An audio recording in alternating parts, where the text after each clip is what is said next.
For the first time in a long time, the weather in the village was good, the warm sun was shining, and people were working in the fields. An old man walked through the entire village and carried on his back a bag of vegetables that he had collected from the garden. A woman and her daughter walked through the entire village and carried warm bread on their heads to feed the people who worked in the fields. From the very morning, people were already sowing the fields and plowing the soil. They were trying to have time to prepare the field for the new season. But from that time on, one man sat on the sidelines near the house and watched other people work. He realized that this profession was not for him. He was very thoughtful and recalled the mistakes of his youth, because of which he now had a lot of regrets. He blamed himself for the fact that when he was young, he had to lie about having mastered the martial arts of Murim. Once upon a time, he came to the village of Wachon and told people that he was a 17-year-old student of Myanmar, and people believed his lies and realized that this man could stop the robberies and protect them. He only strongly believed in his lies that he was playing too hard and in fact began to consider himself a martial arts master. But his lies were not as dangerous as people might think, because he actually devoted 40 years of his life to studying martial arts. Every day he tried new techniques and honed the martial arts techniques he already knew. He ideally had several combinations that allowed him to fight against strong opponents. One of the techniques was called step forward and 10 back. But the man often thought that the people around him were deceiving him much more than he was deceiving them. A man sits in a house and drinks alcohol. Next to him sits an old man who tells him that it is better to leave the village and follow the warrior, because the warrior knows a lot of people and following him would be a good idea instead of sitting here. But the man reacts with rejection to the words of this old man.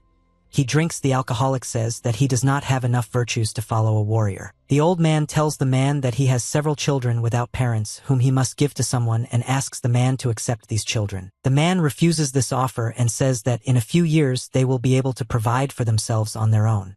The old man understands that he will soon die and the children may not survive if they are not given to the care of someone. The old man says that it is best if these children follow the warriors and therefore will not be able to learn something and earn their own food. The old man took out a bag of money and handed this bag to the man.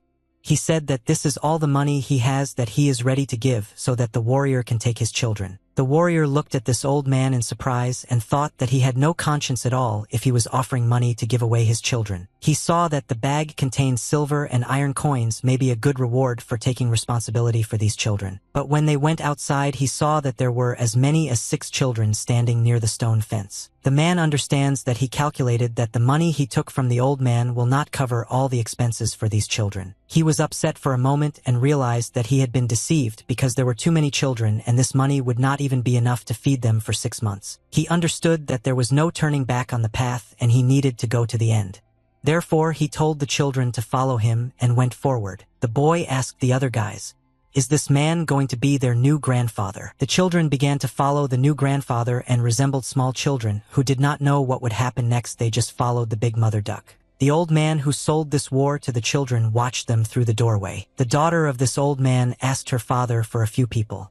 He gave them to this hermit for the fact that he would simply take care of them on this day. The old man replied that in such situations you need to act according to the call of your heart and morals, therefore you cannot save on hermits, and he gave him as much money as he considered necessary. The woman said that this money was very important for their family, but the old man interrupted her and replied that there were a lot of these children and they would need money so that they could eat. He no longer wanted to argue with his daughter and simply turned around and left, saying that this was all empty talk. But all that worried her at that time was that they would have to eat only one risk for a very long time. The hermit walked through the forest with his new children in the direction of their new home. They had been walking through the forest for several hours, and I didn't understand where this hermit was leading them. They just blindly followed him in the hope that he would lead them to a new home. The man walked silently all the way and thought that a very big responsibility for these children now lies on his shoulders, and he must make the right decisions so that everything is okay with them. The children followed the old man. The oldest ones went first, the rest caught up with them. The younger children constantly communicated with each other and discussed everything they saw around them. He turned his head and looked at them to make sure whether they had time to follow him or were lagging behind. When he turned his head back forward, he saw a small obstacle ahead that could interfere with them. Ahead of them, the road ended and they had to jump down from the cliff in order to go further. He approached the cliff and looked down in order to understand how much distance they needed to overcome to get out of here, but the cliff was small, so it was possible to cross. The man was the first to go down and then began to help the other children go down. He took them in his arms and lowered them down. The older children helped the younger ones climb down the cliff. They stopped near the river so that the children could play a little in the river and have fun. The old man at that moment just wanted to sit and relax. They washed themselves in the river and played with the water. They really liked this place. The eldest child helped the steel children wash themselves and get themselves in order so that they were clean. The man looked at this guy and realized that he was the oldest of them, so you can rely on him and expect support from him. They reached a small polar forest in the center of which they lit a fire in order to spend the night here and wait for the morning. A little girl approached her grandfather and asked how long they still needed to go to their new home, and then yawned. He also yawned when he saw her and said that in one night they would arrive at the place and could rest. The children were very tired after this hike, and immediately they all fell asleep next to their grandfather. The old man also closed his eyes and fell asleep. Another day and one night passed, and they finally reached a new house which was located deep in the forest near large mountains. Only one old man lived in this house, and there were no beds, so the children had to sleep on the floor. He looked at how these children slept and thought that he brought them here with him in order to save them. But their food supplies are very small, and therefore they will have to eat only bread for some time. When he took this money, he thought that he could buy himself good tasty wine, but now he understands that this money will be spent on food for the children. The man decided to pamper these children a little and bought several chickens which he cooked in sauce and served to them. The children were surprised when they saw 3 chickens on their table. They could not believe that they would eat such delicious food. El extraño notó que los jóvenes de hoy no tienen modales en absoluto. Cuando un anciano habla hay que responder. He smiled and said in a loud voice that they should eat this chicken instead of looking at Grandpa. These children had never seen so much meat in their lives, and all they had to eat in their short lives were just small pieces of meat that were given to them. The old man told them not to waste their time and eat the chicken while it was still hot.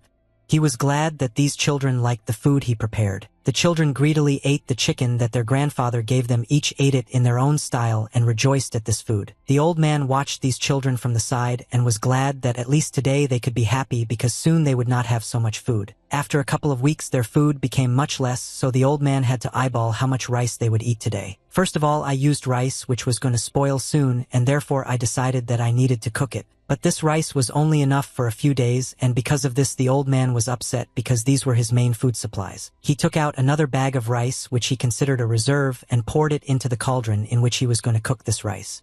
He thought that in this way he would clear his karma, and in his next life it would be counted as a good deed. This time he prepared eggs for the children which he managed to buy at a cheap price at the market. The children barely ate these eggs, and they thought it was very tasty. Each of them handled the food in their own style. Some tried very carefully to open and clean the egg, and some played around and fought with the food. They constantly communicated with each other during dinner and played while eating. The old man watched these children and noticed that their weight began to increase. Despite the fact that their food supplies were running out, these children still gained weight and became healthy. He took them to the river so that they could play among themselves and feel happy. While the children were playing in the river, Asterix could go to the market and buy fresh corn there. He brought it to the children and told them to stop playing in the water if there was corn. They ate this corn, and it turned out to be very tasty. Some children fought with heads of corn. He watched them and realized that every day he spends next to these children brings them closer, and he begins to love them. Night fell. The moon illuminated the earth like a big lantern. Grandfather gathered all the children in the room and decided to tell them a bedtime story. The story was about a tiger who saw his prey. He parroted this tiger very well and said that if the children do not go to bed, then this tiger will eat them. The children were very frightened by such a fairy tale and immediately hid under the blanket so that the evil tiger would not find them. Grandfather started laughing when he saw that the children were so scared. He said that they need to go to bed, otherwise this tiger will come and eat them all. They were very scared by this story and immediately hid under the blanket and said that they would immediately go to bed. He lowered his head down and thought about the fact that their food supplies were running out very quickly, and he planned to stretch out the food for a few more days. But everything turned out to be much worse than he had planned. The children immediately fell asleep after Grandpa finished telling his story. They were very scared and tired, so they easily managed to fall asleep. He went up to each child and covered him with a blanket. At that moment, he thought that he would do everything possible to ensure that these children never go hungry and feel good. A new day has begun. Clouds floated across the sky like ships. The old man gathered all the children near the house and said that today they will have to find a new home for each child. He asked them not to worry because the people with whom they will live may seem evil to them. But this is only at the beginning, and then they will become a family for them. He looked at the eldest child, whose name was Song Yu, and thought that there was a blacksmith in the city who could take him as his apprentice. This guy, I was still a child, but nevertheless he has a very strong physique and tenacity. These qualities could be useful for a blacksmith. He could be taught everything. He looked at the girl whose name was Yunshin and thought that this girl could be sent to a woman named Sanhyaru. Inmediatamente Fallen sacó su arma y la golpeó provocando que ella saliera volando hacia la pared del fondo. He looked at the third child, who was the smartest of all the children, and thought that he could be sent to a tavern to help there, and then the child would never go hungry. He understood that he was giving them only because in this case a better life would await them and people who could provide for them could look after them. He said that he no longer has time to be here and needs to go to the city to find new families for the children. He arrived at the place and looked from the top of the mountain at the city that was in front of him. He stood on the edge of the cliff and saw in front of him many buildings in this city. It was his favorite place because from here he could see all the houses. When they approached the city, they heard very loud blows of a hammer on an anvil. The blacksmith worked with his hammer and various tools and created new tools for working in the field. At that moment, he was making a new sickle for a man who was working in the field. An old man and his children approached the forge and wanted to talk to the blacksmith. He hit the iron sickle with his hammer and tried to achieve the best possible shape for this tool. The old man approached the blacksmith and greeted him. He said that they had not seen each other for a very long time, and he was incredibly glad to meet his old friend. This blacksmith's name was Chan, and he looked incredulously at the old man who came to visit him. He was not happy to see him, but the old man still tried to be friendly and asked how he was doing. Chan didn't immediately understand that this man was here for a reason and answered him that he didn't need a worker because he was doing a good job. But the old man understood that he needed to persuade the blacksmith to take on a new apprentice and said that he had a very smart guy who could learn everything very quickly. Chan replied that he didn't need a new worker and there was no work for a blacksmith in the city anyway, much less for an apprentice. There was definitely no work to be found. The old man continued to persuade the blacksmith to hire the boy. He tried to explain all the best sides of this boy, but Chan didn't want to listen to anything and simply hit his hammer on the hot sickle in order to even out its shape. He didn't understand how else he could get the attention of this blacksmith. He tried all possible ways to convince him. Chan was starting to get angry because this annoying old man kept trying to persuade him and wouldn't leave here. The children were very worried when they watched this blacksmith. He seemed to them a very scary man. Chan repeated once again that there is no work in the village for the Kuznetsov.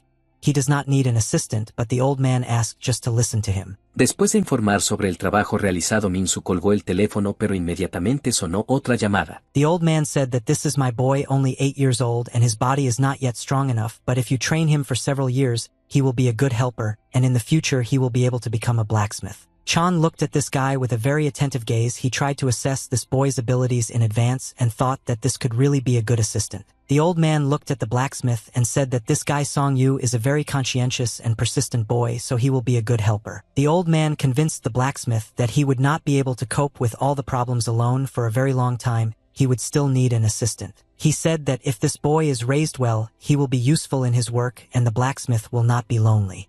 The old man said that he could only trust Chan and leave this child to him. Chan closed his eyes and understood that at that moment he needed to make a very important decision. The old man looked at Song Yu and told him that now he would live with this blacksmith, and this was his new mentor, but the boy did not want to leave his grandfather. The old man reminded the boy about their conversation near the house and said that it would be better for him if he lived with a new mentor.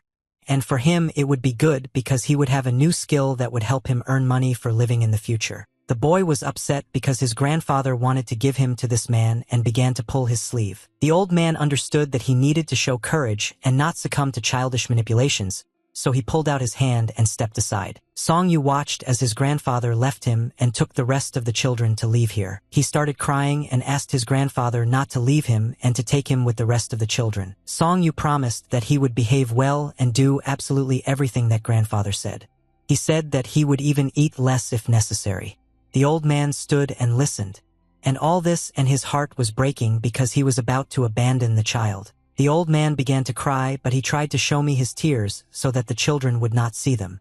He said that he was not abandoning the boy but was trying to show him a new way to survive for a better life. He started urging the children forward and saying that it was time for them to leave here. Song Yu began to cry and could not stop his tears. He begged his grandfather not to abandon him and not leave him alone here because he was very scared. The boy said that he will eat very little and will help his grandfather with all the housework and may not play at all, but he does not want to stay here. The old man turned his head towards the boy and said that no one was abandoning him, but that they were only trying to help him. He said that it would be better for him. The grandfather tried to explain to the boy that this man is the best blacksmith in the area, and if Song Yu is his assistant, then in the future he will be able to earn his living from this craft. But Song Yu didn't want to listen to anything. He just wanted to return home with the rest of the children and live next to his grandfather. The old man could not look at how this boy was crying and came closer to him in order to calm him down. Suddenly, absolutely all the children who were nearby began to cry. They could not come to terms with the fact that their brother would now be taken away from them forever. The old man looked at how all the children began to cry and could not understand how to calm them down.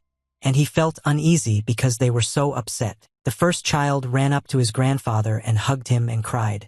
He said that he would behave well and eat little, but only so that Song Yu would stay with them. On the other hand, a girl came up to him and took his hand. She cried and looked into her grandfather's eyes, trying to persuade him not to give up their friend. A partir de ese momento su objetivo fue hacer todo lo posible para sobrevivir al apocalipsis y convertirse en un fuerte carroñero. He sat down on the ground, lowered his head down, and said that he was trying to give them the opportunity to be well-fed and live a normal life because with grandfather they would starve. A girl approached him and began to wipe away her grandfather's tears with her hands. Unchun said that grandpa doesn't have to worry about food because she will soon grow up and be able to take care of grandpa and the rest of the kids herself. They all ran up to the old man and started hugging him and asked him not to let them go because they love grandfather and don't want to go anywhere. He hugged them all and sobbed, trying to explain that if they didn't go with him now, then they would have to starve and cover themselves with a straw bedding in the winter. In the end, grandfather's heart could not stand it, and he melted and decided to take them all with him and not give them to anyone. He said that no matter how hard it was for them, they would still come up with something. They returned home when it was already night. The children were very tired after this hike, and they immediately fell asleep when they came home. While the children were sleeping, the old man decided to open the bag of money and see how many coins they had left. He remembered that the blacksmith gave him a bag of money and said that when the boy grows up, he is ready to take him as his assistant and gives this bag of money to feed this child. He went to his room, in which there was a large wooden chest. The old man opened this chest, and inside it he found a small box that stood right in the center of this chest. He lifted the lid of this box and looked at the contents that were in it. Inside the box there were gold coins and jewelry. There were not many of them, but this was enough for the old man to buy a small field not far from his house and be able to grow food there. This would be enough for them to live. He sat down on the floor next to him. A candle was burning, and the old man understood that now the whole meaning of his life lay in these children. He wanted to do everything possible so that they grew up as happy people. His only regret was that he had not been able to prepare properly before taking on such a large number of these children, and now he would have to come up with a plan to fix everything. He complicated his task by taking 2 more new children when he was in the city, and now he understands that it was a big mistake. But if he had not taken them, they would have simply died. He stopped being upset and remembered that no one but him was ready to take these children, and realized that he needed to save so that they could not survive and live normally in the future. Morning came and the sun was just beginning to appear. It was still very early on the horizon, and there was a slight fog near the house. The old man came into the children's room at dawn and said that morning had already come for them to wake up. They were surprised that grandfather woke them up so early. After all, they were not used to getting up at such a time and wanted to get some more sleep. The smallest girl, who was recently taken into their group, could not wake up, and all the children tried to wake her up. But it was pointless. Song Yu asked the other children not to wake up this little girl because she is still very little.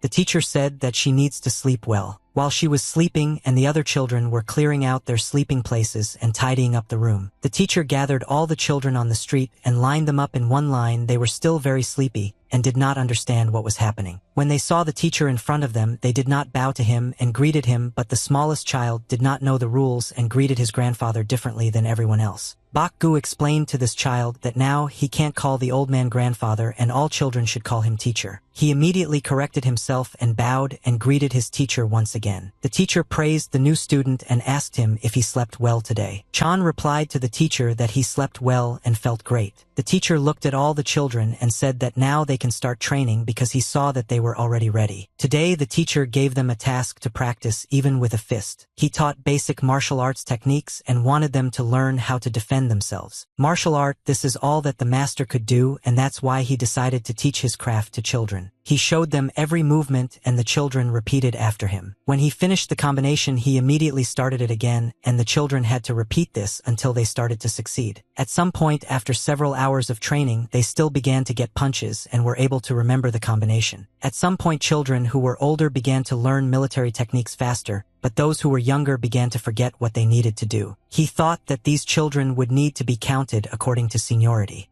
After all, it would be more convenient to watch them and teach them. He faced a problem because Wu Ram was the eldest child, but Song Yu is better able to cope with these tasks, and Song Yu has leadership qualities. They trained almost all day, and teacher said that now the time has come when I can't rest. He taught them a breathing technique that would help their body restore strength, and the children tried to master this technique. He asked them to take a short breath and exhale long. And even if it was hard for them, they still needed to calm down and try to do exactly as he said, because this could help them in the future. Each of them understood the task that grandfather gave them in their own way, but nevertheless everyone tried hard to complete these tasks and learn everything that grandfather said. The teacher taught this breathing practice to children so that they could not get rid of illness. It was the safest breathing practice. Xiao Yul was the youngest student, and she slept through the entire training session because she was very tired lately. Grandfather prepared a bowl of rice for the children. It was the only food they could afford, but nevertheless he tried to make it tasty. He took the spoon in his hand and told the children that they could start eating and wished everyone a bon appetit. One guy was very hungry and he ate a bowl of rice so quickly that the rest of the children hadn't even started eating yet. The teacher was very surprised when he saw that this boy ate his food so quickly. He realized that this child was very hungry. He decided that he would give him half of his food so that the boy would have a normal dinner. He understood that if he skimped on food and fed them only rice, then their muscles and bones would not grow, so he had to find a job for himself and decided to soon go to the city to look for this job. Song Yu saw the teacher leaving the room and asked him to stay because he wanted to talk about important things that worried him. The boy was embarrassed to talk about it, but he still asked his grandfather not to make him a senior student. The teacher was surprised by this decision and wanted to know why the boy was asking him about this, and Song Yu said that Ram is older than him and he deserves to be the eldest student. The teacher replied that he determined the rating not by age based on leadership qualities, and Song Yu is the eldest student because he is the best suited for this position, and the rest of the students are distributed by age. The boy did not understand why his grandfather decided to give him such a position and how he was different from other children. The teacher said that he distributed the children according to positions as he sees fit in accordance with Moon Moon, and all children must treat the older student with respect. They all listened to their teacher and nodded their heads in agreement. They said that they would respect and treat Song Yu. Everything the old man did was just to make them feel good. He understood that all these children are from different families, so they can go astray, but when there is a connection between the students, everything will be different. He remembered that once he was also the elder head of the clan, but he decided not to tell this to the children because they would start laughing at it. They collected water from the big iron casinos in buckets so that they could have drinking water. Yeunbo intentó tragar el nudo que se había formado en su garganta por el miedo y no pudo tomar una decisión. But one boy had trouble getting water into a bucket. His hands were very weak, and he didn't have enough strength to hold the bucket. The fifth student began to call the second student names because he was unable to fill the bucket with water. Song Yu scolded the fifth student and said that this is no way to communicate with younger brothers, and if something doesn't work out for them, you need to help them. The fifth student was dissatisfied with the fact that this guy always carries very little water unlike the others, and because of him the others have to work twice as hard. Song Yu said that one should not scold the second student for the fact that something does not work out for him because he is more important in terms of seniority, and one should not underestimate his importance. Song Yu walked with the second student and carried water in buckets home. Song Yu told the second student that he had good talent in writing and decided to offer him a new lesson. He said that the rest of the students did not know how to write and read, and therefore it would be easier for them to help the second student learn to read and write, and then he could teach everyone else. The second student said that he could carry water and learn writing, but Song Yu stopped him and said that everyone is good at one thing. Song Yu said that today the teacher will buy a book in the city and bring it home, and the second student will be able to learn writing instead of carrying water with the rest of the students. He tried to explain to the boy that if he studied grammar and learned to write, then he would become a great man, but the boy did not understand how he would study it. Song Yu calmed the second student and said that everything would be fine, and the rest of the students believed in him. The teacher went to the big city to find at least some work here and earn money. In the city, he found a building familiar to him called the tea house. He immediately decided to go there. A woman in a purple kimono was sitting in a tea house and trying to cool herself by waving her fan. It was very hot today. There was no one in the establishment except her, and she spent the whole day trying to fight with her wife who was on the street. She heard that someone came into the room and thought that it was a new client, so she immediately greeted him, but when she raised her head and saw that it was an unusual client, she saw a man who came to her in the establishment and immediately recognized him. It was her old friend Boyaka. He smiled when he saw his friend and said that he was glad to meet her again. She said that she had not seen him for a long time, although many people in this area knew about him, and asked why he was here now because people said that he quit his job. Boyaka said that he actually finished his work a long time ago. He completed his last order and retired. She smiled and said that not all people are able to retire from such a serious job, but she was glad that her brother was able to do it. He asked his sister how is her trade going, and she said that before it was better here because there were constant battles and wars. People came to her for tea, but now it's peaceful and calm here, and there are no visitors. She replied that all the traders who were in this city for a very long time had to work for Murim. She said that crime in this city has been stopped since the new ruler came here. Because of this, new warriors do not come to her, and she has practically no profit. She looked at the man and said that he most likely came here to find a job, and Boyaka asked the girl if she had any part-time work for him. She said that he doesn't work very much now in these parts, but she can find some kind of work for him, but she needed to know what difficulty of work he chooses. He said that he was ready to take on work of the highest complexity because he needed money, and the woman was very surprised by this answer. She didn't understand what was happening. Her brother always took on simple and medium difficulty tasks, but he replied that he really needed money now. She thought that he was a very strong man, but taking on a high-level job could be very difficult for him. She asked her brother when he was ready to start, and Boyaka replied that he was ready to start work at any time but asked to exclude assignments in other areas. She told him that she had one task, but it would only need to be completed in 2 weeks. Boyaka was glad that his sister found him a job, and thanked her for this. He said that he could always rely on her. Boyaka could no longer linger here. He needed to go back to the children, so he thanked the girl again and went to the exit. She thought about the fact that she got married too early, and most likely because of this she is so worried about this big child. She was very surprised that Boyaka took on a high level of difficulty in completing the task. It was not like him. He returned to his home, and on that day the weather was beautiful. The sun was shining very bright, but thanks to the clouds it was not very hot. As the sun rises, dew begins to appear on the leaves of trees and bushes. Boyaka gathered all his students for a new training and ordered them to warm up. After training, they all went to a river that flowed near large rocks and began to play in the water. It was a very hot and pleasant summer that will forever remain in their memory. They played in the water and made life happy. It was a carefree time that will not always be remembered. The second student sat next to the teacher all the time and studied the books that his grandfather gave him. Boyaka decided to spend part of his saved money to buy a field.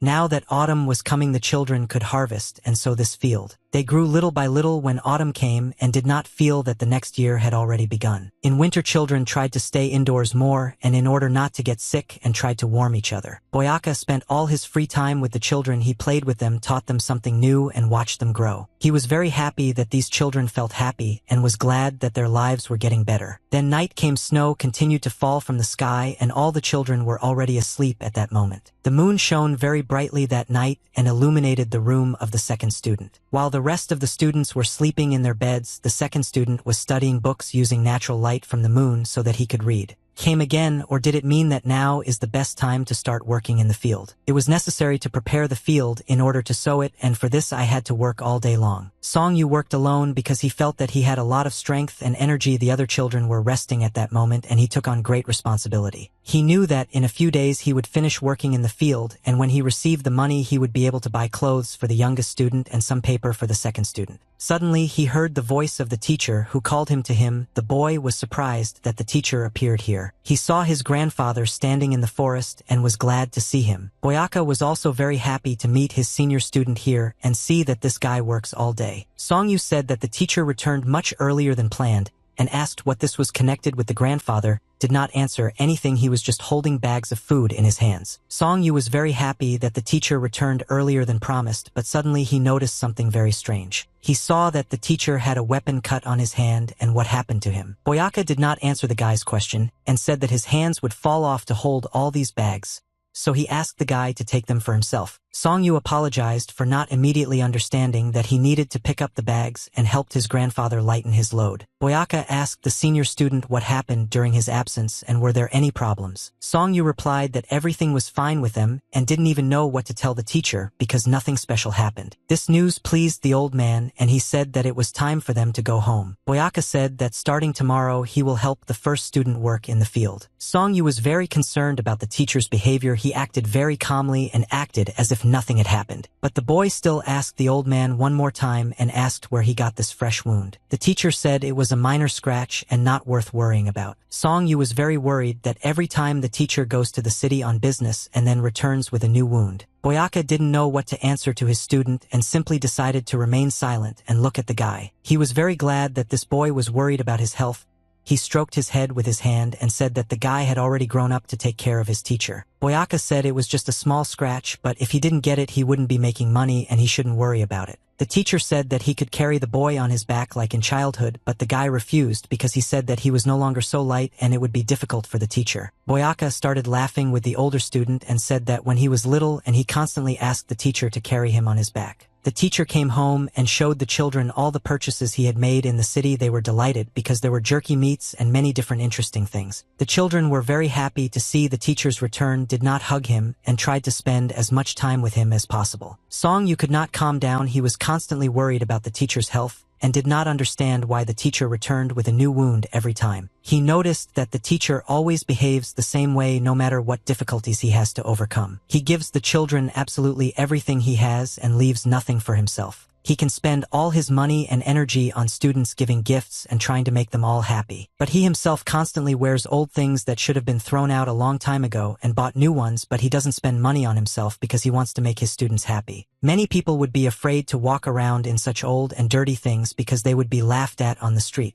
But the teacher prefers to buy the second student a new book instead of buying clothes for himself. Every day he is losing weight more and more, and it is already starting to catch the eye. Anyone can notice that grandfather is spending all his energy on them. Song-yu thought about the fact that he wants to become an adult quickly and help his grandfather live a good life and help all his brothers. When he becomes an adult, he will be able to repay his grandfather for everything he did for them, and then everything will work out for them. Autumn had come and the leaves were falling from the trees, and the weather was becoming very gloomy. The teacher again went on a new assignment and left his house. The senior student saw him off. Boyaka told the older student that it was already very cold outside and asked him to return home so that he would not freeze. Song-yu, I am very surprised that the teacher is going on a new assignment and will work all winter and autumn. Boyaka said that he should be grateful that they now have work, and besides he was able to take a lot of rice with him and would not die of hunger during this time. Song-yu said that there is no point in the teacher going to work all winter because Blacksmith-chan will take the boy to work starting next year. The teacher replied that this would happen later, but now they still need to earn money so that younger students can eat normally. Song-yu was very worried about the teacher and worried that nothing bad would happen to him.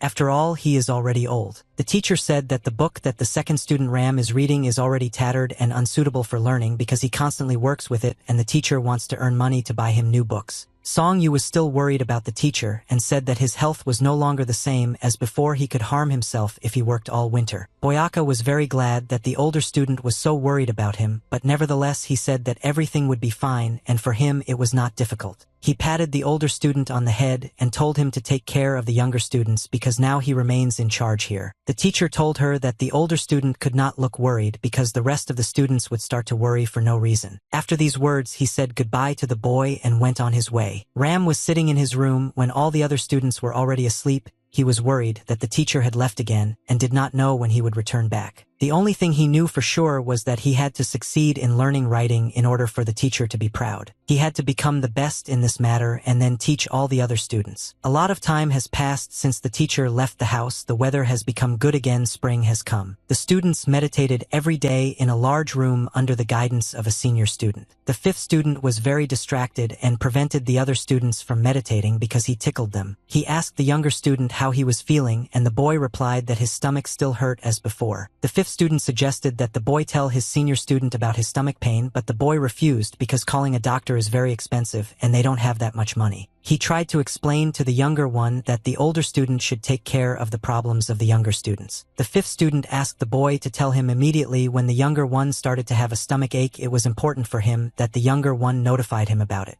Song Yu asked all the other students to calm down and focus on training. The younger students felt very guilty for being distracted from training and disturbing others. Song Yu that day also could not concentrate on practicing meditation because various thoughts entered his head and distracted him. He understood that the teacher should have returned, but he still hasn't. It's been a long time and something could have happened to him. Song Yu was worried about this because they were running out of food and had no money to buy new food. He decided to tell the rest of the children the news that he heard from the village people. They say that the barbarians are now attacking the village. Pero al momento siguiente de repente dejó de reír y se puso serio. Song Yu said that these barbarians are ruthless non-humans and kill everyone who gets in their way. For them it doesn't matter at all who is in front of them, an old man, a woman, or children. They treat everyone the same and kill and rob. He told me, the younger students, that there was no teacher next to them now and therefore they needed to be especially careful, and he understood that the protection of the rest of the students rested on his shoulders. He said that Chun-Yul and Jung should stay at home all the time and take care of the order in the house. After that, he looked at the fifth student and said that he and Bak-gu would work together to get water and firewood, even though it would be very difficult. Bak-gu didn't like this idea because it would be very difficult for two to carry water and handle firewood, and he asked what the second student would do during this time. Ram felt very awkward sitting at the table. Everyone paid attention to him, and he realized that he was doing the least amount of housework. Song Yu said that the second student should study writing and go to Soten. He needed to study and had no time for other activities. Bak-gu was very unhappy with this decision because he would now have to work twice as hard as before. Ram felt like the most useless student and invited the eldest student to help them.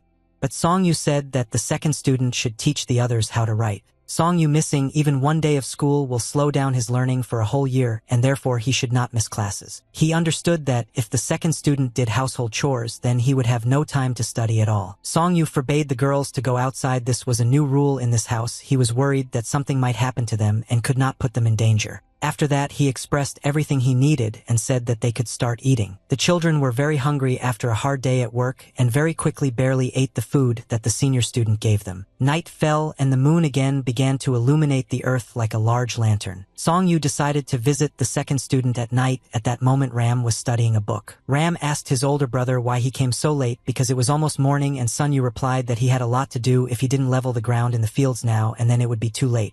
Ram said, I can also help the older student and do everything you can. Song Yu said that they had already discussed this topic and the second student should study books because this is much more important. Song Yu asked the second student why he still did not go to bed, and Ram answered him that he hardly moved today so he was not tired. Song Yu asked the second student to go to bed and rest because he needed to gain strength to study books and sleep at least 4 hours. Ram said that he was very worried about the older student because he sleeps very little.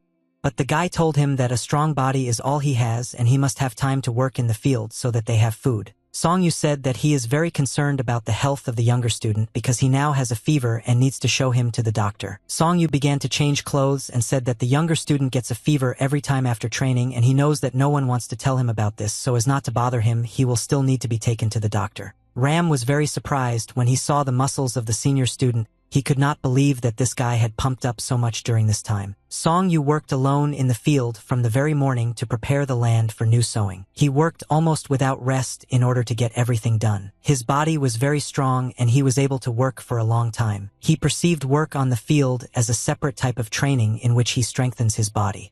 He said that it was much more effective than just standing in the equestrian position all day. He thought about the fact that younger brothers are constantly learning something new and becoming better. But for now, he is still the strongest student because he is older than them. Suddenly, the guy heard strange sounds coming from the forest. He immediately paid attention to them and decided to see what was happening there. Song Yu hid on the ground so that he could not be noticed. Thus, he tried to follow the people who were approaching him. He saw that masked warriors began to approach their village. They were armed with spears and rode on horses. The horses galloped very fast, and there were many of them. The leader of the barbarians informed the rest of his warriors that they must find the girl today. Song Yu looked at these people in fear and realized that these were the same barbarians that the people in the settlement were talking about. He understood that this was very bad news because the barbarians were already very close to their home. He became very interested in what girl they were talking about, who they wanted to find. Song Yu realized that they had already run far enough and could continue working on the field because he had no time to waste. The sun was directly in the center of the sky and it was the hottest part of the day. Song Yu heard strange sounds again. He realized that some person was approaching him. and he decided to look at this person. It was a tall, beautiful girl with long white hair wearing red-black clothes. She was very upset and worried about something. Her red eyes were cast down. Song-yu was very scared when he saw this girl here. He understood that it was dangerous to be here. He tried to stop her and said that she couldn't be here and it was better for her to leave here as soon as possible. She didn't understand why this boy was so worried about her being here, but the guy didn't have time to explain it to her. He took her hand and began to drag her along and said that this was a very dangerous place for her and he would try to explain everything later. He took the girl to a barn that was located not far from the field and said that it was better for her to sit here and not make a sound. Song-yu asked the stranger to stay here and not come out because it would be better for her. She listened to the boy's words and did not sit in this barn. But I still didn't understand why he hid her here. Song-yu didn't want the barbarians to notice this girl and do something bad to her. He continued to work on the field and pretended that nothing had happened. He still needed to level a lot of land in order to prepare it for the season. The sun began to approach the horizon, which meant that evening would soon come. Dijo que recientemente había entrenado intensamente con un verdadero campeón de boxeo. They returned back and could not find who they were looking for. Suddenly the leader of the barbarians saw a child working in the field and thought that he could talk to him. He ran up to him on his horse and stopped, then asked the boy if he had seen a woman here. El tipo comenzó a moverse con confianza hacia el enemigo en ese mismo momento. The barbarians began to communicate with each other and discuss a girl who should be somewhere nearby. They said that they had never seen such a beautiful girl before, so they wanted to get her. The leader of the barbarians did not personally see this girl and heard about her only from stories from his soldiers and asked one of the barbarians how beautiful she was. The warrior who saw her said that this is the best girl he has ever seen. One of the barbarians got down from his horse and approached the boy. He told him that if the boy was lying to them about the fact that he had not seen the girl, then they would kill him. Song-yu was very scared when he heard this barbarian shouting at him, but still said that he didn't see anyone here. This answer made Varvara very angry, and he raised his hand to the boy. He hit the guy in the face with his palm as hard as he could. Song-yu felt very strong pain from this blow and flew to the side. He fell to the ground, and the barbarian at that moment said that this boy was lying to them because there was no other road here and it definitely had to pass here. The barbarian was sure that this boy was not telling the truth. Because of this, he wanted to kill him right here and now. Song-yu continued to hide the truth and answered the barbarians that he actually did not see anyone here and tried to prove to them that he was not lying. But the evil barbarian did not like this boy's answer and he began to kick him. While this scumbag was beating a weak boy, the rest of the barbarians watched this and laughed. The leader of the barbarians said that this guy is the biggest scumbag from their gang because he beats women and children. Song-yu continued to receive blows from this barbarian but still did not tell the truth because he was worried about what they could do to this woman. At that moment, the girl was in the barn and through the doorway she saw everything that was happening on the street. She watched how these barbarians beat the boy, but he still continues to be a doctor and does not talk about where she is. Song-yu tried to cover his head with his hands so that it would not hurt him so much, but they still continued to beat him. The barbarian said that this boy apparently really didn't see this girl. Maybe he was so stupid that he just didn't notice her. The leader of the barbarians said that they cannot waste any more time on this stupid boy and need to find this girl as quickly as possible. They went further in search of this girl. The boy at that moment was lying on the ground and was in very severe pain. He lay on the ground and trembled because his body hurt very much after Varvara knocked him down. The girl who was hiding in the barn finally realized that she could come out and decided to approach the boy. She sat down next to him and began stroking his shoulders with her hand to make him feel at least a little better. She said that this boy is already the second person who tried to protect her and suffered for it. She turned her head back and saw that the barbarians had already run away very far and were not even visible on the horizon. Night came that night. There was a month in the sky and there were hundreds of stars around it. In the barbarian camp that night, there was a meeting. Bright lights were burning and all these thugs gathered in one place. One barbarian sat in the center of them and everyone else stood around him and watched him suffer. The rest of the barbarians laughed at this guy because he told them about a beautiful girl, but they never found her, and because of this he was punished. The leader of the barbarians drank alcohol from a bottle and said that because of this idiot he had to ride horses all day to swallow dust, and all this was to no avail. The leader of the barbarians accused this guy of slander in front of everyone because he dared to collect information about a girl who in fact they could not find. But suddenly in the distance, a silhouette of a beautiful girl appeared who was approaching the central gate. The barbarian who was accused of lying and beaten turned his head to the side and saw this girl. He shouted to all the other barbarians that this was the girl he saw this morning and she had now come here. Chaeun escuchó atentamente las conversaciones tratando de comprender exactamente de qué estaban hablando.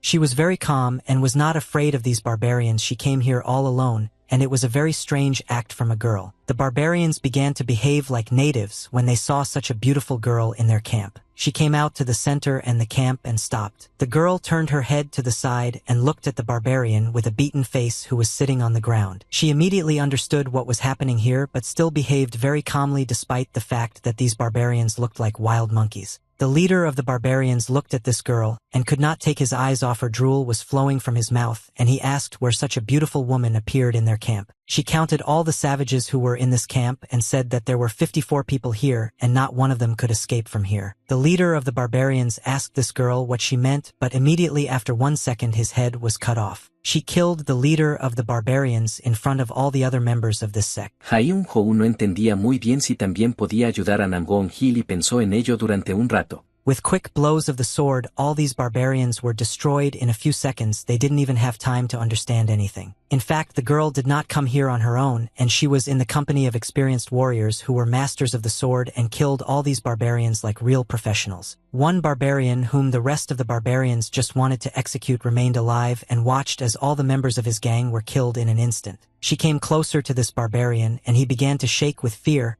He understood that something very terrible was about to happen. She leaned closer to him and said that she would have a completely different conversation with this scumbag and she wanted to talk to him separately. And when he heard this, he became so scared that he turned pale and realized that a very terrible torture awaited him. The sun came out from behind the horizon and began, and she was already in sight behind the rocks. Song-yu woke up first at that time. The rest of the children were still sleeping. He felt that his body was in great pain after being beaten by this barbarian. It had already been several days since this event happened, but his body still hurt. Oh looked at the rest of the students. He was very glad that they were sleeping so well and soundly. He was glad that these guys were resting well. But when he began to count all the students, he saw that one student was missing and was afraid because something could happen to him. But then he realized that the second student most likely woke up earlier than everyone else in order to go study new books, and the guy realized that he also needed to go to work. He took his tools and clothes to go to work in the field. He is already accustomed to the fact that he goes out to work on the field before everyone else when the steel students are still sleeping and returns when they are already asleep. Before leaving, he looked at the guys who were resting sweetly in bed and said that they too should work well today. The sun was already in the center of the sky and it was the hottest part of the day. Song-yu continued as always to work alone in the field and prepare the land for the new season in order to plant vegetables here. When he was working, he didn't notice that there was anyone else on the field besides him, but suddenly a girl appeared. She approached the guy and called him. The boy heard a woman's voice and turned his head towards her. He saw this girl and realized that this was the same girl that he had hidden from the barbarians. Because of her, he had big problems. He didn't understand why she came here again, because it's very dangerous to be here. If the barbarians return, they'll have big problems again. She looked carefully at this boy and realized that this was the same hero who saved her, and he also very much reminded her of one person. This boy was very similar to her older brother, whom she loved very much, and he remained in her memory. She asked the boy how he was feeling and if everything was okay with him, because he had committed a great stupidity when he protected her. She took his face with her hands and began to examine the monitor lizards. She said that because of his stupidity he could have died. Song-yu didn't understand why this girl said that, because he saved her and thought that she would behave differently. She told him that it is not worth fighting with an opponent who is several times stronger than him, and that it is better to fall to the ground and just hide until he becomes stronger than the enemy. Song-yu didn't understand why this girl was talking like that. Everything he was thinking about then, this or that to save their lives. She said that this boy has people he must protect, and such a brave act could harm the people who depend on him. Song-yu thanked her for the advice and bowed to her. The girl said that she had been watching him and knew that he was engaged in martial arts. He told this girl that he had a teacher who told him that he should not miss a single day of training. And the girl was very surprised that this boy had a teacher, and she asked what school he belongs to. He said that he studies the Muin Moon School of Martial Arts, and his name is Song-yu, and he is the 18th student of this school. She was very surprised when she heard the light of this boy's information. She immediately realized that their purr was a charlatan or a fake. Song-yu called this girl's sister and asked her if she practices martial arts. She was very surprised that he called her sister and asked why he said that. He laughed and started scratching his head. He told her that he couldn't call her grandma, and Miss also sounded very strange. She started laughing, and I thought this boy was very cute and good, but I thought that he was a golden child. She was touched by the fact that this cute boy was talking to her so funny. She asked this boy to call her aunt, and this was very unexpected for Songyu because he saw her for the second time in his life. She looked at him and thought that she definitely wouldn't be a grandmother for him because she was still too young, but her aunt was best suited in this situation. She smiled and said that since she is already an aunt to him, then she will have to take care of her nephew, and Songyu at that moment felt very awkward. Jin Il-seok tan pronto como Yeon-bo abrió la puerta entró a su apartamento y le pidió que no le dijera que unirse al club de la tienda era solo para acumular puntos. She asked him if he was ready to show his skills in martial arts. Songyu was delighted and said that he would be happy to show her everything he knew. He was very glad that someone was interested in seeing his abilities. The boy began to accumulate chi energy in himself in order to fill his body with the right energy. He began to move his right hand and prepare it for an attack. He clenched his hand into a fist and began to feel the strength in his hand. Songyu showed the combination of blows that the teacher showed them. He knew this combination better than others. Ant carefully watched the boy's movements and analyzed his technique in martial arts. She found this boy very interesting. Songyu began to make movements with his legs and showed the blows that he had learned. He concentrated all his attention on these blows and did not worry about the fact that someone was watching him. His movements were very clear and fast. After he finished his combination, he got into a fighting position and began to accumulate energy. The aunt saw how the boy tried to show her the blows that he learned from his teacher, but she understood that this was absolutely not a martial art but just strange movements. She was very impressed that this boy spends a lot of time training every day and puts his soul into this activity, but he only managed to learn the basics of martial arts. He said that he can't fight very well with his bare hands, but with the help of a stick he fights better, and the girl said that this is very good and praised him. Songyu was very surprised when this girl praised him, and he asked is he really worthy of praise. She answered him that her aunt had never lied to anyone in her life and said that the boy's breathing technique was similar to the Taoist technique. She saw that his martial art is nothing special, but he is very proud of it. If she tells him the truth, she will obviously be upset.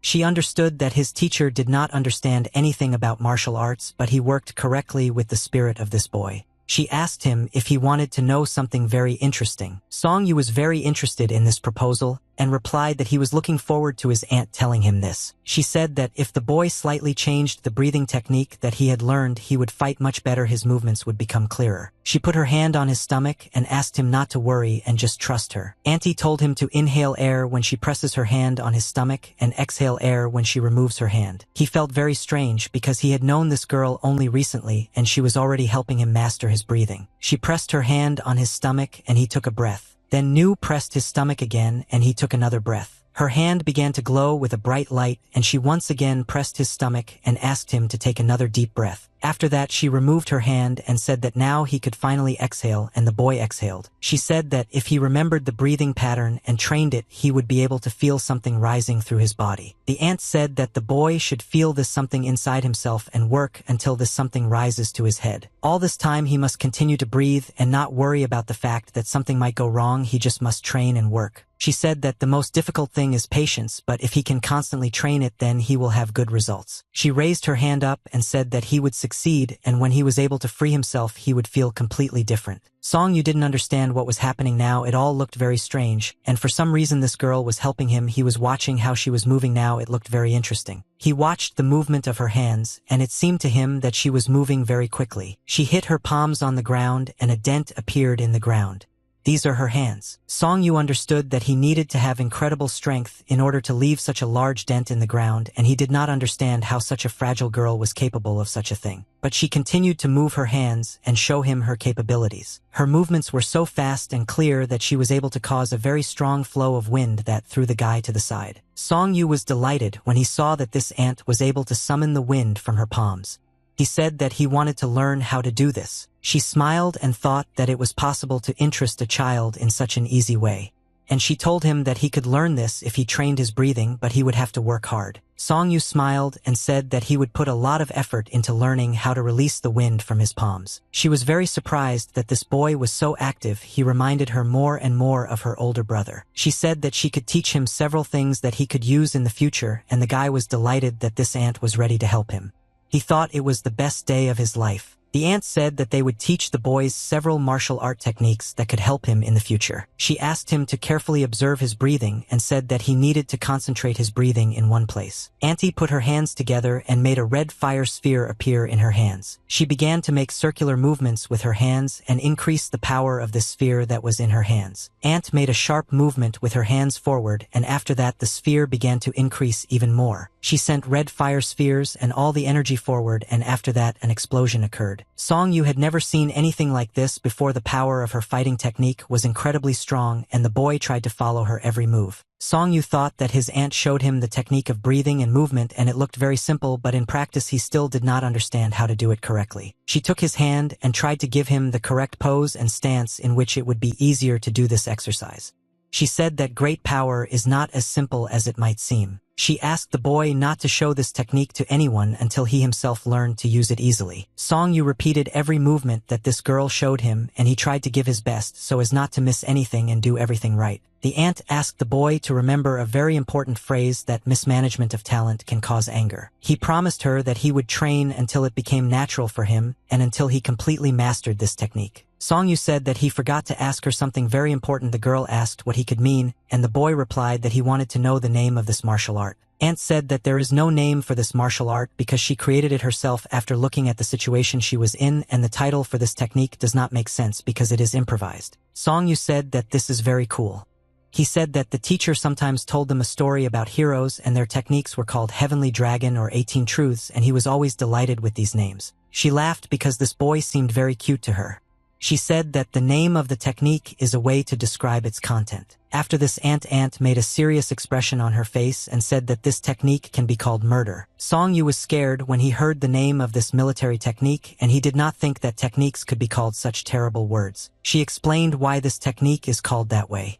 After all, if a person uses his hand while using this technique, then he must kill the enemy or make sure that the enemy cannot resist. She said that this is the only way to guarantee your safety, which means that the boy must think 3 times before using this technique because there will be no turning back. Song Yu promised that he would use this technique carefully and would always take it seriously. But my aunt also asked that she never tell anything about this martial arts technique because it is secret. Song Yu was very surprised when he heard such a request from this girl. He said that he has several students whom he teaches martial arts and asked if he could show them this technique. But she forbade him to do this, explained this by the fact that she wants to repay the boy for saving him but does not want to raise killers, and if he does not keep his promise she will cut off his hand, and said that the aunt never lies. Song Yu was scared when he heard that his hand could be cut off, and he felt very embarrassed. He didn't want his hand to be cut off. Aunt leaned her head closer to him and said that the boy could show his students the breathing technique that she showed him. And then she said that she had something else for the boys as a token of gratitude. She put her hand in the inside pocket of her jacket and tried to reach something. She pulled out a beautiful expensive ring from her pocket and said that she would give it to the boy as a gift if he had big problems with money and poverty began. Then he could go to the largest store in the village to sell this ring. Song Yu was scared when he saw such an expensive gift. He said that he didn't need this decoration, it would be superfluous because his aunt taught him so much. She was very persistent and put the ring in his hand.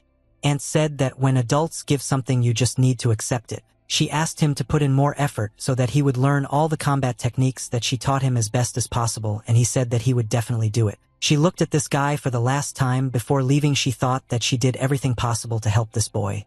After all, he has a very kind heart, and said that she would like to see him again someday. Song Yu all this time looked at the expensive ring that his aunt gave him and could not believe that she was so kind and ready to give him such an expensive thing. He was so carried away by this ring that he forgot that the girl was somewhere nearby all this time when he raised his head and was no longer there, and he began to scream and call her. She disappeared so quickly as if she had never been here. This girl looked like a ghost who could disappear at any moment, and the boy did not understand how she did it. But he had her ring in his hands, and he understood that she had actually just been here, and he promised himself that he would never forget her and would fulfill all her requests. Song Yu returned to his home with the rest of the guys, and they were all in the courtyard of their house. The second student drew some drawings on the ground with a wooden stick. He tried very carefully to draw every line, and he had a book in his hands. He drew hieroglyphs to show the other guys what symbols are. The second student wrote a phrase on the ground that means that everyone has shortcomings, and knowing your shortcomings you need to correct them immediately. He said that these were words that they needed to learn today and promised that he would help every student if they had questions. One of the students began to scratch his head and said that he did not understand why he should learn these symbols because he would never use them. Song Yuda started yelling at this guy and said that there is a huge difference between not knowing and not using something, and explained that the letter needs to be studied and not necessarily used, so he asked him to stop being capricious. The boy was upset because an older student had just yelled at him and said that he would learn all these hieroglyphs. The second student saw that Bakgu was now very upset and realized that he needed a little support so that he would not be disappointed in the letter and on the contrary would get excited about studying the letter. He approached the boy and began to help him write these hieroglyphs correctly, but the boy did not quite understand why the second student was doing this. He asked the fifth student to carefully monitor his movements and try to draw a hieroglyph with him. The second student drew his name with him, which sounds like Bakgu. He asked the boy if he knew what his name meant. Bakgu replied that he does not know the meaning of his name and does not know what these characters mean. At this moment, the second student explained that his name means strength and the letter is just a way to express it. He explained that his parents knew about the meaning of this name, and that's why they named the boy, because his name meant blessing and his parents thought that he could receive 9 blessings in his life. The students listened carefully to what the second student was saying, and he explained to them that learning hieroglyphs is difficult, so many do not know them, but if they learn to have knowledge that others do not have, then they will have more opportunities. The girls also listened to him carefully, and the second student explained that they can eat more delicious food and have the opportunity to sleep in a more comfortable place if they know something that others don't know. Bakgu finally understood what the second student was talking about and stopped being capricious. He said that they should study because it will lead them to a good life. One of the students was very happy about your idea and he started smiling. He saw the fourth student smiling and asked him if he had already learned everything, and that's why he was laughing at Bakgu. The second student explained that this boy's name Chisim means sincere knowledge. Therefore, he needs to learn more than anyone else because his name already speaks about it. The second student said that they are very good at learning hieroglyphs, but they still need to try as hard as possible to learn it all quickly, and said that it all depends on their actions. He hoped that all the students would be able to understand this and would study well in the future because he was worried about every student. For the second student, the most important mission in life was to share his knowledge with these guys because he dreamed that they would have a good life in the future. They all shouted in unison that they would study well and promised the second brother that they would learn these hieroglyphs. Chisim didn't even have time to write 2 hieroglyphs, but he saw that the younger student had already written about 10, and he asked how he did it. And the younger student replied that he remembered it the first time. The second student knew that it was not easy for him to study the book, and the paper was very expensive. The teacher and brother tried to get them for him. Therefore, he had to study well. He knew that he had to succeed in his studies and become the best student in order to later teach his brothers and sisters. The next day came and Song Yu gathered all the children in the yard to begin teaching them using the breathing technique that his aunt showed him. The students sat in the lotus position and tried to breathe correctly using a new technique that the senior student showed them. Chi Sim tried to perform the correct breathing technique, but he couldn't. He said that he was starting to choke and asked why he needed to breathe like that. Song Yu tried to explain to the student that if he learns to breathe correctly using this technique, then he will be able to create wind with his own hands. Chi Sim scratched his head and said that this is a very good skill, but it's still hard for him to breathe like that and his chest is very hard. The senior student explained to the boy that if he continues to train and does not give up, then this feeling will pass and he will succeed. Song Yu noticed that not all students find training their body an exciting activity, and it will be good if interest in this activity increases over time. The younger student raised his hand and said that he had an important question for the older student. Song Yu went up to the baby and asked what happened, but the boy told him that his stomach hurt a lot and asked him not to do this exercise. Song Yu put his hand on his stomach and felt that his stomach was actually very hot and asked if the boy was in pain now and how he was feeling. I'll explain to the boy that it doesn't hurt him now, but when his stomach gets warm it starts to hurt and he doesn't like it. Song Yu asked what kind of pain he was experiencing in his stomach and did it look like his stomach was starting to hurt. He thought that this might be exactly the feeling his aunt had told him about. When she taught him this technique, she asked him to inhale and exhale air and placed her hand on his stomach. Song Yu breathed a lot that day under her control and also experienced strange sensations. That day he felt this because his aunt did something to his body and this baby now has exactly the same sensations. The aunt then said that first the boy should feel a light touch and energy, that's where it all begins, and this feeling can be developed and improved. Song Yu focused all his attention that day on the word of energy and thought that this was the key to unlocking this skill. He realized that the younger student had already begun to use this breath correctly and perhaps his stomach hurt due to the touch of this energy. Song Yu walked up to the boy and scratched his head. He said that a warm belly is good and you shouldn't worry about it, but if the boy is worried then he can't rush to learn breathing techniques. He understood that he had to do this technique better than them in order to understand it and so that he could help them. It's moments like these and tell everything. Suddenly one of the students shouted that the teacher had returned and everyone jumped up from their seats joyfully. The children could not believe that the teacher had actually returned because he had been gone for a very long time and they thought that he would not come again. They immediately dropped everything they were doing and started looking at the teacher. They were very happy when they saw him. The old man came to them with gifts. In his hands were several chickens that he brought for them, and the old man himself was very happy to see these children. The children immediately ran to the teacher and began to hug him. They could not contain their joy and wanted to spend as much time as possible with the teacher. Today they had a very tasty dinner because the old man brought a lot of chicken and spices. Thanks to this, they made incredibly tasty chicken. Grandfather wanted to pamper the children and therefore did not spare them the ride. He understood that he was gone for a very long time, and they probably missed him because of the delicious food. Grandfather said that the children can start eating and said that today they cannot resist eating as much as they want in order to satiate their hunger normally. The old man was very worried about the youngest girl Yul because she needed to eat as much as possible. After all, her body was just beginning to grow. The fifth student asked why they only had 2 chickens on the table because the teacher brought 3 of them, but they explained to him that the second brother would eat 1 chicken. He was upset about this and said that it was unfair because for 8 people there were only 2 chickens and for 1 guy the grandfather donated a whole chicken. Chi Shim explained to Bak Gu that second brother is not feeling well and besides he shares food with the rest of the students every time. Bak Gu was unhappy with this and said that second brother does not work in the fields and does not help with housework and he does nothing at all except read books. Chi Sim said that this is why he should eat more.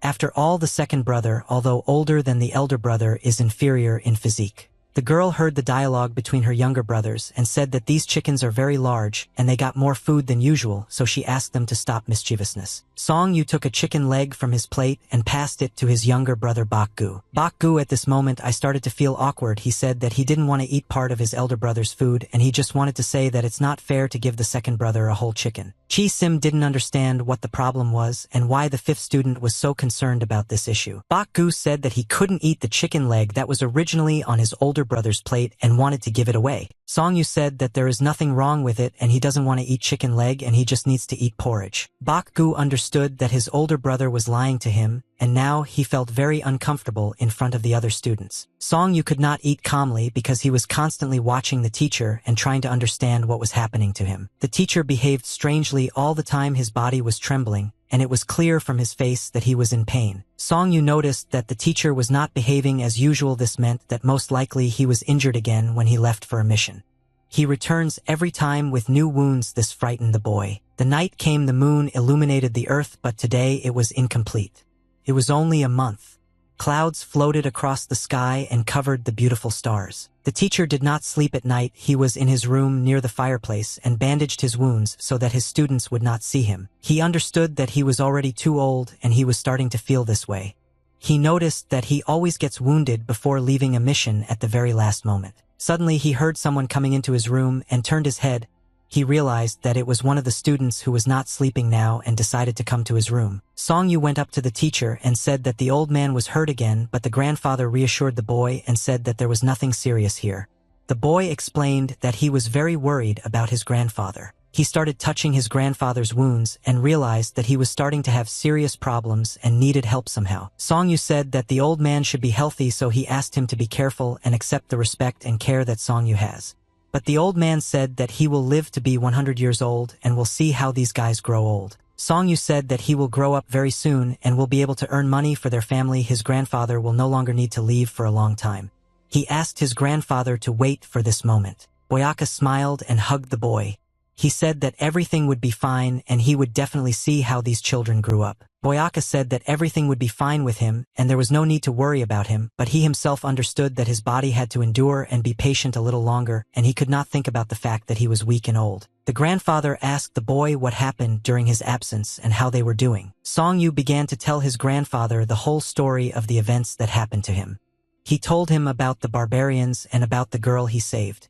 And after that she taught him martial arts. Boyaka was shocked by the story that the boy told him. He couldn't believe that sometimes there are such good people in the world. He thought that the boy had great luck and luck was on his side and thanked him for his good deed. Grandfather said that this girl was apparently an unusual person, but Song Yu tried to explain to him that this is not the case at all. He began to show the old man the blows that she had once shown to the boy and said that if you try very hard and learn this technique you can cause the wind with your own hands. Boyaka thought that if this girl allowed the boy to call her aunt then she obviously liked him, and then he thought about the fact that Kong Ho, the village in which they live, does not have a single similar girl. He wondered who she was. He thought that it would be good if this girl took the boy with her because she could teach him a lot of things because he is such a good child. There were a lot of people in the city that day winter came and the whole city was covered with snow. From the tea shop, which was located in the very center of the city, the screams of a woman and a man were heard about something, a very loud discussion. People passed by and did not pay attention. Boyaka came to his sister and asked for 50 coins for the next task, but she told him that she did not have that much money. The old man tried to convince her. She replied that she simply does not have that kind of money and she does not want to continue this dialogue. He said that he really needs this money and as soon as he gets a job he will immediately take it up, but for now he doesn't have a job. She asked him what he was going to spend such a large amount of money on, and the old man explained to her that his children were growing up and they needed to buy a lot of things. Boyaka said that winter has already come and he needs at least one set of warm clothes for everyone, and he has one very smart guy who needs to buy new books. She asked why he did this and why was he so worried about these children. The old man said that these are very good children and when he looks at them his heart feels caring, he becomes warmer, and for the first time in 50 years he feels something like that. She said that he was too old and he needed to quit this job and take care of himself. Boyaka persuaded Yume to give him a new job for a good reward. He said that he really needed it.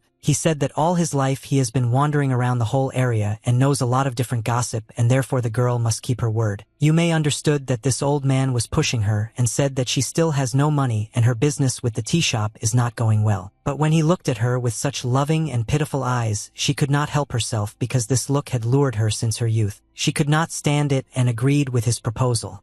She said that she would give him money next time the matter might be more complicated and perhaps it would drag on for several years. The old man replied that he would be happy to agree to this task. He took the girl by the hand and thanked her. She thought that she could send him to where he would be a target, but she didn't understand why he was still grateful to her. Boyaka said that he was grateful to her for knowing about his problems and still continuing to take care of him, and said that he was ready to work. He turned his head to the side so as not to look at his beautiful eyes anymore and thought that Boyaka was a very frivolous person, but still she could not restrain herself in front of his gaze. She no longer wanted to look at him and got out of the chair. After that she asked him to sit still and wait. He looked, but only the girl came into the room and thought that he had one less problem and 50 coins. And the children will be able to live without starving for 3 years, and he will still be able to buy a lot of books and notebooks for Ram. He waited for the girl to return with the coins and thought about how best to spend this money. Yume left the room with a red package containing a box.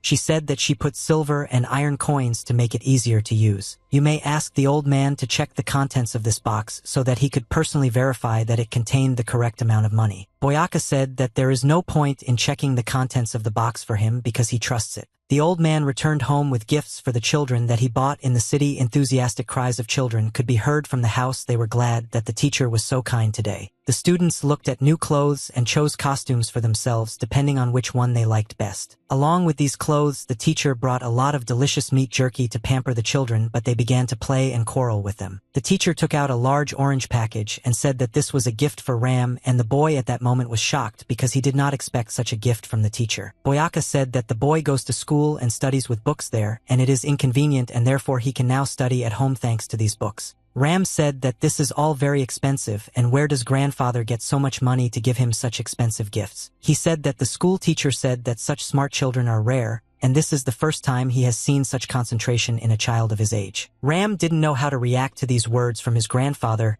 He just continued to look at the gift. The grandfather took the boy by the shoulders and said that the teacher even noted that he would not have difficulty with the exam, and the grandfather hoped that the boy would become the youngest student in the school. The old man said that he has very high hopes for him, and if the boy grows up to be a big man, it will be a good example for the rest of the students. Ram promised his grandfather that he would live up to his expectations and become the best student because his grandfather invests a lot of money and effort in his education. The old man hugged the boy and said that his teacher would barely be able to write his name, but in his old age, he would have such a wonderful student. Ram still felt guilty that his grandfather gave him such expensive gifts.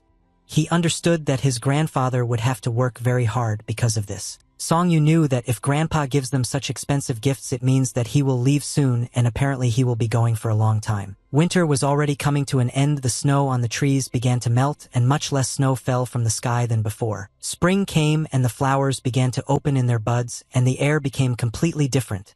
Now it was warm and pleasant. Grandfather had not yet gone on a new mission and therefore he was able to teach his students martial arts. But he understood that the time would soon come and we would hit the road again and his happiness did not last long. Yume then told him that she had a job, but she didn't know how long this work would take. She said that the amount for this work was very large, so she agreed, but nothing is known exactly about this work and the old man asked how much they pay for this work. She said that for this work they pay 100 coin if he can finish this work and return alive and everything will be successful, you will pay him another 300 to me. Boyaka understood that for all his work he was paid as much as 400 coins and this gave him the understanding that this work could be his last, then he could calmly continue to live with his children and not work. He said that it's worth risking your life for this and trying because such a chance rarely comes. Song Yu worked in the field with his brothers.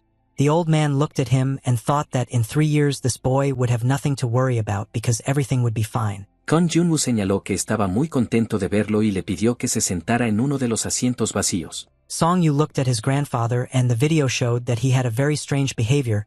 He did not understand why, but he was glad that his grandfather was happy. Boyaka showed the boy a thumbs up and said that he was very glad that he had such a wonderful senior student. At that moment the boy felt awkward because it was very unexpected. Night fell on this day, there was a full moon and there were few clouds in the sky but the stars were shining very brightly. The eldest student as always accompanied his grandfather on his way, and the grandfather gave the boy a red package and told him to take it. Song Yu took the package and asked what was there. Boyaka explained that this time he will have to leave for a very long time and he does not know exactly when he will return. For this reason he decided to give some money to the doctor so that the children will always have medicine for Seoyeol and he leaves you some money for them so that they can buy food. Song Yu asked his grandfather how far will he go and where is he going. The old man explained that he still doesn't know but he asked the boy not to worry about anything and even if there is nothing outstanding about him his body is well preserved. He leaned over to the boy and asked him what he should do during his absence. Song Yu replied that he should be a support for all younger brothers and sisters because he is an older brother. The old man said that this is exactly how the boy is an older brother but the rest of the students should take care of him. At that moment a comet flew across the sky. It was the perfect moment to make a wish. The comet flew by very quickly and disappeared into the cosmic sky. The old man said goodbye to the boy and said that he had to leave and promised him that he would definitely return. Song Yu carefully watched his grandfather disappear over the horizon and all this time he stood and watched him. He made only one wish when he saw the comet so that grandfather would return safe and sound this time. Morning came and the sun began to emerge from the horizon. It appeared between two high rocks. The children as always slept together on a large mattress that lay on the wooden floor. Suddenly the older brother came into the room and woke them up.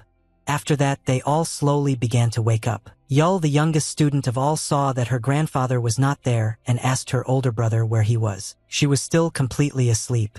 Probably nevertheless she wanted to find out where her grandfather had disappeared. Song Yu hugged his little sister and said that grandpa had already left for work and he left at night because he urgently needed to go to work. The children began to talk about the fact that grandfather had left. They were wondering when he would return and what gift he would bring him next time. One of the brothers scolded the fifth student for thinking only about gifts and said that the teacher is already old and gifts are the last thing you need to think about at their age. Song Yu said that grandpa will return as usual this time. When they grow up they will be able to take care of grandpa themselves and then the teacher will no longer need to work. Song Yu ordered the children to quickly wake up and clean the room. After that, they should go outside and start their activities. Ram called the senior student to him and said that he needed to talk to him. Ram asked the older student why his grandfather left. He suggested that the situation in their family was very bad. And so the grandfather was forced to leave, but the older student replied that there was no reason to worry, and the teacher just wanted to work a little before getting too old. Ram thought that the whole problem was in him because he only eats and wears out clothes and his grandfather constantly buys him something, but the senior student explained to him that if the second student succeeds the rest can too, as Moon says they are all one whole. Song Yu explained to this guy that his grandfather did not go to work because of him but for his sake and he went there for the sake of all of them and a little later they will not take care of the teacher. Ram replied that he knows all this but grandfather still returns every time with new wounds on his body and it scares him. Song Yu asked the second student to speak more quietly, so that the other children would not know about it because it would be bad if they knew about it. Ram said that this is all true and there is nothing to hide from others. Song Yu once again repeated to him that this is all being done for the sake of all of them, and the teacher was very worried that everything would work out for them. If he suddenly gets sick, then they will all starve. Therefore, while he can move, he is trying to earn money. That's what the teacher said. Ram felt guilty and could not calm down. He said that he would also go to work with everyone else in the field. Song Yu yelled at the second student and said that he was talking complete nonsense and he should mind his own business and not worry about it. He put his hand on our shoulder and said that the teacher has great hopes for this guy and we can't let him down. He asked the second student to stop doubting because neither their teacher nor the rest of the students want the second student to give up. None of them are as smart as him. Song Yu said that if a real man has aspirations, he should follow them and not be distracted by everything else. That's what the teacher said, and the boy should choose his path and follow it, and the current situation in the family is not the problem of the second student. But Ram continued to doubt his abilities and he could not calm down. Because of this, he felt guilty and felt that he did not deserve such gifts from the teacher. The third student came into the room and said that the elder brother is right. If none of them can succeed, then they will all have to constantly worry. Only go if someone can do it. Definitely the second student. She asked the second student not to doubt the words of his elder brother, and if he cannot be purposeful, then he is not a man, and if he wants to give up, then let him do it now. Ram said that everything is not like that at all, and he is not a weakling and is not ready to give up, and he wants to go to the end. She said that she now recognizes the second student, and this is more like his normal behavior. She said that everyone believes in him and all the students are waiting for him to succeed. The rest of the children were on the street, and through a small window in the wall they eavesdropped on the dialogue in the room. They shouted that when they grew up they would buy all the books in the stores for the second student and paper and brushes with ink. They were ready to do everything for him. Song Yu let the second disciple listen to the support from his younger brothers and said that these guys believe in him. Ram promised his brothers that he would definitely cope with this task and reach the end. A lot of time has already passed and winter has come again.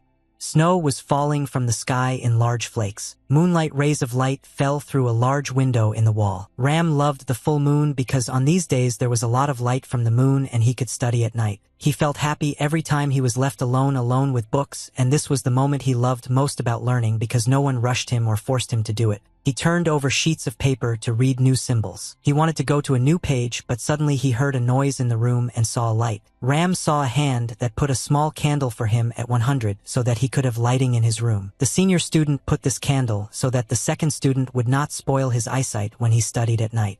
Ram said that it was not worth doing this because the oil is very expensive and the family already spends a lot of money on it. Song Yu said that he could not buy the second disciple a new book, but he could afford to buy oil, so he asked the second disciple not to suffer about this. Ram looked at the older student in surprise, and then said that he was not suffering, and this was not at all like him. Suddenly Ram told a story that in ancient times there lived a man named Song Kong, and people say that he counted books in the moonlight. Song Yu continued this story and said that in the summer this man read books and used the glow of fireflies in the night for this. Ram was very happy that her older brother also knew this story. Song Yu said that she heard this story from one of the narrator's uncles who came to work at the tea house. Ram asked his elder brother if there were such people there. Song Yu said that he sat for a long time and listened to his stories. It was very interesting. That's why many people come there every day despite the expensive tea. Ram began to smile and laugh. He said that he would really like to visit there because it is very interesting. Song Yu said that he remembered this only when the second student began to tell this story. But now it's too late. Therefore he asked the boy not to sit at books for so long. Song Yu said that he still needs to go to school tomorrow. The senior student got up early and noticed that his temperature was rising and his body had been working since the morning. He took a wooden stick that was near the front door. He went outside despite the fact that it was still very early and cold. The guy still decided that this was the best time to train. With a sharp movement, he stood in a fighting stance and raised the stick up. Song Yu noticed that lately he has become too hot. It doesn't look like he is sick. His body is overflowing with vital energy. He was practicing martial arts techniques early in the morning and trying to learn a new technique. He said that he would never give up and would practice until you get the best result. Every morning he practiced with his stick. His movements became clear and precise. His body became stronger every day and his muscles improved. Song Yu felt that his body was becoming stronger and his internal energy was improving every day. His movements were becoming strong and clear. Summer has come. He was training as always in the morning and suddenly heard one of the students calling him. He turned his head towards the student who was approaching him and decided to find out what was happening. The younger student ran to the older student and asked him to teach him these martial techniques. But it was very bad because he was still very young. Song Yu understood that he was still too small and it was too early for him to learn these martial techniques. The younger student said that he had learned absolutely everything that his older brothers taught him and he wants to start new learning. Song Yu tried to explain to the younger student that he had to remember these techniques so well that he could repeat them with his eyes closed. The boy said that he can already do these techniques with his eyes closed and said that he can even show it now in front of everyone. Song Yu asked the younger student to demonstrate his knowledge in practice and convince everyone that he had already grown up and was ready to start new martial techniques. He took a deep breath, closed his eyes, and tried to tune in before performing this technique. The boy stood in a fighting stance and prepared to perform the exercise. The senior student watched him carefully. He started showing exercises and tried to prove to them that he had managed to learn all the moves that the older brothers did. His movements were very fast, but they were still uncertain. He tried to show maximum seriousness and do everything right so that the elder brothers would believe in him. He tried to perform the movement clearly, and now he needed to deliver the final blow to do this. He raised the stick up. The boy performed a combination of movements with a final blow which he delivered through the air. The children could not believe their eyes. They carefully watched their younger brother and saw that he was very skilled with a stick and was able to learn all these movements alone. Song Yu was delighted that the junior disciple was able to learn this martial combination of movements on his own and said that the junior disciple was a genius. The older student laughed and said that after what they had just seen, the older students need to try twice as hard, otherwise the younger student will catch up with them. Chi Sim scratched his face with his hand and said that he is trying very hard, but if he lifts his feet off the ground he loses his balance. Buncheon y la niña caminaban lentamente por las calles al anochecer hablando del día anterior. Song Yu approached the boy and said that he was doing very well and that he was moving better than the rest of the students now. He was very glad that he did so well, and the boy was able to prove to the rest of the senior students that he was worthy of learning new martial art techniques. The fifth student Bak Gu invited the younger student to fight him and measure his strength, and we thought it would be good practice. Chi Sim asked the senior student his thoughts on who would win this fight, and the senior student replied that Bak Gu would win. La compañera respondió que se iba a su casa, a la casa que compartían donde vivían juntos. Song Yu answered his questions and said that Bak Gu lost only to him and other disciples cannot defeat him. Bak Gu said that he was giving the younger student a head start and suggested that he attack first. The younger student took the stick in his hands and decided to strike the first blow. He thought that he should take advantage of this opportunity. He threw his first blow from above, but his opponent was able to parry this blow. Bak Gu immediately jumped to the side and changed his trajectory. He decided to strike the younger student from below. He thought that this would be a good opportunity to break through his defense. The younger student was able to repel this attack and blocked it, but he understood that it was difficult to block. The boy took a jump and bounced back. Bak Gu didn't expect the younger student to be so fast and therefore missed with his attack and hit the ground with his stick. The younger student knew that this was a good opportunity to outline the attack and began to make circular movements with his stick. He decided to strike his opponent from the right side. Bak Gu had a hard time fighting it off, and he didn't expect the younger student to be so fast. He began to receive several at once, and this forced him to constantly be in a defensive stance. He constantly had to give back control in battle. The younger disciple sped up and began to launch many fast attacks.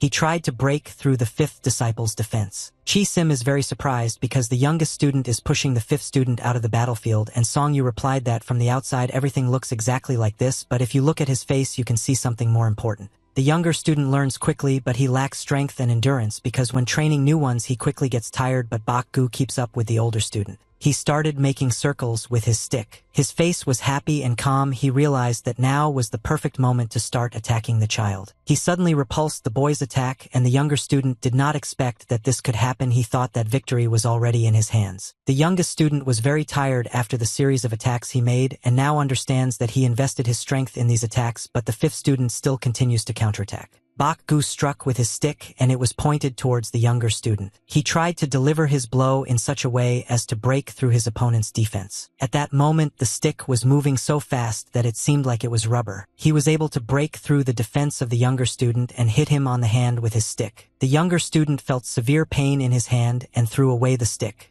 He just received damage. Bak Gu put his wooden fighting stick on the ground and informed the younger student that he had just lost. But the youngest student suddenly began accusing the fifth student of being a coward, and this seemed a very strange accusation for Bak Gu. The younger student said that he had never learned anything like this, so he could not block the blows of the fifth student. Bak Gu stood happy in front of his concept and said that hitting a weak spot is the best way to win.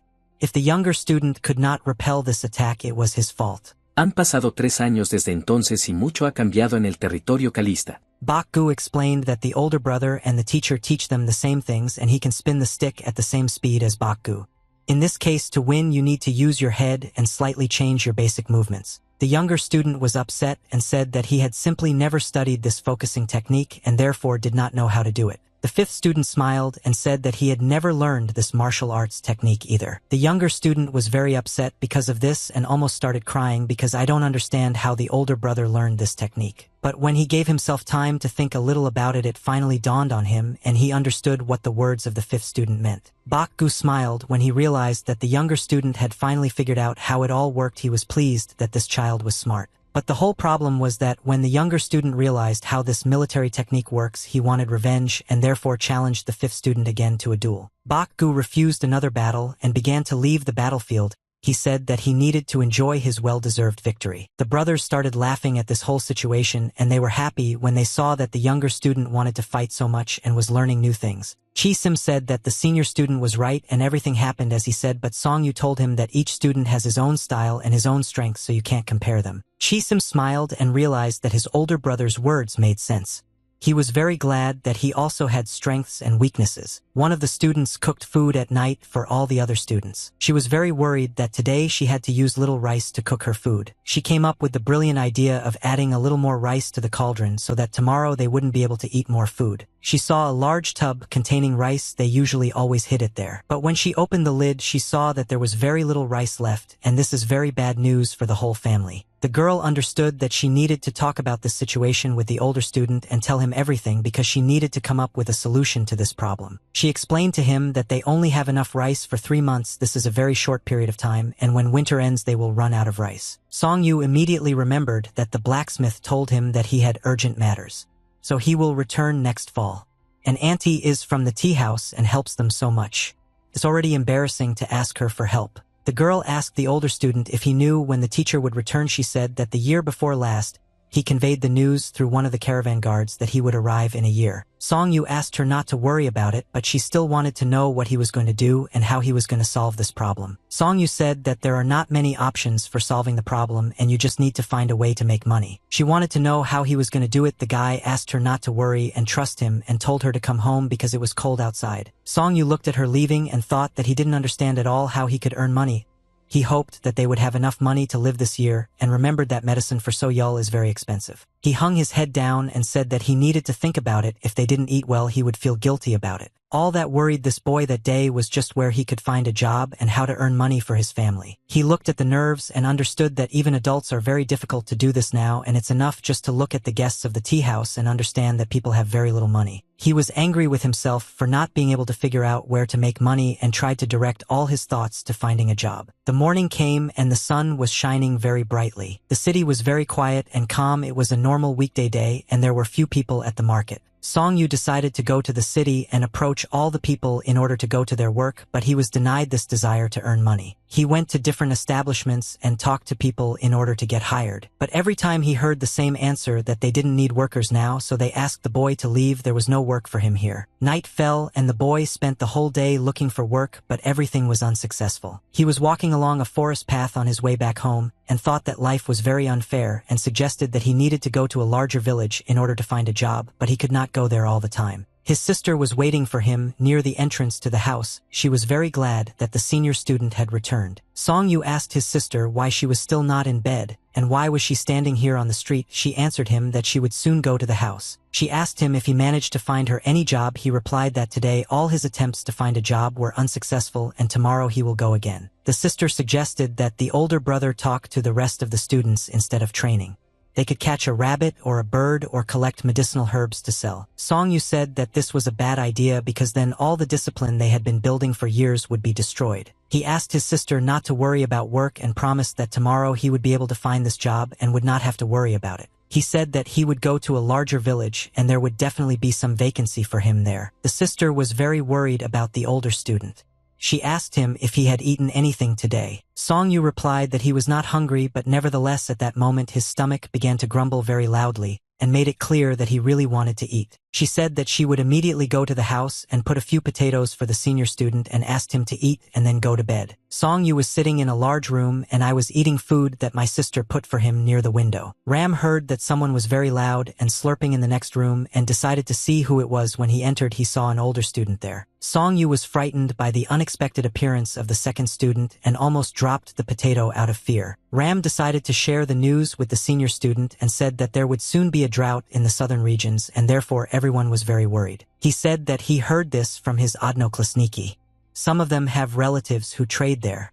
And after that he said that he still wants to share something with his older brother. Ram said that in 2 years he will finally be able to show his abilities. The second student informed the older student that from now on he wants to focus only on this exam to show what he is capable of. Song-yu was very glad that the second student made such a serious decision.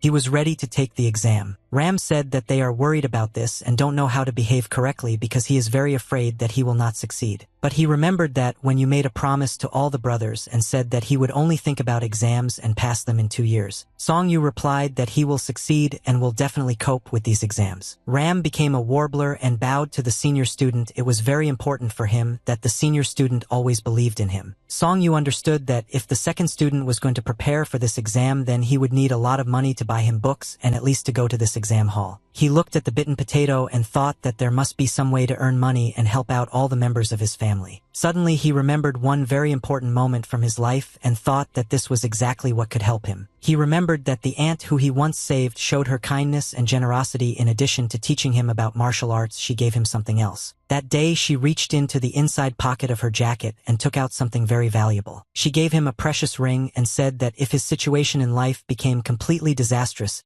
he could go to the largest store in the village and sell it. He took out this ring and thought that it was wrong to sell what the benefactor gave him, but this aunt then told him to do so in case of urgent need, and he began to think, where is the largest store nearby to sell this ring? The next day came and the boy immediately went to the nearest village to sell this ring. In the pawn shop that day it was very quiet and calm. There were no people and no visitors, only one salesman who was sitting at a large table and wiping a vase in the dust. This seller sat and thought why he didn't have any visitors for several months. No simpletons came here, and it began to confuse him. Suddenly the doors to the store opened and a new visitor came in. The salesman immediately jumped up from his seat and joyfully greeted the new visitor. He looked closely at this visitor and thought that something strange was happening here. Song-yu said that he needed to sell something at this pawn shop, and the seller said that this is not a place for children. The boy asked the seller to carefully look at the ring he had brought to sell, and his eyes lit up. But then he started coughing and said that this ring doesn't look special and looks like an ordinary trinket. But the seller was deceiving the boy, and when he took this ring into his hands, he realized that this was an unusual ring and that he was doing it by a real master using a special technique when creating. Song-yu asked the seller how much he was willing to give for this jewelry. The seller said that this ring looked like a rare thing and a real master worked on it, and said that he could give only 1 gold coin. The boy did not agree because it was very little, and he said that he knew that this stone was quite expensive. The merchant began to explain to the boy that now there are big problems with money, and he cannot give him more for this ring, and the stone inside this ring is not real, so the boy agreed with this proposal. The merchant was very glad that he managed to fool the boy and immediately began to rummage around in his desk. He put the documents on the table in front of the boy and said that he could familiarize himself with the terms of the purchase and sale agreement. The boy put his finger stamp on these documents. The merchant asked the guy to wait a little near the desktop. He put on 1 silver coin, and Song-yu was very indignant because it was a silver coin and they agreed on 1 gold coin. The merchant began to smile, and at that moment he looked like the devil. He said that he would never in his life give this child a gold coin. Song-yu said that even though he lives in a village, it does not mean that he is stupid, and explained to the merchant that he should give him a gold coin. The merchant said that this boy is crazy and he is talking some kind of nonsense. Song-yu asked to return the ring to him. He said that he would not sell it to the merchant.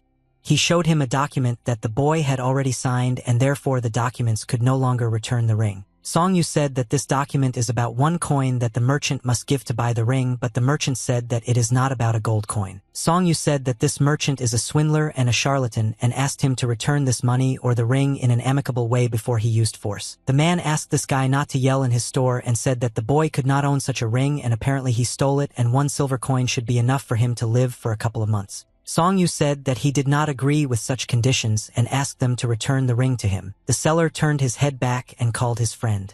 He said that a visitor had appeared in the store and was rowdy. 2 tall and strong men came out of the mystery of the room that was behind the red cloth. Song Yu was very angry when he saw these men. He was ready to destroy everything they saw because he had just been deceived so much and decided to make his last hopes of making money. The men who came out of the room were very dangerous and they worked here as bouncers. The merchant ordered his bouncers to throw this puppy out of his store and asked them not to forget and beat him to a pulp. They smiled and started laughing because they understood that this was a very weak opponent and they could quickly deal with him. One of the bouncers walked up to the boy and grabbed him by the face and asked where this brat got so much courage to be rude to the merchant. Song Yu removed the thug's hand from his shoulder and asked not to be touched again. The bully said that it is worth beating this puppy several times so that he begins to be afraid of his elders. He swung his fist and wanted to hit him. His big and strong fist was already flying towards where Song Yu stood. The boy realized that the situation was getting out of control and now he urgently needed to take some action to stay alive. Song Yu realized that this was the perfect moment to try his fighting techniques in action and dodged the blow and tripped this thug. The bouncer understood that this guy was smarter than he might seem at first glance and felt that he was about to fall. Song Yu was able to knock down this big guy's daughter-in-law using his agility and ingenuity. The merchant was very surprised and shocked that this guy had the courage to defend himself against such strong opponents. The second bouncer was also surprised that this boy was defending himself and was able to knock down the son of such a thug. He was angry at this child and clenched his fist in order to strike back at him. But Song Yu moved faster than this idiot and therefore managed to strike him in the jaw with his fist. He put all his strength and power into his attack because he was very angry with these people, and the big guy also fell to the ground. Song Yu was very surprised that his blows caused such a large amount of damage.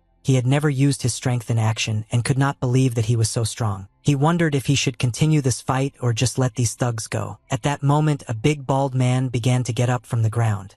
He was very angry that he had just been dropped to the ground. He wanted to take revenge on this child and try to hit him again in order to break something for him. The bouncer took advantage of the fact that the boy now did not understand what to do and decided to immediately strike him. Song Yu felt very strong pain when he was hit and blood began to splash out of his mouth. Song Yu got angry at this big man and lost control of himself and started beating this big guy. He grabbed him by the shoulders and tried to throw another blow. He kneed him in the stomach and the big man started screaming in pain. After the bouncer took a knee to the stomach, he also started coughing up blood. Song Yu was scared when he saw that this was a big strong man on the blood shell cashlet. He thought that if this big guy died, then he would have big problems. The merchant felt in danger. He was very scared because he had never seen such a small boy be able to fight so well. Now they were left alone and the merchant understood that he could no longer protect himself. After all, this guy knocked out 2 of his guards. Song Yu understood that if he couldn't get money now, then the day after tomorrow his students would starve, and that didn't suit him. The merchant knelt down and began to ask for forgiveness from the boy.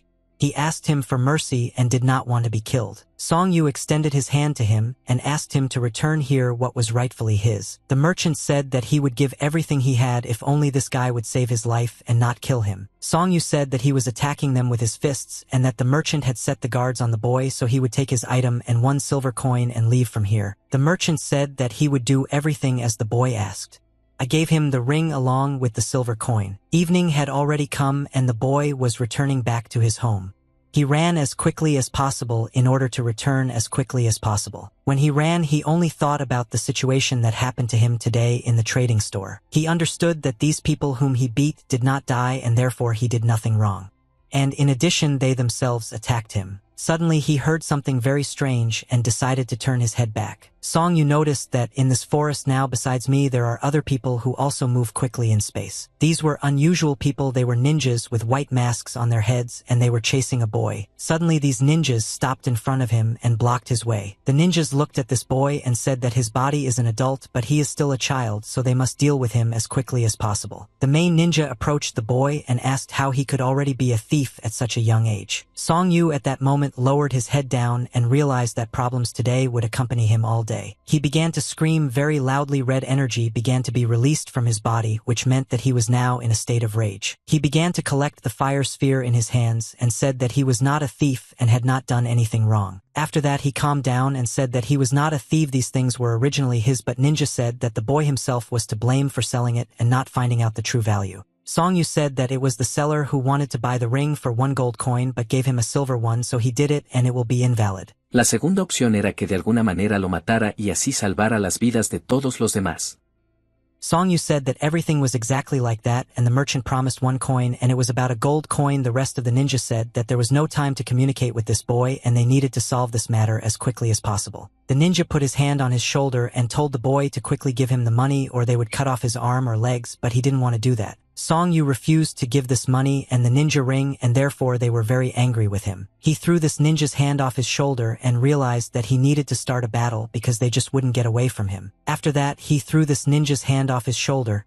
He immediately received a blow to the liver. Song Yu understood that he had to attack even if he didn't want to do it, but there was simply no other choice. He began to strike this ninja and tried to break through his defense. The ninja was surprised that this boy was moving so fast. Song Yu tried to strike directly, but suddenly yellow energy began to wrap around his arm. The ninja blocked the boy's hand and did not allow him to move. Song Yu felt very strong pain because this ninja tried to break his arm. He used the fighting technique that his aunt taught him and thought that this was the time when he should use it for the first time. The boy struck the ninja in the face with his palm. Song Yu tried to perform the technique according to all the rules and laws so that it would be as effective as possible. At that moment he remembered what his aunt told him: if he uses his hand then he needs to understand that he must kill his opponent or make sure that the opponent cannot resist. Song Yu then thought that he would not use this technique because he would have to kill his opponent. The ninja was shocked that this guy could use such strong fighting techniques. In addition, he knew nothing about this martial art. He struck him in the face with his fist and took revenge on the boy. He kicked him and knocked him down until the guy lost consciousness. Song Yu started coughing up blood and couldn't resist anymore. He could no longer fight and fell to the ground.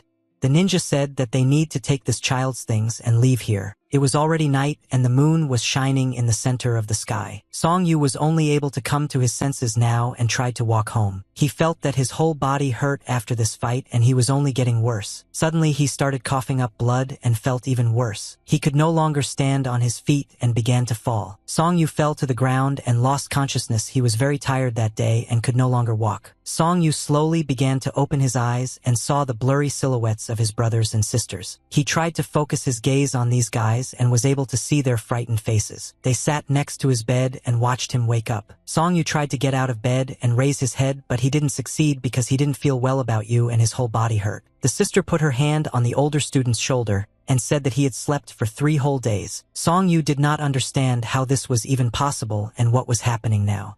He had very little memory of the events of that evening when he lost consciousness. The sister said that she should ask the eldest student what happened to him because he was lying on a deserted road and the second brother was returning late from his studies and was able to find the eldest student and bring him here. He lay back on the bed and looked at the ceiling. The guy thought that he lost consciousness before reaching home. The students began to make their own assumptions and versions about what could have happened. But Song Yu told them that everything was fine and they didn't need to look after him, and instead they could go and do their own thing. Song Yu asked his sister not to leave and to stay with him for a while because he wanted to talk to her. He slowly turned his head and looked at her and then asked his sister how much food did they have left. She said that there was no need to worry about it because the fourth brother brought some food. Song Yu tried to get out of bed again and asked where he got the food from. She replied that there is a grandfather who lives in the mountains and he helped them. Song Yu said that it was grandfather who collected medicinal herbs in the mountains. The sister put her brother back on the bed and said that this grandfather was also a hunter and he took the fourth student as his assistant. Song Yu was very glad that Chi-sim was able to find a job for himself and help the whole family. The sister said that the students understand everything and also try to help the family and therefore take on new responsibilities and look for work. Song Yu said that he found out everything he wanted and now his sister can be free. And the guy wants to lie alone in the room and think about something very important. He looked at the girl and waited for her to leave the room so that he could remain here alone. He could not believe that all this happened to him and now he is in such a state that he cannot be useful. He was angry with himself because he got into such a terrible situation and now he doesn't know how to get out of this situation. He closed his eyes and began to cry. He thought that if nothing was done now the students would starve and he was confused and didn't know what to do. He wanted the teacher to come back soon. Autumn came and the leaves on the trees began to turn yellow and the estate in which the guys lived was closed with wooden beams so that no one could pass here. He climbed the fence and looked into the below. He tried to see the teacher but he was not on the horizon and he did not understand what was happening because the teacher promised to return in the fall. Song Yu walked around the yard and tried to come up with a new plan. He thought that he needed to earn money quickly to help his family because Chi-sim cannot bear everything on himself. He thought that if the guys only ate empty porridge, they wouldn't have enough strength to train. Song-yu thought that he would most likely have to go outside the city to find a job. Evening came and the sun was hiding behind the rocks. He was returning home and saw that there was smoke from a fire near the house, and this meant that delicious food was being prepared at home. He smelled a very tasty chicken smell and wondered what was happening at home now and where did the chicken come from. Song-yu assumed that the teacher returned home and brought chicken, so they are now cooking it over the fire. Near the fire, there were students watching chicken meat being prepared on the fire. Suddenly, they saw an older disciple who had just returned home. They were very happy that the older brother would now join them. The younger students asked the older student Song-yu why he just shouted so loudly that the teacher was back because he was not here now. The guy started laughing and said that his older brother got it all wrong because of the smell of chicken. In a large black frying pan, there were 3 chicken carcasses that were being cooked on a street fire. Song-yu patted the younger student on the head and asked the rest of the guys where did they get this chicken from. The guys could no longer contain their appetite and they were very glad that the senior student returned because they could immediately pounce on the chicken and start eating dinner. The sister explained that the 5th brother had worked well today and so he was able to bring chicken and rice for the whole family. The 5th student smiled and said that today was just a lucky day and the merchant paid him generously for his work so he was able to buy a chicken. Song-yu at this moment began to feel useless because he spent the whole day looking for money but his uncle scolded him and said that he had nothing. Song-yu began to worry that he did not know this person who paid the 5th disciple. The 5th replied that this uncle was heading to Hunan and the boy helped this traveler all day. Song-yu started yelling at the 5th student and asking what exactly the boy had to do to earn this money. He replied that he had been loading luggage on a cart all day and did not understand why the older student was shouting at him and asking so many questions. Song-yu started yelling at the 5th student and trying to find out where he actually got this money from. The 5th student replied that he told the whole truth and does not understand why the elder is shouting at him. Song-yu said that he has been trying to find a job in the village for a month and knows about all the vacancies, and when a stranger comes to the village, Song-yu is the first to help him, but today he has not heard of any stranger. The 5th student lowered his head down and began to shake. He did not understand why the older student was shouting at him because he brought food and wanted to feed everyone. Song-yu began to shout at the guy even more and asked him leading questions that the 5th student could not answer. He was waiting for this guy's explanation and to find out where he got this money for the chicken. The 5th student could not stand such tension and said that he lied to everyone and in fact he stole this money and then bought a chicken with this money. The rest of the students were very upset and scared when they heard that the 5th student had stolen the money. He felt very ashamed and said that they had not had normal food for a month and he had almost no strength, so he began to train less hard and skip training. Song-yu said that this is not a reason to become a thief. The 5th student replied that he had no choice because if they didn't eat, they would simply die. He said that there had been no work for a month, he needed to eat, and that's why he stole the money. The 5th student said that he does not know all the details and problems of the family, but he definitely noticed that it is very difficult for the eldest student to cope with all the difficulties on his own. Song-yu understood that the younger students see that he cannot cope and therefore take the situation into their own hands and solve problems as best they can. Suddenly they saw that the 2nd student had returned from studying and immediately approached them. The 5th student began to accuse the 2nd brother of only reading books while all the other children were starving. The sister was very dissatisfied with the behavior of the 5th student and told him to never talk about the 2nd student like that again. Brother went up to the 5th student and took him by the shoulder and asked him to apologize to the 2nd student. But the 5th saw support in Chi-sim and said that it was all true and he didn't want to apologize. Chi-sim said that situations in life can be difficult, but it is wrong to behave like this with a mentor, and the 5th student began to get angry because he is always the one to blame for all conflicts. Song-yu looked at the 5th student who had set their family up very badly and tried to understand what measures should be taken to punish him for this act. The 5th student said that he stole the money, but today all the brothers can have dinner and not die of hunger. Song-yu said that even if he dies of hunger, you can't take other people's things because this is the act of a weakling but not a real man. The 5th student again began to blame the 2nd student for the fact that he can eat at school during training and therefore it is easy for them to talk about it. Minsu levantándose de la mesa se puso la chaqueta y les informó a todos que el vicepresidente lo había llamado y que iría a su oficina. Bakgu said that the brothers think only about themselves and completely forget about the younger ones. He said that no one knows that So Yul has been feeling very bad all these days, and So Young gives her all his food to make her feel better. All the brothers and sisters were very shocked when they heard that the fifth student told secrets that should not be told in front of everyone. He started crying and running away, and when he ran he shouted that he wanted to cook this meat for Yang Wu So Young and So Yul so that they would not die of hunger, but if the older brothers don't like it, let them do as they want. The students were very frightened by this behavior of the fifth student and did not know what to do now. After all, he was running away from the territory of the house. The younger students also looked at the fifth and began to cry.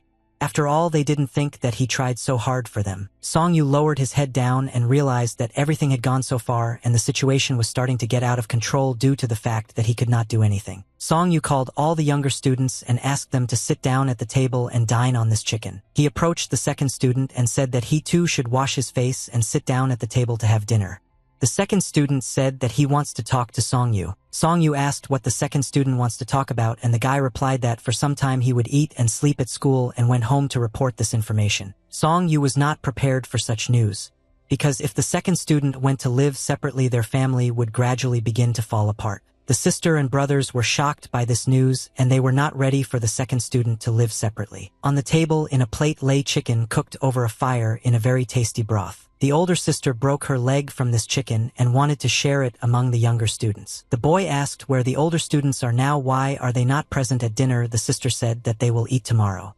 The boy replied that he and the younger students could also eat tomorrow. She said that her brother would be angry if they did this because he said that it was necessary to take food for the younger students. So Yul began to cry and asked her older sister did the brothers quarrel because of her. The older sister saw that the baby was upset and took the girl with her hands and hugged her. She sat her on her lap and said that all the brothers and sisters love baby So Yul, and they were not fighting because of her for a completely different reason. She immediately calmed down and stopped crying. The girls felt much better as the older sister explained that the baby was not to blame. She started feeding the children chicken and making sure they had a good dinner today. Morning came and all the students stood on the street and warmed up their bodies before the training began. Chi-sim asked the fifth student Bakgu what happened and why does he look so bad today, as if he didn't get enough sleep. Chi-sim said that the fifth student needs to learn to control his anger and later he should tell his elder brother that he was wrong and talk to the second student and go to his school. Bakgu closed his eyes and did not agree with his brother but did not want to answer him. The senior student left the house and saw that the rest of the students were already ready for training, but before the training began he wanted to talk to the fifth student. Bakgu bowed to the senior student and apologized for his actions. He said that he behaved wrongly and it will never happen again. Song-yu tried to stop the first student, but it was too late because the boy continued to apologize for his action and said that this would not happen again. Song-yu said that the fifth student was not to blame for his actions and he did everything right because he was worried about his younger brothers. Song-yu apologized for yelling at the fifth student yesterday and causing him mental suffering and making him worry. He also said that he would not behave like that again. Song-yu asked the fifth disciple to also promise something very important in front of all the brothers and sisters. He said that he didn't want any of the students to ruin the reputation of the Muyin clan and asked them to promise that none of them would steal money, take other people's things, or beg on the streets again. He looked at the fifth student with a serious look and asked the student to promise him never to do that and to follow these laws. Bakgu started crying but couldn't immediately promise his older brother to fulfill all these requests. Song-yu said that he took responsibility for the lives of all the students and for their future, and therefore this means that if he earns money then the students will eat food, but if he does not earn then all the students will have to starve. The rest of the students were very scared and shocked when they heard this rule from the older student, but they replied that they were ready to make such sacrifices and obey their older brother. Song-yu closed his eyes and realized that now was the time to begin fulfilling his main mission. He turned around and walked up to the fence to take a long stick. The students did not understand why the elder brother went for a wooden stick and what he would do with it now. He walked up to his sister and extended his hand in which there was a stick for her to take it. He said that the student should receive punishment for becoming a thief and only Song-yu was to blame for this act, so he asked his sister to hit him 10 times with this stick. The sister replied that this could not be done. The rest of the students were very scared when they saw that the eldest student decided to punish himself for not being able to follow the fifth student. Song-yu said that every action has its consequences. There are matters that cannot be resolved with words alone. Song-yu told his sister to take the stick because he should receive punishment, and Yu's sister is the eldest after Song-yu, so she should do it. He came as close to her as possible and said in a quiet voice in her ear that this was a necessary measure so that the younger students could think about their actions, and this was necessary so that Bakgu would not make such mistakes again. She understood why her older brother was doing this, but she was still not ready to hit him with a stick. The girl took this stick in her hands and stood with it for several seconds. She nevertheless listened to her older brother's request and gave him several blows on the back with this stick, and he was left with bruises all over his back after the blows. He closed his eyes and felt very strong pain. After all, he understood that these wounds would take a couple of weeks to heal. She went up to her brother and began to examine his wounds. She asked if his back hurt much after the blows. Song-yu said that everything was fine, he just couldn't do otherwise. The girl told the older student that the other students love and respect him very much. He said that this was very good and it meant that they would no longer steal, and he was glad that this method worked. At that moment, she was trying to cure his wounds on his back. He said that he had to do something to make Bak-gu change his mind and not become a thief in the future. He knew that while the teacher was not at home, he was responsible for all students. She said that the older student thinks a lot and comes up with extraordinary solutions. He replied that this is why even if something bad happens, he should be an example for everyone. He said that he has no greed, but he wants to have the right to be called an older brother because he once took on this responsibility and promised the teacher that he could handle it. She said that it would be very bad if the second brother found out about all this.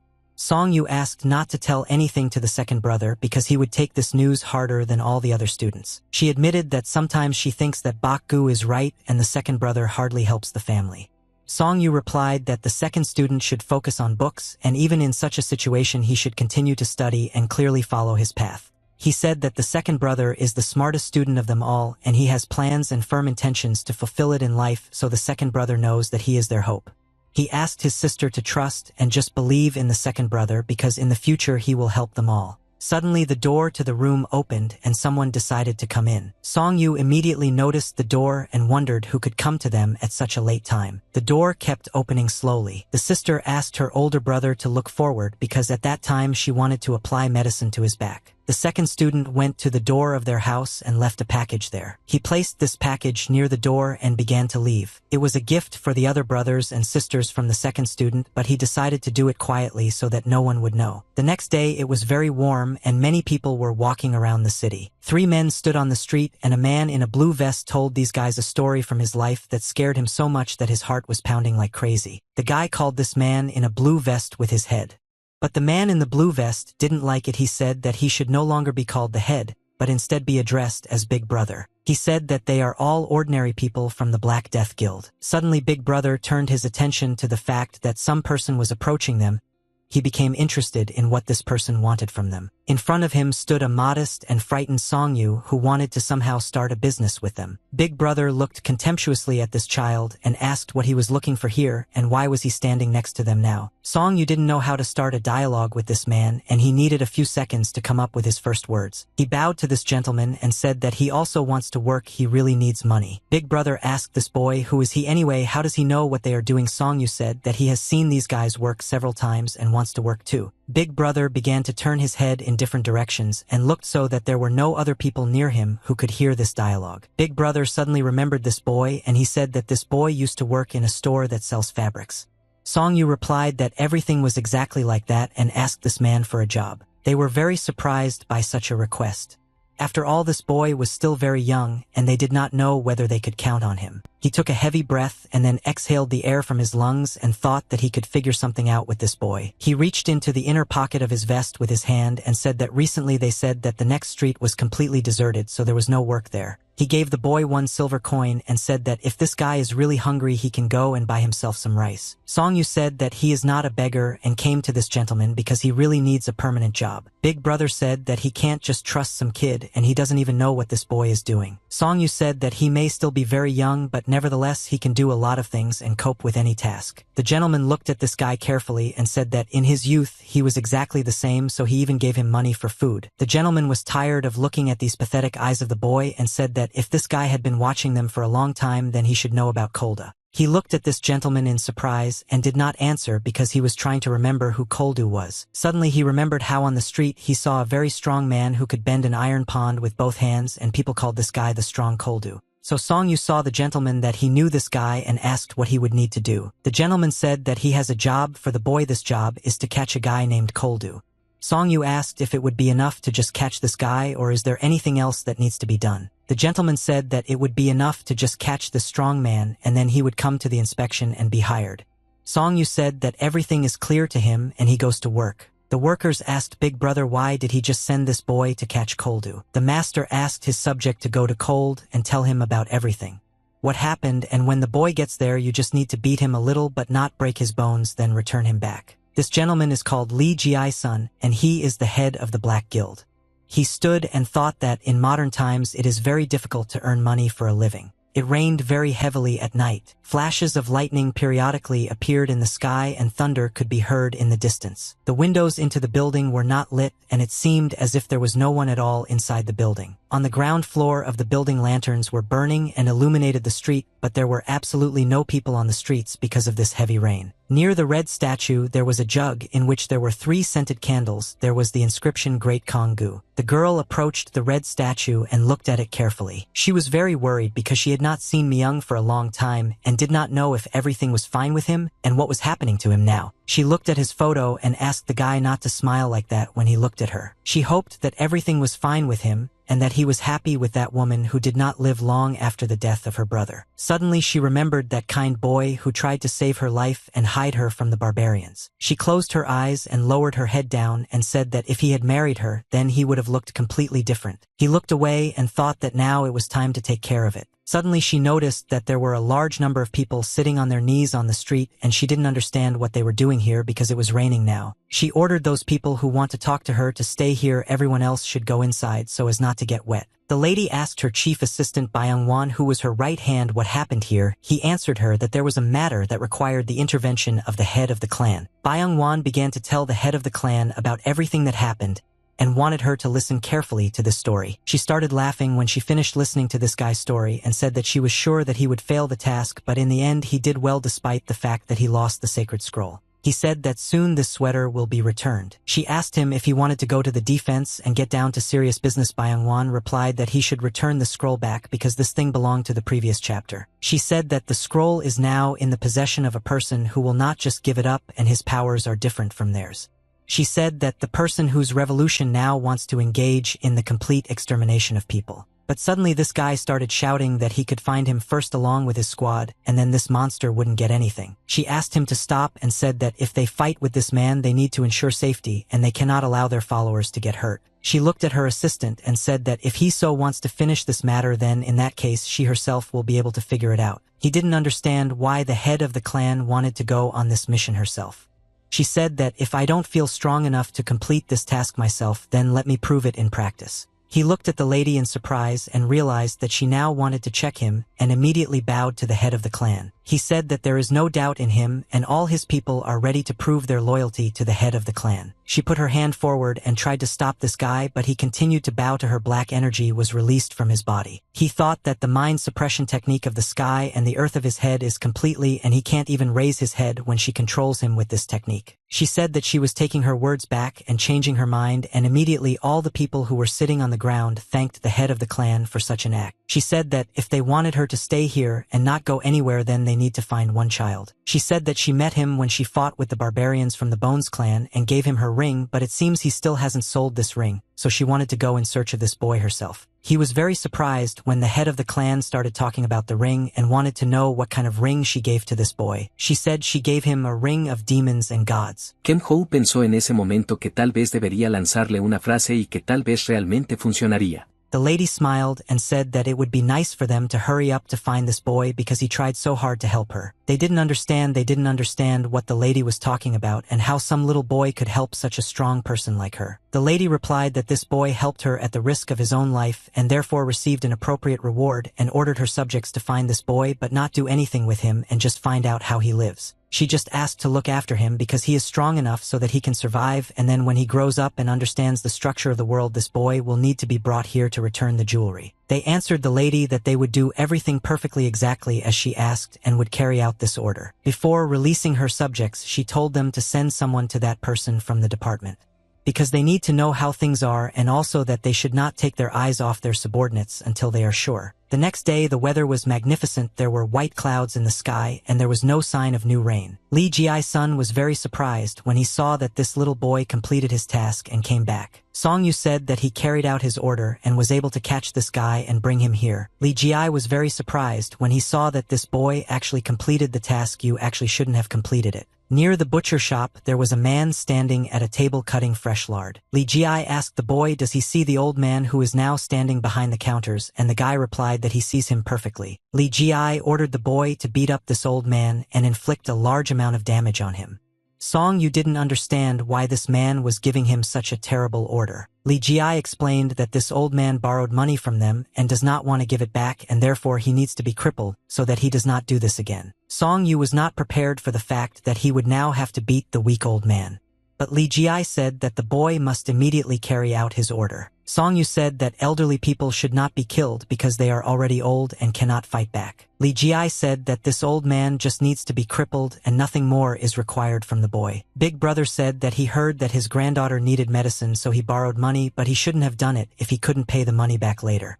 Li Ji said that a guy can beat either an old man or his granddaughter. Song Yu said that he wants to take on some other task. Li Ji said that there is another task, but the work there will be about the same. He said that now it's his turn to attack and he wants to show it what's coming in return. Li Ji said that this task must be completed if he wants to get to work with them. He said that the work of their clan is that they beat people who do not give them money. If the guy cannot cope with this task, then no one will give him a job in this clan. Song Yu said that he doesn't want to do this dirty work and it would be better if he robbed people like Li Ji instead of beating his grandfather. He closed his eyes and stood silently for several seconds. Suddenly the boss started laughing and took this boy's words as a joke. He took this guy by the shoulder and said that they had better go and eat something now. He looked at the merchants near this shop and addressed him as his father. Song Yu was very surprised when he realized that this seller was an unusual old man, and in fact it was his father. The old man began to scold his son and said that he had repeatedly asked him to buy groceries and help with the store. Li Ji turned his head towards the boy who was standing behind him and told this boy to come closer to them. The old man told the boy that it was better for him not to communicate with his son because his son was still an idiot, and began to laugh. Song Yu bowed to this old man and said that he would listen to him. The old man immediately realized that this boy was very good and could be useful, so he invited him to sit down and eat food from his bench. The old man looked at his son with an incredulous look and said that if he is going to die, then let him die alone and not drag innocent people along with him like this boy. Li Ji at that moment decided to ask the boy how old he was, and the guy replied that he was already 18 years old. The boss said that he likes this guy, but their organization accepts people who are already 20 years old. Song Yu said that he didn't know about this rule and he doesn't even know his exact birthday. Li Ji said that he sees this boy's strong body and it is suitable to accept him into the organization, but this guy's childish face gives away his age. Song Yu said that it is just a face and he is not small. He even tried to deceive his boss and said that he was already 20 years old. Li Ji said that he was ready to take a risk and take this guy into his organization, but the boy must promise that he will not tell anyone that he is not yet 20 years old, and if he spills the beans they will both suffer. The boss said that he thought that the boy did not stand out in any way, but this was not the case, and he noticed him, so he was ready to accept the guy into the Black Tiger Squad. Wang Nam. Song Yu smiled and thanked his new boss for finally deciding to hire him. They brought him a plate full of delicious food and told him to eat well. The old man told the boy not to mess with his son. Song Yu couldn't believe that I would feed him such delicious food today. Li Ji and Song Yu started eating these incredibly delicious noodles and they really liked this food. Li Ji decided to talk to the boy while eating and asked him if the boy had parents or was he an orphan. Song Yu was very surprised because he didn't expect such a sudden question and didn't even know what to answer to this guy. Song Yu said that he is not completely an orphan because he has a teacher and other students with whom he studies and survives. Song Yu is very hungry because he hasn't eaten such delicious food for a long time and therefore he emptied the entire plate. The boss finally decided to introduce himself to this boy and said that his name was Li Ji Sunday. He said that he lives by the rules you always get as much as you give and said that I'm filming everyone, it will be simple, then he will be able to survive here. Li Ji said that there is no need to be afraid of everything that happens here because ordinary people live here too. Song Yu said that he will listen to this guy as his brother. Li Ji smiled and thought about what kind of boy this could be very useful to them. When evening came they went into the forest and the boss wanted to show the guy what they were doing and test him in practice. Song Yu had to fight in the forest against a strong opponent and at that moment the other guys were watching their battle. His opponent was of a very strong build.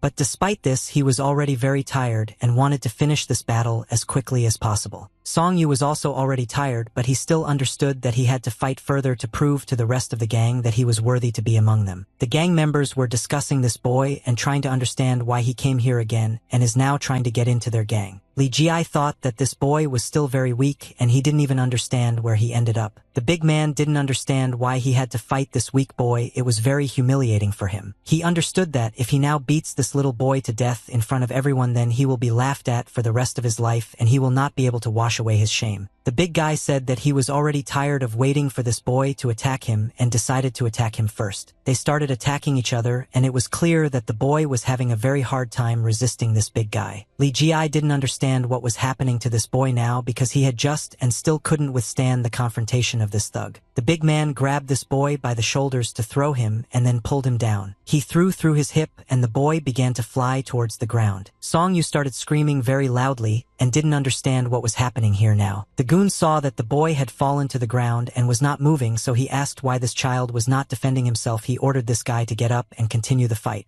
Li Jie hit himself in the face with his palm and realized that this was a complete failure. If the boy doesn't, then there's no point in him. But Song Yu still decided to show his strength and was able to get up from the ground. The thug at that moment said that if the boy thinks that he is the youngest and can dodge blows, then he is mistaken. The thug immediately started attacking this guy and said that no one would play with him here and everything was serious here. Song Yu began to cover his face with his hands and try to block the attacks of this thug. The brute began to inflict fast and strong attacks, so the boy tried to test his strength. Song Yu was able to block a large number of blows and didn't even fall after that, and the thug realized that he was already tired of beating this guy. He turned his head to the boss and asked where they found this guy, and the boss replied that this boy himself came. They asked him how this boy was able to catch Kolda, but Li Jie replied that he did not know how the boy did it, but nevertheless he was able to complete this task. Li Jie said that maybe he formulated the problem incorrectly for this boy. He didn't need to fight now like a rebel in a pawn shop. Li Jie said that this guy has very good potential, but the whole problem is that he is very different from them. The boss said that this guy is not quite suitable for the Black Tiger Squad, and rather he is suitable for the White Tiger Squad, so he brought him here to be tested. The big guy said that he overdid it a little with the blows, and the boy would need to rest a little, most likely just a couple of days for him to recover. Li Jie told the boy that he did everything right, and now he wanted to take him to rest. He said they weren't the best teachers and would need to work on their teaching. Li Jie said that the guy did a good job today, it was very hard for him, so later the boss will treat him. The brute told you to take this boy to the Red Tiger Squad and the Great Master can help him there. Li Jie said that in this case it would be against the hierarchy. And even if the thug studied under the Great Master, how could he perform the duties of a mentor regardless of the squad? Li Jie thought that this guy looks like a bear, but for some reason he is very light and a heavy body will make even the spirit strong.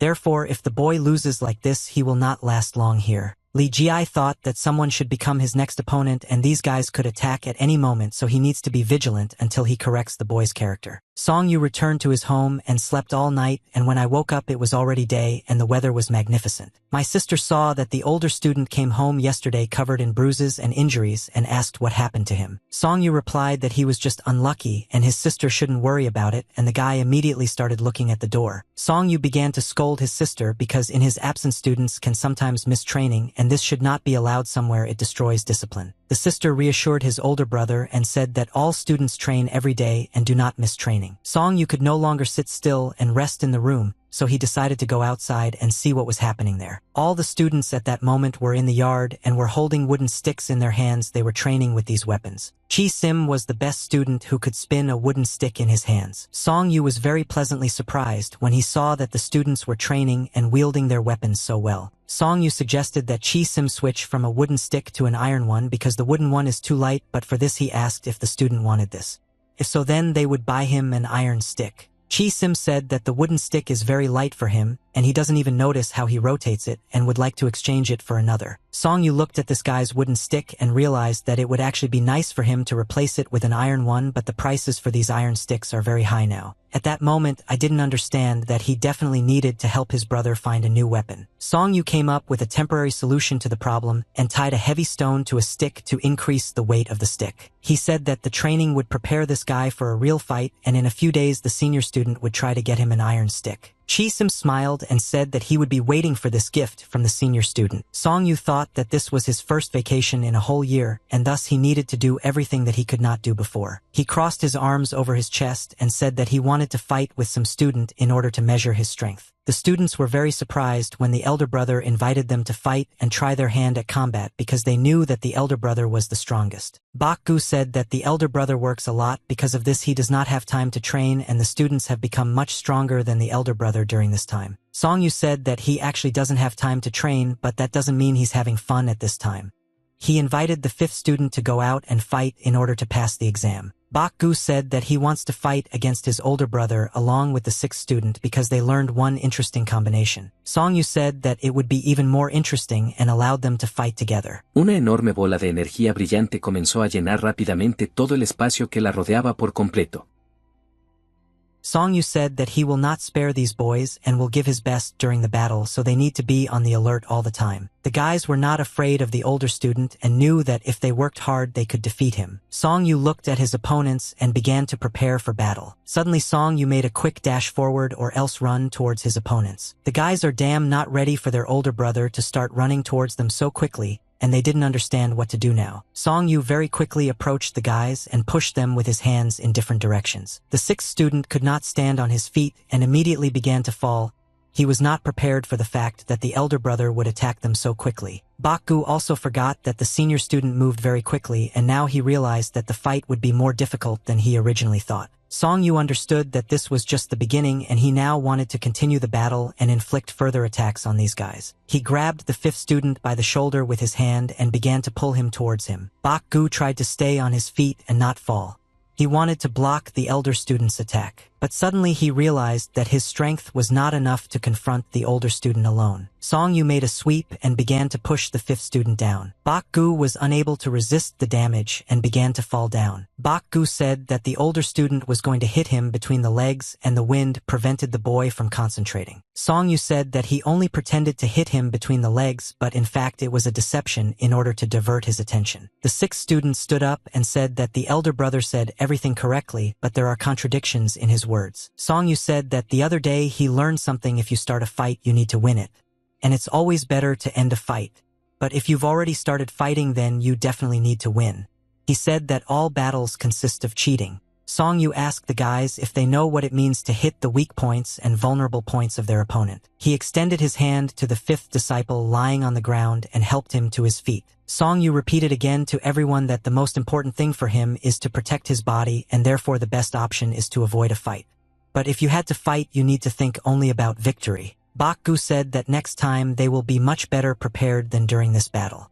After all, they will already know a lot more information about the battle. At a school that was located in the city, classes were now being held, and many students were at school at that moment. There was always a sign above the school doors that said that this place was an educational institution. The 2nd student sat in the classroom at the table and studied everything that was written in the books. But suddenly he was interrupted and some guy started talking to him, and the 2nd student had to stop reading the book. He took his eyes off the book and decided to look at the partner who wanted to talk to him now. It was his classmate who approached the 2nd student to ask why he wasn't resting now like the other students. The 2nd student said that everything was fine with him and there was no need to worry because he was studying now. A classmate got angry because this guy didn't pay attention to him at all and wanted to fight with this student and rid him of this habit, but his father forbade him to fight. He wanted to start a fight, but instead he calmed down and ordered the 2nd student to look up from the book and talk to him. The 2nd asked his classmate why he pestered him and what he wanted to achieve. Classmate asked this guy if he knows anything about the group of rain and wind. The 2nd student replied that he did not have time to worry about such nonsense because he was busy studying. The 2nd disciple immediately understood that his classmate was referring to the Wind and Rain Union, consisting of outstanding people among the senior fortresses of Changsha.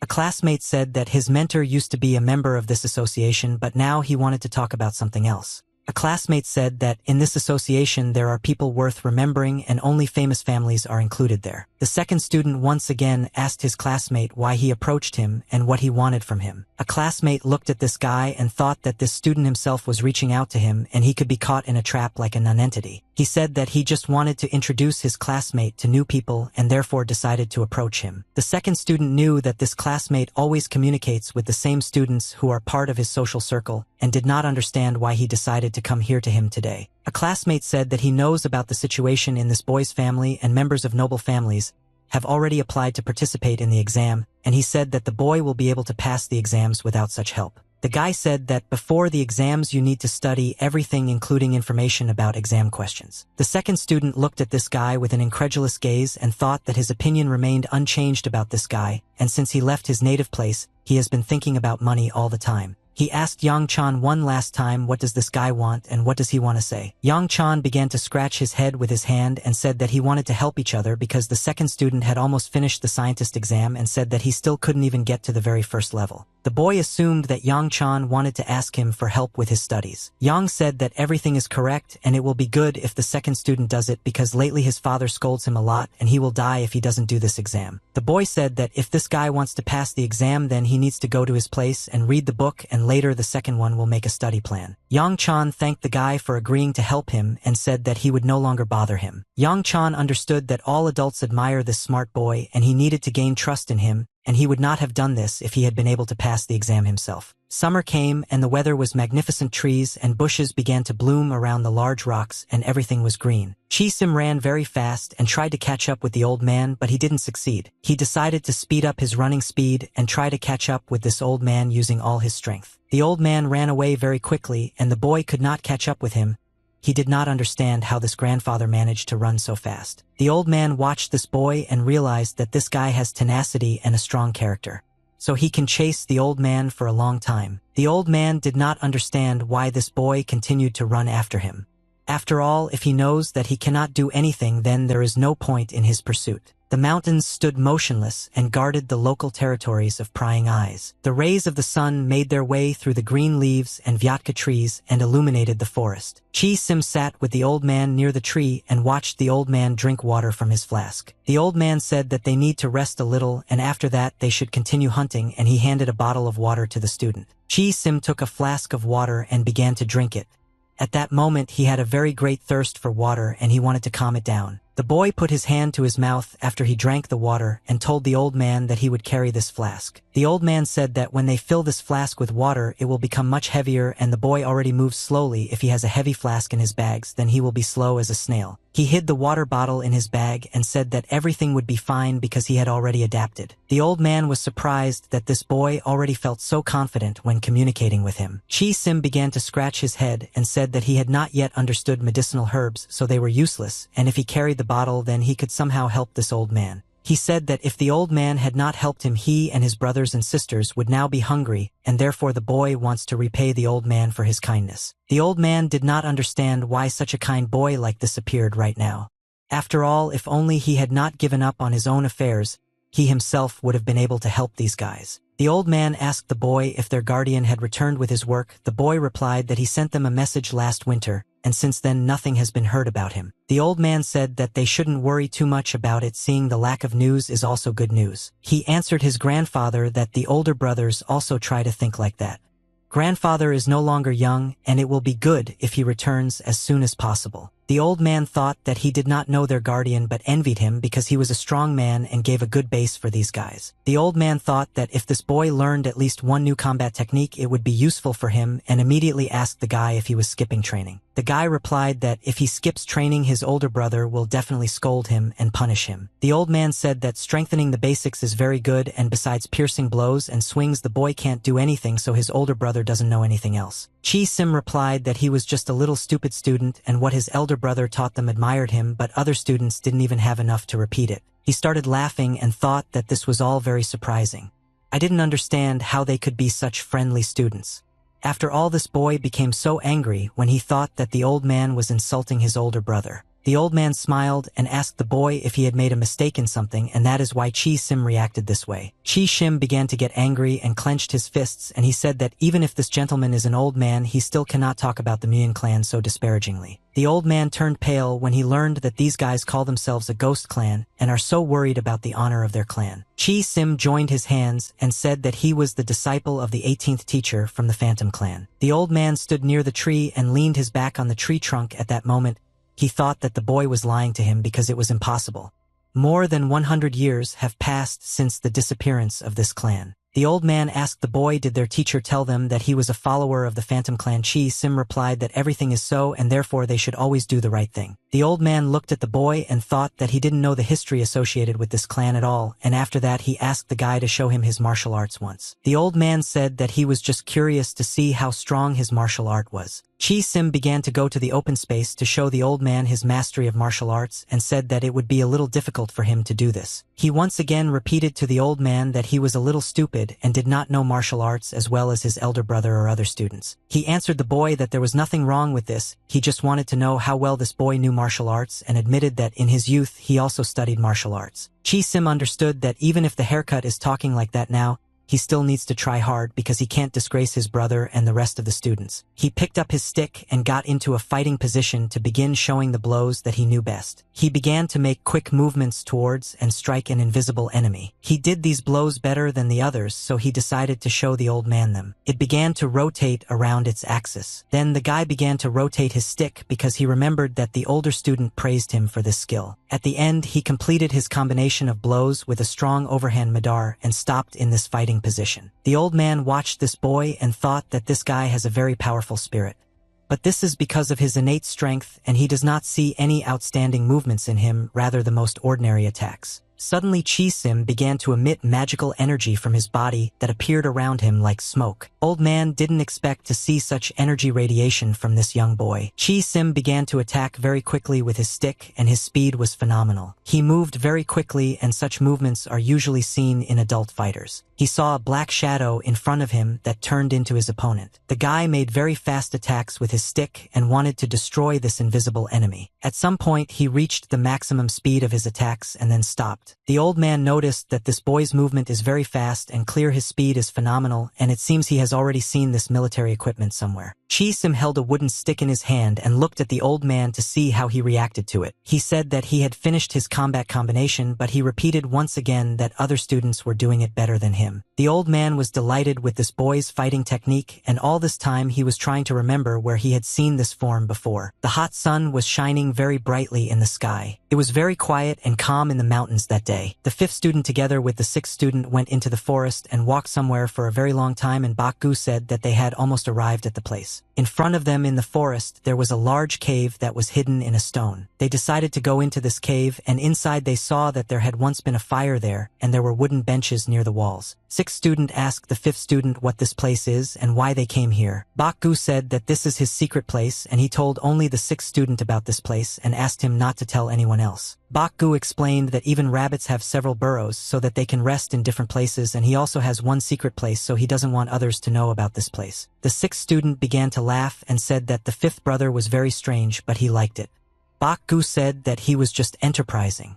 There used to be bad people in the area, but now they are not here. The sixth student said that the bad people called themselves the Bone Clan. Bakgu replied that he found this place when the robbers left here, and for now it's still dirty here, but later they will put everything in order here and they will have their own secret hideout. The sixth student smiled and said that this was a very good idea. Bakgu said that someday this place will be useful to them, and then it will become a memory of this time and he will allow others to use this place. But in secret he said that their house is much better than this cave, but the cave is also a good place. They decided to go outside and practice a little near the cave. They approached a wooden structure near which there were wooden sticks. The boys took turns each taking one wooden stick. They stood near the trees, and the fifth student said that the elder brother has very good defense, but he only has 2 hands. The sixth student said that if they don't make a mistake in the next battle, they will immediately lose control of the battle. Bakgu said that this is why they can't make mistakes, and if they only think about defense, then it won't work. They both knew that the elder brother is very strong, and they need to train well before the next battle against him. They raised their poles up and began their training. The guys practiced punch combinations and learned to move in sync. They tried to practice their best attack technique in order to demonstrate it in the future in a battle against their older brother. In front of them stood the Phantom Songyu, whom they imagined in their heads, so they knew how to fight him. The city had a combat training ground where warriors practiced their strikes and conducted training battles. Songyu held a stick in his hands and prepared for the next battle. He took a deep breath and then exhaled the air and began to show his martial arts. He raised his stick up and did his fighting combination differently. Songyu showed very fast and clear blows using a stick. He made a quick turn and struck with his stick. He moved incredibly quickly and clearly. People who watched his movements were shocked because they did not expect this guy to be so good. They talked to each other about how this guy was getting scarier every day and they were scared to fight him and they couldn't even move. The guy decided to ask Li Ji when a new batch of newcomers would arrive. Li Ji told this guy to watch his language. After all, when beginners train like that, the rest must work even harder. The guy with the white bandage on his head said that the boy who is now training is very good with weapons. They watched this boy move. Song Yu stopped and said that he wanted to try new strikes, but for this he needed an assistant and asked the guys who could help him. Li Ji ordered one of the other students to help this guy. Li Ji said that he had urgent matters and he needed to leave now, and the rest of the students began to leave with him. Song Yu didn't understand why all these guys suddenly decided to leave because he just wanted to practice. He picked up his stick again and thought that if he tried to repeat this combination a few more times he would definitely succeed. He said that theoretically he understands how to do this combination correctly, but he still doesn't have enough technique. He started his training and thought all the time that if he succeeds in something new, then he will definitely be able to improve his martial art. The sun at that moment was at its zenith and shining very brightly. The blacksmith was at that moment working in his forge and trying to make new tools for the workers. He took the red-hot sickle in his hand and looked at its shape in order to understand how good it was. Suddenly, the blacksmith heard someone's steps slowly approaching him. The blacksmith put his hot sickle into the cold water and saw a boy in front of him. He immediately said that this boy had changed a lot during the time since he had not seen him. The blacksmith said that he heard that the boy began to work in the city. Song Yu apologized because he had to work at the forge. But the blacksmith said that the boy did not need to apologize because he himself was late and the boy's choice was correct. The blacksmith put his hammer on the table and asked the boy if there was any new news about the teacher. Song Yu said that there is very little news, but everything seems to be fine for the teacher. Song Yu asked the blacksmith if he knew any news about the teacher. The blacksmith replied that he had no news, but this old man would definitely not disappear anywhere if he said that everything is fine, then it is so. The blacksmith said that the boy's body had become stronger, and he probably didn't miss training, so he asked if the guy wanted to help him distribute furs. Song Yu agreed to help this blacksmith and began to fan the bellows to make the flame hotter. He heard his uncle call him and immediately turned his head to find out what the blacksmith wanted to say. The blacksmith said that if the boy could sometimes come to him and help, then it would be very good and useful for the boy. Song Yu said that he will definitely come and help as soon as he has free time. In the city, as always, there were a lot of people walking along the street and going about their business. Armed people came to the merchant who once wanted to deceive Song Yu and began to interrogate him. The man who stood in the center said that they came to Li Ho-sung, who is now 49 years old and is a buyer in the governor's store. The man said that it was he and these armed people who came to the address, but he did not understand why they came. One man said that in the winter of the year before last, this merchant received a ring that belonged to the Hanam-yuk family. Li Ho said that he hardly remembers who brought him what rings and asked these strangers who they were and why they came to him. The soldiers began to ask this seller how this ring came into his hands. He didn't understand why they demanded this ring from him and what was his fault, because the boy who brought it to him seems most likely to have stolen it, and this is clearly not the kind of item a child should have, so he sold it a year later. The man saw this merchant thinking about something and asked him the same question again. The merchant said that he didn't want to tell these strangers anything because he didn't know them. The warrior pointed his finger at this merchant and said that this was probably the same person who bought that very ring. He said that if the merchant talks about everything calmly, then he will not have problems, but if he resists, then he will have to be killed. The merchant was very scared and did not understand how to act in this situation, but suddenly, he heard that someone was entering the room. The servants opened the red curtains and a man in purple clothes came out of the secret room. The merchant greeted the governor and said that hooligans had come to their store. The governor ordered his soldiers to seize this merchant immediately. Two bald guards immediately started running towards this merchant. They grabbed his hands and the merchant asked the governor in a pitiful voice what was happening here. The governor accused the merchant of buying things without reporting it, and after that he brazenly sold this thing for profit. And now he is asking for mercy like a pathetic coward. At that moment, the merchant regretted 100 times that he had decided to contact that boy. The gentleman bowed to the guests and apologized for being a little late and not being able to arrive on time. He said that the owner of the workshop asked me to tell him that he knew nothing about this situation.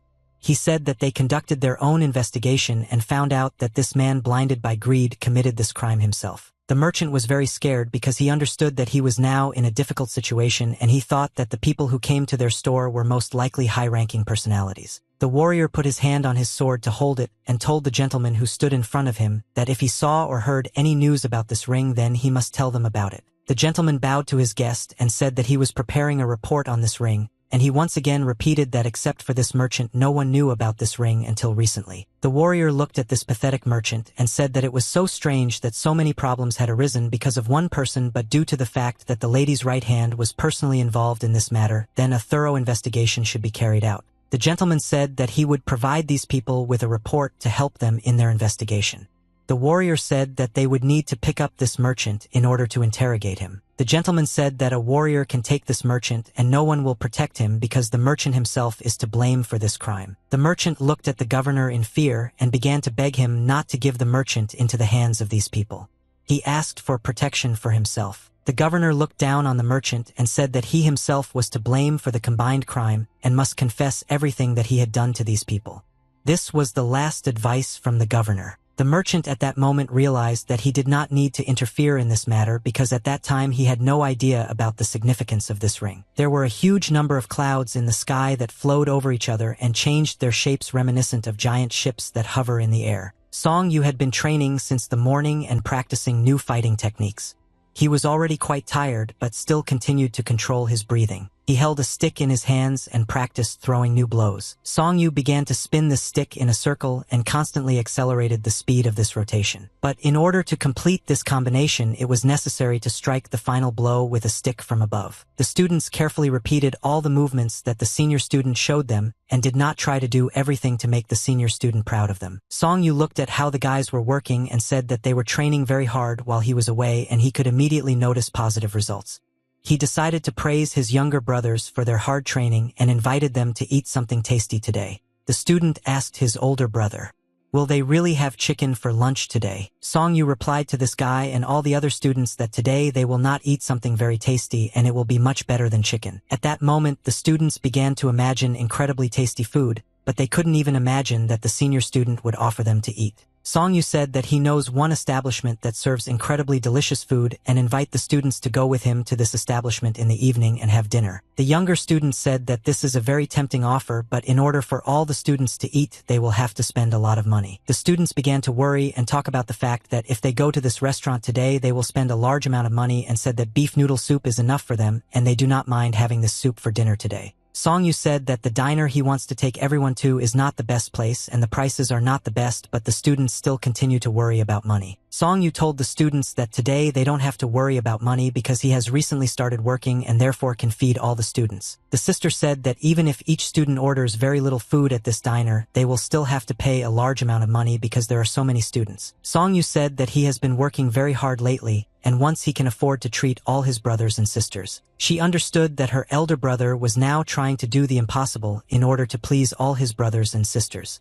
But if she now began to dissuade him, she would devalue her brother's generosity. The brothers were very happy when they realized that today they would go out to eat and talked about the fact that their older brother would buy them delicious food and therefore they should finish all their work early today and they need to be clean and tidy. Song Yu looked at the younger students and was happy that he was able to cheer them up today. He looked at the sky and suddenly remembered his teacher. He didn't understand where their teacher was now and he felt sad because of this.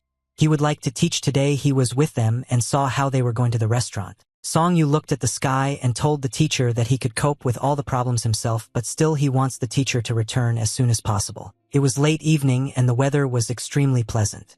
People walked along the small streets of the city. For the first time in a long time, the students all went to the city together and slowly walked to the establishment where they would have dinner. So Yul was very surprised when she saw that there were so many people in the city. Now she was delighted that it was so beautiful here and could not get out with the whole family. Song Yu looked at this baby and thought that he hopes that his younger sister will be fine with her health and needs to set a day to go to the doctor with her. He held her in his arms and didn't understand why she was so light and thought that the next time he went for medicine he would need to ask for something to strengthen her body. When they approached this restaurant, they smelled a very tasty smell. They immediately began to discuss the fact that this place smells incredibly delicious and they already want to try the local dishes as soon as possible. When they entered the establishment, they saw that there were a lot of people here and all these people were sitting at tables and eating their food. Suddenly the waiter who was standing in front of them turned his head and saw that a large number of customers had come to them. Song Yu asked all his students to say hello to this waiter and be polite. The brothers and sisters immediately bowed to this man and greeted him so that he would be positively disposed towards them. The waiter smiled and looked at these cute children. He was very pleased that they behaved very politely. Song Yu thanked this gentleman for taking care of all his brothers and preparing a special table for them. The waiter said that the boy works very hard and he deserves to have dinner with his family in this establishment, so there is no need to thank him for it.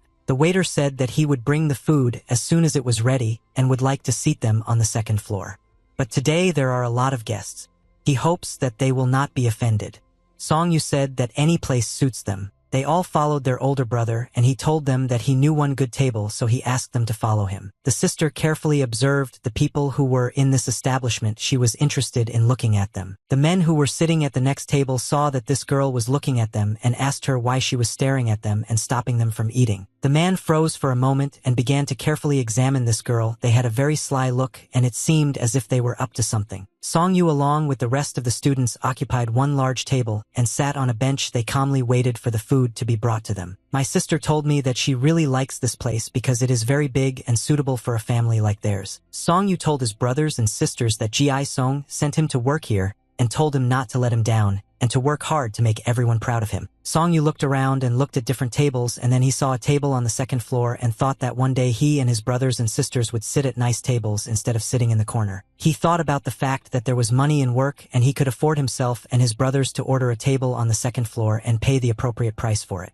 A few minutes later, the waiter brought them several plates of food, and it was very tasty food and it looked great. The younger student asked his older brother to try this food first because thanks to him they all came here today. Song Yu picked up his chopsticks and picked up a piece of meat from the plate. He put this piece of meat in his mouth and slowly began to chew it to feel the taste. When he felt this taste, his face looked incredibly happy. Brothers or older brother's reaction after he tried his food and immediately began to eat what they had on their plates because they also wanted to try this taste. Song Yu said that it would be very good if the second brother was with them now. The student said that this would actually be very good, but the second student is currently busy due to his studies and cannot join them. The sister said that they should leave some food for the second student so that he could also try this food. Song Yu answered his sister that she didn't have to worry about this because he asked the waiter to send the second student food separately, and therefore the students today can eat all the food that is on the table. He turned his head to the side and saw something very strange. He looked to the side and realized that the people who were at the next table were alarming him. From the moment they arrived at the establishment, these people were carefully watching them all the time and did not look away. The men noticed the sister, and she seemed very beautiful to them, and therefore they were eager to meet her. An employee of the establishment approached Song Yu and said that he wanted to talk to the boy. This guy explained to Song Yu that they and their brothers and sisters had better leave quickly because people from the Rain and Wind group are coming here, and these people are ordinary idiots who go to prostitutes in the evening. He said he was worried about Song Yu's younger sisters. At that moment, the sister was calmly drinking a drink from her cup and did not suspect anything. Song Yu said that he understood the whole situation and will try to somehow solve this problem. The senior student asked the rest of the guys to finish their food as quickly as possible and explained that if there were more guests in the establishment, they would cause inconvenience and they would need to leave.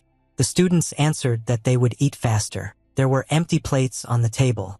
The students listened to the elder brother's request and finished all the food in a very short time. Song Yu asked the students if they were full and if the food was tasty. Yul was delighted and told her older brother that her stomach was about to burst from so much delicious food. Song Yu said that next time he will buy her even more delicious food. Yul asked her brother, "Is there really any food tastier than the food they ate today?" He replied that there is food that is thousands of times tastier and he just needs to earn more money to buy this food for the baby. Suddenly, a group of people entered the establishment and all the waiters immediately began to bow to these people and welcome them to their establishment. The leader of these guys looked around and looked at the people who were already sitting in this establishment. Lo consideró simplemente una traición. Dominique vio que estos cheques se extendían rápidamente entre los comerciantes. Para cobrar un cheque tenían que ir directamente al banco donde ya se encontraban con ofertas. Their leader said that his disciples do not like such places.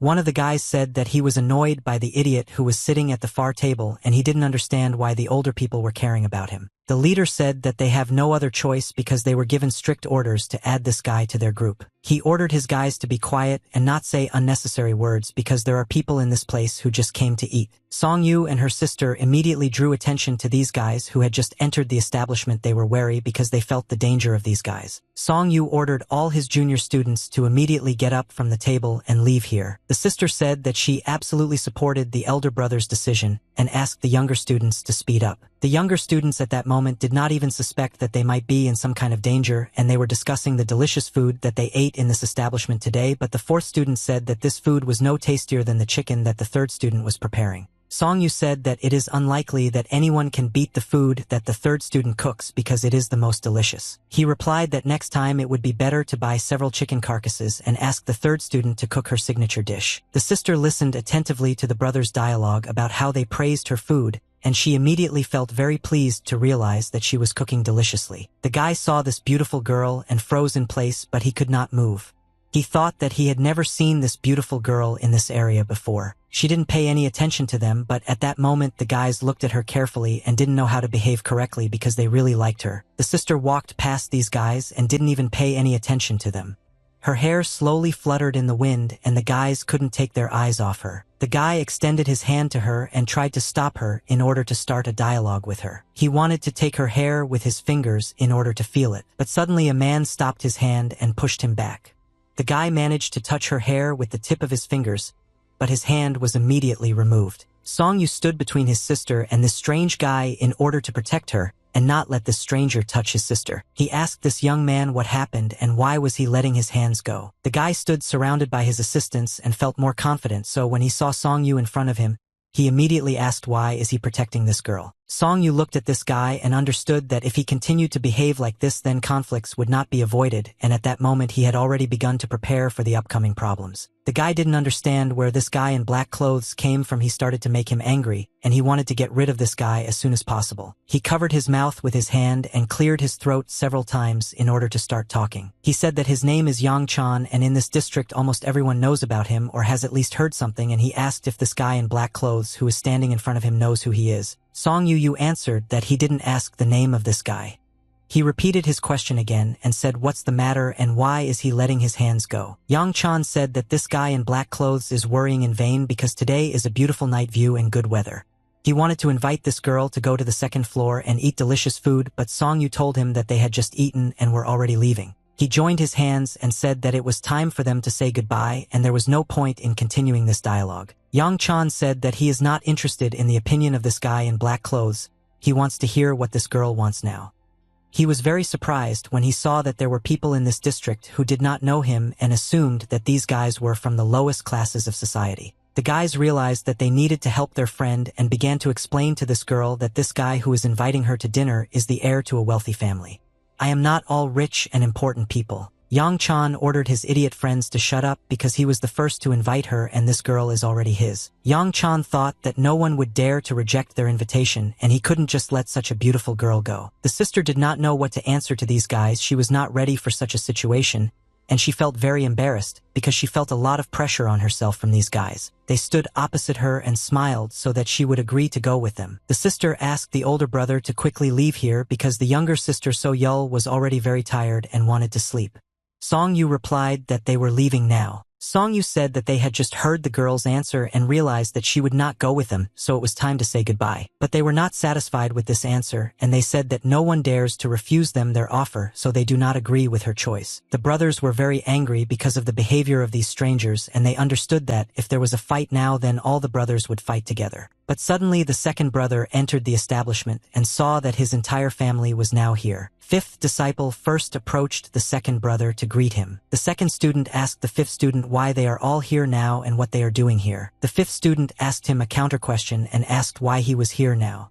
Because the older brother said that the second student was very busy and could not see them. The second student began to feel awkward and did not know what to answer, felt that he was very ashamed and asked for forgiveness. He turned his head to the side and saw that all his brothers and sisters were standing not far from him and realized that he needed to approach them. He stopped next to them and asked his elder brother for forgiveness because he had urgent business and could not come to this dinner on time. Song Yu said that the second student has nothing to apologize for, and they perfectly understand his situation, so they are not offended by him. The second student saw that in this place there were his acquaintances whom he did not expect to see here, and he asked them what they were doing here. Yang Chan asked Wu Ram if he knew all these guys and why did he communicate with them like that. Ram replied that these are his elder brother and students from the teacher's house, and these are the closest people he has. This is his family. Ram realized that he needed to explain how he knew these guys and told his older brother that these guys were friends of his classmate. Ram said that they are all studying in the same school and asked what is happening here. The senior student replied that everything was fine and nothing happened here. Ram said that Yang Chan is the most important of the group of these guys and he is quite a rude person and hoped that this guy did not insult his family members. The sister took the second student's hand in his shirt with her hand and asked him to be a little quieter. She wanted to calm his temper. Ram looked at the situation from the outside and understood that something had clearly happened here and all these guys were now ready to attack each other and start a fight. Ram looked around carefully because he wanted to understand this whole problem. Yang Chan came up with a brilliant plan and invited their entire family to have dinner with them. He said that they were on time and dinner would be served soon. Song Yu once again repeated to this idiot that they had already had dinner today, and there was no point in agreeing to this invitation. Song Yu looked at the second student and told him that he understands that the second student devotes a lot of time to studying in an easier way to come home more often because he and his brothers are starting to forget his face. Ram bowed to his elder brother and asked for forgiveness for the fact that he had not been home for a very long time. Song Yu put his hand into his inner pocket and began to feel for something there. Song Yu told his brother that he must understand that in their house there will always be food for the second student and they will never doubt his diligence. The elder brother gave the second student a green bag and said that this was a gift to him from the whole family. Ram felt very awkward and did not understand how to thank his brother and tried to explain that everything was fine with him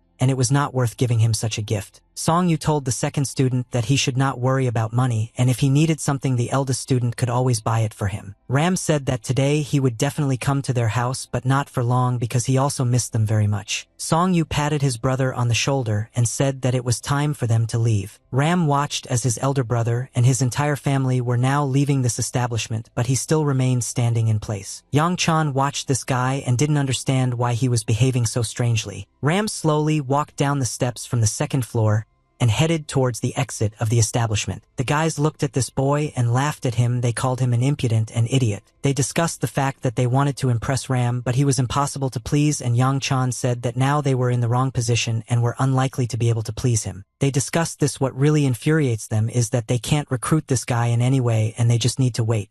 After all, if he fails the exam then everything will change, and the teacher told them that only one unknown is he an exam for the first level or for the second. They were discussing that this guy is actually very smart and he is the only one who can give this exam and help them, but Yang Chan said that he can't think about anything other than that girl and he will definitely do anything to get her. Yang Chan said that every person on the path of life encounters many obstacles, but he will not give up and overcome them with his head held high and achieve his goal. The guy said that Yang Chan just spoke so confidently about this girl as if he was going to marry her. Yang Chan said that this is a girl rather than his status. They will not be allowed to marry each other, but he also does not want to see her as his wife and would rather make her a concubine. The second guy said that he would do the same thing and make this girl a concubine because she is very beautiful. Yang Chan gave himself a word that this girl would definitely be his concubine and he would do everything for her to be his. A plate of noodles and a delicious broth containing a large amount of meat was left on the table. Song Yu, I eat noodles with my new boss while sitting at his father's counter. The boss saw that the guy was looking at him very carefully lately and decided to ask what this boy wants. Song Yu put chopsticks on the table and said that he wanted to gain access to combat missions. Después de ordenar sus pensamientos preguntó si a Asa y Rodríguez les gustaría entrar al granero y ver todo con sus propios ojos. He looked attentively. I looked at this boy and sucked the noodles that were in his mouth. He said that he remembers that the boy failed to complete the order for Yang Ming and he remembers how big the mark from the fist was on his cheekbone. He said that that time the boy did not cope with the task. The boss's plate was already empty and he finished the noodles that were on his plate. Song Yu said that he understands why the boss is worried about him, but nevertheless he wants to take on another task. He asked the boy what happened and wanted the boy to explain why he needed a new task. He asked the boy, does he really need money? Song Yu said that his older brother will have his final exam soon and he will need a lot of money. The boss asked me to explain what the final exam is. Song-yu said that he had already talked about this before, about how he has many students and one of the students in his family is doing very well in school. Song-yu explained that the second student needs to pay money for his studies and the amount that needs to be paid for training is very large. The boss said that this was a very touching story and he had never seen someone worry so much about their brothers before. Song-yu said that this boy is the hope for their family and in fact there are many people helping them. Song-yu said that despite all this he is a senior student and does not want to burden the rest of the students with this problem. The boss watched his father slicing meat and said that a smart and educated person in the family is always good, but what if they have to sell the house so that he can study further because this could happen? He thought about this boy's proposal and thought that he actually had a very good goal and it would be nice to help him because the boy is very confident in himself. He asked Song-yu if he knew anything about the thug. Song-yu said that he had not heard anything to the programmer before and asked the base to tell him about this man. The boss said that the thug is the man who created their squad and every member of their gang should know about him. Night fell, it was very dark and it was raining from the sky. The rain turned into downpour and fog hung over the city. Not a single lamp was on in the city and it was very dark. The thug stood in the center of an empty street. Rain dripped from the sky on him and he stood silently and looked forward. He lowered his head down and agreed with himself that he could move on. The thug began to walk forward, slowly stepping from foot to foot. He took his weapon, which was on his back, with his hand and ordered the people who were hiding to immediately come out of their hiding places. The head of a man peeked out from behind a dark corner and his body slowly began to appear. People who were hiding in alleys and shelters began to slowly come out and show themselves. There were a large number of these people and they all stood on Central Street and were armed with swords. The big man smiled and began to laugh in his hoarse voice. He said that he was very surprised to see so many people here who came to take his head. A man came out of the crowd and said that the thugs needed to know the limits in their actions and now it was his own fault that they had gathered here. The thugs said that the thug had gone too high and now it would be painful for him to fall, but they asked him not to be too upset because he was not the first to make such a mistake. The thug said that he never gets upset at all and asked them to keep this in mind so that later they would not regret their actions and the fact that they made a mistake. He raised his weapon up and defiantly showed everyone that he was ready to fight. The brute smiled and then began to laugh very loudly, showing his disrespect for these scum. The thug understood that these headhunters had no idea who they were in contact with, and he smiled because he knew that they would now regret that they had come to kill him. The bounty hunters began to surround the thug from different sides and shouted that they needed to kill him. He fought off these guys with his weapon and with one blow was able to knock them out and knock them out. During the battle, the thug used the weapon that was in his right hand. But besides this, he used his left hand to punch the enemy in the jaw. He dealt them very strong blows, after which the opponents were immediately knocked out or lost consciousness. After his blows, blood flew out of their mouths and their skulls were severely wounded and broken. The bounty hunters shouted that this guy is very strong and they underestimated his strength when they agreed to this task. Suddenly the thug felt very strong damage and realized that he was being attacked by several enemies at once and it was difficult for him to defend himself from their attacks. But the damage they would cause to the weak, so he did not worry about it and began to smile. The brute raised his iron stick and made a strong swing to fight off several opponents at once. He accelerated his attacks and began to beat his opponents very quickly. They did not even have time to approach him. He was tired due to the fact that he constantly had to fight back and took a short break for himself in order to restore his breathing. The brute began to look around and realized that most of the opponents were already lying on the ground and most likely he was able to knock out all the headhunters who came here. He looked at their wounded bodies and said that they should not blame themselves for being too weak and unable to cope with him. The next morning he came to the palace and sat down on the steps that were near the main entrance. His gaze was lowered and he was thinking about something very carefully. All this time he was waiting for someone and therefore behaved very calmly. Suddenly he looked up and saw a man approaching him. His reaction was amazing when he saw this man. The gentleman stood opposite him dressed in black and red clothes. He had very long black hair and he looked down on the thug. The big man immediately fell to his knees and began to bow to this gentleman. He asked what brought this highly respected man to their outback. The gentleman said that rarely does anyone succeed in making him laugh. Well, the thug did it better than anyone and he hasn't laughed like that for a long time. The thug said that if such an insignificant person like him managed to make a noble gentleman laugh, then he is ready to do this all his life and is ready to give his life for this cause. The gentleman asked this big man to stop humiliating himself so much and get on his feet.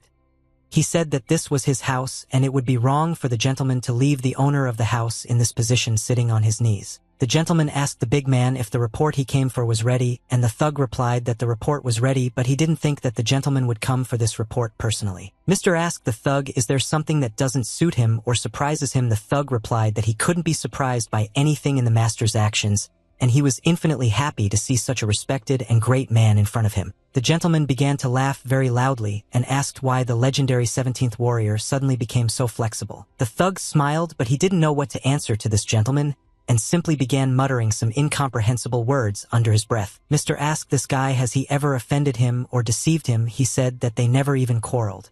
The thug answered that there were cases when they had conflicts, but in general the thug is in an unpaid debt to this gentleman. He turned his head at him, smiled, and said that he was already tired of this chatter and asked the big man to stop worrying so much. On the table there was a white tray on which there was a kettle of tea and 2 small cups. Near the kettle there was a small floor lamp that illuminated the room. He was lying on the bed and carefully looking at the wall, thinking about something. At that moment he had a cup of tea in his hand. For what moment did he freeze and stop moving in his head? There was a process of thinking and reflecting on various moments associated with this gentleman. Suddenly he started screaming very loudly, and his scream could be heard throughout the entire palace.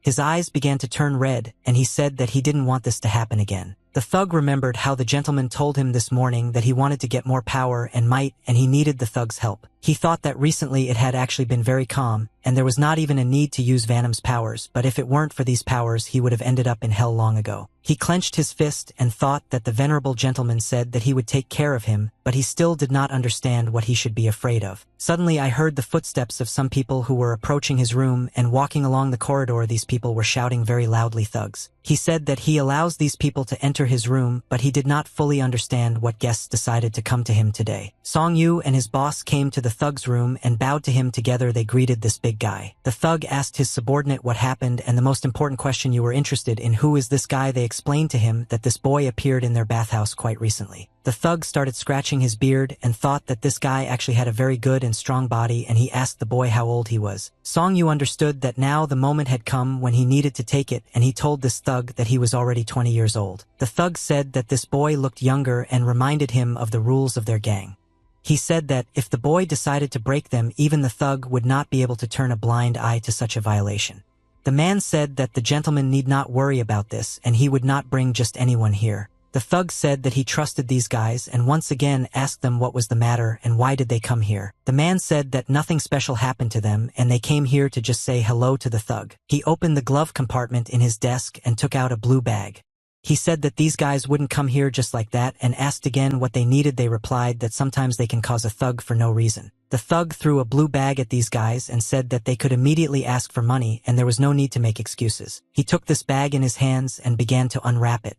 He said that the thug was like an older brother to him and he was faithful to him and was ready to give his life for him. The thug said that soon this guy will have to pay his debt anyway and do something for the thug. This matter will be very important. This is the first time he hears a thug asking him for some important matter and immediately decides to find out what happened and what this task is. The thug said that soon he would gather them all and they would talk about this matter, but that would be later. But for now he told these children to go train and take care of their health. There were a lot of white clouds in the sky that were rapidly flying north. A blacksmith forged a sickle in his forge for workers who ordered tools from him. After he leveled the shape of this tool with the help of his hammer, he lowered the red-hot piece of iron into cold water. Suddenly he heard some guys approaching his forge and turned his head to look at them. In front of him stood 2 brothers from the Song Yu family who came here to ask for a job as a blacksmith. After all, they really wanted to earn money. He said that this cannot be done and that they are still too young to be his assistants. The brothers began to persuade the blacksmith and explained that this was not true and that they were not working very hard but with real weapons and they could master another craft very quickly because they are very hardworking. The blacksmith said that their elder brother Song Yu never came to him with such requests and he was always polite and reserved, and therefore he wants to ask them, do they really consider themselves as talented as their elder brother? The 4th student said that they need the help of the blacksmith if he does not refuse, and then they can immediately move forward. He said that he doesn't think so. If they learn how to handle wooden weapons correctly, then they can easily get used to real weapons. The brothers said that the wooden sword was too light and they did not get tired of training with it even if they carried it with them all day. The blacksmith told them that if the elder brother asks him to personally give them a sword, then he will make special swords for them, but for this he needs the approval of the elder brother. They did not understand what to do at this moment.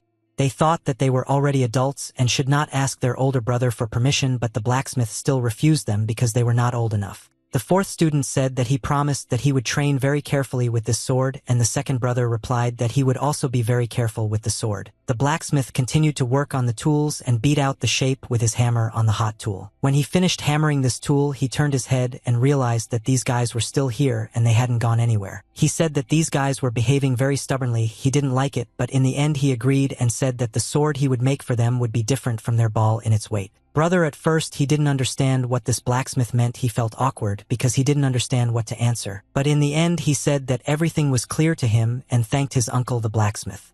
The second brother looked at this and thought that this sword that they would now be given might be useless. He smiled and thought that now they could not achieve their goal and persuade this uncle to fulfill their request. Near the forge that day it was very quiet and the work was in full swing. Song-yu and the blacksmith decided to take a break to have a little snack and regain their strength. Song-yu, I am a piece of bread that I took with me from home to have a snack.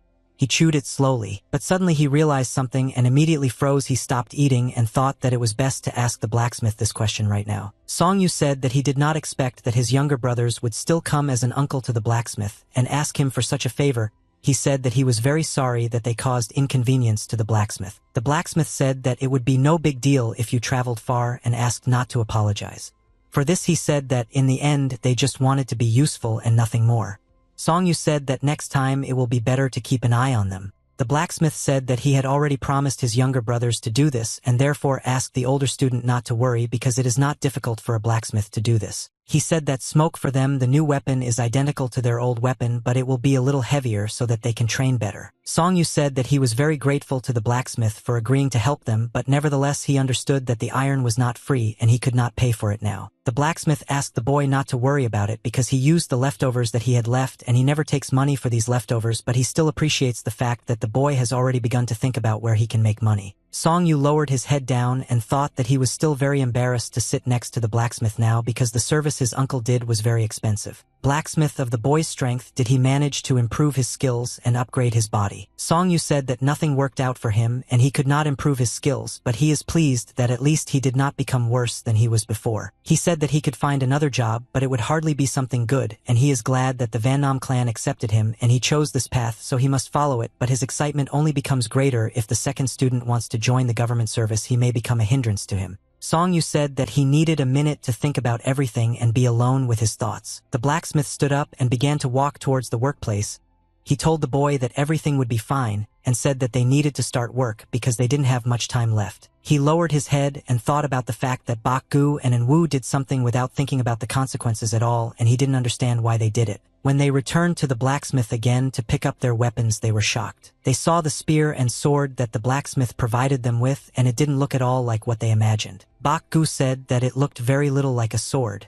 It looked more like a piece of iron, but the blacksmith told them that they just wanted to increase the weight of their weapon, and therefore said that they needed to learn how to handle these pieces of iron, and then he would sharpen them if there was a need for it. They looked at each other and realized that their expectations were not met, and the blacksmith simply gave them 2 pieces of iron. Song-yu went to the city with his boss, and they walked along the longest street of the city and talked. Song-yu asked his boss if he interacted with people from other clans or from other fields of activity after joining the Wannam clan. The boss did not understand what exactly this boy meant and stood silently for several seconds trying to comprehend his question. He said that he has friends who communicate with him after he set foot, and his parents are the people with whom he communicates, but most of the shopping area is not related to the clan.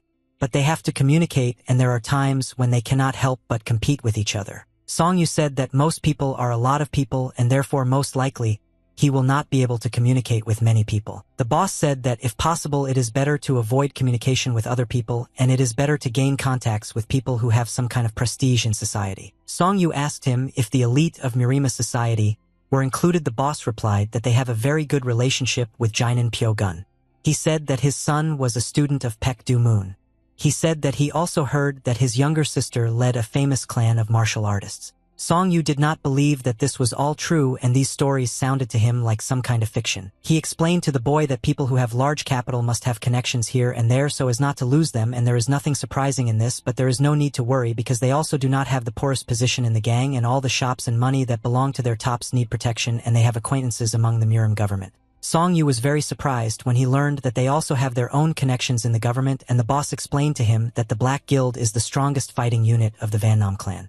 He said that the members of the guild are much stronger than any other Murim mercenaries and especially second-rate warriors. Song Yu was very surprised when he learned that he was a warrior stronger than the Murim warrior. The boss put his hand on the boy's shoulder and said that he had found one very large and profitable business for him that would bring them a lot of money. He said that from tomorrow the boy will be suspended from all activities and will have to train every day at the training base instead of working. It was very noisy on the training ground that day. Today there were a lot of people here. All of them were warming up their muscles and bodies in order to start training. Song Yu stood on his hands right in the center of the training ground, and he stood like that for several minutes trying to demonstrate his abilities to everyone. Suddenly, he saw that some guys came up to him and said that this is the same junior mercenary who appeared in their gang recently, and this guy works for Ji Sung. He put his feet down to chat with these people. He looked at all these healthy guys who stood in front of him and said that his name is Song Yu. The guy invited Song Yu to join them.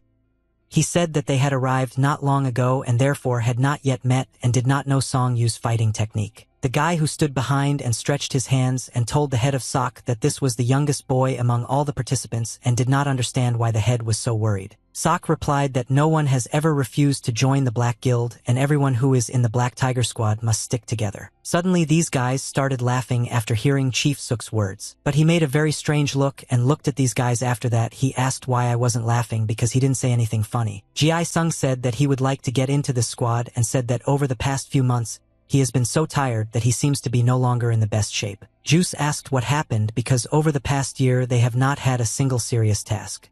Ji Sung said that in this case all the Black Tiger mercenaries ended up here for some reason. He wanted to know what the reason was. The guy remembered that Cole recently said that he was worried about this child. Ji Sung asked the boy if he wanted help with his training.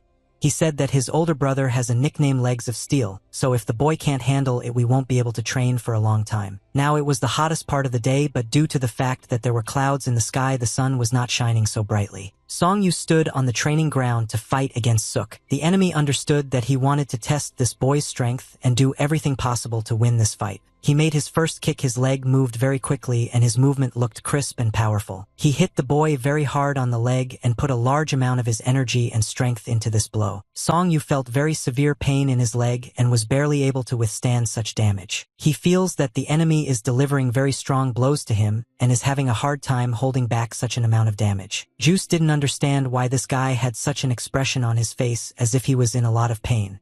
He thought that this boy was absolutely not ready for such serious battles. Song Yu tried to protect his body using his hands and not allowing this opponent to deliver very strong blows to critical points. Song Yu understood that this guy would break all his bones if their battle continued at the same pace. He took a fighting stance and thought that he urgently needed to take some action in order to change the course of the battle. Sok realized that now this boy would want to attack him and try to knock him down. Song Yu made a swift dash forward and very quickly began to run towards his opponent in order to execute his combat combination. Sok raised his leg up and bent it at the knee in order to strike. The boy realized that now he would be interrupted like this and he needed to have time to block the enemy's blow. Sok kicked the guy in the head very hard, but Song Yu managed to block this attack and did not allow himself to be hit very hard. He knew that if the enemy took another step towards him, he would be in very big trouble.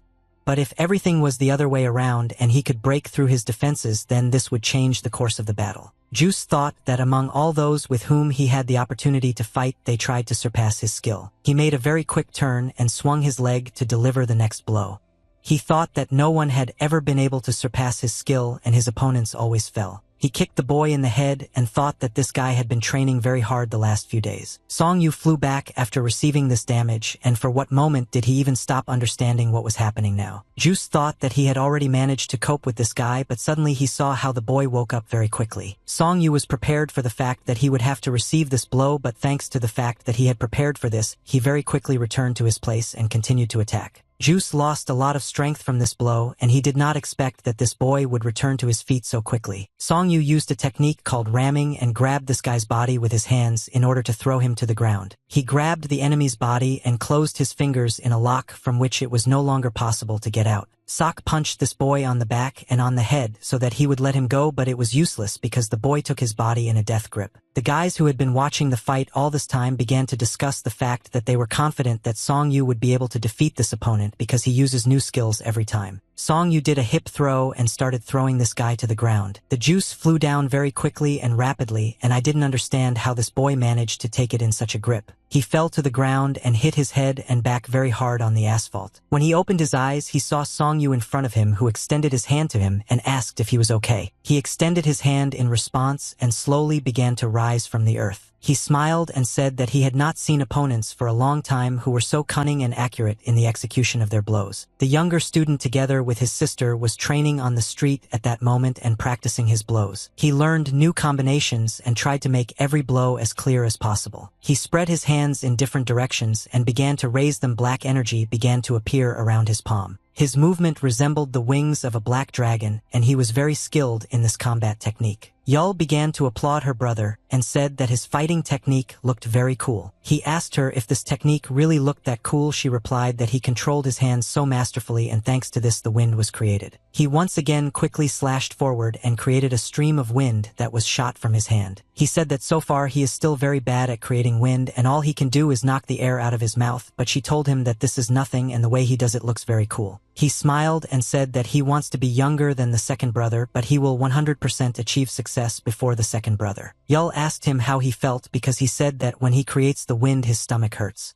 But he answered her that it was like that before, but now it's gone. He smiled and said that there was no pain at all and therefore he could devote more time to training. Evening came and slowly turned into night. There were a lot of stars in the sky and small pieces of clouds continued to hang in the air. Someone threw a bag of coins on the table and it started to ring very loudly. Ji-sung told the boy to stop just looking at this bag of coins and take it for himself as soon as possible. Song-yu began to thank his boss for giving him such a large amount of money, but the boss said that there was no point in thanking him because Song-yu's life was at stake. Ji-sung asked the boy to warn his students that he would be gone for at least 3 months, but in extreme cases he could be gone for 6 months. Song-yu said that this is the first time he is going on such a difficult mission that will take a lot of time. Ji-sung said that despite the complexity of this task the reward will be appropriate, and after completing this task he will receive another heavy bag of coins. Before leaving to carry out the tasks they did not go to the Chamber of Commerce to see their father and take more food in order to eat properly. The school was very quiet and calm. It was already evening, and in this place it was very dark. No students were visible. When the last lessons ended, all the students slowly began to leave the school and go to their homes. Ram was leaving school and suddenly heard the voice of his older brother calling him. Ram was very happy when he saw his elder brother here and did not know how to express his joy, but the elder student said that it was already very late and the second student still had not eaten anything. Song-yu said that they will go now and he will buy the second disciple some delicious food for him to have dinner, but Ram was very worried and asked where the rest of the disciples are now. Song-yu said that today they would walk only together, and the second student did not understand what happened but was very interested in it. They were brought a large amount of different delicious food and put this food on the table. Ram asked his elder brother, why is there so much different food here? The senior student replied that the second student was very pale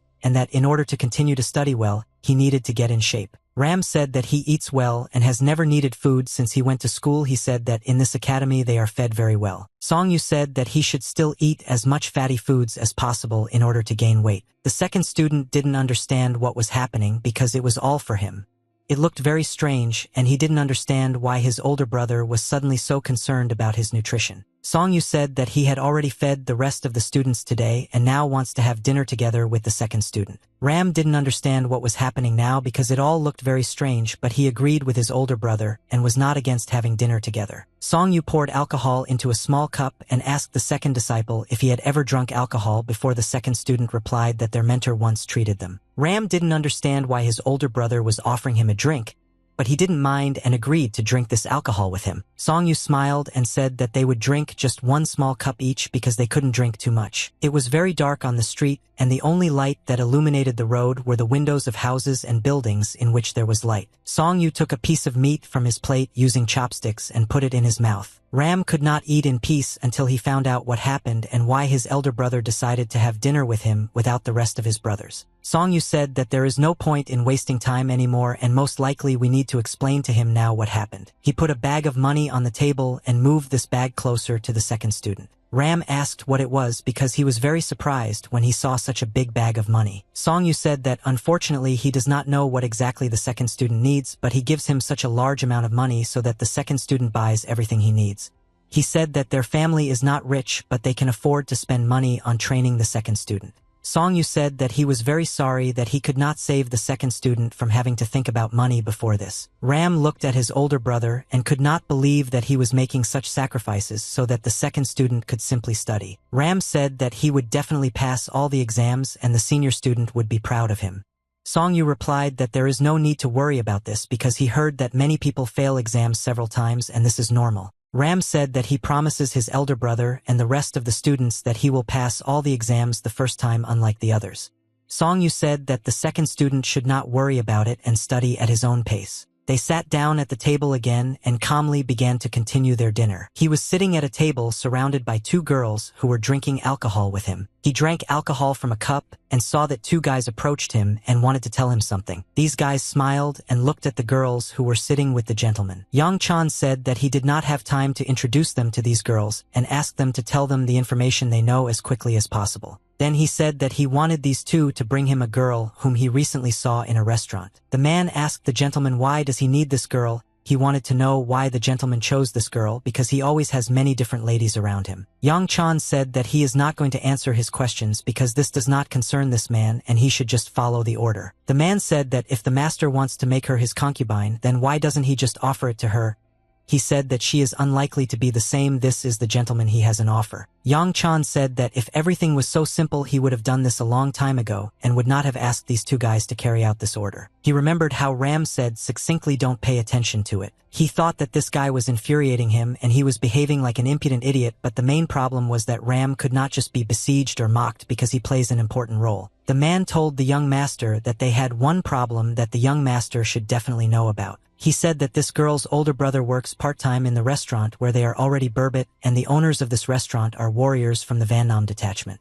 He said that they were chasing Song-yu and he also belongs to this group. Yang Chan started to get angry and said that if these guys want to go against his word then they will be punished for it. The man said that the warriors from the Van Nam clan are very serious units that it is better not to mess with because of some girl because then serious problems may arise. Yang Chan said that he is not asking you to kill this guy.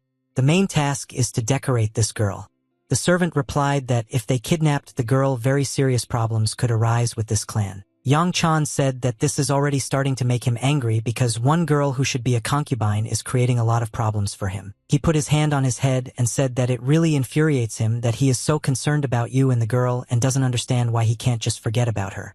After all, her family has problems with money and maybe if he buys them a house he'll give them money, then she herself agrees to be with him. Yang Chan looked at the two idiots standing in front of him and asked what they would do now. He told them that if I liked his idea then let them come up with a plan to get this girl. They looked at each other with a frightened look and did not understand what to do now because of this girl they would now have big problems. The hunter's small house was located on the top of the mountain. It was hidden between the mountains and few people knew about the existence of this house in this area. The old man had been working in his garden since the morning drying leaves and medicinal herbs in the sun. While he was hanging these herbs on wooden sticks he said that he was wondering whether this boy would come to him today or take a day off for himself. Suddenly he heard the boy's voice and turned his head towards him.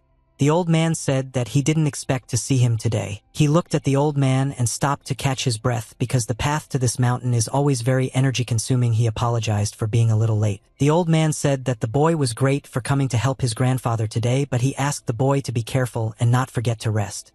The boy replied that his grandfather taught him so much during this time and therefore it is not difficult for him to come and help the old man. He scratched his head with his hand and after that said that no matter how much he ran and waved his stick, he still didn't get tired. The old man patted his shoulder with his palm and said that he was very happy for this guy. He placed his hand on his back and used his internal energy to feel this guy's internal energy. His hand began to glow even brighter and he began to emit a large amount of energy. The old man thought that he doesn't know where this boy got such a good knowledge of the basics of martial arts, but nevertheless his strength and internal energy are simply beyond the old man's understanding. The old man said that he was very glad that the boy came today, but he had nothing special to do here, and after that he asked the boy if he and his brothers knew when their mentor would return. He replied that they were all very worried about their teacher. The older brother was especially worried, and he worked very hard every day to help all the other students. Grandfather said that elder brothers always behave like this, and you feel that the main burden of responsibility has passed to them. The boy said that he is afraid that his brother will start doing something bad just to get more money, and lately his older brother is almost never at home.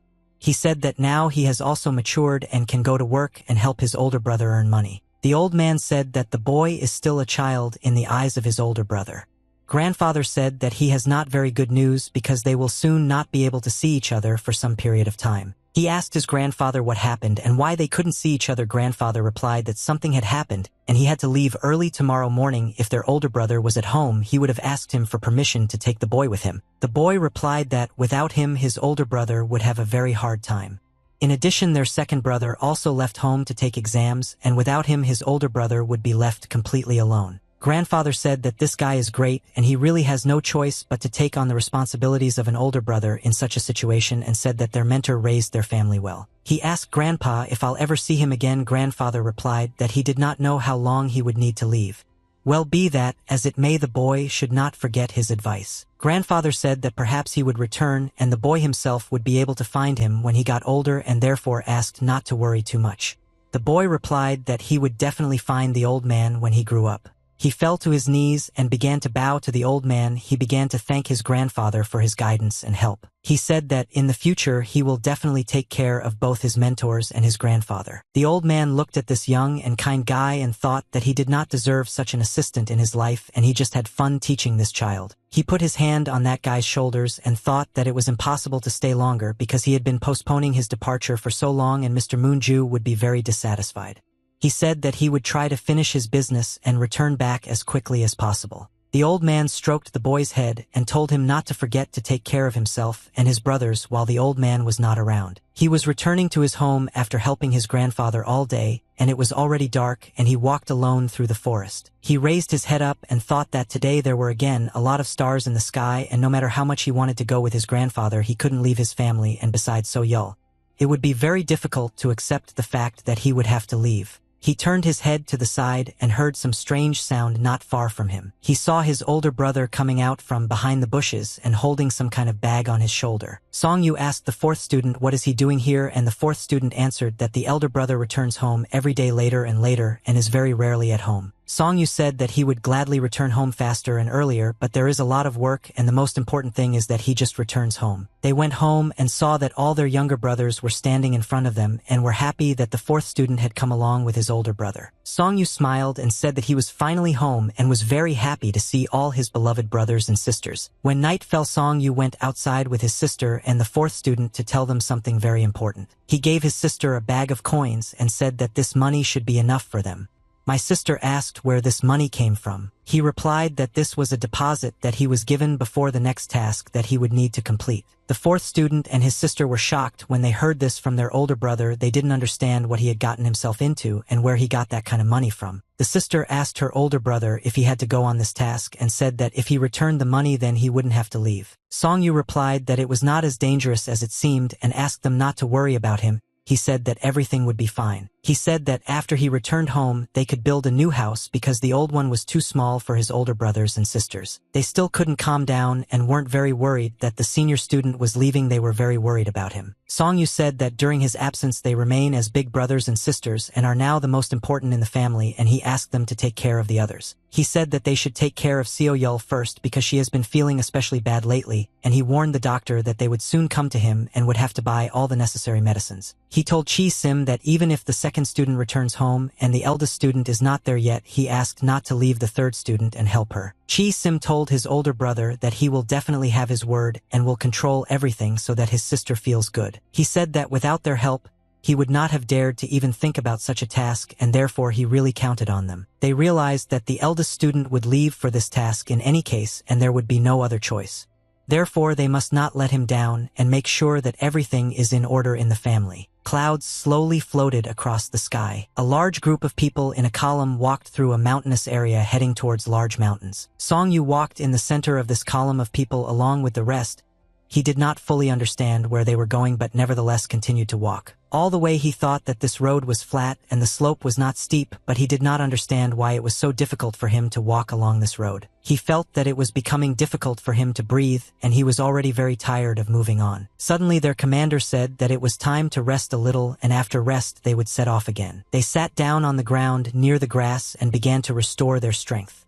Many of them at that moment decided to drink water and have a snack of some food in order to renew their energy. His boss approached him and said that he understood that the boy wanted to show his best side, but he asked him not to be wary of the other participants and to share his burden with the rest. Song Yu turned his head at him and said that he would try to listen to this advice. The dream said that this is not training or a game, this is actually real life, and therefore you need to take care of yourself. He said that Song Yu definitely couldn't handle it alone, and besides he has students that he must take care of, and he must remember that he needs to return to them. Song Yu said that he will return to them at any cost and will definitely see them again. He said that let this serve as an incentive for him to return back because the enemy will also fight to return home alive, and now they have stepped on the blade and press only those who are confident in themselves and their choice will be able to return. Song Yu said that he was just a little worried, but other than that worry he was fine.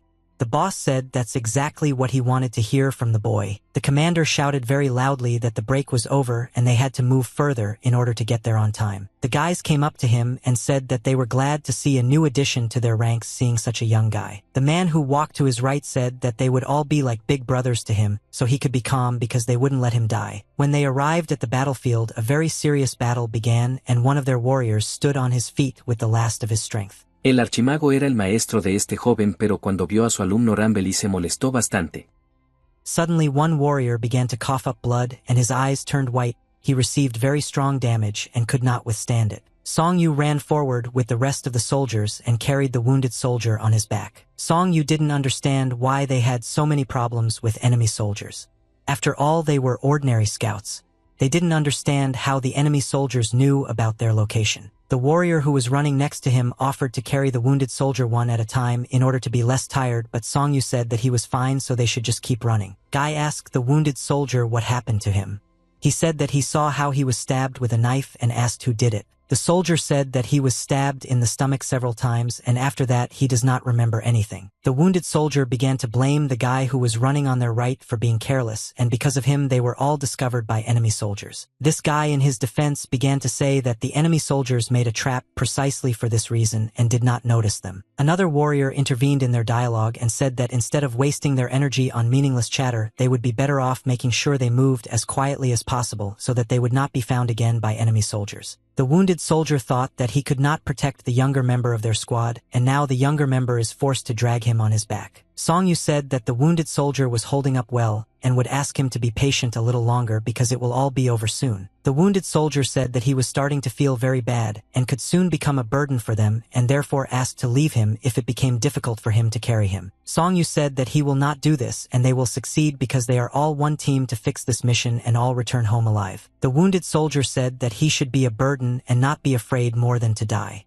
Song Yu replied that if the elder brothers had carried him, they would hardly have abandoned him. Dream shouted for them all to shut up because they could be discovered by enemy soldiers again due to their chatter. The dream said that soon everything will be over and now they know the location of the enemy and will be able to attack them later. He said that he hopes that they will be able to do this because these freaks are real or that they will come. The dream said that now they have to make important decisions and many people think that killing is easy, but in fact this is not at all the case and usually conflicts are resolved by the supreme rulers. He said in a sad voice that this has now turned into a real war in which people do not act as soldiers. He asked the youngest member of their team if he had ever killed anyone. Song Yu said that he has never killed anyone before and doesn't even know what it's like. The dream continued to run quickly. I said that however this is always difficult to do even if you are a ruthless person. Despite the fact that they survived only thanks to the youngest, he must remember that he will need to kill in order to stay alive himself. Song Yu said that all this time he was thinking that the purpose of their mission was to avoid battle and engage in reconnaissance. The elder told him that he hoped that they would be able to simply avoid battle. Suddenly the boy saw something in front of him and stopped as if he felt the presence of someone else here. He immediately stopped in order to stop running further and show the rest of the team that they needed to stop. The guy who was to his right asked what happened and why did they stop so suddenly. Dream asked if the younger participant was tired and needed help carrying a wounded soldier. Song Yu said that they cannot continue to run forward because he feels the presence of some person there and perhaps this person is not alone. They carefully began to look into the distance in order to understand whether there were actually any people ahead. A crowd of people began to emerge from the forest. They walked very slowly and there was a white fog around them. They slowly continued to move forward, and some of them were already wounded. The guys were happy when they saw the rest of their team, and among these people was their commander. The dream looked warily at the people who were approaching them, and he clearly didn't like something. At that moment, when the rest of his group saw their brothers approaching them, he experienced strange emotions. For some reason, he didn't trust these people, and it seemed strange to him that they also ended up in this place and found them on the other side. The commander stopped when he saw these guys and asked what they were doing here. Song Yu understood that something strange was happening here and also became wary. The guy lowered his head down and with regret in his voice said that the main commander was still mistaken. These words caused a very surprised reaction from the rest of the group members. The guy said that during this trip not everyone was hurt and a lot of bad things happened. The commander saw the wounded soldier and asked what happened to his stomach and how does he feel now. The wounded soldier said that he felt as if something was stuck in his stomach, and because of this he was experiencing very severe pain. The dream thought that first of all he needs to choose the right side to take before events worse than what happened now happen. He shouted that it was too late to regret and they were warriors and had no right to just stand and wait for death, and he would fight to the last drop of blood. But after this, they did not see the proper reaction from their commander and were very surprised that he did not react to this in any way. The dream saw that enemy soldiers were approaching them and shouted that they needed to be careful because there were a lot of enemies. The enemy soldiers ran towards them very quickly, and everyone understood that now there would be a battle to the death. Sleep fought off these soldiers in every possible way. There were a lot of them, and he had to fight alone against several enemies at once. He got carried away by the fight and lost concentration. Because of this, he could not see that another enemy was approaching him from behind. The ninja swung his sword and was about to strike, after which he was no longer able to get up. The dream turned his head and realized that he would not have enough time to dodge this blow and most likely he would die now. But suddenly he saw a large iron club appear in front of his face. His life was saved by a fighter who suddenly appeared and with one blow stunned the ninja and knocked him out. It was a big fat warrior who held 2 iron clubs in his hands. This guy's name is Caveman, and he is the commander of the Black Tiger Squad. The dream understood that the commander had just saved his life, and now he was incredibly grateful to him for this act. Caveman swung his clubs and fought off the enemy soldiers.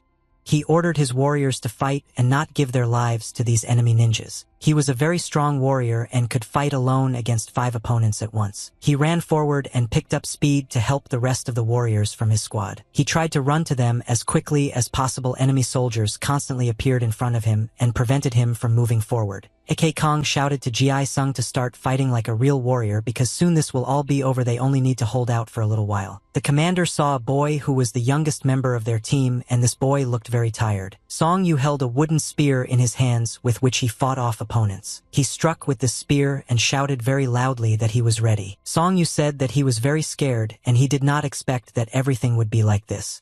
He told himself that he should not allow fear to take over him, but because he allowed this to happen, he is now very ashamed. He said that teamwork requires constant caution and everyone understands this rule, but he made a mistake. The enemy ninja was approaching him holding a wooden stick with which he fought. Song Yu saw how his enemy swung his stick and was about to strike from above. At that moment, he realized that it was impossible to keep track of all opponents at once. Song Yu dodged the blow of this ninja and thought that what just happened was something that he was not prepared for and that he could not cope with. He was able to dodge the enemy's blow but felt that the enemy cut off a piece of his hair with his blow. Suddenly Ji Sung intervened in this fight and kicked ninja aside. Ji Sung ordered the boy to immediately retreat and go to the rest of the fighters because right now he could die due to the fact that he froze in place and did not fight back. They were trapped because there were twice as many enemy soldiers as they were, and they surrounded them on all sides. Song Yu continued to attack with his weapon, and at that moment he understood a lot and something special awakened in him, something that he had never noticed before. Song Yu could not calm down because this feeling began to consume him and he felt incredibly violent rage. Evening came and they made a fire in the forest area in order to rest and try to let go of this day. Ike sat silently and watched the fire. He tried to calm down after today's battle. Ji Sung put his knife to the fire and waited for the moment when the knife blade was as hot as possible. Ji Sung said that the knife is already hot and can be used to heal wounds. He put the knife to the one that had been opened earlier, which was on the commander's body. He clenched his teeth tightly and his father began to tear up his cheek. He tried not to show that he was in pain, but it was very difficult to hold back this pain. Ji-sung asked the commander how is he feeling. The commander replied that you could tell from his face that he was in a lot of pain. Isekai said that these opponents were exactly the same mercenaries and this battle looked very strange. The commander said that he did not know who these soldiers were and that they would need to figure it out later, but first they needed to return home and then investigate this matter. The warriors began to discuss Song-yu. They said that this boy fought very well in his first battle and many experienced warriors were scared this time and began to panic, but the boy despite his panic continued to fight like a brave warrior. The commander said that this boy saved a lot of people today with his brave act. Ji-sung said that he made several mistakes because of his recklessness. He almost died and it was very stupid. Ji-sung shouted very loudly and called Song-yu to him. He asked the boy to come over because they needed to talk to him. Song-yu walked up to the older brothers and asked what exactly they wanted to talk about. They asked the boy how he was feeling with a question mark, and he told them that physically he was fine but mentally he was feeling very bad now because his older brother Hwang had died. Ji-sung said that this happens often and you shouldn't get upset because of it and you just need to accept it as a fact. Isekai said that everything is already over and the boy can continue to think about empathy, but in such battles it is precisely such thoughts that hurt more than any blade, and it is because of them that comrades can die. Song-yu said that he was worried that he could have saved this guy, but he failed and promised that this would not happen again. The commander praised the boy for the fact that he fought with dignity today. Like real wars in the future, many more challenges await him, and therefore he needs to train hard and prepare for the next tasks. Song-yu said that next time he will not repeat his mistake and will act exclusively according to plan. There was a very bright moon in the sky that illuminated their way. They set out under the cover of darkness in order to get home as quickly as possible and not meet enemy soldiers again. Song-yu walked the whole way and thought that something had definitely changed in him, but he didn't quite understand what exactly. The only thing he knew was that from now on he would no longer be the same. Song-yu said that his aunt was right, and at that moment he began to remember all her instructions. She patted him on the head and told him that he shouldn't rush and want to get something right away because everything has its time. She smiled and said that he shouldn't worry and something will definitely happen to him when this moment happens, but for now he should continue to train hard and not doubt himself. Song-yu thought that this moment happened today, and most likely this is the very moment that the aunt was talking about. They continued to walk slowly in the dark and move very quietly so that they would not be found by enemies. But suddenly they stopped and saw that a large number of armed people were standing in front of them, and it seemed as if these people had set up an ambush and were waiting for them. The commander gave the order to his soldiers to go ahead and fight like it was the last time because they have no other choice. The soldiers immediately took out their weapons and began to prepare for battle. They did not understand that they would not be able to return home without a fight. Song-yu held a wooden spear in his hands and defended himself with it. He understood that it wouldn't end just like that, and he was forced to fight again. The night sky was practically cloudless, and thanks to this, there was a good view into the forest due to the fact that the moon illuminated it. The commander struck very quickly with his batons and killed his opponents. It was a very brutal battle in which a large number of warriors participated. Song-yu was very tired due to the fact that he had to fight off enemies, but there were a lot of enemies and it seemed that they would never end. He pushed the enemy who was trying to attack him and then punched him in the jaw, and the ninja began coughing up blood. The ninja fell to the ground and hit his head very hard, after which he lost consciousness because he had just received very heavy damage. Song-yu felt that he was running out of strength due to constant battles and he needed rest, but now there was no time to rest. Suddenly another ninja made a high jump and wanted to strike with his sword from above. His sword flew very quickly towards Song-yu. The boy managed to notice this ninja and therefore fought off him using his stick. He dealt a very strong blow to the enemy. But as soon as he was able to deal with this ninja, another enemy appeared from behind and wanted to strike from above. Song-yu turned his head back and noticed the enemy who wanted to attack him. He was able to quickly react to this enemy and hit him in the stomach with a stick, after which the ninja also began to cough up blood. Song-yu kicked this ninja in the head and knocked him out because it was the only way to defend himself. His face was stained with blood. He looked very tired, but he understood that he was still forced to continue the battle in order to stay alive. He fought like a real warrior because his only goal was to return home, but at the moment of battle he began to suspect something. He noticed that Kang Ho's enemy soldiers' technique looked very sharp and rough, but he was still able to defeat them. His blows caused very strong damage to his opponents and he saw blood splashing out of their bodies. He noticed that another enemy was approaching him, whom he did not have time to see in time. The ninja hit the boy on the head with the hilt of his sword and caused him stunning damage. Song-yu understood that the technique of these opponents should not be underestimated because it is often unpredictable and you always need to keep an eye on them. He was able to immediately come to his senses and strike back at this enemy, he understood that his internal sensations at the moment had become completely different, and they were different from those sensations that had been. What did he think about the fact that only now he was able to understand kissing an ant and delve into their essence? Enemies constantly appeared from different directions. It turned out that they would never end. There were a large number of them, and it was very difficult to fight them all. Auntie told him what he would feel when the time came, and at that moment he realized that the time had come and that he had just become better. He hit his opponent again and realized that it was only an illusion, and in fact he remained the same as he was. The ninja swung his sword again and wanted to hit the boy and cut his body. He looked at the sword that was approaching him very quickly and cutting the air and thought that true masters never talk about how they have become better. He blocked the enemy's sword and did not allow himself to be damaged. He was able to realize in time what was happening and orient himself in order to place a block. He knew that he couldn't doubt a battle even for a second, because every doubt could lead to a fatal mistake. Yunho followed his opponent and was very calm. He hummed songs because he understood that for him it was all like a game. Song Yu understood that before this moment, while he took a breath, the tip of something's sword would already pierce his heart, and to achieve the highest mastery you must always jump above your head. He understood that if he didn't do this now, then in the future he would die, and he needed to be ready to kill the enemy. He raised his stick up and wanted to damage the enemy. The ninja cut his stick with his sword and thereby deprived him of his military weapon. Song Yu felt this vile and disgusting feeling that he could not explain in ordinary words. At that moment, the blade of the sword touched his stomach. Ninja, that this is the perfect moment to kill this child and end him once and for all. Song Yu felt his stomach being pierced by this blade of the sword and realized that he must fight, because if he does not do this he will die right now. The enemy continued to attack him and tried to inflict as much damage as possible at the moment when the boy stopped resisting. Song Yu clenched his teeth in order not to make unnecessary sounds, but he felt very strong pain because he had just been wounded in the stomach. Song Yu hit this ninja with his head and tried to fight him off and save his life. He kicked this ninja in the stomach and threw him back. He continued to fight through the pain.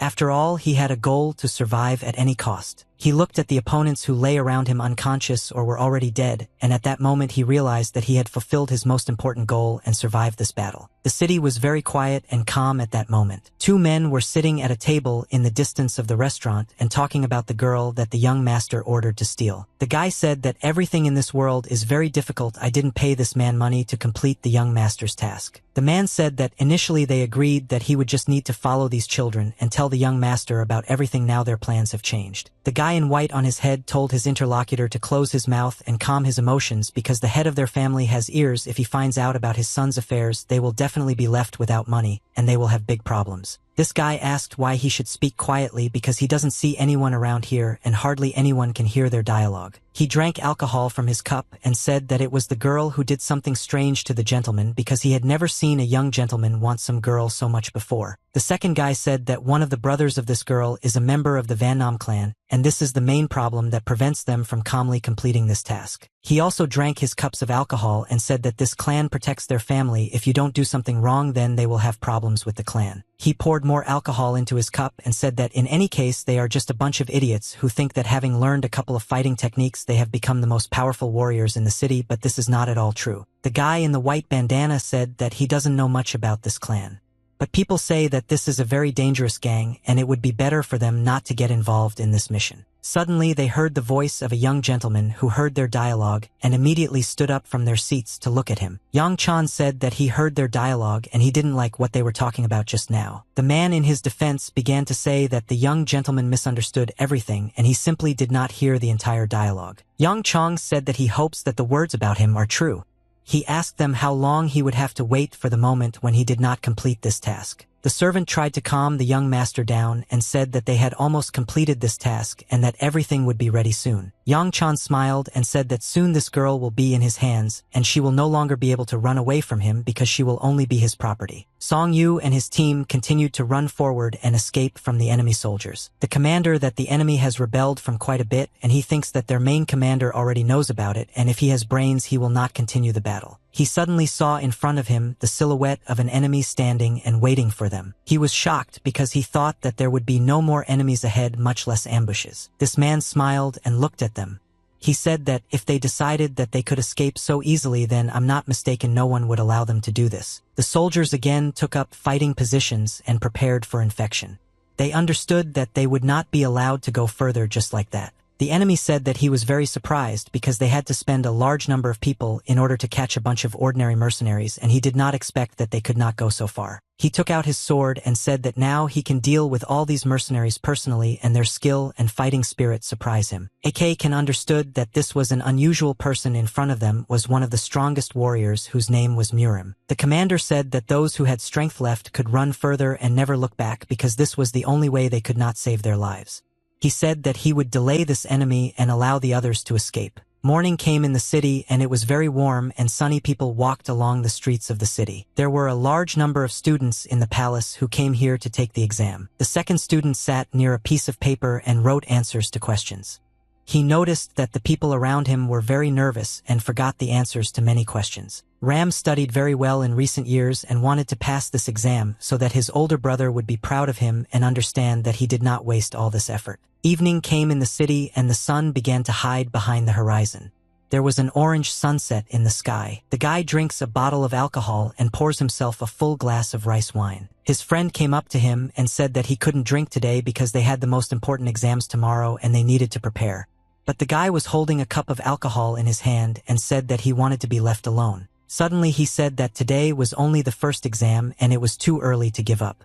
After all, this exam is not an indicator, but the guy with red hair said that he did not expect a perfect result, but all his answers were wrong. He took a cup of alcohol and drank all the alcohol that was in it to the bottom. He looked to the side and thought that he was now coming up with a very good plan, and because the alcohol had gone to his head, he felt braver. He saw that Ram was sitting next to him at the next table and reading books, and this guy began to infuriate him by constantly studying something. Ram did not pay attention to this guy because he was busy with his own business and understood that these idiots were of little interest to him. The guy started shouting at the second student and told the second student to pay attention to him, but Ram continued to ignore this guy. He called him over again and said that he hates it when people don't pay attention to him. He went up to this guy and closed his book with his hand, because he was annoyed that Ram was constantly reading something and not paying attention to him. Ram said that you can't just come up and close someone else's book without permission, and he really doesn't like this guy's behavior. But he was already very angry, and because he drank alcohol he stopped thinking, so he shouted at the second student and said that no one has the right to ignore him. Ram explained to this guy that he failed his exam today because he spent all his time talking and drinking. Ram advised this guy to reread the treatise on political doctrines again, and perhaps this treatise will help him prepare for the next exams. This guy smiled and said in a calm voice that Ram speaks as if he also couldn't pass the exam today. Ram replied that today he wrote everything he knew and all the topics were discussed in class, so everyone wrote the exam today to the best of their ability. He said that Ram communicates with him as if he feels smarter and therefore treats everyone like idiots, and he said that such a weak opponent is just an ideal gift for him. Ram said that he is not a rival because opponents should be equal in their ability. The guy grabbed his shirt collar with his hands, but Ram answered him that they were not rivals, and if he were his enemy he would also drink alcohol every day, continuing to ruin his future just like this guy. Ram said that if this guy is not going to change his life and his behavior, then he better not interfere with Ram. He took his hand with his palm and pushed this guy to the side. He said that he still needed to finish reading the book and there was no time for these stupid showdowns. The guy didn't expect that Botanica would push him and behave so impudently. He thought that this was the weakest student in school. All the students who were in this room immediately drew attention to the conflict that had just occurred between the two guys. Ram extended his hand to him and invited him to get up. He wanted to help this guy get to his feet. The guy put his hand to the side and said that he didn't need help from such an idiot as Ram. He took his hand and began to rub it so that it would stop hurting. He said that he was very sorry that his interlocutor did not understand anything and that there was no difference between bad and good people.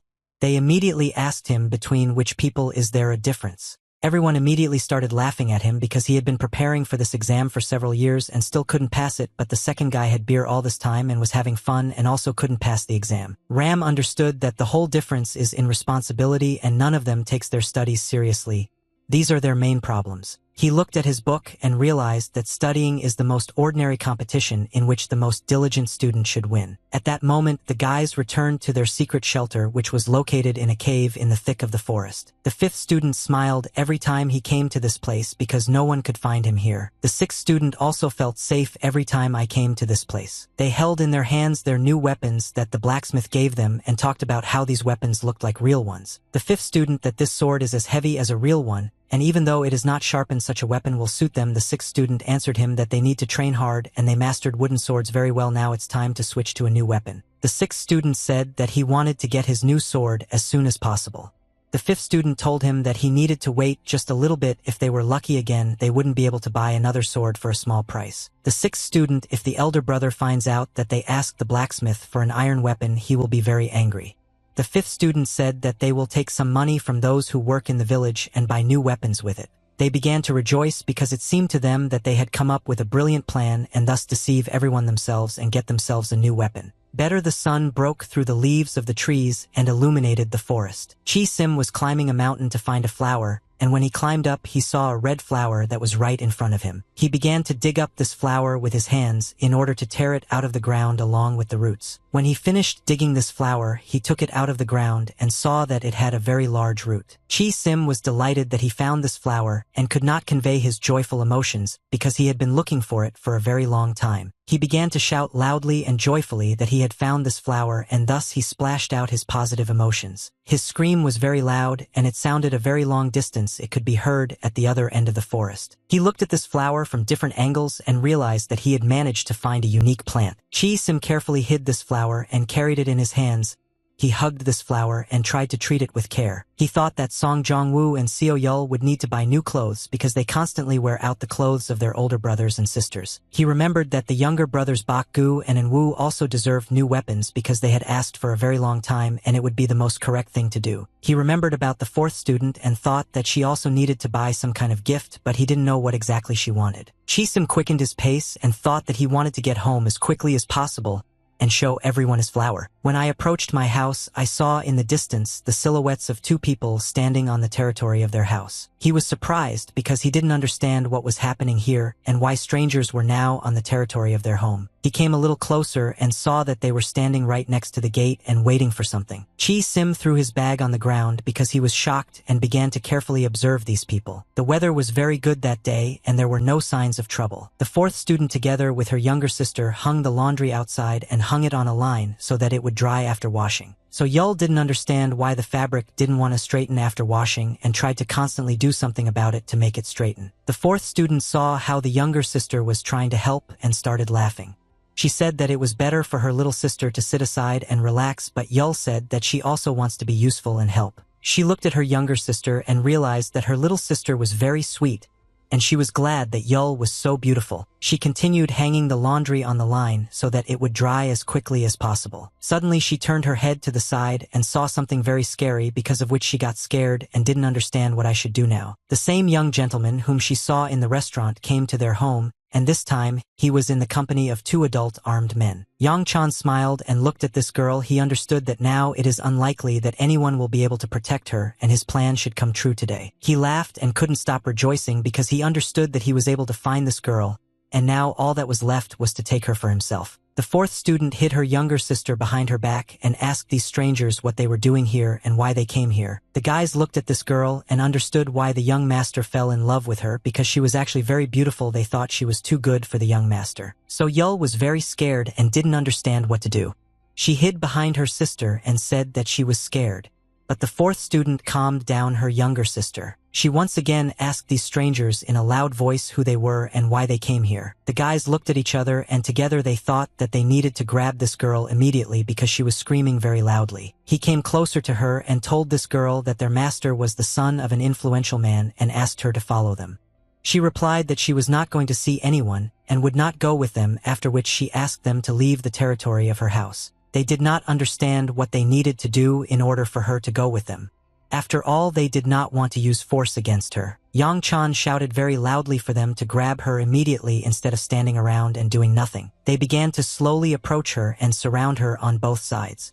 They said that I would only get better this way and that these were her chances for a good life. She understood that these people would not leave here just like that, and most likely now she would have to fight with them and she would have big problems for them. The clouds covered the moon, which was located in the very center of the sky, and because of this lighting it became a little worse. Murim said that he would not allow these soldiers to just run away from here, and they would all die today here in this place. Akekan got angry and began to run towards the enemy in order to be the first to attack. The rest of the soldiers understood that they needed to help their commander cope with this enemy and also began to run to the attack. Murim laughed when he saw their attempts to attack, and he was absolutely not worried about the fact that such a large number of opponents were running towards him. He immediately made his first blow to attack the enemy. At this moment, the commander also struck with his baton from above in order to attack the enemy. Murim hit the club with his sword, and at that moment a very loud sound was heard. Murim moved very quickly and was able to change his position in 1 second and go behind their commander. Isekai turned his head to the side and realized that his opponent was moving very quickly, and he did not have time to follow his movement. Murim cut the enemy commander's body with his sword and released the blood from his body. He watched as his enemy began to cough up blood and smiled. It brought him pleasure to watch his opponents suffer from pain. Ji Isung raised his sword forward and with a loud cry began to run towards his opponent in order to attack him. He raised his sword up and made a very fast strike to repel this guy's attack. He hit so hard that after the impact there was a small explosion and smoke and dust appeared in the air. Ji Isung saw that his sword broke after meeting the enemy's ball,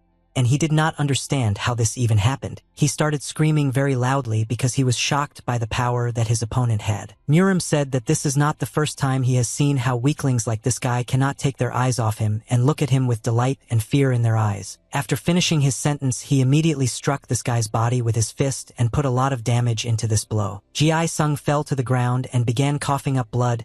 He threw his sword out of his hands and held his stomach in order to somehow reduce the pain. Murim wanted to finish off this enemy, but he saw that 2 more opponents were running towards him and needed to be fought. He made several quick strikes with his sword and dodged their attacks very easily without taking any damage. His sword hit his opponent in the stomach. He hit the enemy in the leg with his sword. The last blow that he made was able to the hand of one of his enemies. Murim said that he did not expect much from such weaklings as these mercenaries, so he will have fun with them like toys. The 3 of them hit him with their swords until as soon as the swords approached his body, he disappeared somewhere as if he had evaporated. They raised their heads up and saw that he was in the air at that moment, but they didn't even see how he was able to jump so quickly. Murim slashed downwards with his sword and began to laugh because he knew that they would not be able to repel his attack. He cut the body of one of the guys into 2 halves and cut his hands and broke the second guy's sword. After that, he landed on the ground and saw that the last enemy remained in front of him. Murim presented his sword to his face and said that he had never seen such bad fighters before, even though he did not expect them to have outstanding knowledge in martial arts. He waved his sword and said that he was already tired of them and he needed to end it all quickly. But suddenly he felt danger approaching and realized that something very strange was happening. He turned his head back. The stick was flying not very fast. It was an enemy weapon that was ready to attack him. He managed to notice this attack in time and reacted to it. He made 2 somersault jumps back in order to dodge. Song Yu immediately launched another attack with his stick in order to catch up with the enemy and inflict damage on him. Murim hit this guy with a sword from above in order to knock the weapon out of his hands. His sword hit right in the center of the enemy's stick, and he thought that this blow could cut the stick and deprive the boy of his weapon. But he was very surprised when his sword could not destroy the stick, and instead he just felt a strong trembling throughout his whole body. Murim didn't understand why he couldn't break this stick.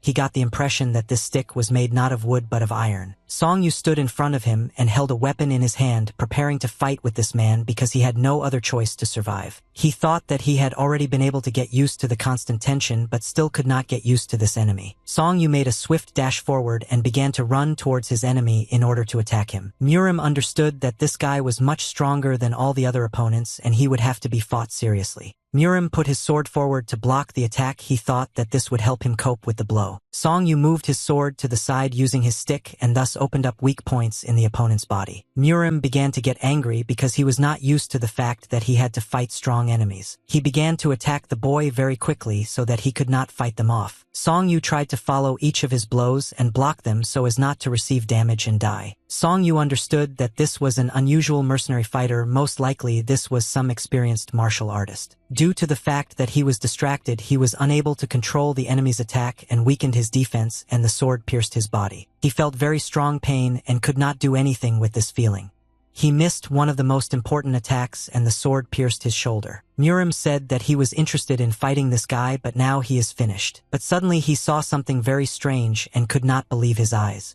After all, this boy continued to resist. Song Yu took the blades of this sword with his bare hands and slowly began to pull it out of his chest. He extended his hand forward and tried to grab the opponent's shoulder in order to attack him. Song Yu hit his opponent with his head with all his strength and put all his power into this blow in order to defeat him. Murim did not expect that he could be attacked so easily, and therefore he was not prepared to receive such great damage. Song Yu began to accumulate energy inside his body in order to finish this battle. He created a fireball in his palms and accumulated powerful power in this ball. He remembered how his aunt taught him this technique and told him to use it in the most extreme cases.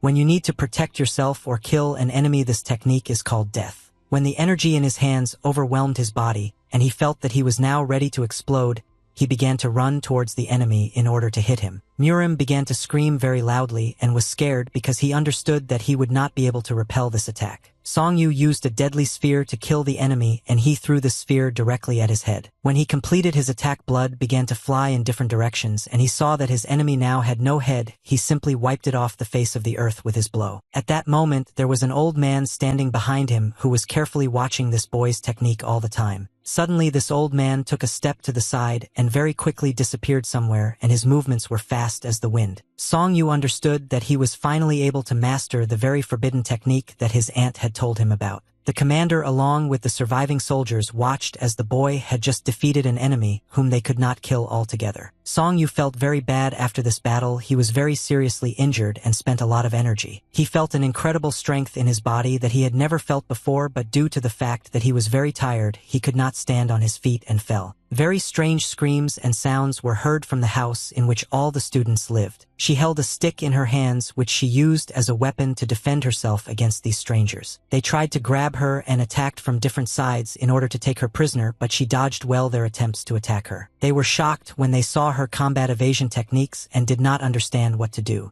After all, they were absolutely not prepared for the fact that this girl could fight. She got into a fighting position and put her weapon in front of her. She ordered them to immediately get out of here and never appear here again. They said that if they don't fulfill the order, then young lord, you're nothing, and now they didn't understand what to do because this girl is actually good with weapons. Yang Chan started yelling at his subjects and ordered them to immediately grab this girl and complete the task instead of standing still and chatting about something. They began to quickly run towards her and attack her with their swords. They didn't know how else to stop this girl and grab her. He tried to defend himself with the help of his stick, but he understood that she was not good at it. He struck very hard with his sword and cut her stick into 2 pieces. After they deprived her of her weapon and did not immediately grab this girl and start dragging her along with them, he shouted to her very loudly that if she had gone with them voluntarily, they would not have had to hurt her. Seo Yul grabbed the man's clothes and told him to let her little sister go immediately. The girl was very scared and started crying. He threw her aside with his hand and the girl began to fly back. Seo Yul fell to the ground and hit her head very hard. The 4th student wanted to run up to her little sister to help her, but these guys started beating her with their fists and punching her in the stomach. She fell to the ground. They said that nothing like this would have happened if she had immediately agreed to go with them. Suddenly they heard the voice of some guy who very quickly insulted them. This guy shouted that they were not committing real chaos here. Chi Sim was furious because these guys beat up his sister and he wanted to teach them a lesson and take revenge for her. He said that they just can't get away with it and they will have to pay for the fact that they just hit his sister. He ran very quickly towards his opponents in order to attack them. Chi Sim hit this guy with his fist and his punch was very wide in order to cause as much damage as possible. He grabbed this guy's fist and didn't let him continue his attacks. Chi Sim continued to put force into his strike in order to inflict as much damage as possible on this scoundrel. He understood that he could not restrain the power that this guy possessed because it was incredibly large despite his young age. He could not withstand such strong pressure from this guy and fell to the ground. He started yelling at these guys and told them to get out of here immediately and not touch his sister. Chi Sim was very angry, although inflict as much damage as possible on this enemy so that they get out of here. The enemy used long-armed combat techniques and tried to strike the enemy quickly. The boy tried to dodge this blow, but he couldn't. He felt that his body was now falling into a trap. The bandit threw the boy aside and caused him minor damage. Chi Sim understood that he would not be able to defeat these opponents just like that, and suddenly he saw an axe in front of him sticking out in a tree stump. He understood that he had no other choice and now he needed to make radical decisions in order to save his sister. He took this axe in his hand and said that they themselves chose their path and now he has no other choice to defeat them. He shouted that for those actions that they did not commit they will have to pay very cruelly and he will tear their bodies using this axe. The weather was very good in the mountains that day. Better the sun broke through the leaves and illuminated the forest. The teacher raised his head up and noticed that the sky today was unusually beautiful and clear. He thought that this was a good sign. He lowered his head down and saw something very strange, after which he thought that everything here was not as good as he thought. There were a large number of wounded and killed soldiers lying on the earth and he realized that there had recently been a battle here. He said that this earth is filled with dead people and they should have thought about their strategy better instead of mindlessly entering into battle. He walked past wounded and dead people and at some point raised his head and saw a very familiar place. He saw a mountain that led to his house and felt a familiar energy here that he had not felt for many years. Song Yu slowly began to open his eyes after passing out. When he opened his eyes a little wider, he saw the blurry silhouette of his friend Ji-sung. The boy tried to focus his vision, and at some point he saw that Ji-sung was actually sitting in front of him asking him if he was okay. Song Yu opened his eyes wide and suddenly felt incredibly intense pain. He started coughing up blood. His internal organs were injured, and therefore he suffered internal bleeding due to which he had to spit out the blood. Ji-sung asked the boy not to make sudden movements and once again try not to move. He said that the best thing for Song Yu to do now would be to just lie down and rest. He helped the boy to the ground. Song Yu asked what happened and why he was feeling so bad now, and Ji-sung told him that it was very strange that Song Yu didn't remember anything. He said that thanks to Song Yu they are all alive now because he saved them very much. You are a warrior, and Ji-sung asked the boy what kind of strong technique was it thanks to which he killed the enemy. Song Yu looked at the sky and tried to remember the last battle. He remembered how he made a strong red sphere in his hands and thanks to this sphere he was able to defeat the enemy. Song Yu understood that he was able to master the technique that his aunt had shown him a long time ago, and he was not particularly eager to tell others about this technique. Ji-sung said that the rest of the group would be back soon, and their commander told everyone to go back. He said that they can't go right now because Song Yu needs to rest. Song Yu said that because he lost consciousness most likely they failed the task. But Ji-sung explained to him that thanks to the boy they were able to break through the enemy's siege and the commander and the rest of the soldiers entered the main camp. Ji-sung stayed here to be close to Song Yu. He said that they survived and that's why everything is fine now. Even though there were very few of them left, they were still able to survive thanks to Song Yu. Song Yu smiled. I said that he was very glad that Mac could save his team and said that he could not die because he needed to return to his family because he was the eldest brother there. Ji-sung smiled and said that when they return the thug will pay Song Yu very well for completing this task and his family will never have to go hungry again. He said that the money he received initially would be enough for him and his family, and most importantly there would be enough medicine for his younger sister.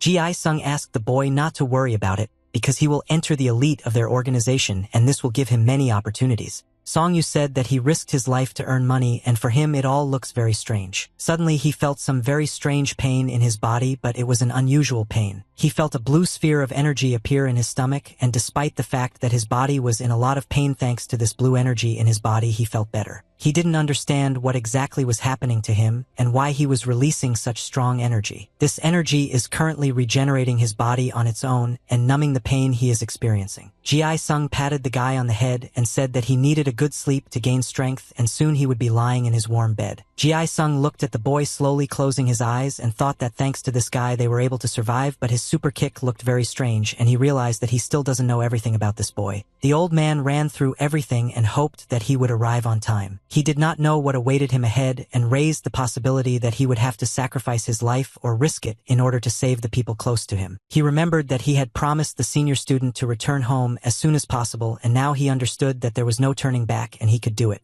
He raised his head up and saw that several ninja warriors armed with different weapons were now flying in the air. At this moment several warriors fought against one very strong warrior who resisted them all. A strong warrior cut the bodies of opponents with very fast blows of his sword and dodged their blows. The old man understood that there was a very strong battle going on here now and he would not be able to resist these warriors.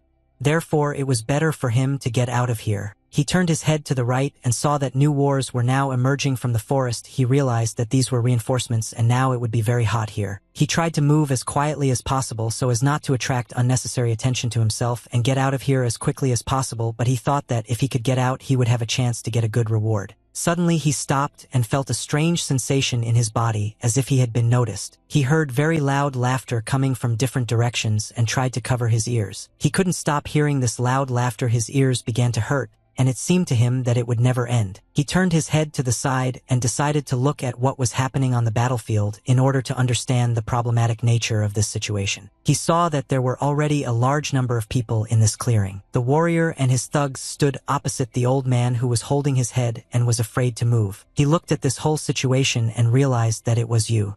The poor old man was about to be killed. The warrior looked in surprise at this old man standing in front of him and realized that this was not the man he was looking for. Easy will shout that he cannot see his enemy here. Song Chunwon, who is called striking, and ordered to immediately go out and ambush and show his face if he is not a coward. Suddenly a man jumped out of the forest.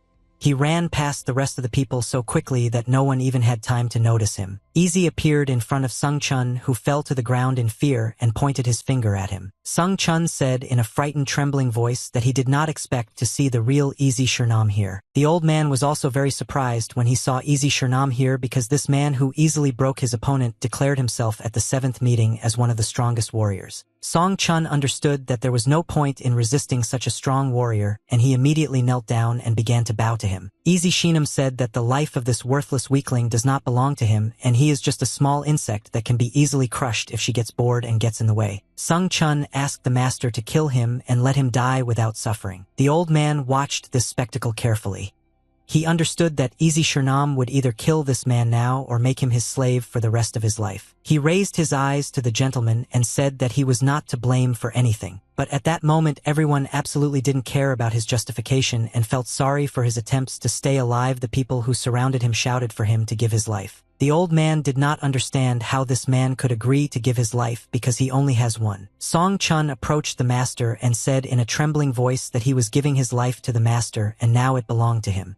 Easy Shernam said that he is always amused by idiots like this. He asked his new fish how he could prove his loyalty to his master. Sung Chun said that unlike the others he can sacrifice his life for the sake of the master, but he needs an order. Easy Shernam said that he was satisfied with the answer of the new slave and the slave himself knows what he must do, so he must demonstrate his loyalty to the master. The old man continued to observe this whole situation from the side and thought that this was all too strange, and he did not expect that this slave would do everything to make the master convinced of his fidelity. Sung Chun really wanted all the heroes who are here to stay alive. Because of this he is ready to give his destroyed life as payment for this request. He asked the master if he would spare all his warriors because he was now sacrificing his life for the sake of the master. The old man understood that this guy now wants to deceive his master and use the Ichi technique to create a real hell here. The soldiers were surprised that their master was ready to give his life for them to stay alive, and his feat delighted them. The soldiers from the enemy camp did not understand how this man decided on such a feat and wanted to give his life for the sake of others. During this time the old man watched them and thought that they were not moths to flock here like to the fire,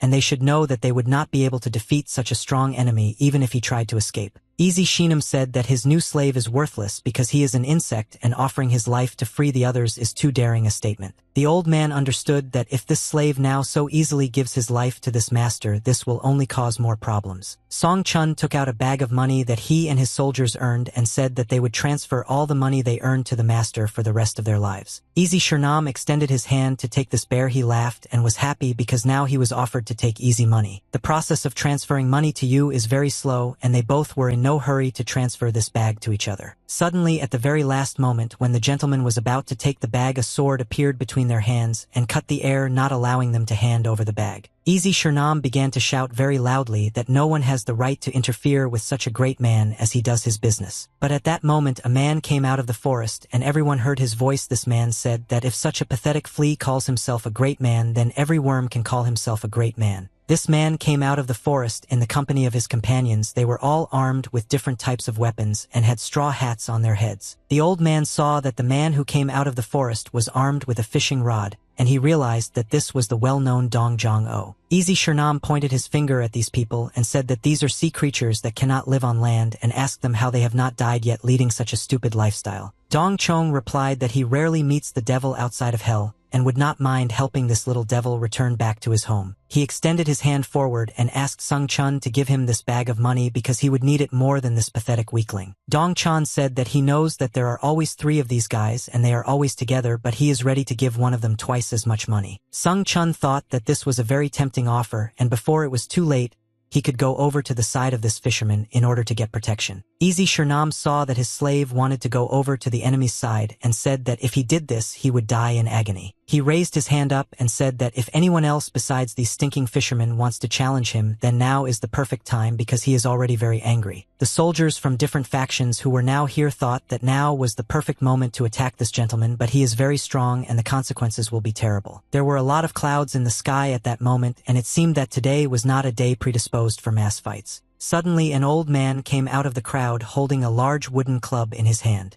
He said that you also want to fight for one of these 3 guys and take one of them for yourself as a slave. He saw this hunchbacked old man with an iron club and immediately realized that it was Jachil, who is called the Chilson Monster. Easy Shernam looked at the old man who was slowly approaching him and said that today it would be very hot here because a lot of friends had gathered whom he was definitely not ready to see here. The old man understood that he would definitely not be able to survive in such a strong fight. It would be better for him to get out of here as quickly as possible or find a moment to sneak in unnoticed. Song Chun was experiencing very strong pressure on himself.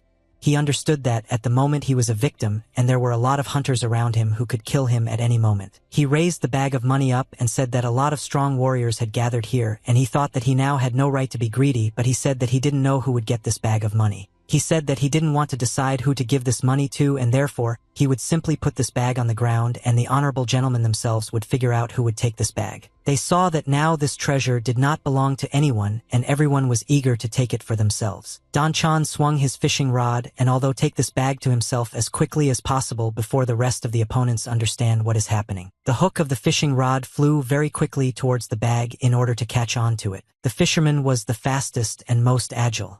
Therefore he was the first to hook this bag with his hook and pull it towards him. Shachil hit the ground with his iron club and did not allow this fisherman to take the bag of money. He said that it was a very good and brave attempt, but it was not successful. Easy Shernam clenched his fist, which was 3 fingers long, but still despite this, he tried to use the magic that was within his control. The bag was flying in the air at that moment and did not belong to anyone because no one could take it away from them. He used black magic to lift this bag into the air and bring it closer to him. Don Chan understood that his opponent's magic had become several times stronger than it was during their last meeting, and he did not expect this, but he didn't care and was ready to fight further. He swung his fishing rod and then struck with all his might to prevent the enemy from taking the bag for himself. He hit this guy on the hand with a stick, and at that moment the magic stopped its active phase. The bag fell to the ground again, and again it became no one's. Now everyone could try again to take it for themselves. Jay Cheel started laughing very loudly because he understood that now it was his time to pick up this bag of money. He swung his large iron club and was about to strike. He hit the ground with this club and the stones began to fly into the air along with the same bag of money. He calculated the force of his blow with such accuracy that after the bag took off it began to fly towards him, and the old man only had to stretch his hand up to pick up this bag. Easy Sheenam couldn't let this old man take the bag,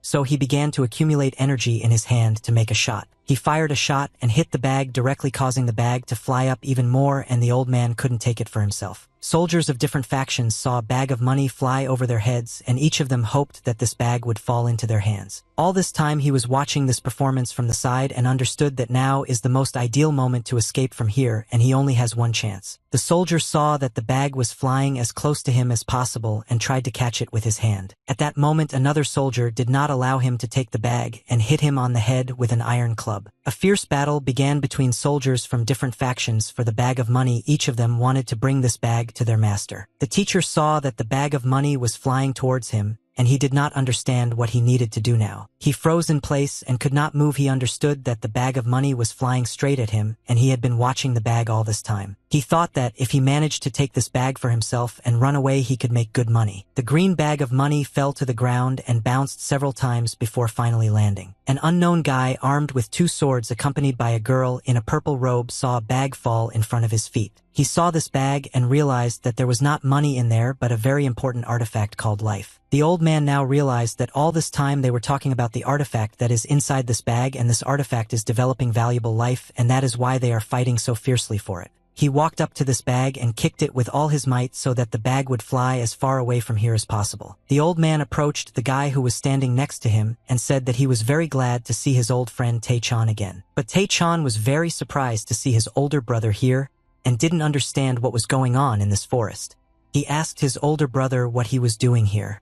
The girl who was next to him was also very surprised by this whole situation. Chi-sim screamed very loudly and then made a strong blow. The mercenary managed to block the axe blow with his sword, but he was shocked that this boy would hit him so hard. The mercenary said that he would kill this boy if he continued to swing his axe. The second mercenary swung his sword and was preparing to strike, but before the blow he shouted that the boy must surrender or he would be killed. Chi-sim was very angry and his eyes glowed with white light, and thanks to this, he scared the mercenary and he froze in place. Chi-sim made a dash towards this mercenary and tried to knock him to the ground. The mercenary hit the boy on the back with the hilt of his sword and shouted that it couldn't be that this little idiot could push him over. Chi-sim was very serious and wanted to make these bandits leave here and never come back. When he knocked the mercenary to the ground, he took the axe that was in his right hand and raised it up to strike. Chi-sim was very angry, and although he could strike with his axe and injure this mercenary, the mercenary screamed very loudly in fear and thought that now this axe would cut him and he would die right now. The first receiver saw this whole situation and tried to save his friend, so he kicked the boy in the back and pushed him away. Chi-sim flew away and fell to the ground. Chi-sim lost consciousness for a moment and lay motionless on the ground, and at that moment the bandits realized that the girls were absolutely defenseless. The mercenaries at that moment helped each other get to their feet and grabbed these girls. Chi-sim woke up and his anger became several times larger, and he emitted red energy similar to flame and shouted that he would kill these mercenaries because they came to his house with weapons. He swung his axe and hit me in the chest, but the mercenary managed to block this blow with his sword. The mercenary understood that this boy was very strong, and if the battle continued for some time, then most likely this boy would kill them. Chi-sim accelerated his attacks and was able to deliver about 10 blows with his axe in a few seconds. The second mercenary saw that the boy was busy with the first mercenary and realized that this was the perfect moment to attack him from behind. He struck with his sword and was able to damage this boy in the chest, and Chi-sim's blood sprayed out of his body. The mercenary smiled and realized that he had finally managed to break through this boy's defense and inflict significant damage on him. Chi-sim stopped and tried to ignore the pain that now appeared in his body after being wounded, and he turned his head and looked at this vile mercenary with hatred. He ignored the pain and lunged towards the enemy who had just wounded him. Chi-sim hit him on the shoulder with his axe and caused very strong damage, and the mercenary saw that blood was flowing from his hand. He wanted to scream in pain but couldn't because his throat wouldn't allow him to do that, and he just started coughing up blood. The first receiver shouted that they would not forgive the boy for this act and would kill him right here and now. One of the students ran home very quickly and approached the battle site. The fifth student ran home very quickly and shouted that he would now kill these vile bandits and help his brothers and sisters. The mercenary heard a loud scream, after which he turned his head and looked in surprise at the boy who was approaching him.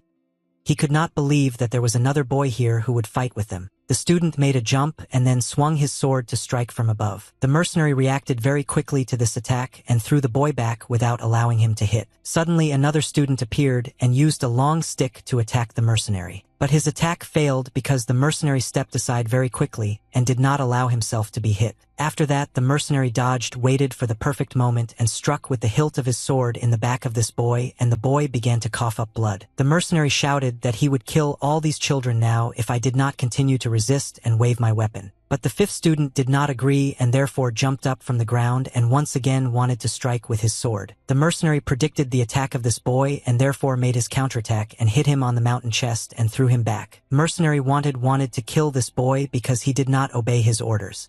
Chi-sim saw that the mercenary was now going to attack his brother and decided to help and save his brother. The mercenary saw that the boy who had been fighting with them from the very beginning was approaching him, and I realized that I needed to immediately fight back this boy. He swung his sword and struck Chi-sim. After he struck, blood sprayed out of the boy's body. Chi-sim saw that his shoulder was pierced by a sword and could not believe that he received such a serious injury.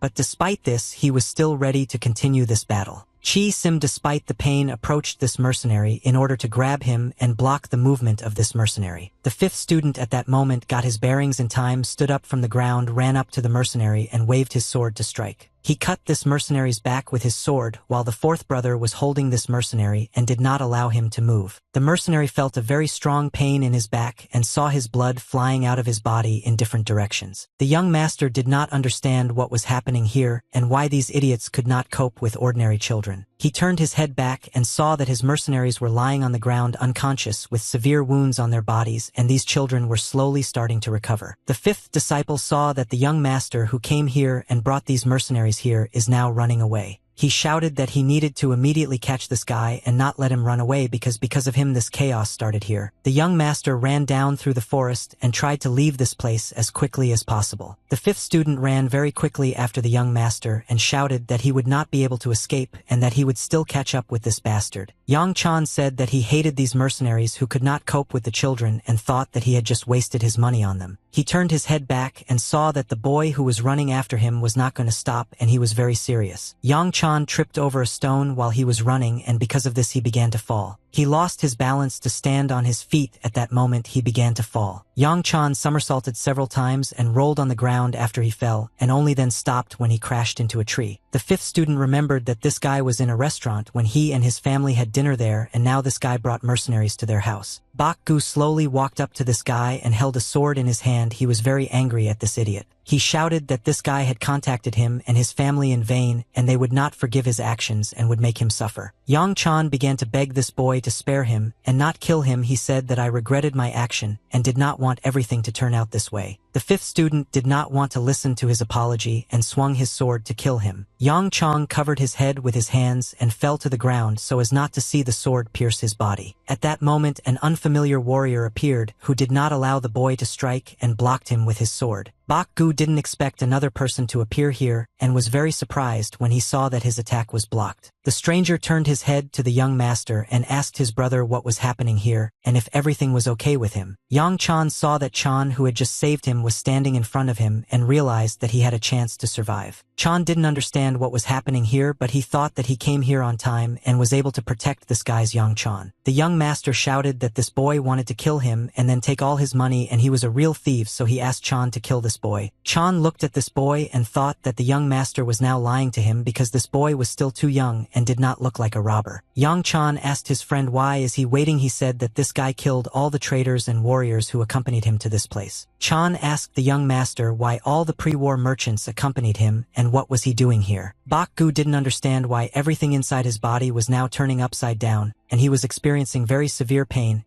He didn't know what it was connected with and why he was now feeling such terrible sensations in everything really. Chan saw that this boy was still very young, but nevertheless he already had incredible strength, and he wondered what this child was doing here. Bak Gu shouted that if this warrior sides with his enemy, he will also become his enemy and they will have to fight to the death. Chan was again able to block the blow of this boy, and nevertheless, he did not understand why the young master was an enemy for him. He became interested in what was happening here. Chan dodged all the blows that this boy was trying to deliver and watched his movements. He thought that the young master was in trouble and he needed to first understand this conflict before attacking this boy. Bak Gu said that he had to worry about who would oppose him. He was ready to kill this young master, and even if he himself died, he would take the scoundrel with him. Chan told the boy to lower his sword and they would sort out this conflict before the main battle began, and maybe they could avoid a fight. Bak Gu did not want to communicate with this man and made a swift dash to meet the young master in order to kill him. He swung his sword and wanted to strike from above in order to finish off the scoundrel. Yang Chan began to scream very loudly in fear and thought that now he would probably be killed if brother Chan did not save him. Chan kicked the boy with all his might and the boy flew to the side. Bak Gu didn't have time to strike. He fell to the ground and spun several times before stopping. Bak Gu understood that he would not be able to kill this vile gentleman as long as this warrior was here. Bak Gu decided that now it would be better for him to run away from here in order not to die, because he still won't be able to kill this bastard. Yang Chan ordered his brother to immediately harass this boy and kill him before he ran too far. Chan asked his brother, Does he really want to kill this child so badly? And what happened here? Yang Chan said that this kid is a real killer and he would never lie to his brother about such things. Chan said that he hopes that his brother is not deceiving him and that this boy is actually very guilty and wanted to kill him. The old man stood near the tree with his old friends and talked about how they needed to somehow try to get out of here. He thought that he had gone too far and he did not need to watch these people and get involved in their conflict. The guy said that in this bag there was an artifact called life.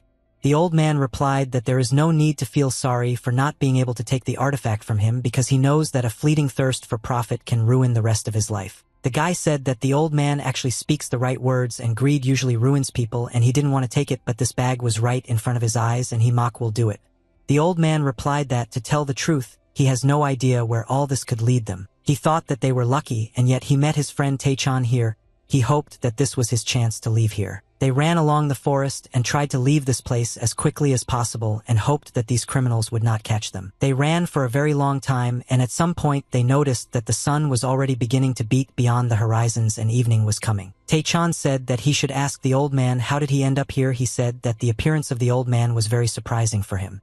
The old man replied that he had one very important matter here. He thought that it was better for him not to talk about what he was doing because it would be selfish, and then he thought that his friend Taechan was standing in front of him. The old man said that he had to tell him something about what he was doing here and hoped that Taechan would listen to him and understand. He said that he got involved in a lifelong adventure and he was not sure that he would ever be able to finish this business, but suddenly he met Taechan and this is his chance to finish this business. Taechan said that he is always ready to help his older brother, but he doesn't think that he will be of much use because he hasn't trained for a long time. Kwok said that he is not asking his friend to do him a favor, but now he wants to join hands with him and take advantage of the chance that fate gave him. Taechan said that he doesn't mind helping his old friend, but he doesn't understand what's going on here, and he has a feeling that it's all very dangerous. Kwok said that he had never gotten involved in such stories before and sensing danger he ran away instantly, and he was always a team player, but when left alone he also wanted to run away, but suddenly he saw his old friend and changed his mind. Kwok said that the fact is that because of an artifact called life there is now an active battle in this place and he would like to take part in this battle, but he learned that nearby there is an educational building in which the teachings of heaven are located.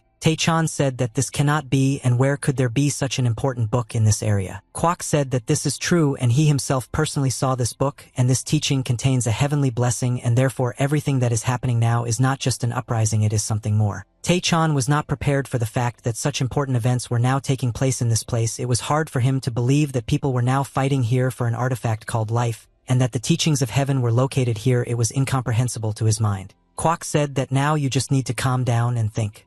He said that if these artifacts awaken a thirst for profit in Taechan, then other people will go completely crazy and people will be ready to die in order not to part with these artifacts. They didn't understand what they needed to do, but the old man said that first it was better to think about a plan and figure out how to deal with these problems and do everything correctly. Taechan said that he has a stupid idea, but it might work.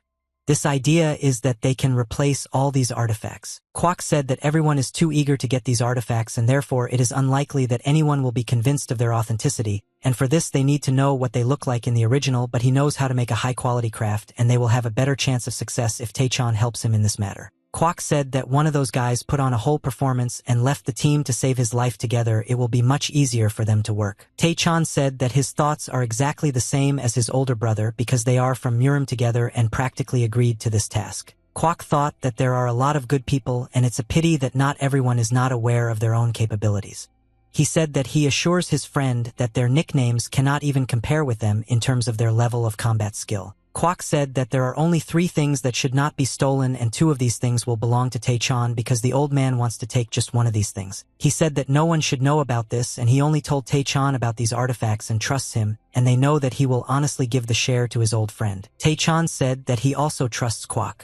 He said that if someone else had offered him such a task, he most likely would have refused because it would all have sounded like nonsense from their lips. They shook hands and confirmed that they agreed to complete this task. Bak-gu was returning home after he ran away and failed to kill the scoundrel who attacked their family. The 6th student was at home and cried all evening. He could not stop his tears, but when he saw brother Bak-gu he calmed down a little. The 6th student said that he did not understand why he was crying because no one died and began to wipe away his tears. At that moment Chisim was lying next to him who had a through wound in his shoulder. Bakgu was shocked when he saw his older brother lying on the floor with a severe wound in his shoulder. Chi Sim lay silently with his eyes open and blood was flowing out of his body, but he did not move. Bakgu asked his brother what happened and the sixth student replied that just recently Chi Sim was lying with his eyes open and looking at him, but now he is not moving at all and the blood that is flowing out of his body does not stop. Bakgu took his older brother with his hands and tried to wake him up. He wanted his brother to answer him something to make sure that he was still alive.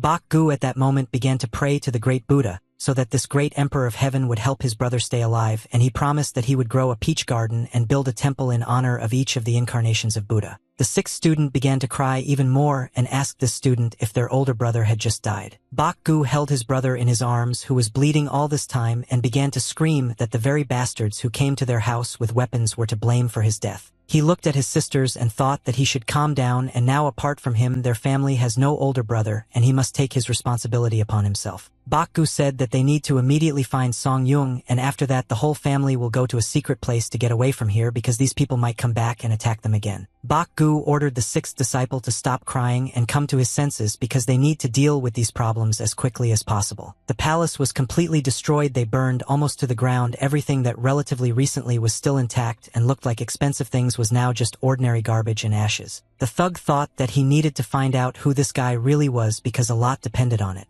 He thought that the reward was insignificant compared to their losses and almost the entire Black Tiger had been destroyed. He needed to report to the master. He didn't understand how such professionals could get into such a difficult situation. He thought that it was all the fault of this boy who went on a mission with them for the first time, but nevertheless the other participants said that he worked well. The goon put his hand forward and said that all these guys did a good job and he doesn't know what to say to them right now about what happened, but as soon as they return they will all receive their rewards, and no matter what they must understand that today they won. When the mercenaries heard the words of their boss, they did not feel a surge of emotions and shouted that they managed to do it, and they were very glad that they completed this mission. The night sky was filled with stars that could be seen through the tree branches. Song Yu trained in the woods with Dropsy while the rest of his team rested and slept. He trained not to let go of the sensations that he could recently feel, and this feeling allowed him to throw out a large amount of energy to perform a super blow. He wanted to train as much as possible and hone his skills in order to again evoke the same feeling in himself. Song Yu suddenly heard the voice of a man who appeared out of nowhere. This man asked him why he constantly repeats the same movements. He turned his head and tried to see the person who had just spoken to him. This man asked the boy not to be nervous. He saw that an old man with long gray hair appeared in front of him and moved very quickly and imperceptibly. He turned his head and was shocked when he saw this man. He didn't understand what the old man needed from him. Song Yu used his stick as a weapon to defend himself because he saw this old man as a threat to his life. The old man said that training alone at such a late time is a very strange decision for a young boy, and he rarely meets guys like this. Song Yu asked the old man who he was and assumed that this old man belonged to the barbarians. The old man said that the boy is either too naive or too stupid if he considers him his enemy, and if the old man wanted to kill, he would have done it long ago. Song Yu didn't understand what the old man wanted from him and why he was talking to him so strangely, as if he wanted to earn his trust. Song Yu lowered his stick and said that if this old man is here now, then most likely he has some business with him. The old man said that he just became very curious what this boy would do, and so he put aside all his business to come here and see. The old man said that he came here because of those people who were sitting there in the distance near the fire. He asked the boy if he was one of them. Song Yu asked the old man what exactly did he want to know from him. The old man replied that most likely they are paid very well for work that they do not perform. He smiled and said that he would like to say that the boy was very lucky, but it was bad luck because he saw how the boy saved everyone. He asked where the boy learned these fighting techniques. Song Yu said that this is just an ordinary technique and he doesn't understand why the old man is so interested in it. The old man said that this technique was unusual and it was a rather beautiful way to kill your opponents. He again asked in an insistent voice where the boy learned this. The old man said that he had been to so many places and seen a lot of things in his life. He had never seen such smooth movements. Song Yu understood that this old man wanted to talk, and there was a technique that his aunt had once shown him. He said that he didn't know what this old man saw, but he definitely didn't do anything like that, and he acted intuitively. Old man, this boy seems to be very smart, but he acts like a fool, and for some reason he's pretending. Song Yu said that he speaks only the truth and does not understand why this old man wants to ask him about these techniques. Song Yu didn't understand why this old man was behaving this way, but he definitely remembers how this old man said at the very beginning that he was not his enemy. The old man patted the boy on the chest and said that he had never seen such an interesting martial art technique before. Song Yu replied that he is not interested to continue this dialogue. The old man turned and said his name was Fu. Song Yu was very surprised when the old man said his name, and he did not understand what was happening here. The old man once again repeated to him that his name is Fu. Fu asked the boy if he knew him, or maybe he had ever heard anything about him. Song Yu replied that now he knows that this old man's name is Fu. Fu was very surprised when he found out that this boy didn't even know his name. Song Yu bowed to this old man and said that now he knows his name and therefore next time he will greet him properly. He said that now it was time for him to leave and he couldn't stay here any longer. Suddenly Song Yu stopped and beads of sweat began to run down his face. He did not understand what was happening to him. He could not control his body and stood motionless as if he had just been frozen. Fu said that in Chinese his name means luck, and if the boy turns away from him now he will lose his life. Song Yu at that moment was thinking that this old man was a real monster. Song Yu asked the old man what he wanted from him. Fu replied that he already said that I want to find out who taught him this martial art technique. He heard the boy's answer that he would not talk about this military equipment and could not tell even if he really wanted to, but the old man liked this answer. Fu asked the boy to at least tell who this person was who taught him. He meant that he needed to find out whether it was a man or a woman. Song Yu was shocked by such a question and did not understand why this old man needed to know what gender was the person who taught him this martial technique. The old man looked at him with his stern gaze and wanted to hear an answer from this boy. He said that he had just heard his answer. Song Yu replied that he did not say anything out loud and did not understand how the old man could find out this. Fu said that the boy didn't tell him anything specifically, but he answered anyway. Fu moved very quickly from place to place and looked at the boy from different angles. He wanted to understand why this particular boy was taught such a technique. He wanted to know what the reason was and why he was so special. Fu said that if the boy doesn't want to talk he can just go with him, and one way or another he will find out the reason, and if he agrees to work on the old people he will become even stronger several times. Song Yu thought that if he told this old man about this secret military technique his aunt would kill him. Fu said that he doesn't know why he attracted her attention so much and what connects these two people, but this is not so important and he is ready to adequately pay him hundreds of times more than he receives now. Song Yu became interested in this proposal because I understand that you can make good money here, and he asked what would need to be done. Fu replied that he didn't care at all and the main task would be to kill. Tae-chan fought against a warrior using his stick. He could deflect massive sword blows. Enemy, how are you very angry? And it was clear from him that he would go to the end in order to get his artifact. Tae-chan threw his opponent's sword aside and pushed him back. After this a rapid jerk forward and pushed the enemy even harder so that he fell to the ground and hit. Kwok watched this battle and thought that he was right and not mistaken when he said that this guy could not cope with Tae-chan. He knew that his eyes had not failed him. Kwok said that the strength of this guy is incredible and he has already forgotten how to fight this valiant warrior, and in the future legends will be made about him throughout the world of Hanemu. He said that this guy was able to defeat a famous master. He held a bag in his hand and said that this scoundrel hid artifacts of life in himself and wanting to preserve it until the end of his days. He ended up dying because of this artifact. But this is not the end and we need to go down from the mountain. Therefore it is better that this artifact will be kept by Tae-chan. Tae-chan picked up this bag of artifacts and looked at it in surprise. He asked if Kwok really didn't mind having this bag of artifacts in his possession. They heard some strange sound and realized that the enemy was approaching them and immediately reacted to it. An old man appeared near them holding a giant iron club in his hands, and said that this was all very strange, but nevertheless he was ready for it. Kwok saw that a very strong warrior had approached them and realized that the two of them would definitely not be able to cope with him and would not even be able to resist this master. The old man looked at the dead warrior who was lying on the ground and bleeding. He said that it was the damn slug who gave up very quickly and he would never have been taken with the artifact of life in such a simple way. He ordered these guys to immediately give him this valuable artifact and then he would probably leave them alive. Kwok Boyaka thought that this big guy is very cunning. He wants to get money and artifacts online for himself, but they can't just give it to him. Tae-chan asked this thug what he would get in return if he gave him this artifact. The thug replied that this guy is not thinking about the things he should be thinking about. Kwok Boyaka understood that his friend was now asking very stupid questions because even if they now give this big guy the artifact life, they still won't be able to leave here without a fight and stay alive. He knew that they would be killed so as not to leave witnesses. Tae-chan threw the bag to the old man for him to guard and said that they would not rely on alms and would not just give these artifacts to some stranger. Kwok caught this bag and thought that his friend was right. Now they could only hope for someone's mercy, but he didn't know if they could cope with such an opponent. In the house of two trading families, the lights were on in the windows, and there were two guards standing near the entrance who did not let outside guests through. The silhouettes of two men were visible in the windows. They were quarreling among themselves and shouting about events that happened 2 months ago that they should discuss. Chan said that his brother wanted to hide his crimes from him and thought that he would never find out about it, but he found out. Yang Chan said that he did some disgusting things, but they don't understand what his brother wants from him. Chan said that he should tell his father before it turns into a bigger problem. Chan said that his brother had gone completely crazy because of his actions a man died. Yang Chan replied that this is absolutely unimportant and his people are also dead and therefore no one is spreading anything about it and no one will know about it. Chan began to shout at his brother and said that what he was saying now was incomprehensible to him, and the younger brother treated the death of people as some kind of toy. He said that it saddens him that his brother's notoriety is growing every day. If he had not intervened today, his brother would already be dead for all his sins. Yang Chan shouted that his brother was in heaven when he was really needed and returned only now, and therefore he should not pretend to know what is happening here. If he wants to complain about his ugly brother, then let him go and do it. Chan said that he would tell his father everything he knew, and it all grew into a huge problem.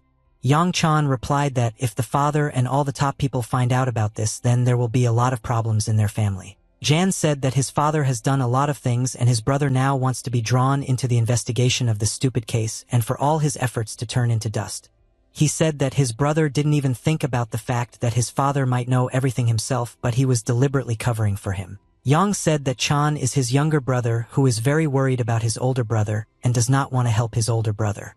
He said that if Chan thinks that when Yang dies all the money will go to him, and he is wrong. Chan didn't understand why his brother had such a dirty mouth and why he said so many vile words. Yang saw his little brother running away and thought that this guy doesn't deserve to be his brother because he behaves like a real rag and a weakling. He just now remembered that today he was supposed to have a meeting with a beautiful girl and he completely forgot about this meeting. Ian smiled and said that just thinking about it makes him hot and he clearly spent today on the wrong people.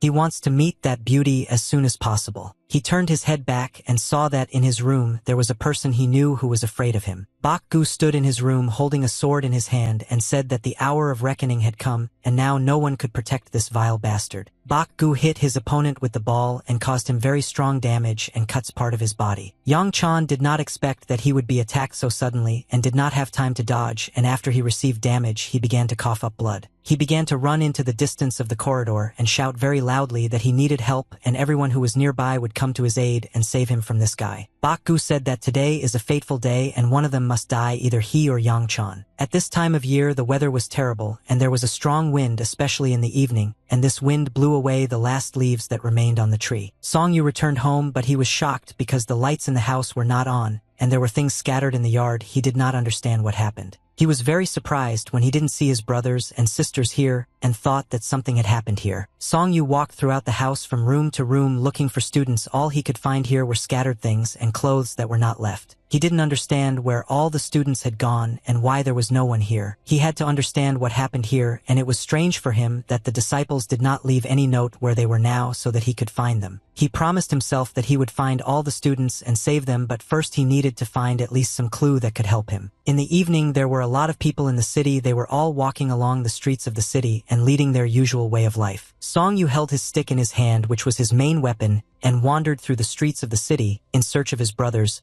or people who saw or know what happened to them. Suddenly a bald old man appeared in front of him and accidentally pushed him with his shoulder. The man turned his head at the boy and began to scold him for the fact that he was absolutely not looking in the direction he was going. Because of him they had just collided. But when the man looked closely at this guy he was very scared and immediately fell silent. Song Yu emitted very strong negative energy that could be seen with the naked eye, and everyone who saw this energy was immediately scared. Song Yu didn't pay attention to this bald man and just kept walking forward. He was too busy looking for his students. He didn't care about this bald man. Song Yu remembered a dialogue with his boss about how they said that the boss would check on him from time to time. The boss was surprised by this dialogue, and for him the guy's words sounded very strange. Song Yu was shocked by all these events. He believed that this was just some kind of nonsense.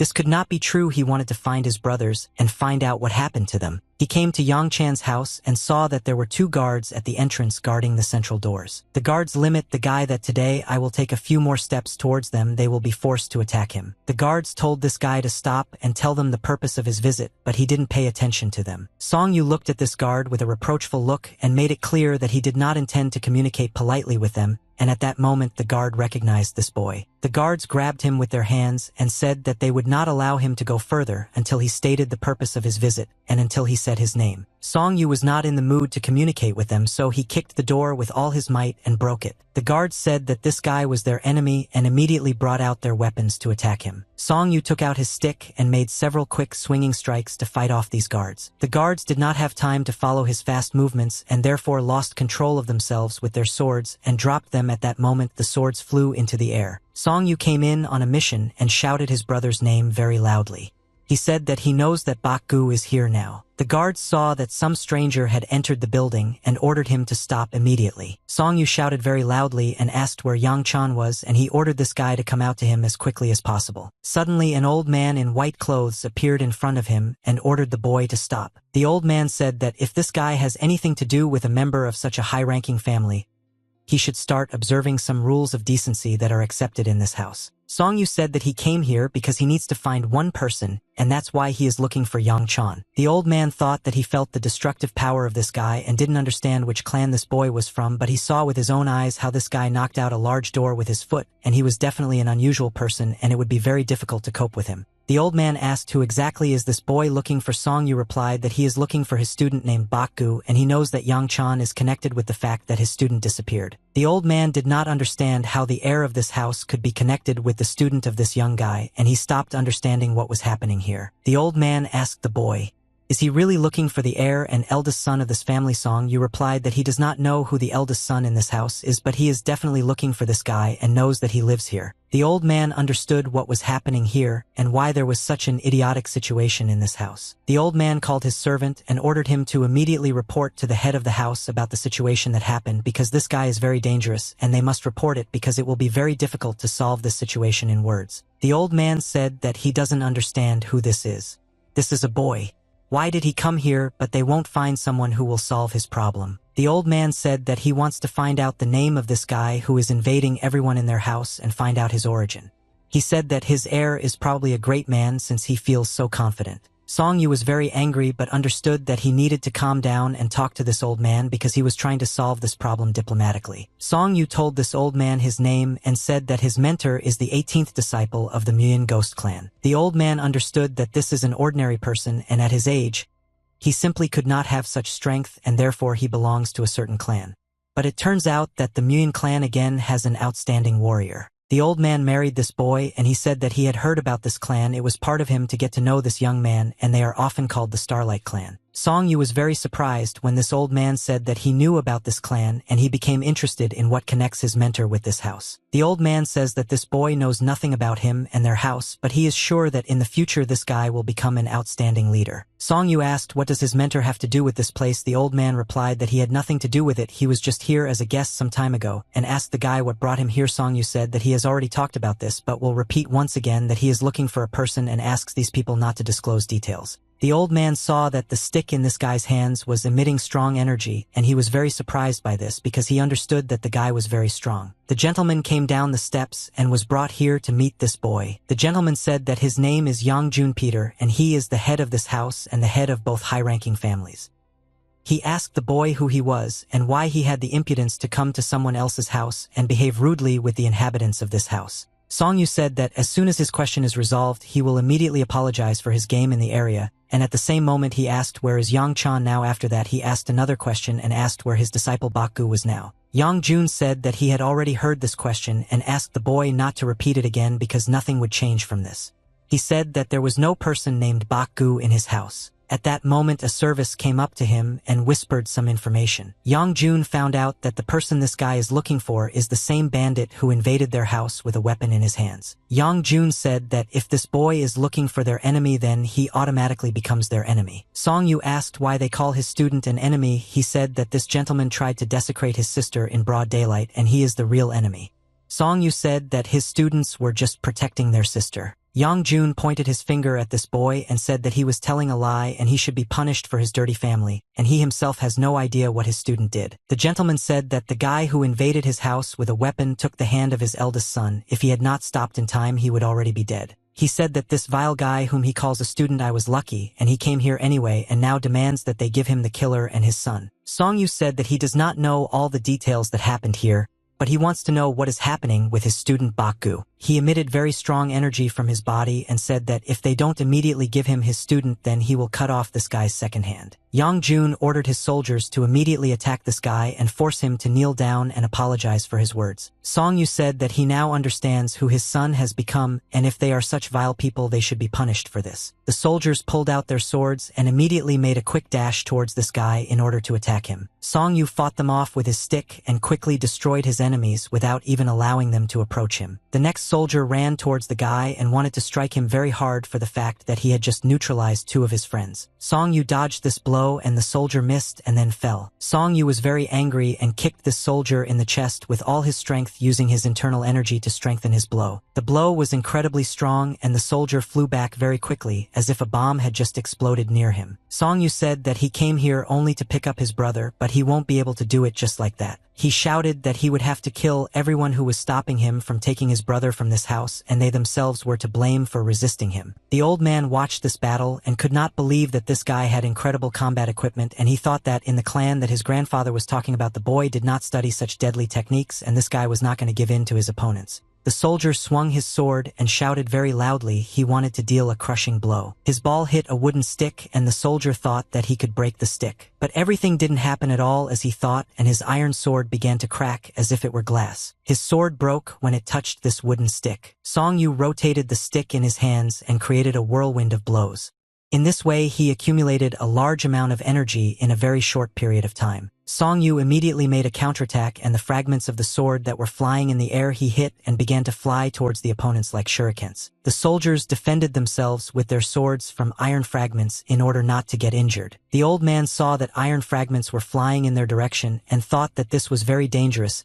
He immediately created a protective dome that protected him and the master from these fragments. Song Yu said that he will kill everyone until he sees his student and that bastard who tried to offend his sister. Suddenly Chan appeared and ordered this guy to immediately stop and stop fighting. Chan blocked the enemy's stick with his sword and did not allow him to continue this battle further. He saw that this guy was very angry and he was emitting an incredibly strong red aura that was ready to destroy everything that would interfere with him. Chan saw that his opponent was not going to stop. He was constantly throwing new blows. Chan fought off these blows and asked the guy to stop and talk about everything that happened here. He said that if they discussed this, they would be able to come to some kind of resolution to the conflict. Song Yu was very angry and his anger could no longer be stopped using words.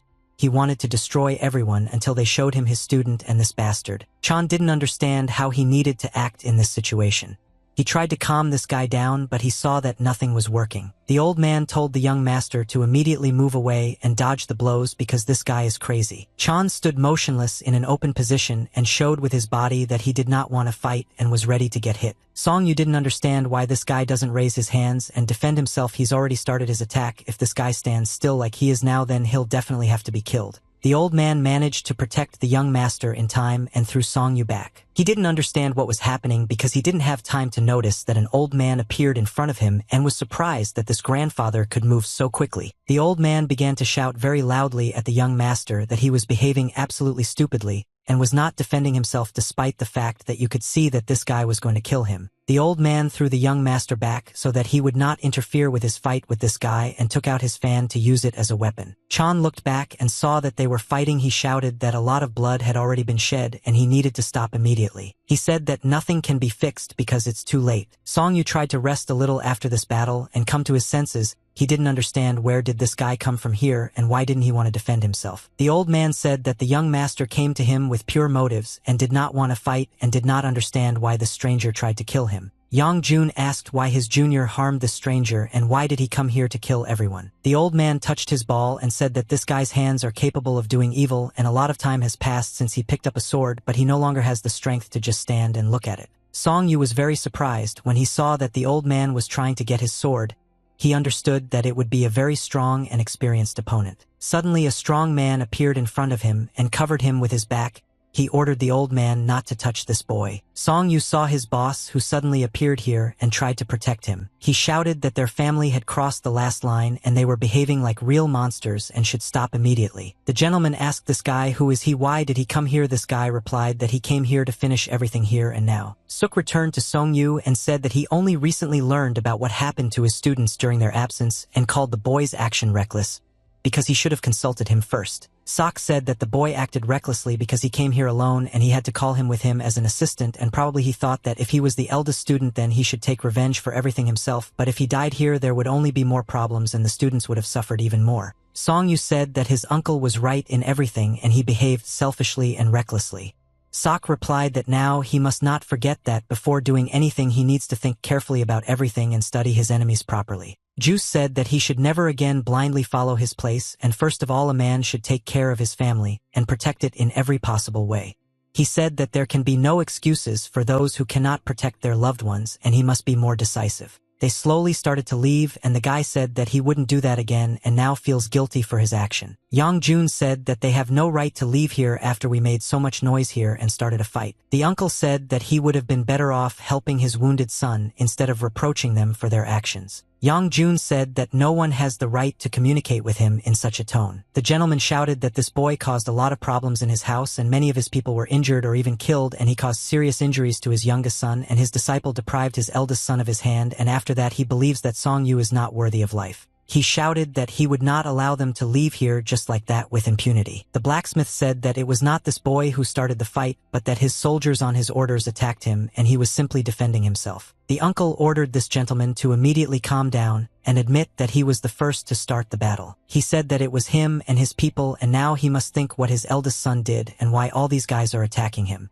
He said that the gentleman is stupid and does not understand that his son is actually to blame. Sok said that it was all his son's fault because of him.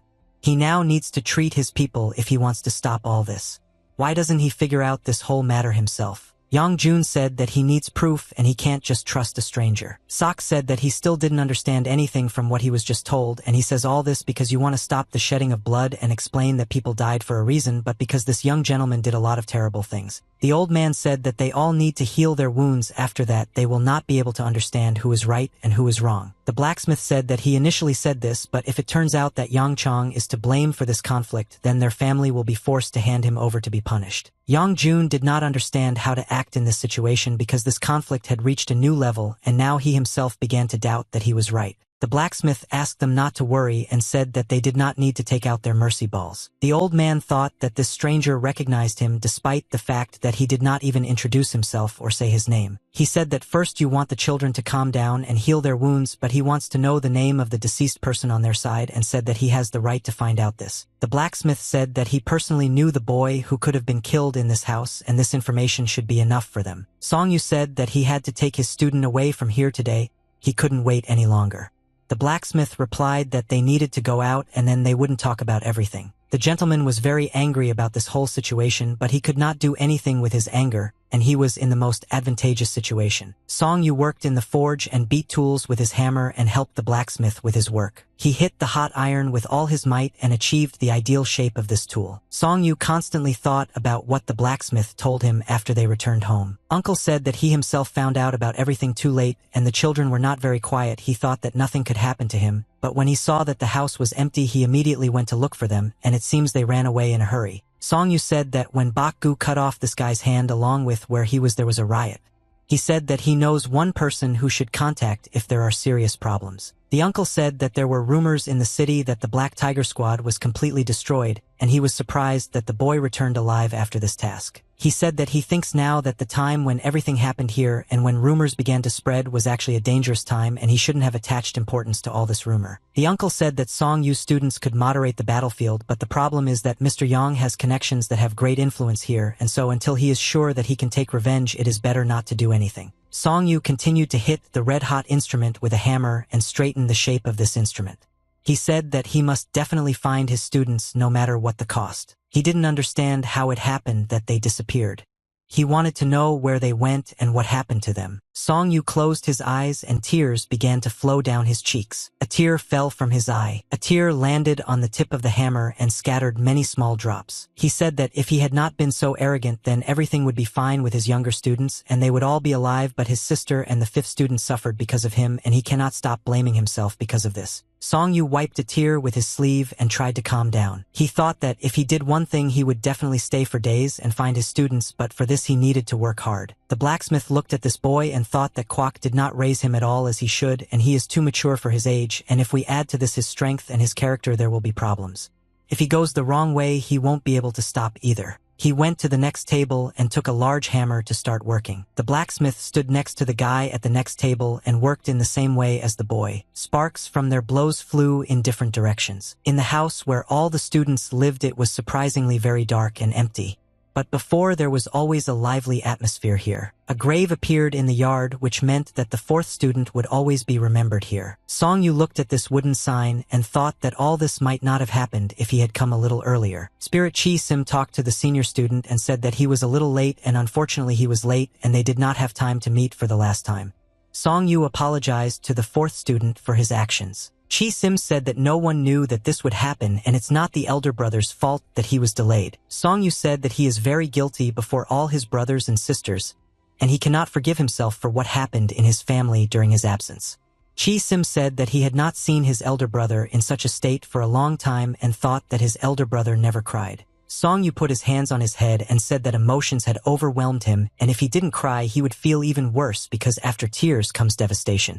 He said he would never act like a fool again. Chi Sim answered him that the older brother should not behave like this from this situation because he was not to blame for anything, and Chi Sim along with the rest of the brothers were simply protecting their home and their sister. Song Yu said that it was time for him to leave and they would definitely meet again and everything would be different. He said that he would help his brothers and sisters and would definitely find them. Tae-chan was very tired due to the constant intense battle. His legs were shaking. He tried to keep himself in shape and continue to fight, but blood was leaking from his nose. The old man said that this thing was great for catching bears like them, and he hit the mark right on target, so they should soon spit out their guts and die very painfully. Kwok held a knife behind his back and thought that this would probably happen right here, and there was nothing he could do to help this guy. He thought that he should try to do at least something despite the fact that he has no chance. Kwok saw a bright green light that appeared out of nowhere and turned his head to understand what it was. The girl used an amazing combat technique that created green energy tails around her. Kwok thought that this girl is also a martial arts master and this could be their salvation. She moved quickly with her hands, but her movements were very graceful and smooth and mastered a unique martial arts technique. She moved her hands forward and roots and vines appeared from the ground and obeyed her movements. The roots moved forward very quickly and headed towards the enemy. The vines began to bind his hands, preventing him from moving. He tore these roots and did not allow himself to be confused. He said that he would rid them of this stupid habit of resisting and destroy them immediately. The big man swung his large iron club to deliver a critical blow. She saw this big club and realized that she needed to try to dodge, but she didn't know how to do it. Most likely she would now receive heavy damage. The girl was very scared and did not understand what to do. She was in a confused state. Kwok realized that he couldn't let this girl die now and he needed to save her urgently. He jumped towards her and grabbed her with his hand to save her. He didn't want her to receive this severe damage. They fell to the ground together and the iron club flew past them and was unable to catch them and strike. Kwok started shouting at her that she was completely crazy, and because she didn't dodge this blow he said that she could have died. Kwok took out his knife and realized that now he would have to fight this big guy to protect the girl. Tae-chan suddenly hit this old man in the stomach with his club and threw him back. The brute did not expect such a strong blow, and because of this he flew to the side, was unable to stay on his feet, and received quite a lot of damage. Kwok asked the girl to use her superpower again and try to tie up this thug this time. She followed the old man's order and again created green roots and vines that quickly flew towards their enemy. The wooden stick very quickly hit the white target from different sides and delivered its blows. Each blow is only faster and stronger. Song Yu emitted very strong red and black energy, thanks to which he was able to train for a long time without stopping. He knew that he shouldn't give in and he had to train until he became so strong that he could take revenge on all his opponents single-handedly. The blacksmith said that even if a dark streak has come in life, one must try not to make it even darker, and he said this about the secret technique that the boy uses but is not able to control it. Song Yu said that if he did not know this military technique, he would have been dead several times already. The blacksmith said that he has no idea what the boy is thinking about now and what motives were pursued by the person who showed him these techniques. But if he continues to resort to them, then only his name will remain from his personality. Song-yu understood that his uncle was worried because this technique only leads to death, and therefore he was very worried about this. If he stopped using this technique, then he would not be able to take revenge. The uncle said that the boy emanates a strange energy at such moments. It would be better if he learned to wisely manage this energy. He has enormous inner strength and he can defeat enemies with ordinary techniques. The blacksmith said that the boy did not understand what could happen if he used these secret techniques. And after that he calmed down and asked if any weighed his mentor. Song-yu said that most likely everything is fine with him. The blacksmith said that most likely everything is, so he has no idea why he has not contacted his students all this time, but to be honest, their mentor is not the weakest person. He said that their mentor used to have a nickname, the back-and-forth walker, because he constantly took 1 step forward and 10 back. The blacksmith said that their master was given such a nickname for a reason. He received a similar title for his actions.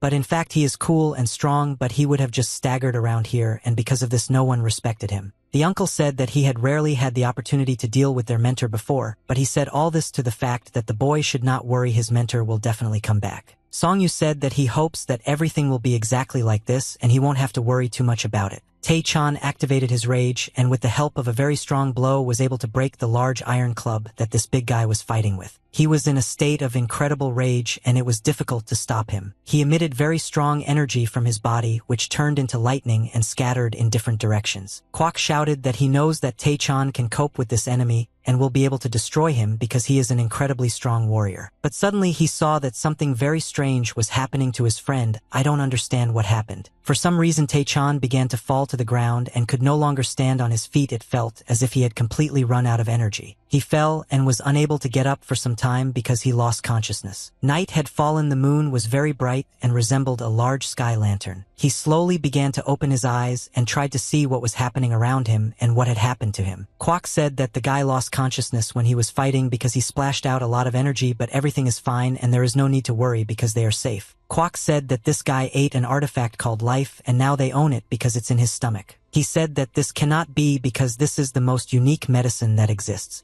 Kwok replied that that's why he gave it to Tae-chan when he lost consciousness, but he didn't expect the medicine to work so quickly. Tae-chan said that he was going to give this medicine to his children. Kwok replied that he himself had to be fine in order to be able to take care of his children. If he had taken this medicine, he would most likely have died. Kwok said that he too would like to eat an artifact called life, but he must give it to his senior student. Tae-chan said that he also wanted to do the same and he did not ask to be fed this medicine. Kwok said that Tae-chan himself should understand that he has excellent skills thanks to which he can earn good money and feed his children. Kwok said that he was so unlucky his skills are now much worse. At the beginning they argue that their views differ but their lives are very similar. Kwok smiled and said that he had to change his outlook on life in order to take care of his students. Kwok at that moment was thinking that he had 1 life artifact left and this sacred artifact could help him very well. Song-yu and his boss had dinner at the store owned by his father. Juice turned his head and looked at the worried face of his friend. I didn't understand what happened to him. Song-yu asked why Suk is looking at him and not eating his food. He replied that he had recently heard about the situation that had developed in the city and heard the boy's words that he wanted to avenge his brothers and younger students. Song-yu said that he shouldn't worry about it and he has everything under control. The boss replied that he cared and besides this happened at a time when they were away. Song-yu closed his eyes and tried to calm down, but he couldn't. He realized his eyes were up and thought that before he and his brothers and sisters were a happy family, but for some reason now he was left all alone. At this point, they just started eating noodles in silence and tried not to disturb each other. The blacksmith had been working in his forge since the morning and creating a new sword. He sharpened this sword so that the blade was razor sharp. He worked hard on this sword because he wanted to create a weapon of the highest class, and during the moments of work, he often remembered why he was doing it. He remembered the day when Kwok Boyaka brought his small children to him and asked for help. He showed him a little boy named Song-yu and asked the blacksmith to teach this boy all the intricacies of the blacksmith's craft and take him under his wing. The blacksmith remembered this moment every time, and after that he realized that the old man had always been very cunning. He sharpened his sword and then stepped aside to get a better look at it. He held this sword in his hand and rotated it in different directions in order to understand how well he managed to create the shape of this sword. He knew that he had to do something to not let this boy die, and since he was a blacksmith of making a good sword, this was the best best help he could do. He raised this sword up and made a quick movement to the side. The blacksmith saw what trace this sword leaves after it moves in space, and this trace meant that the sword was made in the best traditions. He had to test this sword in battle and practice using this sword to test its strength. The blacksmith made a very wide side kick, and after that he saw that the smaller one did very high damage in the area. This was a very good result. He made very fast blows, and in cases of strong energy, he understood that this sword was created to bring light to this world and drive out darkness. He turned his head back and saw a boy approaching him. Song Yu said that he came to his uncle to do some work. The uncle replied that today they have a lot of work to do and therefore they need not to relax. The blacksmith said that he had prepared something for Song Yu and this item was located near the wall. He asked the guy to bring it and said that he told the guy yesterday that he wanted to prohibit him from using destructive techniques and therefore today he would teach him self-control. He said that he knows that the boy trained a lot alone, but what he wants to explain is very difficult and asked the guy if he is ready to learn this. Song Yu felt a strong anger that was destroying him from the inside and answered his uncle that he was ready to wait for this anger and learn everything that he would show him. Song Yu trained at the foot of the mountain and perfected his strikes with the help of new weapons. He hit the stone with his stick and the stones broke off and flew off this wall. He knows that he shouldn't feel sorry for himself and he had to do it at any cost. The blacksmith showed him blows that looked very accurate and restrained, but these blows could cause a lot of damage if they did not penetrate the enemy's defense. He said that the most important thing in this martial art is breathing. If a person does not breathe, he will simply die. Song Yu said that he absolutely agrees with his uncle's words, but he doesn't understand what exactly he wants to explain to him. The uncle said that a person must eat because if he does not eat then he will die. But in order to eat you need to work hard and the boy must understand that he must consciously breathe, eat and work hard to achieve results. Song Yu said that he still doesn't fully understand what exactly his uncle wants to tell him. The blacksmith showed a very accurate blow with good endurance and correct movements. He said that if the boy does not understand what his uncle meant then he is acting unconsciously. Song Yu said that if you trust his uncle's words then he should move naturally and all his actions should be controlled by his mind. The blacksmith said that this is the very first and most important rule, but this is just one rule of all. Song Yu asked what is the second rule. His uncle answered him that he needed to find the difference between working in a forge and training and he should think carefully about his question and weigh everything before answering it. Song Yu said that when he hits with a hammer while working in the forge, he does it mindlessly, but when he practices with a stick, he pays attention to the strength of the movement and accuracy. The uncle replied that the boy was thinking in the right direction and he said that various problems can happen to a person if he does not think.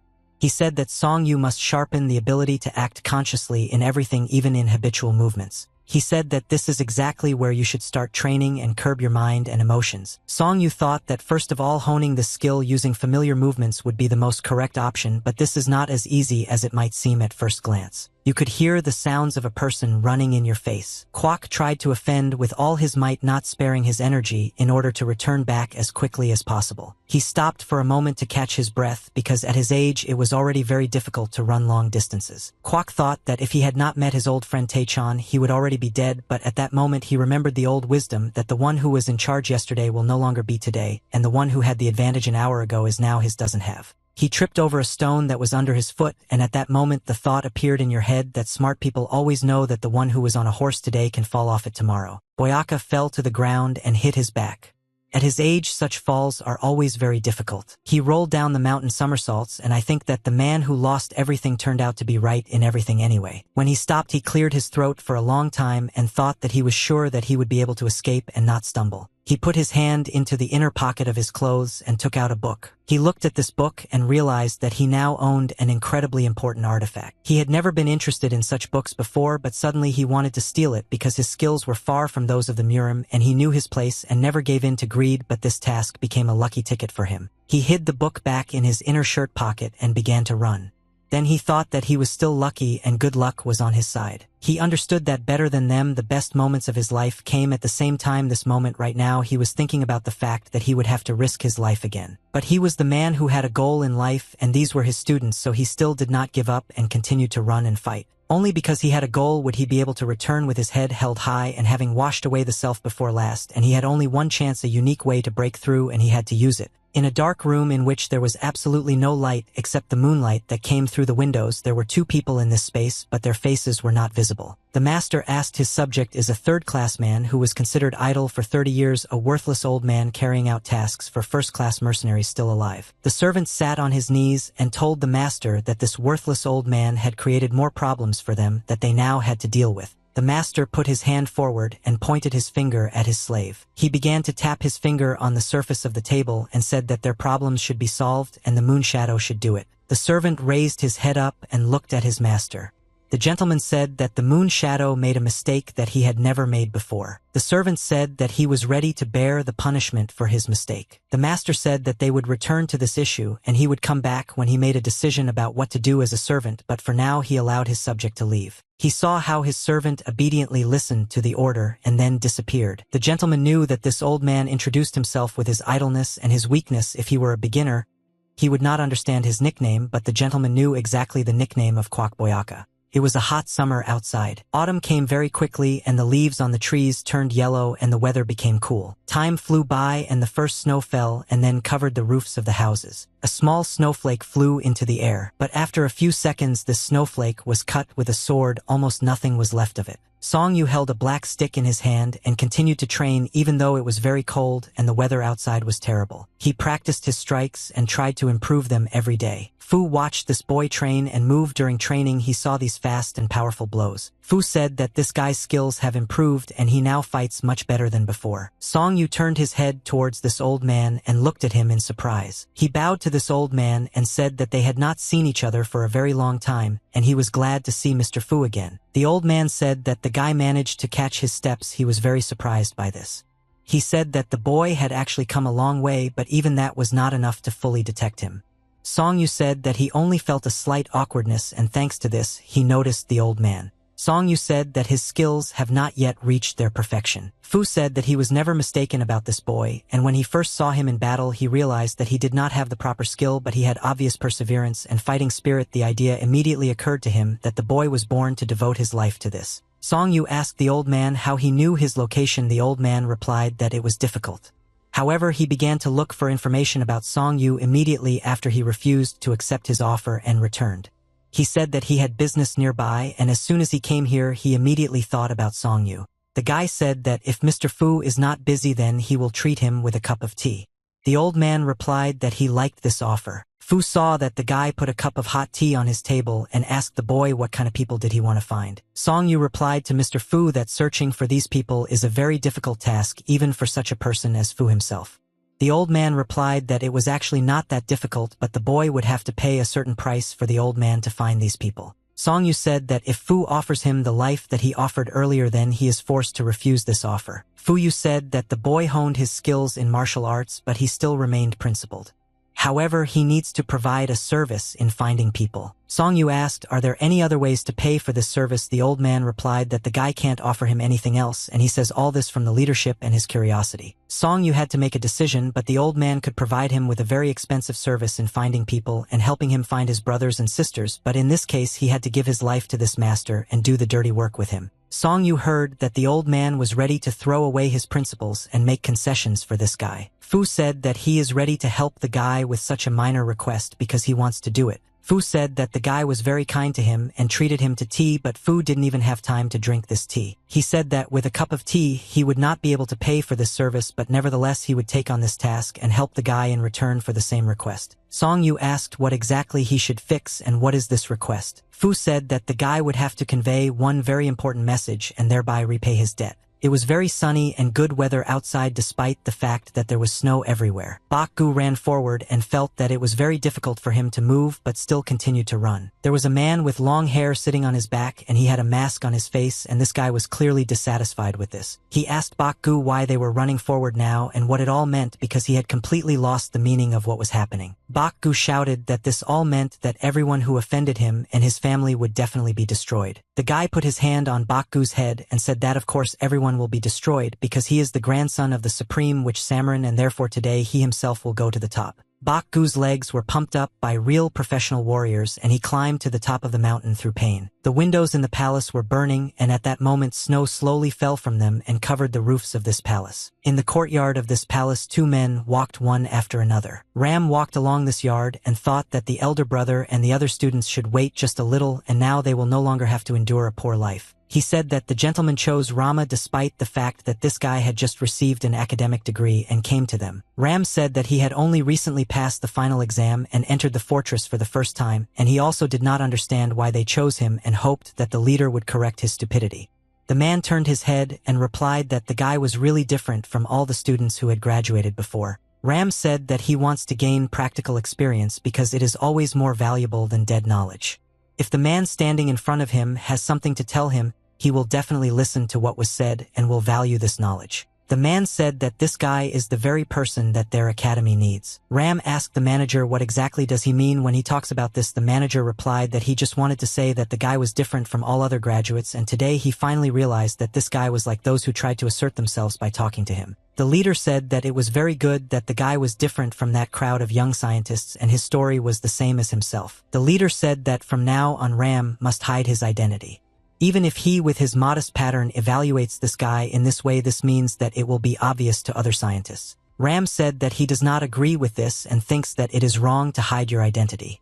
The managers replied that even now the guy behaves strangely, but despite this a conversation with him leaves a pleasant aftertaste on the soul. The leader said that in the future they would encounter Ram more than once and therefore he should not worry about such a joke because the leader just wanted to make him laugh. Ram continued to follow the leader and could not believe that you had just made a joke at his expense. The leader went to the door and informed the gentleman that the young scientist had come to him. The leader informed the young scientist that he could enter the room but asked him not to be too surprised when he went inside. The guy said that he would listen to the words of the leader and even if he was very surprised he would pretend as if everything was fine. When I entered the room I saw that a man was sitting on the floor and was drawing something on paper with a brush, and barefoot I found various scrolls of paper and artifacts scattered. He bowed to this gentleman and said that the young scientist So Moon Yu Ram had come at the request of the gentleman and was glad to welcome him. The gentleman continued to silently draw hieroglyphs on a sheet of paper using his brush and did not answer his guest. Ram didn't understand how he should behave in this situation because the gentleman didn't answer him and it scared him. The gentleman held a brush in his hand and wrote hieroglyphs on paper very smoothly and clearly. He drew very heavy hieroglyphs on a sheet of paper and something constantly did not suit him in those papers that he had already drawn. He constantly threw sheets painted with hieroglyphs aside, and next to him there was already a large pile with such sheets. The gentleman said that he again failed to do what he had planned correctly, and therefore he would have to start all over again. He turned his head to the side and saw that there was a man in his room. He was very surprised by this and asked when this guy managed to come here. The head of the secret council, Jin Jie-su, told the guy that he could stop bowing and standing in the corner of the fool and throw all his decency aside and quickly go up to him to help. Song Yu that along the long street of the city and around it was already very dark because it was late evening. He went to the farthest part of the city where it was rare to meet a large number of people, and he went to one of the buildings that was located in this part of the city. When he entered this building, you saw that a girl was standing near the bar and yawning very loudly because she wanted to sleep. She saw a guy who entered the establishment and was very surprised. She greeted him, but she was still very sleepy. The girl approached this guy and asked him what he would drink. He replied that he wanted to drink something full of flavor. She said that they have a fragrant tea called Wu Huan and this tea has quite a strong aroma. She asked if this tea suits him. Song Yu at that moment realized that this girl did not understand the secret word that Mr. Fu told him. Song Yu said that he needed very aromatic tea. She put a teapot with a small cup on his table and poured some tea. She said that you had recently delivered tea from a lotus flower and she thought that he should like this tea. She wished him a pleasant tea party. Song Yu thought that something didn't add up and for some reason his secret word didn't work. The girl behind him standing near the wall tried to figure out who this guy was. In the evening, the palace looked incredibly beautiful because the sun illuminated the palace with orange light. Mikio, the military secretary, drank tea on the veranda of this palace and sat all alone. He took a small cup of tea, felt this wonderful smell with his sense of smell, and after that he was going to drink this tea. He was going to spend the evening quietly, but suddenly he heard that some man came and greeted him. He did not expect to see guests at his home today, and therefore was not very pleased with such a visit. Mekio saw that old Fu came to him and invited this guest to come to the table, but the old man refused and said that he would not be able to sit at the table with such a high-ranking person. Mekio asked the old man, Has he really learned to be humble after such a long time spent in wanderings and travels? Fu replied that he continues to look for a place where he could settle down, but he does not forget when to kneel. Fu said that his elder brother is a high-ranking secretary and now he is on top, everyone else is below. Mekio answered him that he wished for something he couldn't even think about. Fu asked his elder brother what exactly he meant and what he was talking about now. Mekio said that Fu was the head of the outer faction. He couldn't afford to remain in the dark about whose destructive energy it was. He said that the younger brother came here to find out. Fu said that this is not how he imagined the dialogue with his elder brother. Mekio put the cup on the table and the water flew out in different directions. He said that the younger brother dared to go against his head, and this cannot be explained. Fu fell to his knees and began to bow in greatness, and to the secretary, he said what an insignificant fool he was, how he had done wrong, but still asked his elder brother to tell him everything. Makio asked why he pretends as if he doesn't know anything, where you are very stupid of him. Fu replied that he was just a servant of the Grand Secretary, and no matter what the circumstances were, but in fact he knew nothing. If the secretary took pity on his servant and enlightened him, then he would remember his mercy until the end of his days. Mekio said that Fu is now pretending as if you don't know anything, but when he saw this kid's skills, he decided to keep it a secret. Fu understood that the gentleman was now very angry with him, and most likely this would cause a lot of problems because he guessed about the real events. Fu said that he didn't really know anything and this child just caught his attention and he thought it would be nice to take him and raise him. Mekio said that he doesn't like the fact that Fu thinks this kid is his level and he's really crazy if he decided to do this. Fu asked the Grand Secretary to tell him what he knew and share this secret with his humble servant. Mekio said that this child attracted the attention of their leader and Fu should have immediately understood everything because he saw his energy. Fu told the secretary that this was just not even in amazement, and if he had known about these details, he would not have dared to do anything unforgivable. Mekio looked at Fu with a contemptuous look and tried to understand whether this old man was deceiving him or telling the truth. The gentleman ordered the old man to stand up and then sit down at the table. Fu replied that he would immediately carry out this order. Mekio said that the head of the clan ordered to be careful and just watch this boy, and this task most likely had its own reason, but Fu intervened and violated the terms of the task.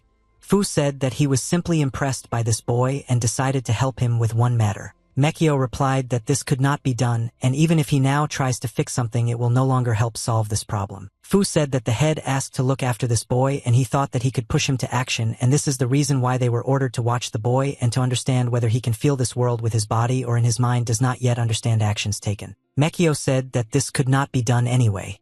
The deadly powers of this boy have been in his hands for some time, and it is very dangerous to interfere in this matter without the permission of the head. Fu just now began to realize that the deadly powers that this guy now possesses used to belong to another person. Fu said that the head taught him this knowledge of the exterminator on military equipment, which means that he trained a lot in order to achieve such results. Mekio replied that if this guy gives up, then his head will go spinning and everything could get out of control. He looked at his interlocutor and said that they should obey the will of the head and not interfere in the development of this guy. It was already dark outside and night had fallen. Song Yu tried to understand what his mistake was and why the employee of this establishment did not understand the secret password. He was sure that he transmitted the secret message correctly, but several days have passed and unfortunately everything he does is useless. Song Yu was sitting at the same table for the third day in a row, and every day he came here to order aromatic tea. Suddenly a girl approached him, and he immediately turned his attention to her. She looked at him, smiled, and said that she understood why he came here when he said the secret password he was wrong and it's correct to say Xiang Xiang. Song Yu asked this girl, is she really the lady he was supposed to meet? She answered him with a metaphorical phrase and said that if nothing is done then nothing will happen and will never change, and action is the main engine. She said that the gentleman did not tell her anything about the fact that the young man would visit her. Song Yu asked which gentleman this girl is talking about, and what does she mean? She replied that she was talking about the person who told him about Xiang Xiang's secret password. He heard this girl say that she was the same Xiang Xiang. Song Yu only now realized that he had been saying the password incorrectly all this time, and because of his incorrect pronunciation he had been sitting here for so long, and in fact it was her name and he was asking for aromatic tea. She said that only now he understood what was happening here, and she saw it in his eyes. He asked why they didn't immediately tell him that he was saying the password incorrectly. She replied that since he had already asked for something very aromatic, she thought that he just wanted aromatic tea. Song Yu said that he came here to give something from this girl, but now he wants to know what kind of thing he was supposed to give. Xiang Xiang looked at him and thought that this guy doesn't look like a person who can cope with her task, and most likely he won't stand it. A large mountain that was tossed with trees and bushes stood motionless in its place. Song-yu thought that I won't do anything today, then nothing will happen, and these words from the lady were correct, but fortunately she still spoke to him, and that means he didn't waste his time. He reached the edge of the forest and saw that there was a village below. He thought that this was the village he had been told about. He walked and thought that this lady didn't really look like a peasant girl. There were a lot of stars and clouds in the sky that floated across the sky. In a room in which there was very poor lighting, there were several people sitting in a circle and talking to each other. They said that I don't know why I was always sent, but all they knew was that they were given instructions from above and told to be here. The black silhouette said that he almost died in recent days from boredom. He is very glad that a new task has finally appeared and they can't have a little fun. He started laughing and said that he was having a lot of fun because the task could be dangerous and he had hoped that I wouldn't be able to get out of here. He was told that on this task he needed to be careful and follow the instructions of the headman. And after that, this man asked who wants to start first. The guy raised his hand up and said that he would be the first, but first he needs to look at his hands. He said that he is ready to do this, and he is confident in his abilities because the world is full of stupidity and naivety. It will take a little time to show this. He was told that in this case he really needs to start with him. The guy said that it's finally time to show your real skills. She poured tea into a small cup and waited for the tea to reach its aroma. She thought that this boy should have already completed the task and come to the indicated place. She heard her old friend's voice and he said that she looked very relaxed. She replied that he is not the only one who is relaxed. Fu said that he can look completely free, and this is not entirely true in reality. She replied that when she doesn't look at him she starts to get a headache because she knows that he has come up with something again and she starts to worry about it. Fu said that he absolutely agrees with her. When he looks at her he also gets a headache. Xiang asked why he sent this boy to her, and he must now explain everything he had in mind. Fu asked her opinion about this boy. He wanted to know what he was like. In her opinion, she replied that this boy is a strong leader with outstanding skills, and besides he looks like a person who knows his worth. Fu said that she absolutely correctly described this guy, and he is a suitable candidate to recognize this mysterious world. Xiang said that his sudden request to send this guy to the village was very strange. Fu explained to her that initially he just wanted to watch this guy as he slowly developed, but now it is no longer possible to do this. I found Song-yu along the forest and thought that he just needed to deliver a letter, but he didn't understand why this task had to be so complicated. Yunho said that the rice tasted very wet. At that moment he was holding stones on his head. He continued to walk along the forest and did not feel any threat to himself, so he acted very calmly. Song-yu heard his stomach begin to grumble and ask for food, so he decided that he would need to have lunch somewhere at the foot of the mountain. He saw a small canopy near the foot of the mountain and realized that there was a suitable place here. He was met by a man in blue clothes, and he looked towards the waiters and immediately greeted the traveler who came into his establishment. Song-yu asked what food they have. After this question he placed his stick next to him. The waiter replied that due to the location he could only prepare jumayan. He said that the meat is sold separately and the only alcohol he has is baijiu. Song-yu said that he needs 2 servings of this food. The waiter asked if the traveler would like to bake a couple of bottles of baijiu. Song-yu said that alcohol would be unnecessary and he still needed to cross the mountain. The waiter said that he could drink one of these, and having already drunk we went on cheerfully. Song-yu said that 1 bottle will do nothing and he will not get drunk. After that he smiled and started laughing. The waiter said that he makes this alcohol himself and it is quite strong, and therefore the gentleman will cheer up when they drink 1 bottle. Song-yu did not understand why this man chose such a place for his establishment, and people rarely pass through this place, and most likely this man earns very little. Song-yu wondered what was happening to his students now and whether they were all okay. He knew that he had no news, and that was not bad, but none of them had contacted him, yet it was very strange and scared him. A few minutes later, a plate of delicious food and a bottle of branded alcohol were placed on his table. Song-yu said that the food is very tasty. The waiter replied that despite the strange location of his establishment he was very proud of the taste of his food and wished his guest bon appetit. Song-yu enjoyed every bite of this delicious food. He drank alcohol and it helped him relax a little. After some time his plate was empty. Song-yu thought that it was very tasty, and the waiter did not lie as he said that he was proud of the taste of his food. But suddenly he felt something very strange and did not understand what was happening to him. He looked at the plate of food and for some reason everything before his eyes blurred and it seemed as if he was seeing hallucinations. Song-yu thought that he was experiencing terrible sensations at the moment and did not understand what happened. happened. He looked at the bottle of alcohol and thought that he simply blamed it. If it had a little more alcohol, then he would definitely not be able to go further. Song Yu tried to get up from the table, but he couldn't because his head was very dizzy. He hit his head on the table and fell asleep instantly. The waiter came closer to the guy to look at him and said that this boy held on for a very long time. It was surprising because he thought that the guy would fall from such a strong drug 15 minutes ago. The cook said that this guy drank all the alcohol that contained drugs and ate all the food that was poisoned, and he is a real strongman if he could hold out for so long after such a portion of poison. Baldy said that this guy is from a black guild, but he looks very naive and he wondered why this guy was like that.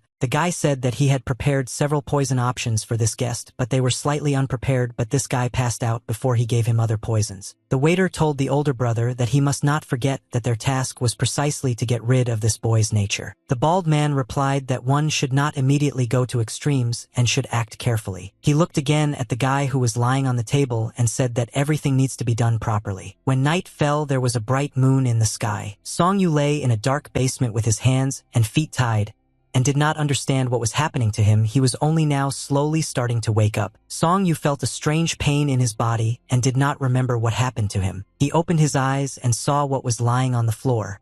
He needed to understand where he was and what happened. He looked around and tried to see everything that was near him. When he tried to get to his feet, he couldn't because his hands were tied and he couldn't use them. Song Yu started shouting very loudly that he wanted to talk to someone who was here, but his screams were unsuccessful because no one answered him. He continued to lie on the floor and try to get up. He didn't know what happened to him, but he understood that he needed to be on guard and prepare for any possible scenario that could happen to him. Song Yu gritted his teeth and jerked upward, after which he stood up and managed to get up. His legs were tied, and therefore he could not calmly walk around the room and had to move by jumping. He looked out the window and saw that the moon was shining into his room and illuminating the space. Song Yu jumped to the window and looked through the bars. On the other hand, a man appeared who was in the restaurant, and this man smiled when he looked at him. Song Yu started screaming very loudly and scared when he saw this guy on the other side of the door. He was very scared, and because of this he fell to the ground. The guy said that the boy woke up very quickly and he thought that the boy would sleep for another 3 days, but now they have problems. Song Yu ordered his immediate release because they were keeping him here illegally. But he was immediately told that if they tied him up and sent him to a cell, they didn't do it in order to immediately release him later. Song Yu tried in various ways to prove to them that he was not guilty of anything and said that he would not tell anyone that they stole him. The man saw that this guy was as talkative as the old man who sent him here, and they all didn't know how to keep their mouths shut. Song Yu asked what exactly they wanted from him and why did they hide him in this cell. The man smiled but didn't answer. Time went very quickly at first and orange autumn came again. After autumn came a cold winter. The guy felt that his hands were very cold and tried to warm them with his breath. 6 months have passed since he was sent to prison. During this time, he never managed to find out anything about this place and where he is now. Song Yu called this place the settlement of evil because people who wanted to become villains gathered in this place. Song Yu tried numerous times to escape from this place, but it was all pointless and none of his attempts were successful. He worked very hard and diligently when he was chopping wood, and suddenly he felt that his stomach was grumbling and he was very hungry, and he spent a lot of energy on this work. He decided to go on a break because he was no longer able to work. But suddenly he heard the voice of the man who hid him in this place, and this man said that today the guy needs to work even harder than usual. Song Yu was in such a position that he could not refuse his new master. Song Yu still possessed incredible powers, but nevertheless, he could not even touch the robe of this man who stood in front of him. The gentleman said that the guy was wasting his time standing and looking at him, and instead he should go and continue chopping wood. Song Yu replied that he would finish working on this firewood by noon. The owner replied that as soon as he completes the job, they will give him several pieces of meat. Song Yu at that moment realized that if he does nothing, then nothing will happen and nothing will change, and therefore he is forced to think about all this again and somehow move on. He took a stack of firewood and carried it to the rest of the pile of firewood. At that moment, he was thinking that he needed to make a serious decision and become a person suitable for this place. The guy raised his hand up and with very quick movements of his fingers rotated the dice in his hands. He quickly moved the glass containing the dice. He put the glass on the table, and after that there was a silent pause. He said that his guests would definitely be lucky today and the bones would thank them. The players held their numbers in their hands. 2 gangs of players watched the playing field and waited for the final numbers to see which of them won. Some of them had more cards in their hand than others. In the end, it turned out that there was a draw between the 2 teams and no one from both teams won or lost. The guy stood at the table and said that they are all united in soul and body, and he thinks that he is also in no way inferior to the other opponents. The croupier placed a glass on the playing field and then raised it, and the players saw the numbers that were written on the playing dice. There was a pair in this combination, thanks to which one of the teams was able to move forward. People started shouting very loudly and joyfully and throwing cards with numbers in different directions. Song-yu watched them and thought that he didn't like it at all, and he knew that the person standing right in front of him was a very gambler. But he didn't think that this man was so successful in this that he could throw 10 points instead of 3 at once and then shake off the dice so that he gets the number he wanted. Song-yu video that this guy periodically turns his head and looks at him, but he didn't understand why this guy turns his attention to him. The man walked up to the bar and held out a sign, and he said that he wanted to play again because he had just lost. The employee of the establishment replied that it is better for the man to go to the brothel and calm down and then return tomorrow. The man replied that he did not want to calm down, and he came here with documents for the house and was ready to mortgage the house in order to get more game tokens and continue the game. The employee of the establishment replied that in this case he would take only 1% from this man. The employee at the establishment said if a man takes the money and returns today, then he will take only 1% from him. The man said that this man was a pleasure to deal with. He put a document on the table that was the rights to his house and said that he needed to sign here. Song-yu thought that even a person who doesn't understand this business can easily guess how we can turn out to be then this 1%. He looked at this man. I thought that the money taken as collateral for the house would not be equal to even half of its value, and he would never be able to return this money and would lose his house. He would be lucky if he just took the house, and his family members would not end up in slavery. The owner called his slave Song-yu. The guy approached his master and immediately bowed.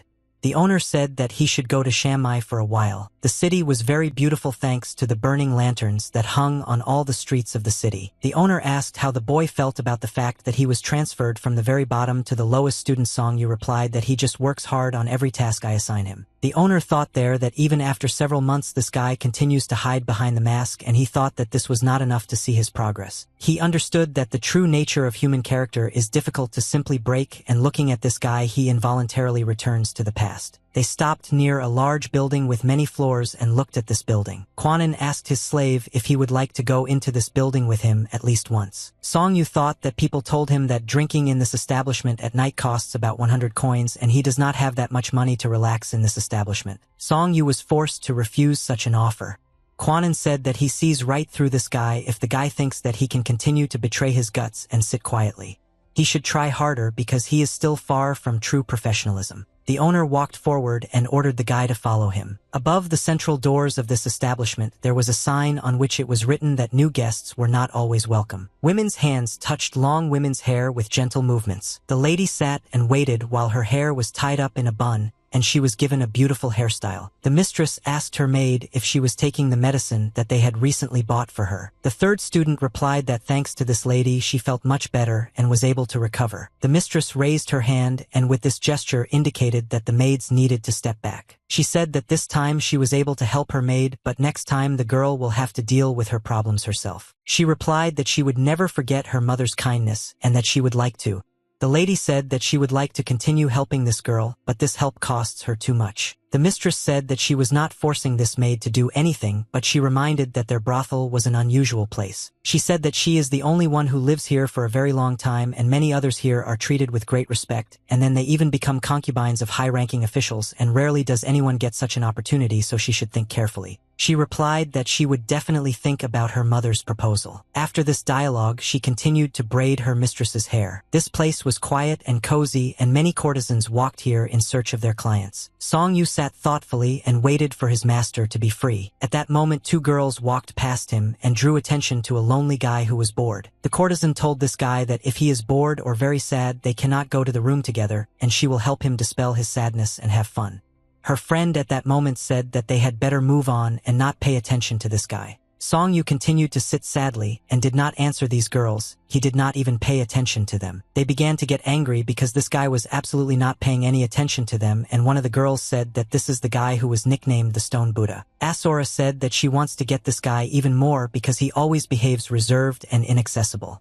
She said that she likes this guy and is attracted to him. Song-yu said that the whole world is pointing fingers at girls like these, but in fact they are the ones who should be angry at this whole world because their lives were unfair. He looked at the fire and thought that unlike the high-class courtesans who came to this work themselves, most of the girls here were either sold by members of their families or someone stole them and they are forced to work here. Song Yu understood that for ordinary men this street is a street and pleasure, but these girls call this place the Street of Tears, and this name is absolutely clear to him. The lady saw two courtesans standing idle and asked what they were doing here. The girls saw the elder mother, who noticed them and stood in place in fear. I don't know what she will answer. The elder mother said that these two girls should go to work, but for some reason they are sitting here and doing nothing.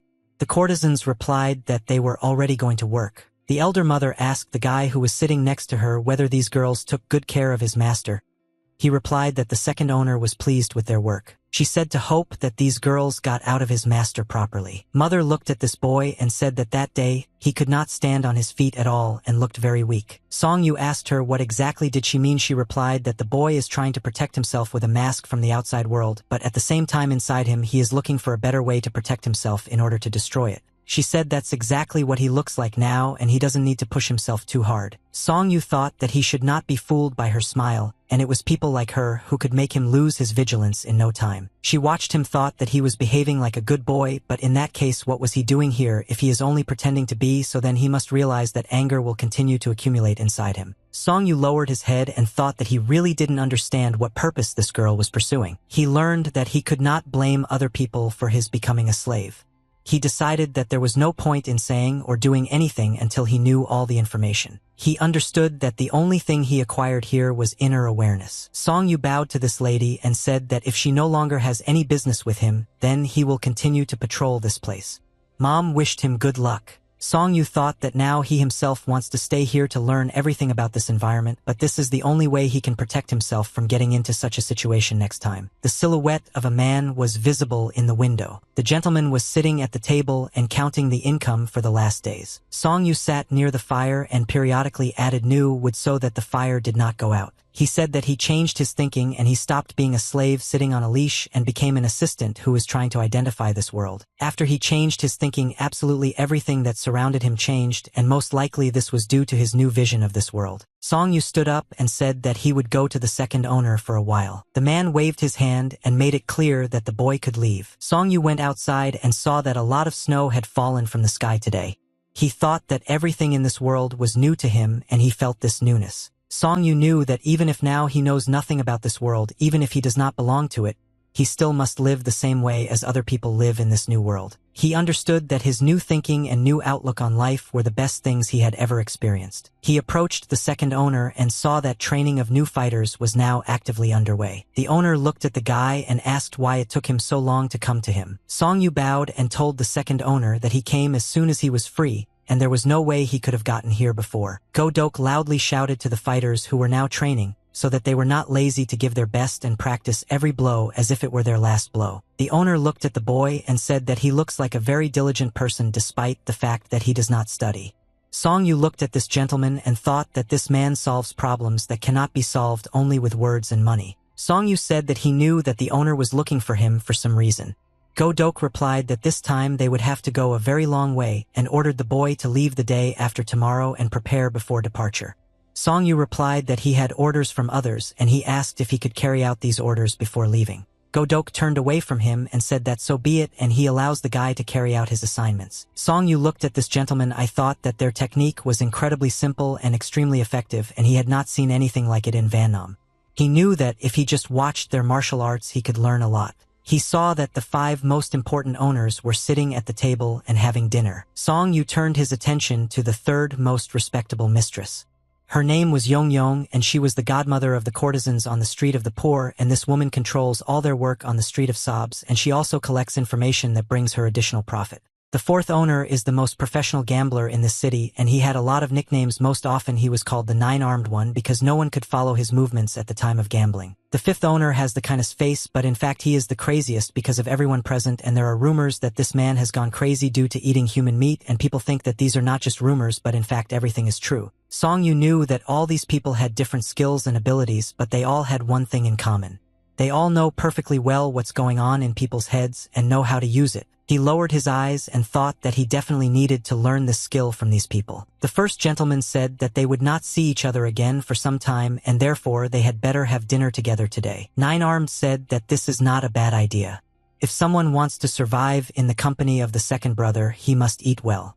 Young said that she wouldn't mind if the boy joined them and also eat because he has been through a lot lately. Song Yu couldn't believe that these people were inviting him to the table and actually wanted him to have dinner with them. He silently walked up to the table and sat down at the only free chair, as if these people knew from the beginning that he would have dinner with them. The elder master ordered the boy to eat all the food he wanted. Song Yu understood that these people were very cunning, and they wouldn't just invite him to their table, and their kindness was always backed up by some plans and ideas, so he knew that they were up to something. The lady stood on the edge of her veranda and watched the beautiful views of the river. She turned her head and saw that the head of her organization had returned. She invited them to sit down at the table and have lunch with her. They constantly looked at each other and did not understand whether they could trust the mistress and sit down with her. It could be dangerous for them. The lady said that she left them without caring about their well-being and therefore suggests starting their meeting with an apologetic glass of rice wine. She drank alcohol from the cup and after that said that today the debt was finally paid and so they should drink and celebrate it together. She said that she wanted to talk to them as frankly as possible and asked them who that person was. They looked at each other and I don't know which of them will talk first and what the lady will answer to her question. The oldest gentleman said that this boy is a difficult child. He explained that this guy is not flexible and he is not suitable for them. The gentleman said that character is always influenced by environment and circumstances. But if you speak from the bad side, then this guy is very stubborn. And if you speak about him from the good side, he is true to his convictions and he is too correct. The lady said that usually honesty is considered an advantage, but sometimes it makes a person weak, so she asked them to take care of this guy. Yong said that this child does not have any desires and aspirations and he probably has some kind of goal of his own, but it is probably different from the ordinary goals of a person in this world, and they think that these are certain special cases and most likely he has such willpower since childhood. Xiang looked at Yong. I wanted to hear a clear answer. Yong said that she couldn't understand what purpose this guy's will is aimed at and what he really wants. She said that there is no greed or lust in this guy, and usually if a person is in such an environment he has a desire to succumb to vices, but this guy doesn't even show signs of weakness. Yong said that he tried to learn even what was clearly not suitable for him. And even though he was always in their sight, it was becoming increasingly difficult for them to reach him. Xiang said that even if the fifth owner speaks about him like that, it means there really is something special about him, and she thinks that's why Protestants are also interested in him, and knowing who he is would actually help them. The first owner said that the promised time had not yet expired and they had time to crack this guy and find out who he really was. The lady replied that the circumstances had changed and something had happened to the master. Therefore, the order was given to send this man. The senior owner was very surprised when he heard that the head had been given an order regarding this guy. She smiled and said that there are not many people in the world who dare to disobey such an order. The fifth owner said that this guy will become a real monster when he grows up. At that moment, all the people sitting at the table looked at him in surprise and wanted to hear the announcements. He said that his older brother had already talked about this, and this guy lives in a completely different world. If you guys manage to plunge into their world, he will become a real monster. The lady asked this guy what exactly does he mean. He answered her that he was talking about what would happen if goodness taught this guy evil, and no one knows what this child will think about and what things he can do if he submits to evil thinking. She looked at him in surprise and did not understand what exactly he meant. He said that at first he was sure that he would at least make a real person out of this simpleton, and he agreed to this task for fun. But now he realizes that he's been messing around with this guy for too long. Young asked him what exactly is he trying to say with all this and what is he trying to achieve. He said that this guy can do two logical things, and the first one is that he will hold a grudge against them and then take revenge, and the second option is that he will decide that they trained him well and will be favorable towards them. He stood up and froze and said that he could not speak for others, but he would definitely remember him for past grievances, and therefore when the time comes he will leave and abandon this task. He said that this guy hates his methods of work the most and Song Yu's future is predetermined, but he is not going to calmly wait for his death and therefore will leave. The most opportune moment. He said that together with this guy it would cost him his life, and therefore he was definitely in danger and would be forced to leave the evil settlement. The lady looked at him in surprise and did not know what to answer. It was night outside and there were no lights on in the windows of the building because everyone was already asleep. The ninja moved very quickly along the roofs of the building and ran towards this house. He professionally jumped over the high fence and very quietly managed to get into the courtyard. Song Yu in a ninja suit flew down to land quietly. When he found himself at the bottom, he immediately began to look at this building and tried to understand what kind of strange place this was. The second owner told him that the job for which he was sending the guy would not be easy, and he would need to search one closed place and find a book there. Song Yu asked what book would he need to find. The second owner said that there are usually no books in this place. Therefore he will just need to bring everything that looks at least somehow like a book, and perhaps there will be security there, and therefore he needs to be vigilant. Song Yu at that moment understood why he was forced to practice shadow step techniques.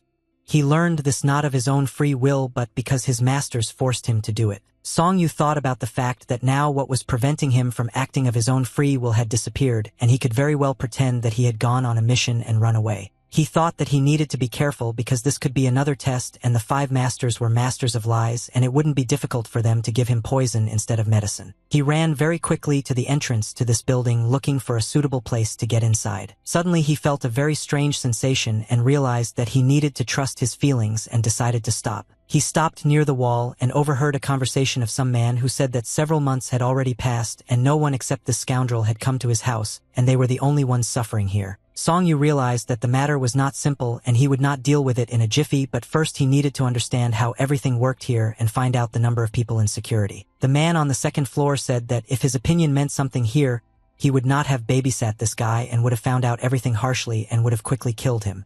The second voice said that if everything turned out this way, he is not interested in what is happening here. Song Yu didn't understand what these people were talking about, but he hoped that the book was somewhere near them. He tried to sneak quietly and unnoticed near the wall and continued to listen to their dialogues. Song Yu was able to find out from the dialogues of these guys that they were holding some old man prisoner. Song Yu made his way quietly and unnoticed to the exit to this building. He tried to move as quietly as he could, and that's why he didn't have anyone on his tail. Song Yu looked around the corner and saw 2 people and then hid back. At this moment, the guards changed positions and some of them went on vacation while others replaced them and joined the patrol. Song Yu peeked out from behind the wall and watched them. He drew on paper with a brush and ink. He drew this house and all the parts that he managed to remember. He thought that he did not have time to examine only the central part of the house. Song Yu said that fortunately there are not many guards around this house and therefore there should be no problems. However, he has no idea what is inside this house and he assumes that there are about 30 people inside. He said that his task today is to get inside this house. He waited until night fell to go to this house again. Song Yu approached this house again and acted in the same quiet and unnoticed manner. He was able to get to the gate of this building and there was no security there, so he calmly entered the courtyard. Song Yu acted very carefully and tried not to attract too much attention. The guards were discussing the fact that they needed to be on alert because they would be hunting for the artifact that was in the house. The second faucet said that he did not know what artifact the old man was hiding in the house, but he would like him to have this artifact. The second faucet asked to speak more quietly because their conversations could be heard by strangers. The first guard smiled and said that they can be calm because there is no one here except them. The second guard said that he plans to simply return to his hometown when this work is over and therefore you don't want them to be killed here. They began to argue among themselves that each of them had his own views on how to work. The second guard said that if this thing is found, the problem will be precisely that it was not found. For such people they have only one end and no one will even raise an eyebrow when they are killed.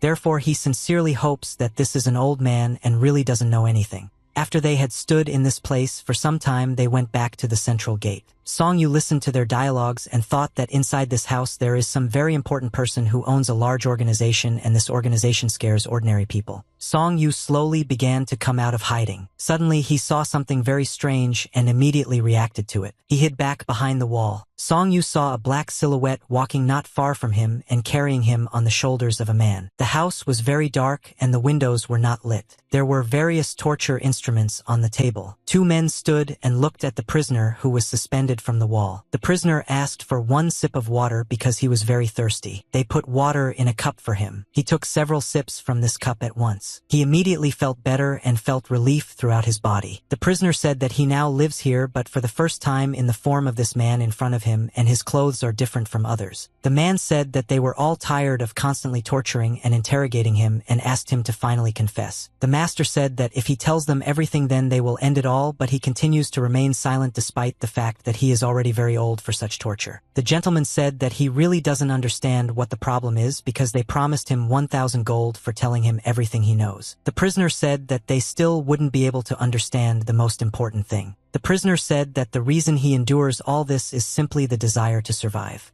He said that you know very well that as soon as they open their mouth and tell him everything, his life will be over, and that's why he doesn't tell them anything. The men realized that this man had finally opened his mouth and spoke to them. He said that 1,000 gold does not interest him because his own life is at stake and he will be happy to just get out of here. But those people cannot guarantee him that he can just get out of here. They said that they would personally guarantee that he would be released from here. He smiled and said that he could not trust their words and he needed confirmation. But the most important thing is that the person who is hunting him is much more terrible than them and therefore they will not be able to guarantee his life. They looked at each other with a surprised look and did not understand what was happening to this prisoner. He said that even if he tells them everything now, they will not be able to give him a 100% guarantee that he will survive. The gentleman understood what exactly this prisoner meant when he said that they could not guarantee his life. Kwok said that even if he tells them where the thing they are looking for is still located, they will not be able to stay alive after they find out this information. The men looked at Kwok in surprise and asked him if the same terrible fate awaited them. Kwok said that they themselves should understand this. He said that if they don't expect to be safe when they find out where this thing is, they are very mistaken. They looked at him in surprise and asked what they should do because they were now in a state of confusion. Kwok lowered his head, looked at the floor, and said that they only have one way out.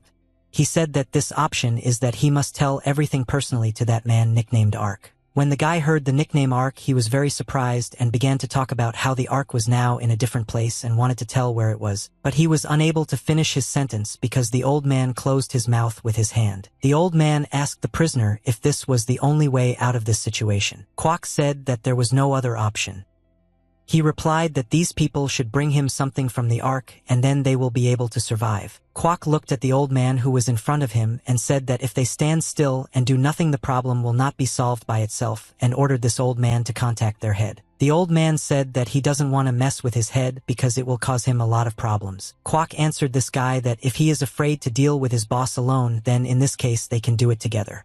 But if the two of them don't leave, then there will be no one to keep an eye on the captive old man. The guy looked at the old man and said that the old man should go and tell the elder the new thing. The old man replied that he would do it but asked his assistant not to go anywhere. Kwok watched as the old man left this room and he was left alone with the guy in yellow clothes. Kwok waited until the old man left the room and then said that they were finally left alone and he was waiting for this moment. Kwok asked this guy what he will do next. He asked if this guy wanted to free him. The guy replied that the old man was completely crazy. Kwok said that he made his move and this guy didn't answer him, and this means that he needs to take the next step. The guy said that Kwok has gone completely crazy and he doesn't understand what's happening and where he is now. Kwok said that he was just fighting for his life. The guy replied that he didn't know why the group was hunting for this old man, but nevertheless he couldn't free him and save him. Kwok said that a group of people and one person are two different things. Kwok said that he can tell this guy where the artifacts are, but in this case he asks to be released. The guy replied that he needed a guarantee. Kwok said that he is very weak. If he tries to run away, this guy will easily beat him. The guy said that he doesn't understand what the point is for an old man to tell information on such conditions because he will simply die. Kwok said that the main thing is that he himself does not die in a ditch on the way home because his body is now in a terrible state. The guy believed his words and began to untie the ropes. He said that even if they let the old man go now without anyone's help, he would simply die on the way to the city. Kwok said that the only thing he dreams of now is just to survive. The guy sat the old man of the universe with his back and said that first of all they need to get out of here and soon they will be chased. Kwok said that they definitely need to get out of here alive and they can't die. A loud sound was heard in the courtyard of the building. Song Yu saw two people who had just jumped from the window and landed on the ground. He followed these people and wanted to understand where they were running now and who these people were. When the night ended and morning came, the sun slowly appeared from behind the rocks. The guy continued to run along the forest holding a wounded old man on his back. He asked the old man to be patient a little longer. He said that as soon as they were on board, they would immediately take care of his wounds and get him in order. All the way he thought that if this old man dies, then everything will be over, and in this adventure he will suffer the most because he put absolutely everything he had on the line. He felt very tired in his body and realized that he was no longer able to continue running. He laid the old man on a stone and decided to see what was happening to him now. He put his palm on his face and tried to wake him up because the old man did not show any signs of life. Kwok sat on a stone with his eyes closed and did not answer anything. He looked very sick and had a pale skin color. The guy tried his pulse and realized that the old man was still alive, but he was just unconscious now. Song-yu just now saw that this guy was standing next to his teacher and was trying to hit him in the face with his palm. The guy understood where this ninja came from here and why he just called this old man his teacher. Song-yu started to run forward very quickly and wanted to attack this man for stealing his teacher. Song-yu shouted that he would destroy the man who had kept his mentor locked up and tortured for so long. He said this guy would have to die for what he did. He turned his head to the side and saw that this ninja was very serious and immediately grabbed his sword in order to defend himself and fight back. A battle began between them and they did not strike each other quickly and immediately blocked these strikes. Song-yu was furious and understood that he must free his teacher at any cost and prove this bandit for mocking his master. The guy blocked the blows of this ninja with his sword, but nevertheless he was very surprised that this ninja fought so well. He asked this ninja who he was and where he came from here. The ninja did not answer this guy, and so he began to get angry, not understanding who this man under the black mask was and why he had been following them for so long. Song-yu understood that he needed to deal with this enemy as quickly as possible because his mentor was very ill and needed to take him to the hospital and treat his wounds. Song-yu made a very high jump and then swung his spear, accumulating red energy in it. He made an overhand blow and put almost all his strength into this blow. The enemy was able to defend himself and blocked this blow with the help of his sword.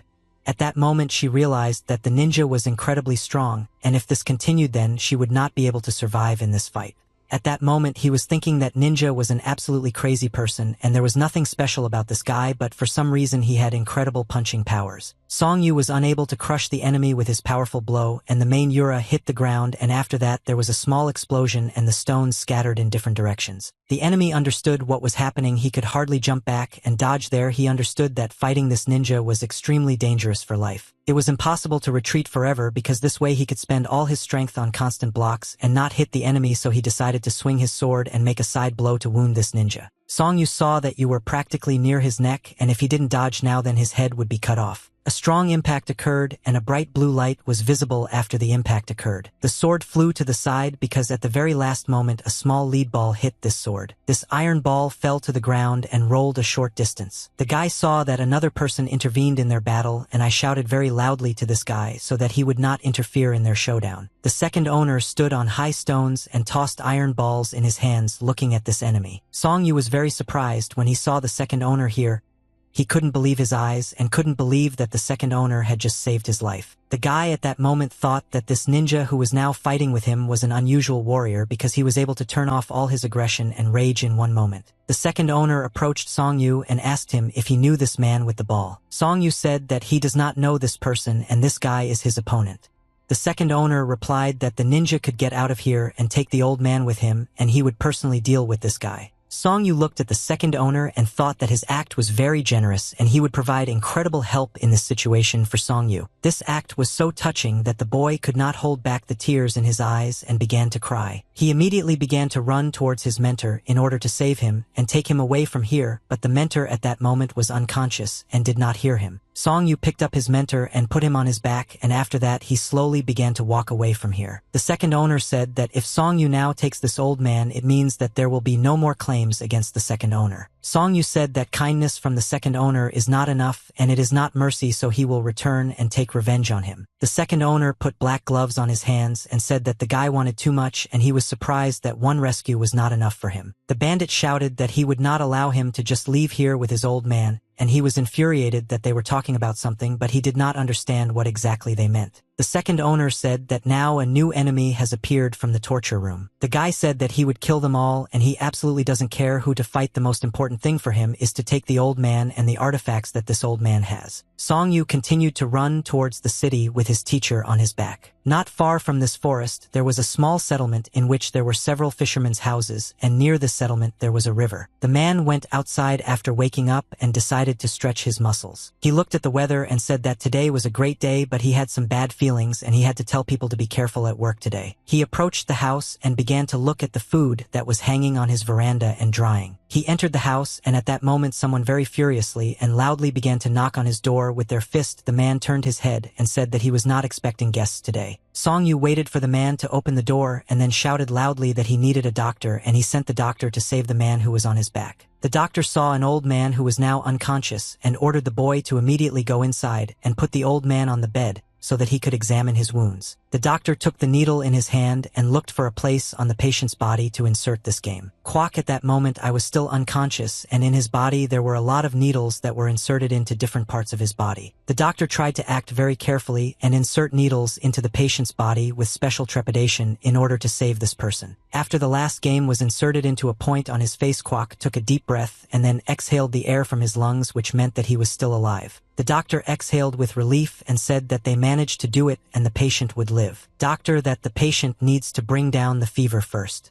He looked at the boy and asked him to tell him who this man was and how he ended up in such a state. Song Yu replied that he fell into the hands of scoundrels and they mocked him. The doctor told me that he is the best specialist in such injuries and is unlikely to be able to help this old man with anything else because the medicine will not really help him, and first he needs to restore the stamina of his body. The doctor said that he used acupuncture, but this is only a temporary measure, and now everything depends on how hardy this old man is and how great his thirst for life is. Song Yu came to his mentor and took him by the hand, after which he said that the teacher must wake up and he must do this for the sake of all his students. The Wu-Tang clan was located in the very center of the city, and on this day very few people passed near this building, and therefore it was very quiet and peaceful there. Tang Hak and the head of the learned officials of the Wu-Tang clan were holding in their hands a scroll that he was trying to study. He carefully read everything that was written in this scroll. Suddenly a man and Tang Haku knocked on the door of his office, and then his younger brother arrived. Tang Hak heard his younger brother's voice, and at that moment he jumped up from his chair and was very surprised to see his brother here. A tall fat man with a long black beard entered the room and greeted the head of the clan. Behind him was the 7th student. Tang Hak said that he is always glad to welcome such guests to his clan. He lowered his head down and saw that there was a boy behind his brother. The 7th student was very surprised when he saw this gentleman and was scared because he did not know what would happen next. Tang Hak decided from his brother, "Who is this child?" The gentleman replied that fate brought him together with this beautiful boy, and that's why he took him for himself. Tang Hak did not understand what his brother meant when he said that fate brought him together with this boy, and he did not understand who you are, boy. But then he realized that his brother the fencer finally had his new pupil and was happy for him. The gentleman said that he wants to show off his mentors to this child, but he doesn't know where they all are now. Tang Hak said that if the mentors find out about this, the two of them will have to avoid outright provocations. Tang Hak asked the boy what his name was. The boy replied that his name was Song Chong. The gentleman also told him his name and said that his name is Tang Hak and he is the head of this clan. Tang Hak said that the boy is still very young and his older brothers should accept him well as a member of their family. Night came and the palace was very quiet and calm. Song Chong really couldn't sleep that night, and so he went outside to look at the sky stars and big moon and think a little about the problems that bother him. He thought that he could not remember many moments from his life. This really bothered him. The mentor said that he could see from the boy that he could not sleep and understood that some thoughts were disturbing his mind. Song Chong bowed to his mentor and said that today he cannot sleep. Song Chong said that he also had his own family like other people, but he doesn't remember them at all, and he is sure that these people loved him very much. The mentor said that when he looks at Song Chong, he sees that the boy grew up in harmony and love from his family. Song Chong asked his mentor why he couldn't remember his family. After all, they really loved him, but he forgot absolutely everyone. The mentor thought that something happened to this child and he erased his memory and left only his name in it. If he was drawn into some kind of battle, it is quite possible that his whole family died there. The mentor said that he could advise the boy to be patient and wait for the memories to return to him on their own. The mentor said that even if the memory does not want to return to Song Chong, there will always be a mentor next to him. He said that the boy doesn't need to worry about anything now because he will now live in Wu-Tang, and soon he will be able to find his family, and his memory will return to him. Song Chong was very grateful to his mentor for talking with him, and now he felt a little better. Kwok Boyaka was able to wake up after losing consciousness. At that moment, he was sitting on the veranda and coughing. The old man looked at the weather outside and said that it was very warm today, and for this time of year, this weather was surprisingly rare. Song Yu returned with a bag containing food and medicine and saw that the mentor was sitting on the street. He asked his mentor why he went outside because it was very cool here. Kwok said that it was time for them to leave here and return home because they had already stayed here for a very long time. Songyu said that it would be better for the mentor to stay here until he gets better and gets completely well. Kwok said that he knows his body well and he has very little time left to live, and if he dies soon he wants to do it at home. Songyu looked at the girl and thought that first his brother Chi Sim died and now his mentor might die, and the saddest thing in this whole situation was that he never had time to tell his grandfather that all the students had fled and he didn't know where they are now. Kwok looked at the boy and said that before they returned home, he would need to stop in one place.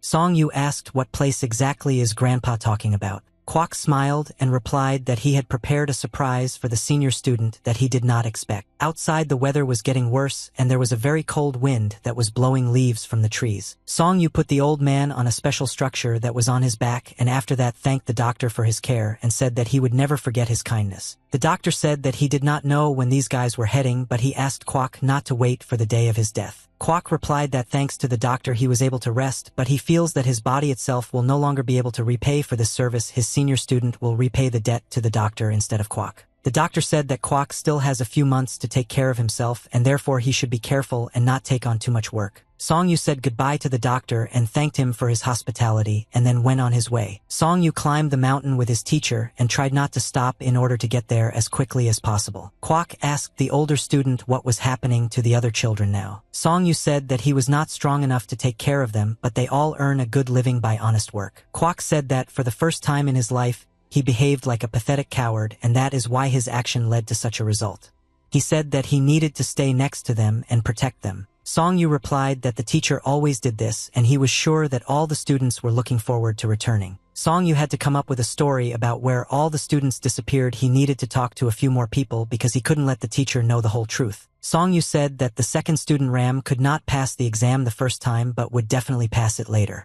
Kwok said that the last thing he worries about is Bakgu because this guy will definitely not disappear. Songyu understood that the old man needed to be told where each student was and what was happening to him, but he lied a lot and understood that he would soon get confused in his lies. He said that everything was fine with this student and before he left he shouted loudly that he was going to build a huge house where they would all gather and live together. Kwok said that he was very pleased to hear that the students love their family and their brothers and sisters so much. Songyu continued to run forward and communicate with the teacher about the rest of the students. There were a lot of people in the Privy Council building that day and from the very morning workers were working on secret documents. Ram read the scrolls that the secret advisors brought him and studied them. A man knocked on the door that led to his office and asked if there was anyone inside. Ram turned his head and looked in surprise towards the door. He got up from the table and told the person who wanted to come in that he could do so. Ram saw a gentleman who came to him and bowed to this gentleman. Peck looked carefully at the table and the documents that were lying on this boy's table. He said that he was very surprised that Ram was still reading that report on Yunnan that was brought to him a few days ago. Ram said that he missed one very important detail.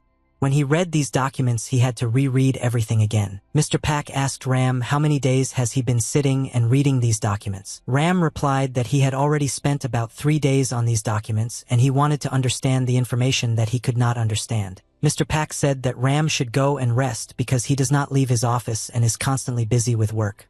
Ram replied that he couldn't just leave. The gentleman said that the local authorities are also analyzing this case, and in truth, they say everything here is too complicated for one person to cope with these documents himself, but however the report must be kept in the strictest confidence, so only a few people have access to the text. Ram said that everything is in order and he will handle these documents.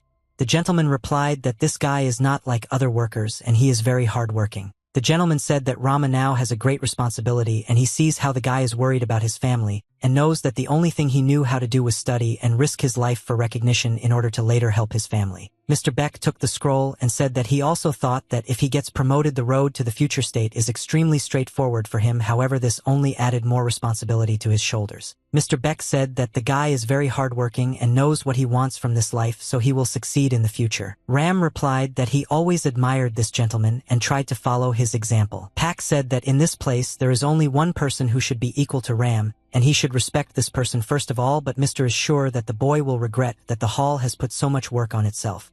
Rama replied that he would never regret it. The gentleman said that their head of the clan has high hopes for the guy and otherwise he would not have allowed him to see such documents. Ram said that he will not let the master down and will do everything in the best possible way, and the organization will be proud of him. Peck smiled when he looked at the guy and said that he respects such responsible guys as Ram. Ram asked the gentleman when he will be able to contact his family and see them because he misses them very much. Peck said that unfortunately he cannot answer this question right now. He said that if the guy saw these documents, it means that he is now busy with a serious task and he cannot communicate with anyone other than an employee of this organization. Ram said that he just wanted to let his family know that he was doing well. Pack asked the guy if he still hadn't told his family that he passed the exams. Ram lowered his head down and said that then unfortunately he could not contact them and that's why he wanted to try it again. Pack said that his desire is very commendable, but this cannot be done now. Now, due to the reconciliation process, everyone is too sensitive for some time and you need to be patient and show restraint. Ram thought that his elder brother and students were looking forward to news from him anyway, and therefore other matters were most likely not so important. Suddenly someone knocked on his door again, and Ram turned his head to see who else decided to come and rent today. A tall guy with long black hair came into the office and asked in a surprised voice, "Is Ram really at work every day?" Mr. Beck said he didn't expect to see Kong Jin here today. Ram began to behave very strangely after Kong Jin entered his office. Kong Jin took this guy's shoulder with his hand and pulled him in his direction so that he could see his face. Kong Jin asked this guy why he was acting so strange. Pack asked his friend to calm down and said that this guy came here recently and now he also works in this organization. He said that there was nothing to worry about, and besides, this guy has access to documents of the most secret level and you need to be as careful as possible with this guy. Kong Jin was very surprised when this unfamiliar guy turned out to be a very important person who has access to documents on Yunnan. Kong Jin let the guy go and said that he doesn't like to trust strangers. After that, he asked where the old man had gone. Pack said that the head of the clan periodically reviews this guy and that's why everything goes smoothly. Kong Jin said that the damned are still annoying him and he is waiting for this old man to die. Ram didn't understand who this stranger was who burst into his office and why this guy was behaving impudently. Song Yu and the mentor were sitting on the street near the house and cleaning. Kwok was clearing the ground of debris that was lying and trying to find some important objects. Kwok picked up a torn book from the ground and a small bottle containing some kind of capsule. He said that he could never have imagined that such things would be so hard for him. Song Yu asked the mentor what is this he is holding in his hands. Kwok said that this is a kind of treasure that many influential people were looking for. He opened this book and showed that various techniques from martial arts were drawn inside. Song Yu was extremely surprised when he saw the book, because of which their teacher did not appear at home for such a long time. He did not understand what this book was and what its value was. Kwok opened the bottle and pulled out a capsule from it. He handed this capsule to the senior student and asked him to eat it. Song Yu said that he will not eat it until they find out what it is. Kwok started yelling at his student and ordered him to eat this capsule immediately. Song Yu understood that it was better not to argue with his master and therefore took the capsule from his hand and put it in his mouth. He swallowed the capsule after putting it in his mouth and tried to understand what it was. Suddenly Song Yu felt a very strange sensation in his body, and I don't understand what this sensation was, but he knew for sure that it was related to the pill he had just eaten. He felt his organs begin to work twice as intensely, and as if a special energy was flowing through his body. Kwok asked, "What does this pill taste like?" Song Yu replied that she simply dissolved in his stomach and he did not feel anything.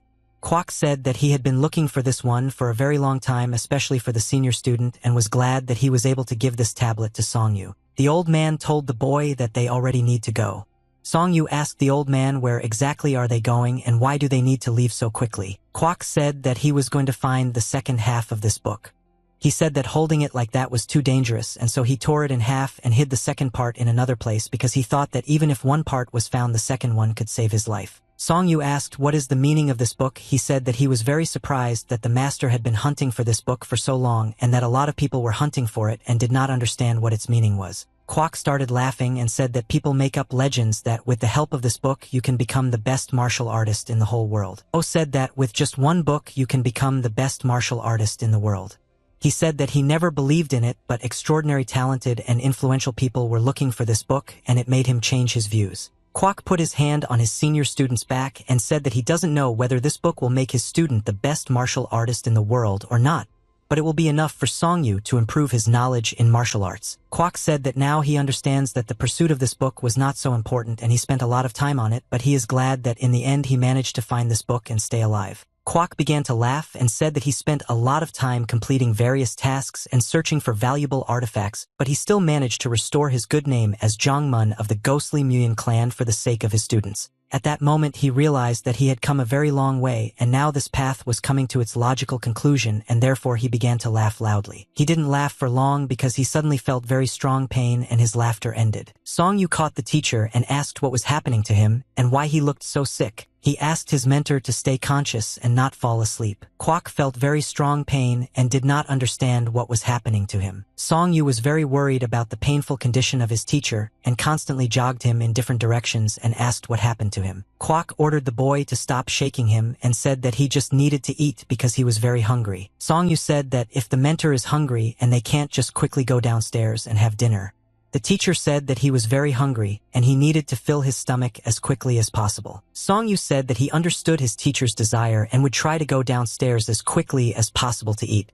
Kwok was losing his mind and stopped understanding what was happening now. Song-yu asked the teacher if today is really okay. Kwok said that he will grow up to be a student so that in the future someone can help him, and now he just asks to be fed. Song-yu understood that the teacher was very bad now and he was losing his mind, so he needed to be fed as soon as possible. They returned to the village again to rest a little and gain strength before further searches. Kwok sat on the veranda of the house barefoot or watched the sun set below the horizon and the evening slowly begin. He saw his senior student approaching him and asked the guy if he had completed all the work he had to do. Song-yu replied to his mentor that he found delicious fish and today they will have dinner from the fish he caught. Kwok was very surprised when he saw that his senior student was able to catch such a large number of fish alone in a few hours. They fried the fish and then put it on a plate with boiled rice and homemade sauce as a side dish. Song-yu took a piece of fish with wooden chopsticks and asked his mentor to eat as much food as possible because he needed to eat a lot for the medicine to work more effectively. Kwok ate the rice that was in his plate along with the fish and thought that he did the right thing when one day he took these children himself because now he is an old and helpless person and these children can take care of him. Kwok suddenly realized that he had not even noticed how time had flown by and he had not been with his students for a very long time, and after all these hardships he was very glad that he was able to meet his eldest student again. He was glad that he had little ones again in the form of his student, but nevertheless he regretted that he had wasted a lot of time. Song-yu looked at his teacher and didn't understand what was happening to him, but he wanted to somehow help the old man. Song-yu saw that the teacher suddenly began to behave very strangely and did not understand what was happening to him.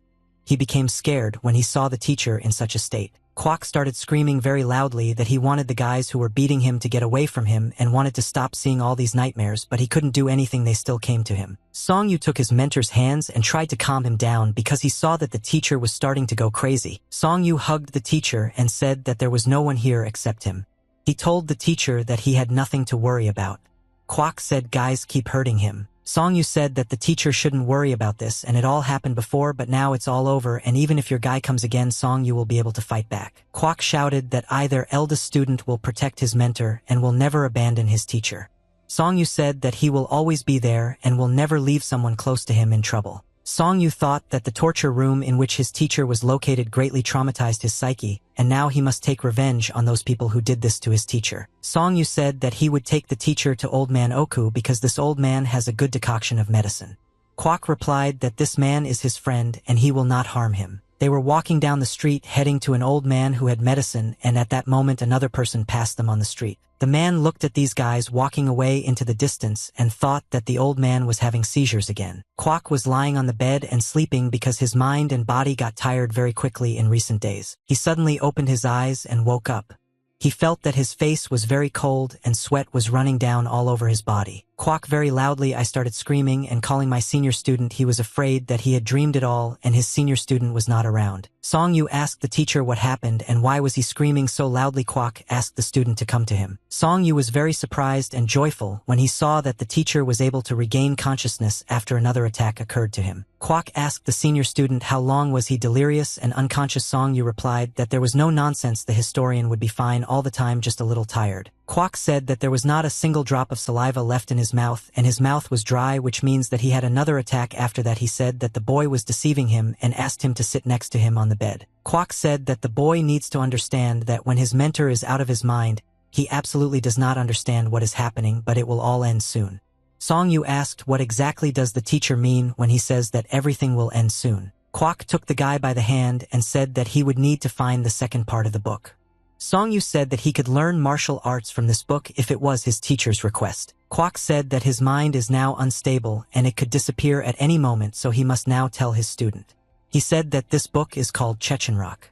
He said that more than 5 years ago the Murim were stained with blood, and because of this damned book they are still covered in blood. In the last century there was a man who was recognized throughout the world as invincible, and truly no one could resist him. Even among his opponents of equal rank, few could hold him back for more than 3 seconds. This great warrior possessed incredible martial arts techniques, and he could create a giant hand with the help of his internal energy and destroy large crowds of opponents. People make up legends about this man, and in all the legends they say that he was always alone because of his strength. There was only one opponent worthy of him, and this man was called the Moon Sword. The invincible warrior was lonely all his life, and therefore he wanted to meet this strong opponent, and even the fact that the Moon Sword was 10,000 li away in the state of Koryo did not stop the invincible warrior. One day, an invincible warrior came face to face with the Moon Sword. People told the story that their meeting was like a meeting between 2 old rivals who had known each other for a very long time. Song Yu asked the teacher what happened next. He was sure that these 2 great warriors fought in a mortal duel. Kwok replied that no one knows what happened to these 2 warriors after they met. However, after this meeting a book appeared in Kanho. Kwok said that this book was Chechenrock, and therefore people think that this book contains the knowledge of these 2 great warriors. Kwok said that no one knows how true the story about this book is, but none of them have ever mentioned anything about this book, and therefore Song Yu should study the martial arts that are written in this book.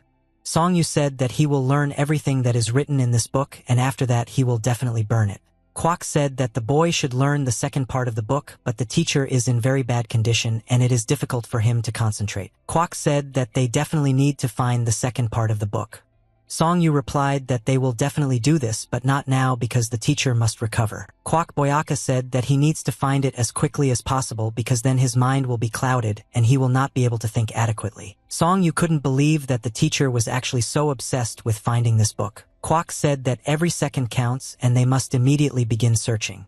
Song Yu understood that he needed to first wait for the teacher to return to normal and recover and only then talk to him about everything. Kwok began to lose consciousness again and say strange things. He said that he wanted warm tea and noodles. Song Yu said that he would try to fulfill his mentor's request as quickly as possible. Kwok sat on the bed and looked at the wall. His eyes looked as if there was complete emptiness in them. There were no lights in the windows of the guild building. She approached the altar on which it was written that the ashes of a man named Kong Wu were here. She looked at this altar and thought about her problems. She said that she began to come to her older brother more and more often, and it seems to her that she has a little more time, but they still cannot meet before the country changes. She said that the death of her older brother was very stupid, and even after his death nothing changed. She said that it seemed to her that the bloody wind would cover this city again, and she told her brother that there was no point in this and the world continues to spin the same way as before. She remembered the day when she met this boy and he was very similar to his older brother, and she understood that this was my boy. It was very difficult, and so she gave this child a ring of demons and gods which he gave to a pawn shop because he had no money. She said that she is very worried about this boy and the tax doctrine is becoming more and more, and Kanho is confused, and she wants to try to unite Kanho despite the fact that no previous head of the clan has succeeded. She lowered her head down and said that maybe someday she will take this outstanding boy who looks like her older brother. She said that if her brother were alive now, he would definitely advise her to take this boy. She wanted to fulfill her desire and unite this world at any cost, no matter what it cost her. But at the same time, she thought that she wanted to see this child again and prepare 2 options at once. She said that she wouldn't be able to go back to her brother for a while, and whatever the decision was made, she figured she would be very busy lately. She looked back and saw that her subjects were on the street. She asked them what they were doing here. Byung-won, the lady's right hand and most important assistant, said that he was waiting for new orders. She asked him what people say inside the school and what are the current promotions on Chungwon. The men said that everyone would like to engage in distribution in this direction together with the lady. And he said that the ban from the previous chapter had been lifted and they could go out somewhere but a new task. The guy saw the dangerous look of his boss and realized that he had said a lot of unnecessary things. The lady said that now she understands why they didn't come here and why we don't ask her about it. Byung-won thought that the lady was now very angry with them because of what this idiot said. The master and his subject walked along the corridor. A subject asked Mr. USA if he could finally join the Purification Society. USA asked his subject how he knew the name of this society. The servant thought that the Purification Society is called so because this is the main direction of the school in the third generation, and besides, the members of the Purification Society are closest to the postulate of the teaching. If he ends up there, then he will also come closer to the key force of their teaching. He came to this school 30 years ago, and they believe that he deserves to join them as a full member of society. The gentleman entered the room in which the other members of this society were waiting for him. He saw that all the members of the secret society were sitting at the table and were only waiting for him. They saw their master, and after that, they all stood up from the table and bowed to Mr. USA. He bowed back to them and said that he had come here to see his mentor and elders. The mentor of the Gwangmian family, Lim Chong-ho, asked Mr. USA was he really not alone. Park Ha-shin bowed to these elders and said that he came here to greet the masters of the Gwangmian clan. The elders were shocked when they saw an uninvited guest in the secret room. I did not understand how he would react to this. USA said that this person was recommended for entry by the founder herself and their secret society, and therefore will be one of the members of their team. The mentor said that the founder herself wanted to speak here today because millions of their followers are protesting and they need to be heard. Suddenly realized that he had said unnecessary information and he needed to keep his mouth shut. He thought that he needed to hear the position of these people before he said anything. The elder got very angry with this man and said that he has no right to open his mouth and talk about the followers and especially about their wishes because he has no idea about the intentions that the founder has. The mentor understood that he was now in a difficult situation and most likely he would have big problems. USA asked forgiveness from his mentors for the fact that his subordinates have similar shortcomings and do not know how to keep their mouths shut. USA turned to the elder of this clan and asked him for forgiveness for what or not the ethical behavior of his subject. Elder, that USA couldn't organize the investigation well enough, but your class already has too much water and he doesn't know how to act correctly in this situation. The elder understood that the person this gentleman brought here is a very unreliable companion and they could have serious problems due to his chatty tongue. The guy that he immediately made a terrible impression on all the elders because of his intemperate tongue, and this now causes huge suspicions towards him and problems. The elder said he said that now everyone didn't work for anything that they didn't prepare, it will be necessary to remove him. He thinks that this time you, their Protestants, have a chance to show all your power. USA said that he has important news about the boy, whom the founders want to get, and unfortunately due to their recent changes it will be necessary to abandon this boy. He said that there were problems with Zhuoxi and a hermit named Fu. Because if we take into account that they have a close relationship, they can get certain positive results. But this can also have a bad effect on the course of the entire mission. Elder, it's very sad to know that because of this talkative guy who just ruined everything with his mouth that won't close, everything may not go according to plan. USA said that this guy just demonstrated all his capabilities and most likely tomorrow, he will not be able to join the main group. He understood that the goal he had been striving for throughout his life and his dream was destroyed in one moment because of his loose tongue. Song Yu stood on the bank of the river and watched how calmly time passed here. He raised his eyes up and looked again at the sun, which was disappearing behind the mountains. He took a deep breath and took a lot of air into his lungs. He used the knowledge that he could read in the book and understood that he needed to study every movement that was written in this book well because 1,000 people risked their lives to get this book. He understood that the basis of all this teaching is the natural subordination of the whole body to one's own will. He thought there that for him all this training was rather chaotic because he studied it only from books, and yet it seemed to him that this was very far from the essence of these movements. He had to push the movement out as he inhaled and pull the movement towards him as he exhaled and tried to perform each movement as correctly as possible. In the book it was said that the arm, leg, and even the head should move synchronously at the same pace, and this is the secret that can make him the best master in the world. He thought that in order to become stronger, he still had to practice fist fighting more diligently, and the strength of the new ones he learned in the settlement of evil. He knew that if the teachings written in this book did not make any sense, then the sacrifice his mentor made was also meaningless. Song Yu clenched his fist very tightly in order to accumulate energy in it. To do this, he opened his palm. In the room there were books on the table, and a candle was burning, and next to the candles there was a white vase containing flowers. Ram saw that a man had come to visit him, but this man came very late, and he wanted to know what was the reason for such a late visit. The man said that he understands that there is a lot of work in the Privy Council, but still a young scientist must take care of his health. Ram said that he must first complete the task and only then can he rest. Ram invited his guest to sit down so that he would not stand in the doorway and feel comfortable. The guest sat down on a chair and said that in such a large palace, he felt very lonely and asked the young scientist if he could consider him his friend. Ram said that he always receives help from this man and therefore he allows himself to be considered a friend. The man said that Ram is different from other young scientists because others, especially those who have been working here for several years, do not even want to look other people in the eye. Ram said that he is a very shy person. Ram poured tea into a small cup and placed this cup for his guest. Ram saw that his guest took a cup of tea in his hand and said that he wanted to ask his guest one question. He said that not long ago he saw one person and he was dressed in ordinary clothes and these clothes were not official but he looked like a member of the Privy Council. The man said that he would try to describe this man. He said that this guy most likely did not hesitate in his words and actions and it was unclear whether he was a rich nobleman or a street beggar and it was difficult to describe what exactly to feel at this moment. Ram. The guy replied that this description is very detailed but it fits the guy he's asking about very well. The man smiled and said that on the one hand you can't just stay away and watch him but on the other hand you won't be able to get closer to this man either. Ram said that's exactly how it is. The man said that this man is a noble gentleman and he is quite elusive. What does a man need to think about before explaining to a young scientist who is this noble gentleman about whom they are asking him? He took a sip of tea from a small cup and then said that the noble gentleman is the next head of the Privy Council. Ram was shocked when he heard such an answer from his guest. The man said that it was too early to be so surprised because now he is the chief of the guards of the Imperial Palace. Ram did not know how to react correctly to all this information.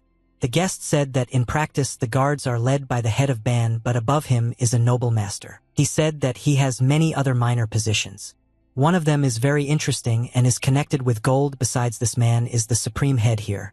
Ram to believe that this man is actually the supreme head. He said that there is a woman the supreme head and this man the noble sir is also the supreme head and together they are the supreme heads. Ram said that this was all very surprising and he did not expect to hear such an answer. A man that the power that belongs to their organization is in the hands of one person and all the wealth of this organization is in the hands of another person and in the end they hold one thing or another. Ram thought that he felt the unusual energy of that person and this meant that he was truly great. The man rules the young scientist because from now on a great and bright future opens up before him. Ram looked at his interlocutor and at that moment he turned very pale because he did not expect to hear all this news. Song Yu was standing near the fence on the street at that moment.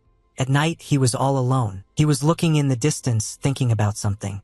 His face was very worried. He looked at the stone fence that was near him and examined its texture. He thought that he needed to concentrate on how he looked at the world around him and at the same time did not experience any emotions. He thought that his breathing should change depending on how he looked. He was exploring to identify a zone of visibility and create a way to organize the world around him. He knew these sensations and just felt them, but these sensations were impossible to feel. It's just that it was the same as catching a crane in the sky with your bare hands. He thought that it was worth trying and he should continue to try because he needed to bring this matter to the end and he would calm down and then he would be able to do everything as needed and the fire of indifference could not help him here. He looked forward and remembered the rule that was written in the book that fire indifference is a special energy that allows you to throw out anger due to the accumulation of melancholy and chaos in the soul. He looked forward and suddenly saw his phantom reflection. It was a clone woven and red energy. Song Yu was very surprised when he saw this phantom and at that moment he was very scared. But after he got scared and jumped back, the clone never disappeared and continued to be in front of him. He looked forward again to examine this phantom clan. There was no one in front of him anymore. Song Yu didn't understand what he just saw. He felt very scared because of this and his face and skin were pale. Suddenly he heard sounds coming from the house and realized that his mentor had woken up. He turned his head back and shouted to his mentor that he would now come to his aid. Song Yu entered the old man's room and saw that he was sitting on the bed and coughing very loudly. Song Yu took his grandfather with his hands and tried to help him. He asked how the mentor was feeling and if everything was okay with him. Song Yu saw that his mentor was coughing up black blood and got scared. This meant that he was already very ill and would not live very long. Song Yu said that she was now running around the neighboring house and would call the doctor to look at her grandfather and cure him. The mentor stopped the boy and asked him not to go anywhere. He said that the boy should not do this because a few days ago the grandfather vomited blood and the doctor saw it, but he said that there was nothing more he could do. Song Yu was outraged because his grandfather didn't tell him anything about this. He croaked blood from his mouth with his hand and said that from the state of his body one can understand how long he has been enduring this, and yet he was pleased that the senior student was taking care of him all this time. Song Yu asked his mentor not to talk like that anymore because he is not ready to accept this information. Kwok took his student by the hand and said that he couldn't go on like this forever and soon he would be forced to die because his body was very weak. He said that he wanted to enjoy the sunshine in the last days because he really likes looking at this light. Song Yu, at this moment I could no longer hold back my tears and began to cry. He raised the blade of his sword upward. The blade emitted very strong blue energy. The hand holding this sword made a swing and showed a very strong powerful blow. The gentleman struck very quickly with his sword and showed a masterful martial art technique. He struck quickly with a wide swing and created a whirlwind of strikes around his body. After this, thanks to circular blows, he created a cross-shaped sphere that surrounded his body. The gentleman stood up and tried to fix himself in the final position in order to complete the combination. He held the sword in front of his chest and at that moment radiated very strong internal energy that could be seen with the naked eye. He smiled and looked at his student. After that, he asked if he liked this martial art and how he felt about it. He looked at this boy and saw his reaction. He asked the boy if he was interested in watching this martial art. Song Chong said that he was very interested in watching his uncle use his sword during training. The gentleman said that the boy should call him mentor, but for some reason he calls him uncle. He said that he considers the boy his student, but for some reason the boy never calls him his mentor. Song Chong said that his uncle saved his life and he already has a mentor from another clan. The gentleman thought that this child was from the Muin clan who should have disappeared several decades ago, but for some reason this boy says that he is precisely because of this clan. Song Chong told his uncle that without the permission of his mentor, he could not have a second mentor, and he remembered this rule forever. The gentleman thought that he had heard a story about medicine traders and scammers who posed as the mysterious clan. He remembers that these people deceived various guys and then suddenly disappeared. He thought that this boy had ended up with just such charlatans. He said that the consciousness of this boy from childhood is under complete control. So he believes he does not doubt his faith and this boy is good and this child of heaven has devoted himself to such inappropriate spirituality, and now the master must get rid of this control over his consciousness and convince him to become his student. The gentleman smiled and said that besides Song Chong, he had no more students, and he did not think that it would be so difficult to fulfill his dream and hear someone calling him their mentor. The gentleman asked the boy, is he worse than his previous inexperienced mentor? Song Chong said that his uncle is an excellent swordsman and even just by watching him he can learn a lot. The gentleman said that he was embarrassed because he praised himself a lot, but if everyone knew that he was his mentor they would definitely admire him. Song Chong said that unfortunately it turned out that he still couldn't call him his mentor. The gentleman looked at this boy and thought that he had never met such harmful and stubborn children before. He thought that this guy has a dazzling talent and there is simplicity and honesty in him, and isn't this a real treasure?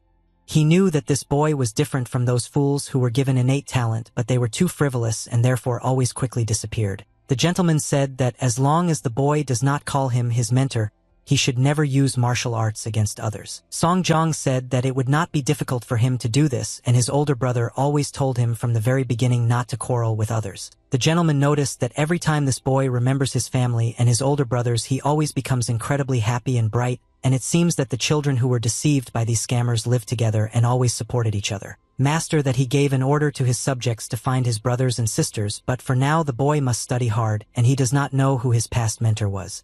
But if they have already decided to accept him, they must teach the boy all the basics of your art. He said that in the previous family the boy was the youngest, and now he needs to come to terms with the fact that in this family, he is not the youngest, and when he grows up he will be able to teach his students. Sir, that in this place a boy can become a senior student and take care of the younger students and teach them. Song Chong said that this is a good idea and he still cannot call this gentleman his mentor, but in his heart he thinks of him as his mentors. The gentleman smiled and said that he was in no position to beg this boy to call him his mentor. Song Chong asked his uncle to return to his homeland once. The gentleman said that the boy himself talked about how all his brothers and sisters had fled and were no longer there. Song Chong replied that if his master and the elder brothers and sisters are still alive, they will not necessarily leave a trace or some kind of message if they return home. The gentleman said that if the boy goes back to his home right now, it will not give him anything. If he leaves, his education will be greatly delayed. Song Chung said that he still wants to go there, but after this he will definitely come back and work even harder. The gentleman said that the whole problem is that he cannot go there now, because when the gentleman was looking for his elders who first checked his hometown and his house, but there was no one there. Song Chung started crying because he couldn't believe that there weren't any brothers in their house yet, and he started crying. The gentleman said that he is sure that all the brothers and sisters are still alive, but they have not yet returned home, and when there is some news they will definitely visit his previous home. The gentleman said that they would need to return to this house a little later when the boy gained his strength, became older and stronger, and could figure out everything himself. What happened to his older brothers? He said that it would be great if his past mentor found Song Yung first. Song Chong said that he dreams of meeting his mentor again and would be very happy if the mentor himself could find him. Bak Gu ran away for a very long time and suddenly decided to stop to rest a little. He sensed danger approaching him and looked behind him to see what was happening. When he turned his head, he noticed that danger was approaching him, and he had very little time left to evade. At that moment a purple arrow flew near his face and he did not have time to completely dodge it, but due to the fact that he stepped aside he received minor damage. The arrow hit his cheek and he felt that blood was starting to flow down his cheek. The mentor said that Bak Gu is still late, but at the same time there is something to praise him for because he has very good vigilance and even the mentor has this vigilance. Bak Gu said that he tries to complete tasks as diligently and efficiently as possible, but sometimes he fails and he feels guilty for it. The mentor took his weapon in his hand in order to teach his student a lesson and create for him a shocking situation in which he must react quickly. He swung his weapon and said that the guy should always be on the alert and prepare for battle at any moment. He made a quick strike and said that he hoped that one day the boy would have enough skill to be the first to attack his mentor. Bak Gu dodged this blow and was able to jump to the side, so he did not receive damage, but nevertheless it was very difficult for him to notice his mentor's sudden attack. Bak Gu said that he will be the best student for his mentor and will achieve incredible results in the future, and his mentor will be proud of him. In the center of the river there was a small fishing boat with 2 people on it. The fisherman watched Song Yu learn how to handle a fishing net and how to catch fish with the net. Song Yu also pulled a net out of the river in the hope that there was already a caught fish there that had fallen into this trap. Song Yu pulled out the sow with quick and sharp movements and saw that inside this net there were a large number of fish. They together with the fisherman watched the fish splashing in the net and it made them happy. Song Yu poured the fish onto the deck of the boat and together with the main fisherman watched as this fish jumped all over the deck. The fisherman said that by sailing with Song Yu he could fill his boat with fish to capacity, and he knows the fishing spots well, so if they swim together in the future they will have very good results. Song Yu said that tomorrow he wants to take the head of Rod with him instead so that he can go on a boat ride with them. The fisherman said that this old man is a very greedy person and he is alarmed by the fact that this old man wants to spend so much time with Song Yu because he has a lot of money, take it for himself and pay his workers little. Song Yu said that Rod is the person who helped him a lot when he settled in this village, and the house in which he now lives is the house of this person. The fisherman said that this old man was very lucky because Song Yu was able to single-handedly repair and put in order this destroyed house in which we allowed him to live. Song Yu replied that there were still a lot of things in this house that he would need to do, and he asked the fisherman to be a friend and mentor. The fisherman said that recently Kwok Boyak's complexion has become much better, and he is sure that this is due to the goldfish because it replenishes energy. Song Yu thanked the fisherman Lee Suk for sharing the fish with him and said that the teacher does not need to eat this fish several times a month, but the fisherman still gives him this fish. Lee Suk said that in such a small settlement like this they must help each other, and goldfish is a very valuable product, but no one sells it and it is customary to give everything to the elder in the settlement. Song Yu said that somehow he would definitely give this dress to the residents of this village for their kindness. Lee said that it is enough that the boy swims with him on the boat and helps him fish. Lee Suk said that they finally finished fishing and so they can go back. They straightened the sails of their boat and turned the ship around and then began to sail towards the shore. Suddenly they discovered that another boat similar to their boat appeared in the distance, but they didn't notice any other boats here lately. On the flags in this boat there was a white flag with some inscriptions. Lee Suk said that ghosts never fish themselves, they don't understand anything about it, but he doesn't understand why then they came here today. Song Yu looked at these people and thought that now there would be some kind of conflict that would have to be resolved. The ghosts stopped their boat near a fishing boat and looked at the basket in which there was a large amount of fresh fish that they installed today. One of the ghosts said that today these guys caught a lot of fish. Lee Suk said that at night he is not happy to see such influential and strong gentlemen near his boat. Lee held out a silver coin and said that if you think about it, today is the day when it is time to pay for the use of water, and so he decided to give these people money for using their water. The barbarian said that people like Lee have been catching a lot of fish in this lake lately, and because of this the rest of the fishermen have almost nothing left. Lee replied that he had been unable to fish for several days and today he caught very few fish. The barbarian said that he trusts his eyes and therefore sees that they have a large number of fish in the basket, which means that Lee Suk is deceiving him. The second barbarian climbed onto their deck and looked at the bucket of fish. He said that all the fish are difficult here, there is a lot of it in this bucket. Lee Suk understood that now these barbarians would want to rob him. The barbarian took a basket of fish and began to throw it into the lake. He said that fishermen should not be so greedy and fish need to multiply so that there are even more of them. Lee Suk was extremely shocked when he saw that his fish was now being thrown into the lake. I don't know what to do correctly in this situation. Lee Suk took the 2 silver coins that he had left and said that he was giving them to this ghost so that they could drink a glass of good alcohol after work today and stop being angry with the fisherman Lee Suk. The head barbarian said that he was even a little upset because so many fish were thrown out of the bucket, but nevertheless Lee Suk realized that it was better not to delay payment. The barbarian told his servant that he was a complete idiot because he threw away the fish that the fisherman had caught with honest labor.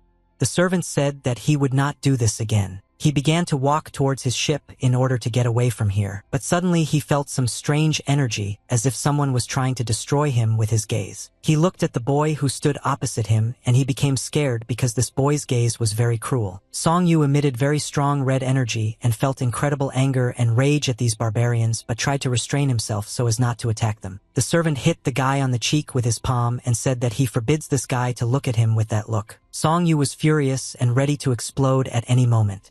He was very angry at the behavior of these guys and wanted to tear them to shreds. But in the end he decided to calm down his anger and therefore told these people that they would henceforth behave carefully. The barbarians left the ship of these fishermen and said that from now on they forbid this boy to look at them and now he must always lower his eyes downwards. Lee Suk said that the boy held up very well and he was great for not fighting back like the guys.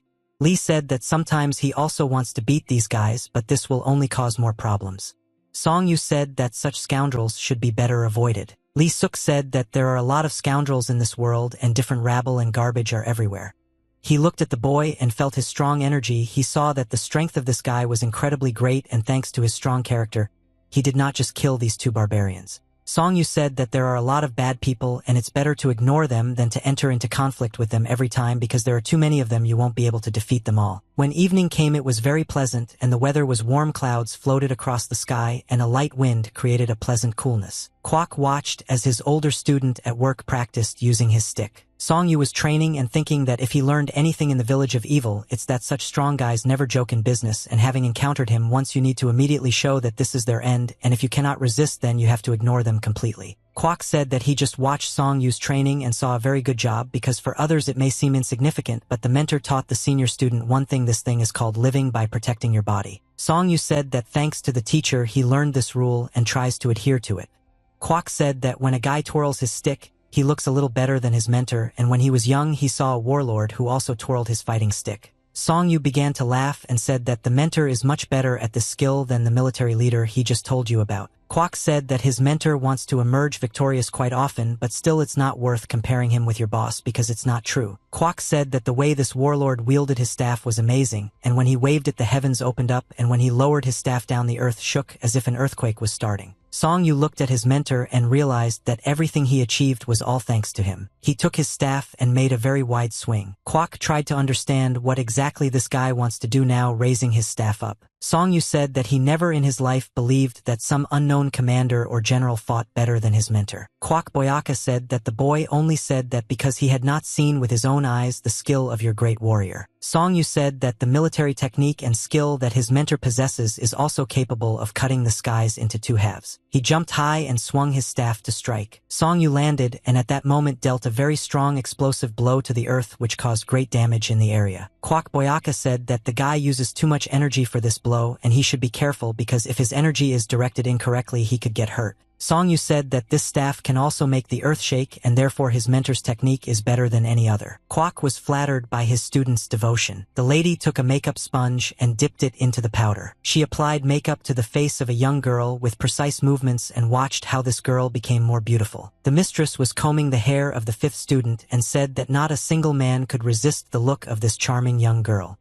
She thanked her mother for such nice words, but she was still sad. The mistress thought that she said something unnecessary because her words upset this girl. She looked at herself in the mirror and said that she had made a decision and thanked her mother for taking care of her all this time. The mistress told her that if she was ready then they needed to go to the elder mother and inform her about it. In the central hall of this establishment it was very noisy and fun musicians played various instruments and girls danced and entertained the guests. The girl played her musical instrument and plucked the strings with her fingers. The main mother sat with her eyes closed and listened to music. Suddenly she heard some extraneous sounds and immediately reacted to them. She looked at the girl named Okewa and asked what happened and why was the music playing wrong. Wa said that she asks for forgiveness from her mother and apologizes for the fact that she made a mistake in a piece of music. Mother said that playing this piece of music is very exciting, but nevertheless it must be played as it should be, and she had already told these two girls that they could go home if they wished. Wa felt very guilty at that moment and almost started crying because her mother scolded her. The mistress heard other girls enter the room and immediately drew attention to them. She greeted the elder mother and said that she was very glad to greet her after a long time. The elder mother said that she was very glad to see her friend and praised her appearance because despite the time she still does not age. She replied that the elder mother flattered her and that in fact she was aging just like everyone else. She looked at these two young ladies and said that she heard that her friend kept the child for herself and she wanted to know who this girl next to her was. She asked her adopted daughter to introduce herself to the elder mother. Eun Young bowed her head and greeted the elder mother, after which she said her name and said that she was very pleased to meet such an important person. The elder mother understood that this girl came here with her own story, and often the stories of such children are very tragic. The gentleman was sitting in his office and studying the letters that were brought to him. His head started to hurt because he spent a lot of time studying these documents but still didn't learn anything. Suddenly Mr. Peck came into his room and asked the guy why he was staying at work for so long and whether he managed to find out anything else about this case. The gentleman said that he managed to find out several places in which to search, but the search area is too large. The gentleman said that this time the scale of their plan is very large and grandiose. The gentleman noticed that everything was exactly like this and the cases for this work were unusual, so it would be difficult for them to understand all this. He said that if the old people don't leave Chongryong,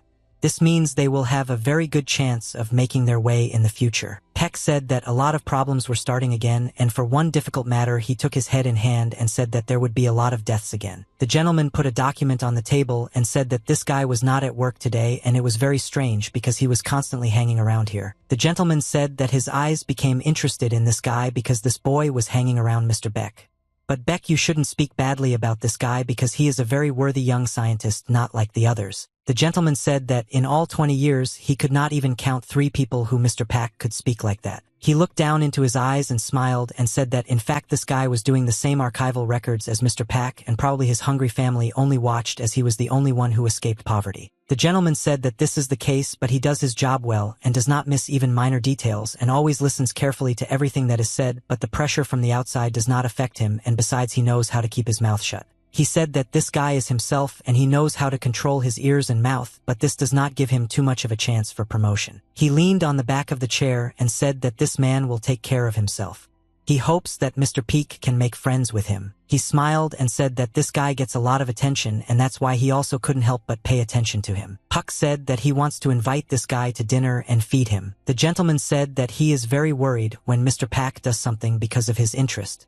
After all, if he is worried about something, he can even involve others inadvertently. Beck said that the young scientist Ramsoman still knows martial arts and looks like an amateur, but nevertheless he puts his whole soul into his movements. The gentleman said that this scientist is a very interesting guy and it will be interesting to deal with him. It was very quiet and calm in the valley and the clouds floated along the high cliffs. The mentor stood on the top of the cliff and watched his student climb up. He shouted to number 100 that he still could not adapt and he would not be able to get out and survive if he did not put in enough effort. The boy said that he was trying with all his might, and at that moment he continued to climb the mountain even more intensely than they had done before. He constantly repeated to himself that he could do this and he would definitely return home and gave me all the tasks. The mentor watched this boy and understood that he had very good potential, and at this rate the decades needed to train a new fighter could be reduced by exactly half. He adjusted his mask on his face and thought that he might have overdone it a little when he forced his student to work twice as hard, and more than 10 years ago one of the followers had already taken revenge on his mentor,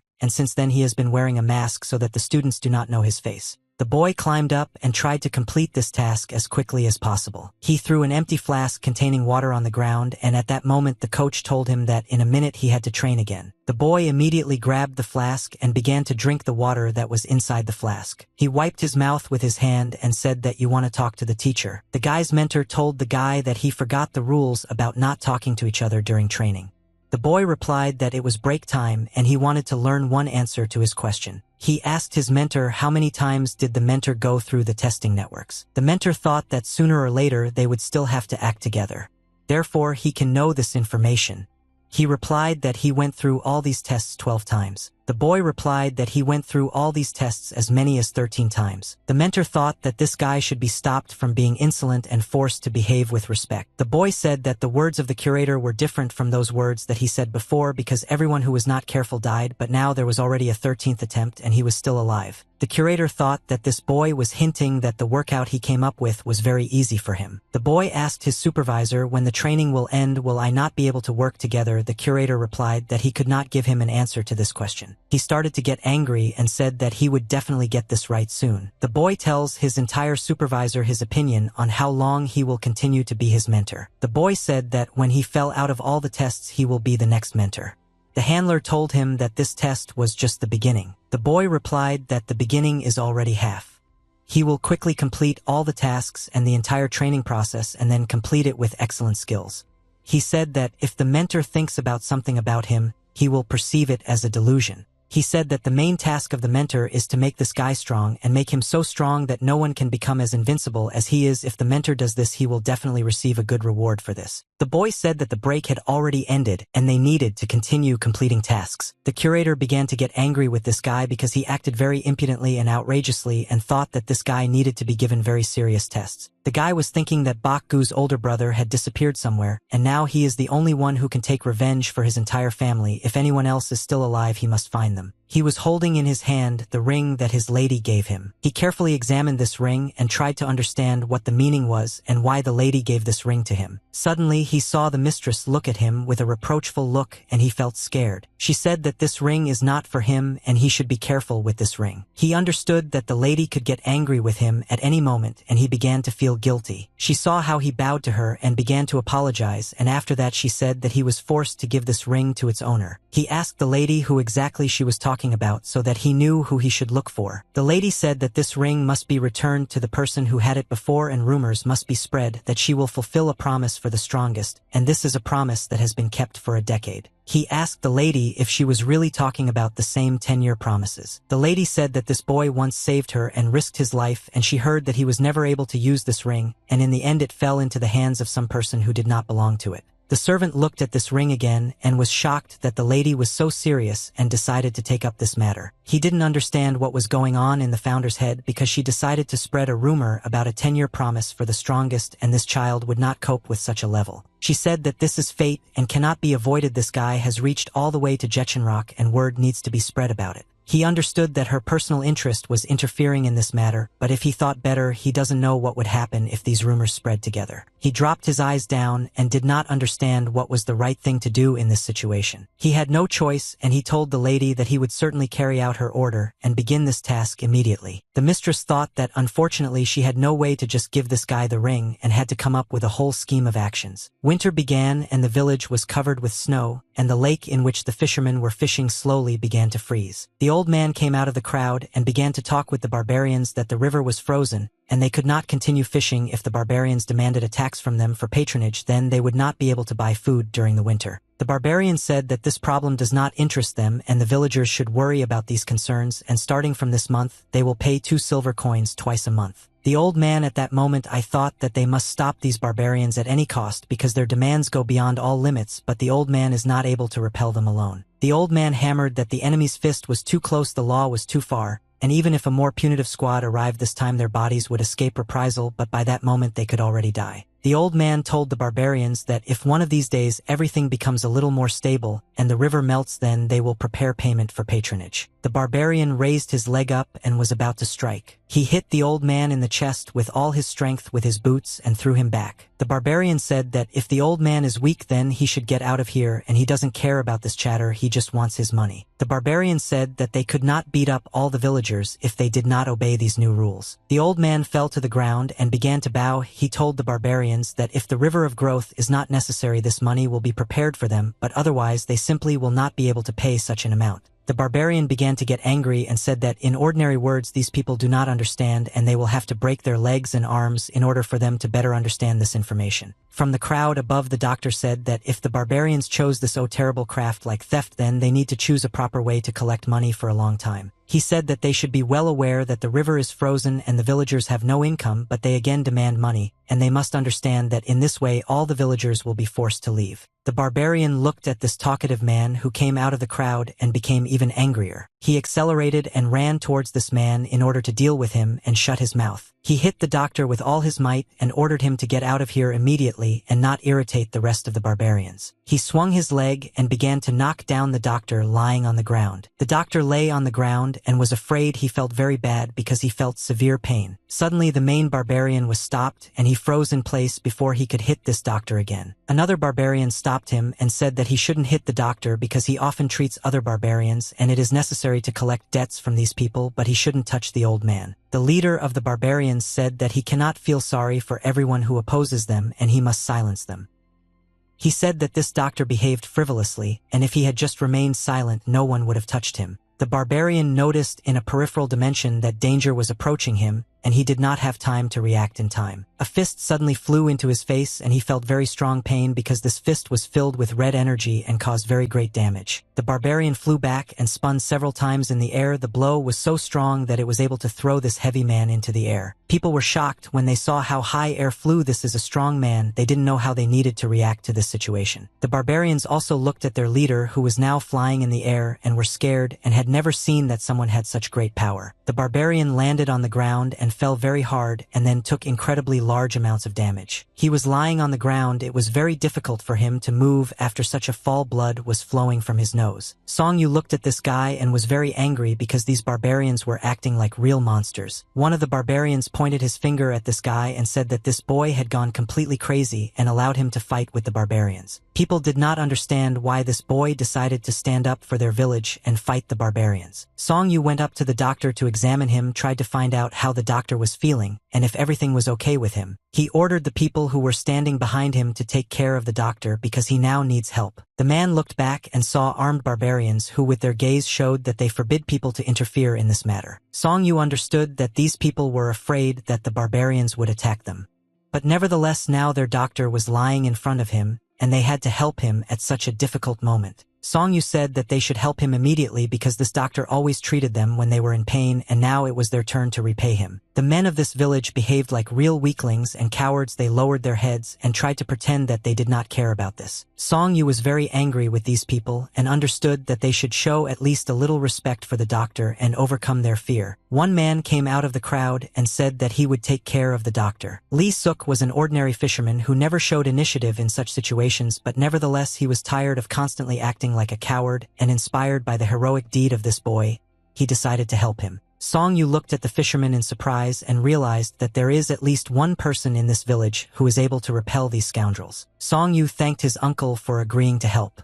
Lee replied that be that as it may, he is also afraid to confront these thieves, but on the other hand he understands how shameful it is to be a coward and stand aside. He scratched his head and said that he was worried about the boy because now there would be big problems and it would be better for him to leave the settlement with his mentor as soon as possible. Song Yu said that he must keep order here and take care of Mr. Doctor. Song Yu turned his head to the side and looked at the barbarians who were not far from him. He thought that as long as his mentor remained living here, he was not going to get involved in something like that, but Mr. Doctor was wounded and these guys deserve to be punished. The barbarian shouted that this guy really wanted to die. If he kneels now, they won't spare him. Song Yu took a few steps towards them and at that moment he did not feel fear.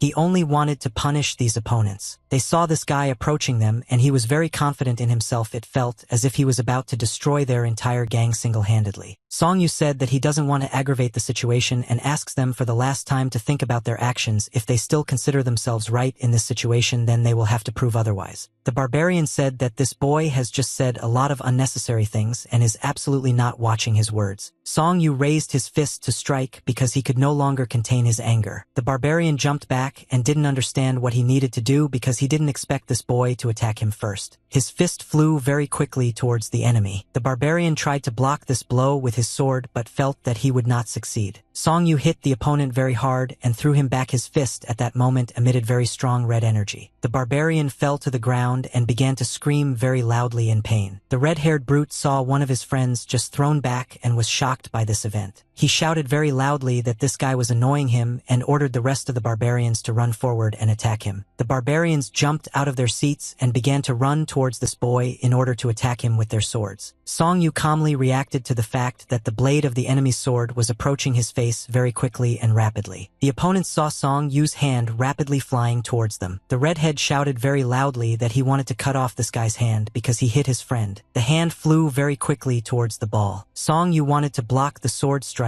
with his hand. He was able to do this and moved the sword to the side, and the red-haired barbarians did not understand what had just happened. The red-haired barbarian was shocked when he saw that his opponent was able to block the blow of the sword with one finger. Song Yu looked at his opponent and thought that they themselves had chosen their fate. In winter, he came to the same place where he trained all summer, and despite the cold, he still continued to train. He trained with his torso naked because that way he felt nature and the wind better. The snowflake slowly flew down and approached his naked body. But this snowflake melted before it touched his shoulder because his red energy was very hot. He lowered his head down and thought that now he understands what the phrase "take control of your body" means, and he feels the sensation and can control it. He moved his hand in different directions and tried to feel this energy. He caught a snowflake with his fingers and thought that if he kept everything under control, even this energy would come out according to his wishes. He hung his head down and thought about it. Song Yu saw another snowflake approaching his hand. He realized that he had finally managed to do this, and he had found a path that he would follow further.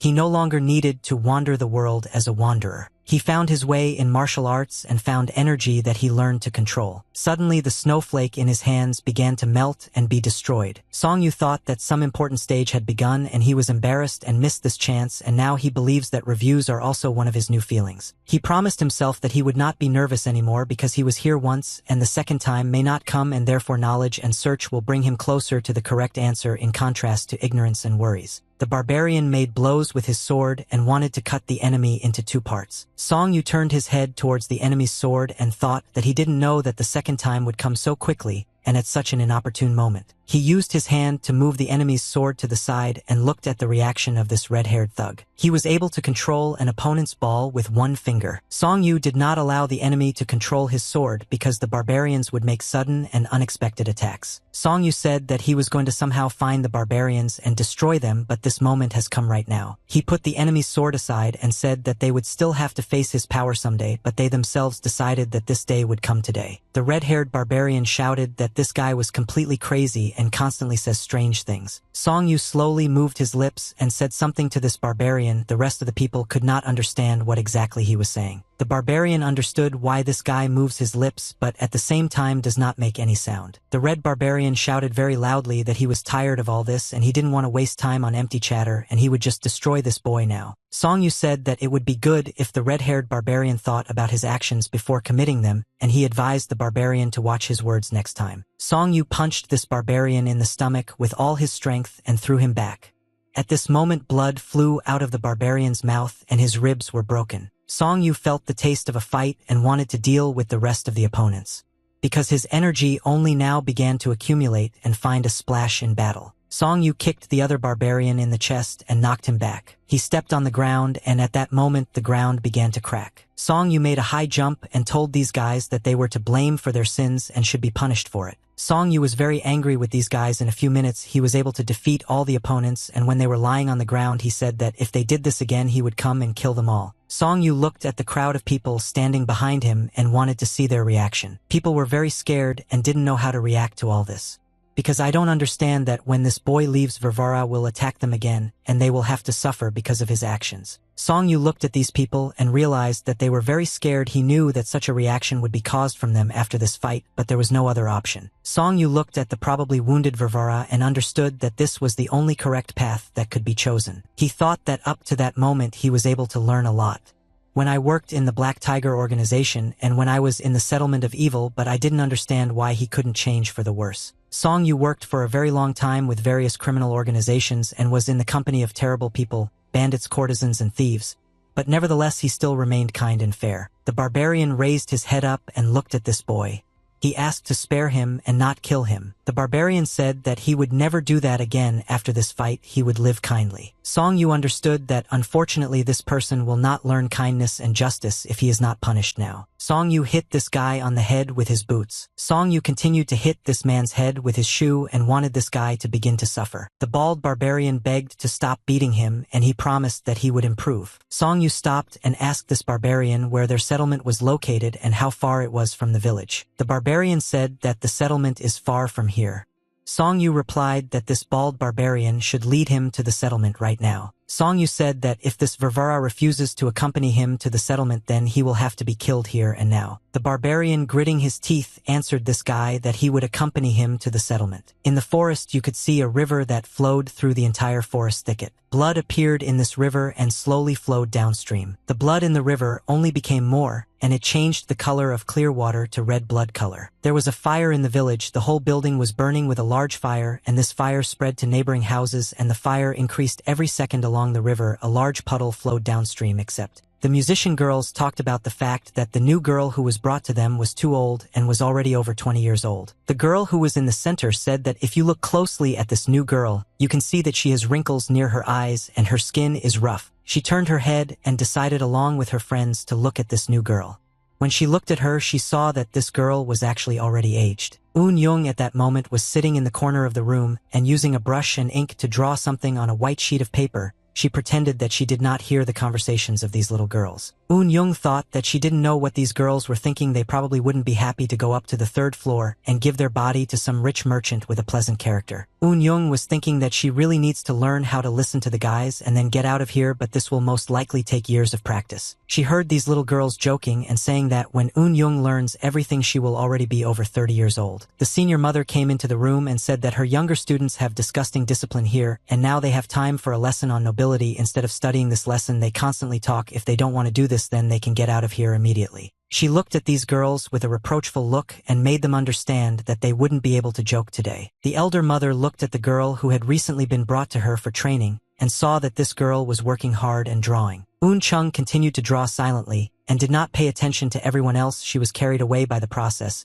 and she really liked to draw a picture because it calmed her down. The old woman brewed her best tea for this new student and poured it into a cup. She waited until the tea was well brewed and then asked her to smell it. She said that you should first smell good tea and then look at it and only finally feel it with the tip of your tongue. Eun Chung thanked the elder mother for the delicious tea that she prepared, and after that she followed all the rules, and in the end she felt the taste of this tea only with the tip of her tongue. The old woman watched this girl and realized that this student was a real gift because this child was from God, and she had never seen girls with such a noble character before. The old woman said that she sees elegance in this girl, and even in her little children's eyes it can be seen, and it will certainly be felt as unconditional power. Eun Chung was very surprised when she heard such words from her grandmother. I didn't know how to react to them correctly. The eldest told the girl that if she doesn't believe her words, she can look into her old honest eyes and be convinced of everything. Eun Chung bowed her head and told the elder mother that she believed every word and did not dare to doubt her words. Mother said that it's far away, and the rest of the children behave very pitifully and tactlessly towards others. Not all girls are like Eun Chung. The elder mother asked the girl to never forget these words and asked her to take care of her beautiful and bright soul because she is as beautiful as her face. Afterwards she said that their conversation was over for today and the girl could go upstairs. Eun Young was shocked when she heard that the elder mother asked her to go upstairs. The old woman said that once the girl goes upstairs, and is there no one will be able to treat her with contempt or negativity. Eun Young said that she had already turned out really well, and there was no need to prove to others that she was worthy or should be better than others. The old woman reproachfully said in her voice that the girl got here and she is already here. She reminded that So-Yul's health is fine and the girl is feeling well. She once again repeated to this girl that she had to go upstairs and she had to do it for herself. Eun Young said that this is already above her moral principles, and they did not agree on this from the very beginning. It was raining outside. Kwok Boyaka sat on the veranda of the house and watched the heavy rain fall in large drops and break on the ground. He felt safe and calm when he watched it rain. Song Yu went to the door and told his mentor that he had already returned home. He opened the door to the veranda and saw that his mentor was sitting on the floor all alone and was frightened by this picture. Song Yu took off his fur jacket and gave it to the teacher, so that he would not freeze because it is very cold. Kwok said that he announced this on the veranda because he felt bad being constantly confined within four walls, and he understood that he was unlikely to be able to recover sitting in a room. Song Yu said that if an old man wants to get some fresh air, he should always tell his senior disciple about it. Song Yu each took an iron vessel in which they found firewood and coal. He carried this iron vessel to his teacher and said that Mr. Doctor constantly reminds the teacher that cold is bad for the body.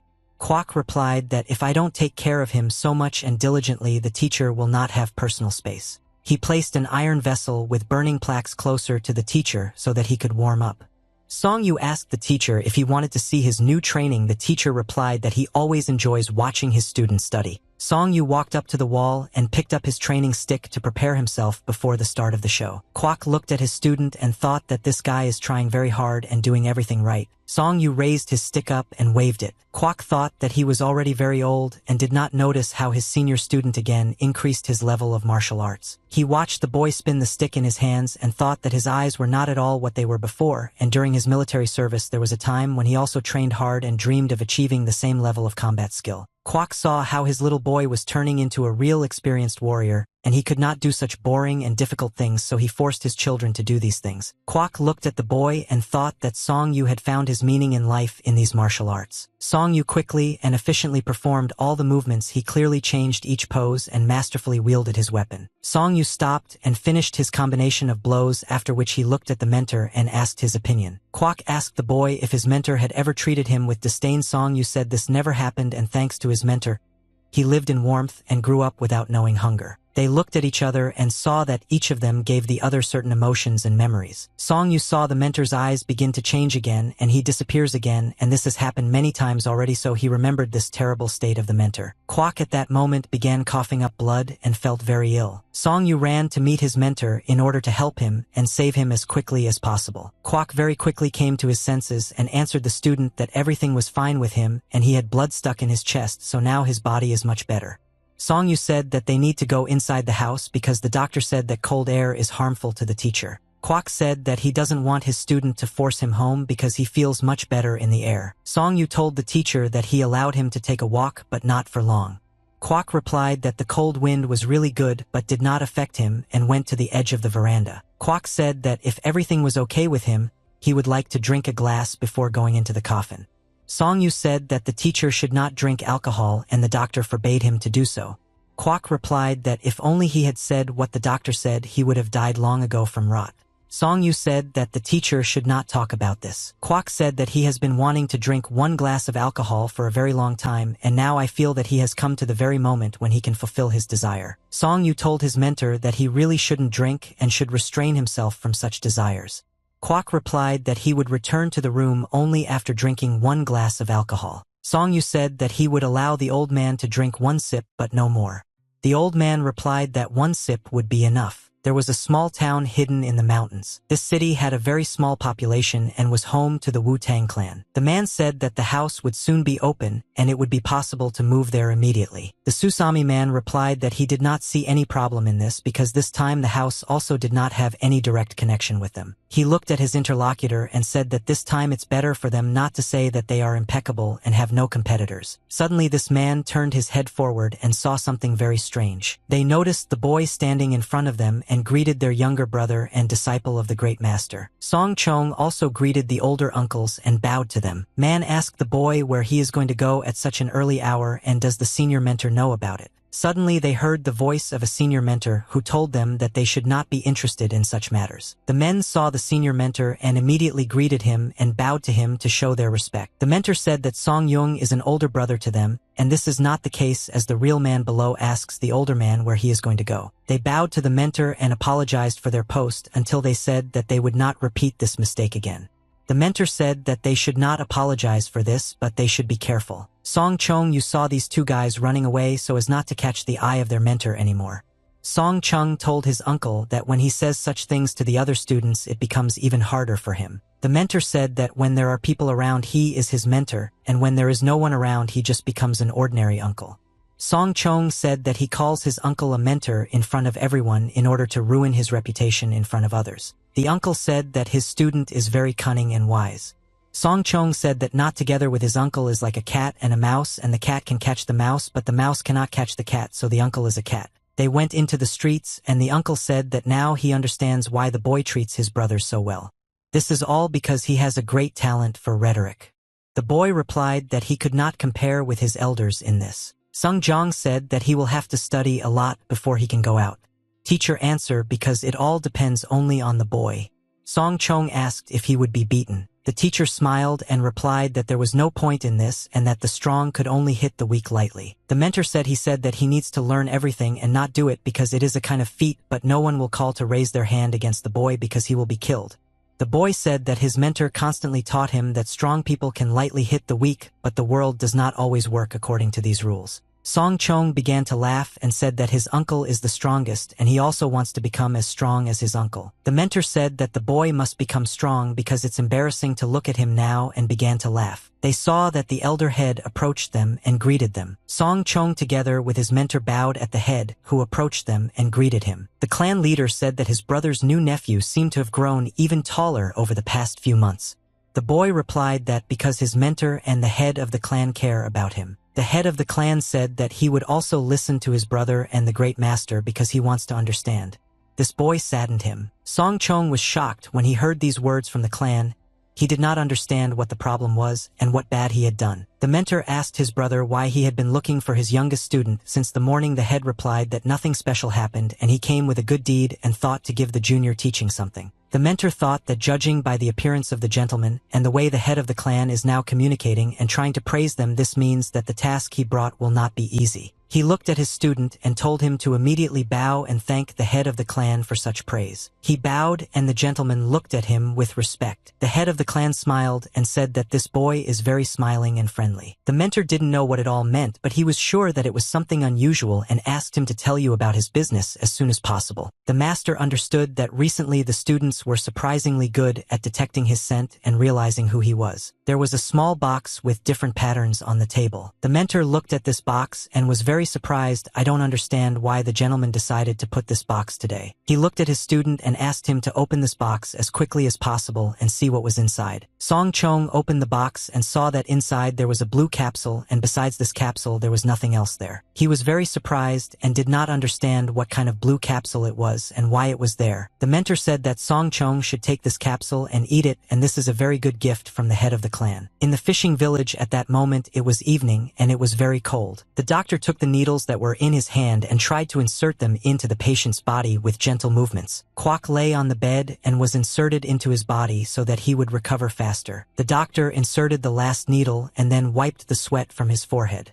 He said that inserting needles into a patient's body is always a very exciting process for him. The two of them were near the old man's bed and watched what was happening to Kwok now. Song Yu cried and could not stop his tears. He asked the doctor what was happening to his mentor now and if he had any chance of recovery. The doctor closed his eyes and was very decisive in answering this boy's question. Song Yu constantly said that the teacher was so sick because of him and that day he should not have given him anything to drink. The doctor tried to explain to the boy that it was not his fault, and if not for his devotion to the teacher, he would not even have been able to live up to this moment, and even if he had lived he would have lost his mind and would no longer be able to be that person. Song Yu said that he doesn't need to be reassured and there's nothing wrong with him, but he wants the doctor to save his mentor.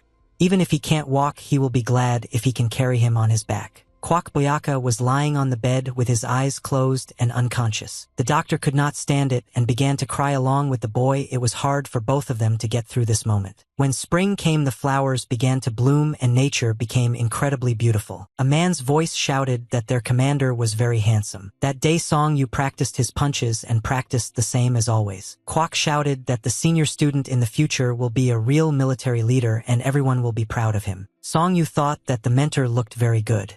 He said that the boss Chung Man about whom the teacher constantly talks was actually a wonderful person. The teacher said that everyone was saying that it was your boss who was the best of the best, and Kwok also insisted on this idea. Song Yu said that the mentor is very proud of this military leader and Song Yu will become several times better than this commander of yours. He asked the teacher to carefully observe his movements. Song Yu emitted very strong red energy from his body and tried to accumulate as much of it as possible. He concentrates the red sphere of this energy in his palms. After this, he made a rapid dash forward and was about to strike with the help of his sphere. He fired a red sphere forward. A red fireball flew out of his hands and flew towards the wall. After the collision with the wall, the ball damaged the surface of the wall and created many cracks. When the fireball completely touched the wall, an explosion occurred, and the stones scattered in different directions. Kwok said that he was delighted that his eldest student learned to use this secret skill, and he was very happy for his student. Songyu said that until now he had never succeeded in this technique, but today he was able to do it, and thanks to constant training he was able to achieve success. Kwok said that his senior disciple has reached the level of a great general, and now he can defeat his enemy thanks to the ability of this technique and destroy him hundreds of steps from the battlefield. Songyu smiled and said that if he had already learned how to use this fire technique, it means that soon he will be able to fly to the skies. Kwok said that all his life he dreamed of seeing a warrior who is capable of creating such incredibly strong blows, and now he is delighted because his student has learned to do this. Songyu crouched down to push off the ground and make an incredibly strong jump. He had energy in his legs, and the earth began to crack under this pressure. Songyu made a swift jump up and flew into the air. Kwok shouted that his senior student had mastered this skill perfectly and learned to fly into the air like a real martial artist. Kwok looked at the boy and thought that all his life he had dreamed of teaching him such techniques, but he did not know how to do it himself, and yet by the end of his life he was able to achieve this. Songyu said that thanks to his teacher he learned to fly into the sky, and now he is a real professional in this technique. Kwok was delighted and could not restrain his emotions. He rejoiced like a child when he looked at the skill of his student. Songyu looked at his teacher and realized that he had never seen a teacher so happy before, and wanted to see his teacher in such a happy state for as long as possible. Kwok said that all his life he did not know that the senior student would become an outstanding warrior and would be able to achieve his goals. Kwok raised his head up and looked at the sky. He said that you also want to fly in the sky and destroy stones just like his student. Songyu looked at the teacher and thought that he must fulfill his master's dream. Songyu told his teacher that his wish can be fulfilled. It is not very difficult to do. Kwok looked at the boy in surprise. Songyu took his teacher's hands and said that in order for them to fly up, the teacher must hold on tightly to him. Songyu grabbed the teacher's legs and back with his hands and lifted him up. Songyu smiled and said that now the teacher's dream will come true and I will not be able to fly into the air. Songyu ran forward with his teacher and picked up speed to make a high jump. Songyu kicked off the ground and made a rapid jump upward. He and his master flew into the air and stayed in the air for some time, and the teacher was shocked that he was actually able to feel these emotions. Songyu thought that he could lift his teacher into the air several times, and if the teacher wanted he could not fly like this all the time. Songyu was ready to do anything to ensure that the teacher was next to him and enjoyed life. They flew in the air and constantly jumped from one house to another and flew over the city. The old man laughed loudly and shouted that he liked to fly with his student. They landed on the surface of the roof, and this had to be done in order to push off again and fly into the air. Songyu pushed off the surface of the roof with his foot and made another jump. They flew very high at the level of the clouds, and the boy thought that he wanted the teacher to always be with him. Kwok said that he cannot believe that they are not in the air now and he is actually flying with his student. They kept jumping and moving in the air. Songyu landed and decided to stop to rest a little and restore his energy. He looked at his teacher's face. At that moment you wanted to understand what was happening to him now. Songyu said that right now he is not good enough to call himself a professional, but if he trains a little more then he can fly even higher and be even further in the skies. He saw that his teacher was tired and fell asleep during the flight. He said that when he learns this technique at this level, he will be able to fly with his mentor every day. Kwok was very sweet in the arms of his student and was very tired. Songyu said that if his teacher was very tired and these flights tired him, they could return home. Kwok removed his hand from his student's shoulder and slowly began to walk. He stood up and began to move away from his student. Songyu did not understand what was happening to his teacher and why it suddenly began to behave so strangely. Songyu saw that his mentor was very tired and began to fall, so he grabbed him with his hands. He tried to understand what was happening to his mentor now. Songyu began to accumulate energy in his legs in order to push off and jump again. He understood that something very terrible had happened to his mentor, and now he was most likely not just sleeping and could simply die. Songyu began to scream very loudly, and waking up his mentor for all this was useless. He took several steps forward in order to win towards the house and return as quickly as possible and show the teacher to the doctor. Songyu suddenly stopped and realized that this might already be useless and the teacher is now very bad. He looked at the old man and couldn't believe that this was all happening now. He took his teacher's hand in order to feel his hand and measure his pulse. The teacher's hand was cold and pale, which meant that something very bad had happened to him. Songyu shouted to his mentor not to die and not to leave him because he would not be able to survive this. Songyu began to cry very loudly and tears streamed down his face.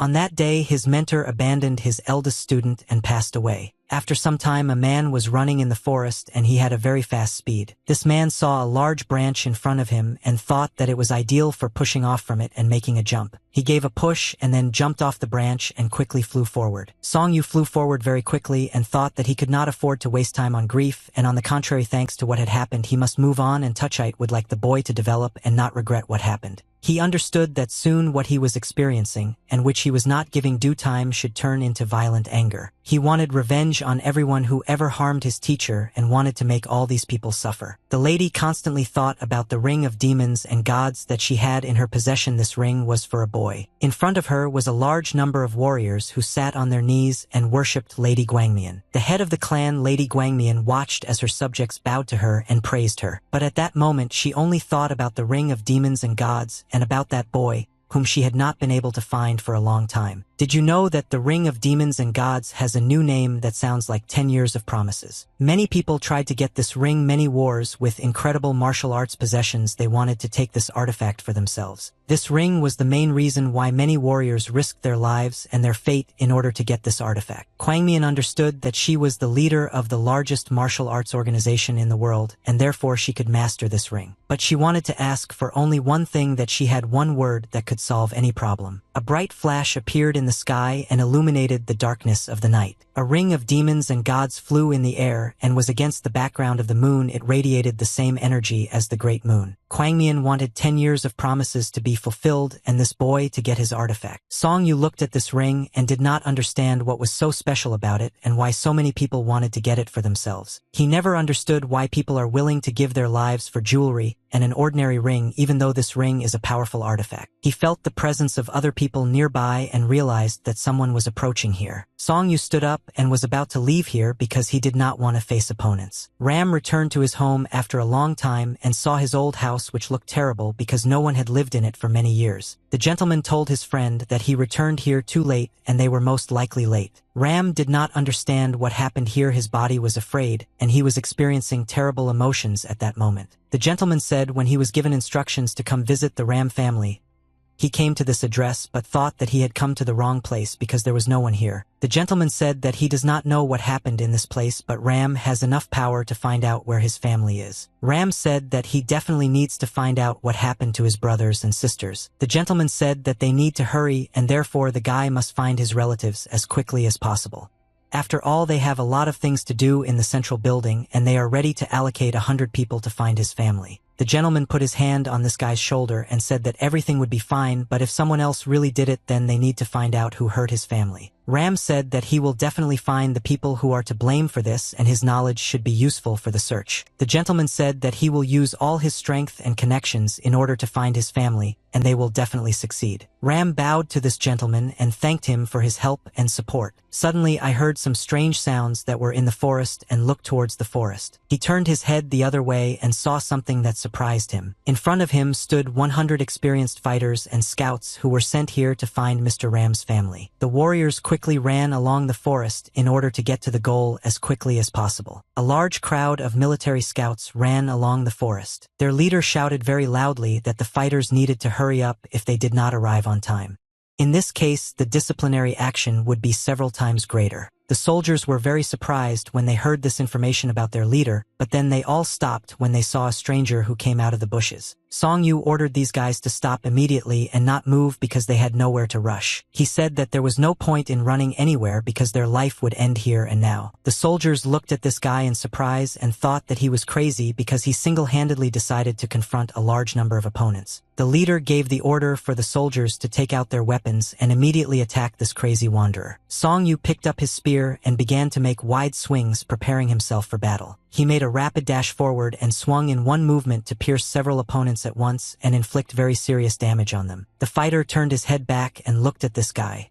He didn't even have time to notice how the stranger made his blow, but he saw a drop of blood flowing from his mouth. Song Yu twirled his stick in his hands and completed a combat combination of blows. Song Yu saw the enemy's deeds begin to splash out blood and gradually fall to the ground. He did not understand how these enemies managed to find him because he was very careful and did not give away his positions. He walked along the forest and thought that a lot of different strange things were happening to him, but he still doesn't understand how these soldiers were able to find him. He held a ring of demons and gods in his hand and understood that these people were hunting precisely for this artifact, and as soon as they received it, and then they would immediately want to sell it. He remembered the moment when his mentor died. He neatly folded his mentor's things. He tried to fold all his things as neatly as possible, but suddenly he saw that some strange ring had fallen out of his shirt pocket. This ring rolled towards the wall, and he immediately drew attention to it. Song Yu understood where his teacher got such an artifact from. He looked at this ring and thought that this item belonged to his teacher, but most likely someone put this ring in his clothes. Song Yu suddenly joked about some strange feeling in his body, as if he was not alone here. He was sure that there was someone else here besides him, but he did not understand how he could not feel the energy of this person long before he approached. Song Yu turned to this man holding his spear in his hand and saw that in fact there would be a stranger here who was watching him. He felt the incredible energy of this man, and it seemed as if there were giant snakes behind him. The gentleman said that he finally managed to find this guy, and he was very glad that they met today.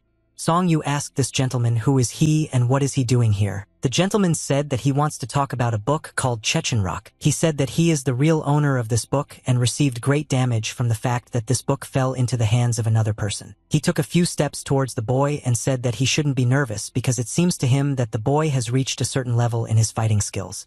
Well, he doesn't even imagine what kind of person is now in front of him. Sir, the guy himself must realize that he should not resist and give it to him. The gentleman looked at the boy with his red eyes and said that if everything was clear to him, then he should lower his spear point down. Song Yu quieted his teeth and didn't want to do this, but the gentleman who was in front of him looked very dangerous and he didn't understand what the right thing to do in this situation. Song Yu Nye listened to the master's order and put his spear forward, otherwise he would quickly swing it. He shouted very loudly and distracted the attention of this gentleman with his scream. He didn't understand what was happening to this guy and why he was acting so strangely. Song Yu threw the master's hand aside and made a rapid lunge forward. He used his internal energy to quickly move in space and move away from this gentleman. Song Yu asked the stranger who is he and why did he come here. The gentleman said that this guy's martial arts leave much to be desired.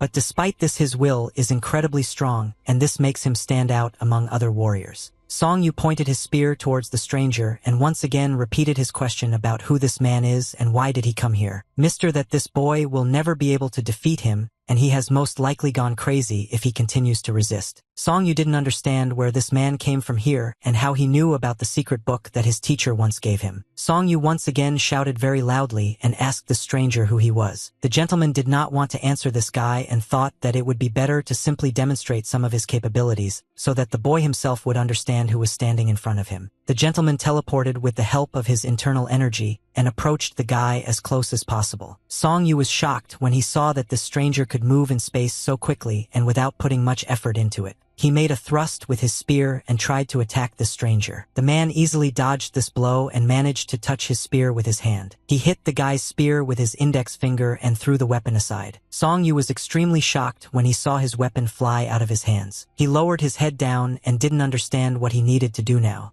After all, he no longer had a weapon in his hands. Song Yu used the wind technique and began to spin around his body very quickly. He jumped very high into the air and took off with the help of the wind that he controlled. The gentleman looked at the martial arts of this guy and thought that many warriors could envy such strength of spirit. The gentleman saw that the guy was able to find his spear and tried to make a blow from above using the power of the wind. He didn't want to absorb the force of this guy's blow. He had no other choice. Song Yu understood that this opponent was an unusual person because he was able to absorb the force of a very powerful blow with one finger. Song Yu swung his spear and wanted to strike again. He turned his head to the side and saw that the enemy had moved very quickly in space and was already to his right. This stranger began to irritate the guy and cause in him a storm of negative emotions that overwhelmed him. Song Yu saw that the stranger was pulling his hand towards him and could not avoid it. Mr. put his hand on this guy's shoulder and pulled him down. Song Yu did not understand who this person even had to be in order to fend off his best techniques so easily. The gentleman said that for his young age this guy is a very good fighter, but he still doesn't deserve to know this gentleman's name. Sir, should he still remind the guy that he is the creator of the book Chechenrock? The gentleman extended his hand and waved this guy to his feet. He said that this book could have fallen into the hands of anyone, but it fell into the hands of this particular boy. They were finally able to calm down and made a fire to talk about everything that is happening here now. The gentleman said that he wanted to give the guy a gift and would allow the boy to rest for the next 3 days. The gentleman asked how long would the guy look at him in silence and not answer anything. Song Yu apologized to the master for his excessive curiosity. The gentleman said that he thought that this guy was an ordinary stupid idiot, but he got used to it very quickly. He would be very unlucky if he owed money. Song Yu thought that whoever this gentleman was, he was one of the 5 rulers, the strongest martial artist in Murim, or he was an ordinary person with a license from the company allowing him to study this book with an official. Sir, that sooner or later the guy will have to bow before him. If he does not want to do this of his own free will, then he will have to force the guy to bow his head. Song Yu understood that this gentleman was not even trying to hide his disdain for martial arts, and he did not understand who was in front of him now. The gentleman bent down and looked at this guy with a malicious smile. He said that he did not expect such a guy to study from his book of martial arts. The gentleman asked how difficult it was for the guy to understand what was written in this book. Song Yu said that he thought it was just a list of rules to follow in order to become a master. The gentleman said that because of his master he had never touched this book and does not remember well what is written there, but according to the guy it turns out that studying this book is quite simple. Song Yu said that at the moment he has already completely memorized the entire book, but he is not sure how correct his skills are. The gentleman said that he could not believe that the guy was able to study everything that was written in the book so quickly. The gentleman said that the martial art that is written in this book is called perception, and such a thing cannot be comprehended by the usual methods of study. He stood up all the time and told the guy to immediately get up and attack him in order to test his fighting skills. Oh said that it doesn't matter to him how much this guy managed to understand, but if he was able to understand and advance at least a little in his martial art thanks to this book, he wants to see it with his own eyes. Maybe he shouldn't even risk everything he had when he fought with that old man. Song Yu said that he is not ready to fight the master.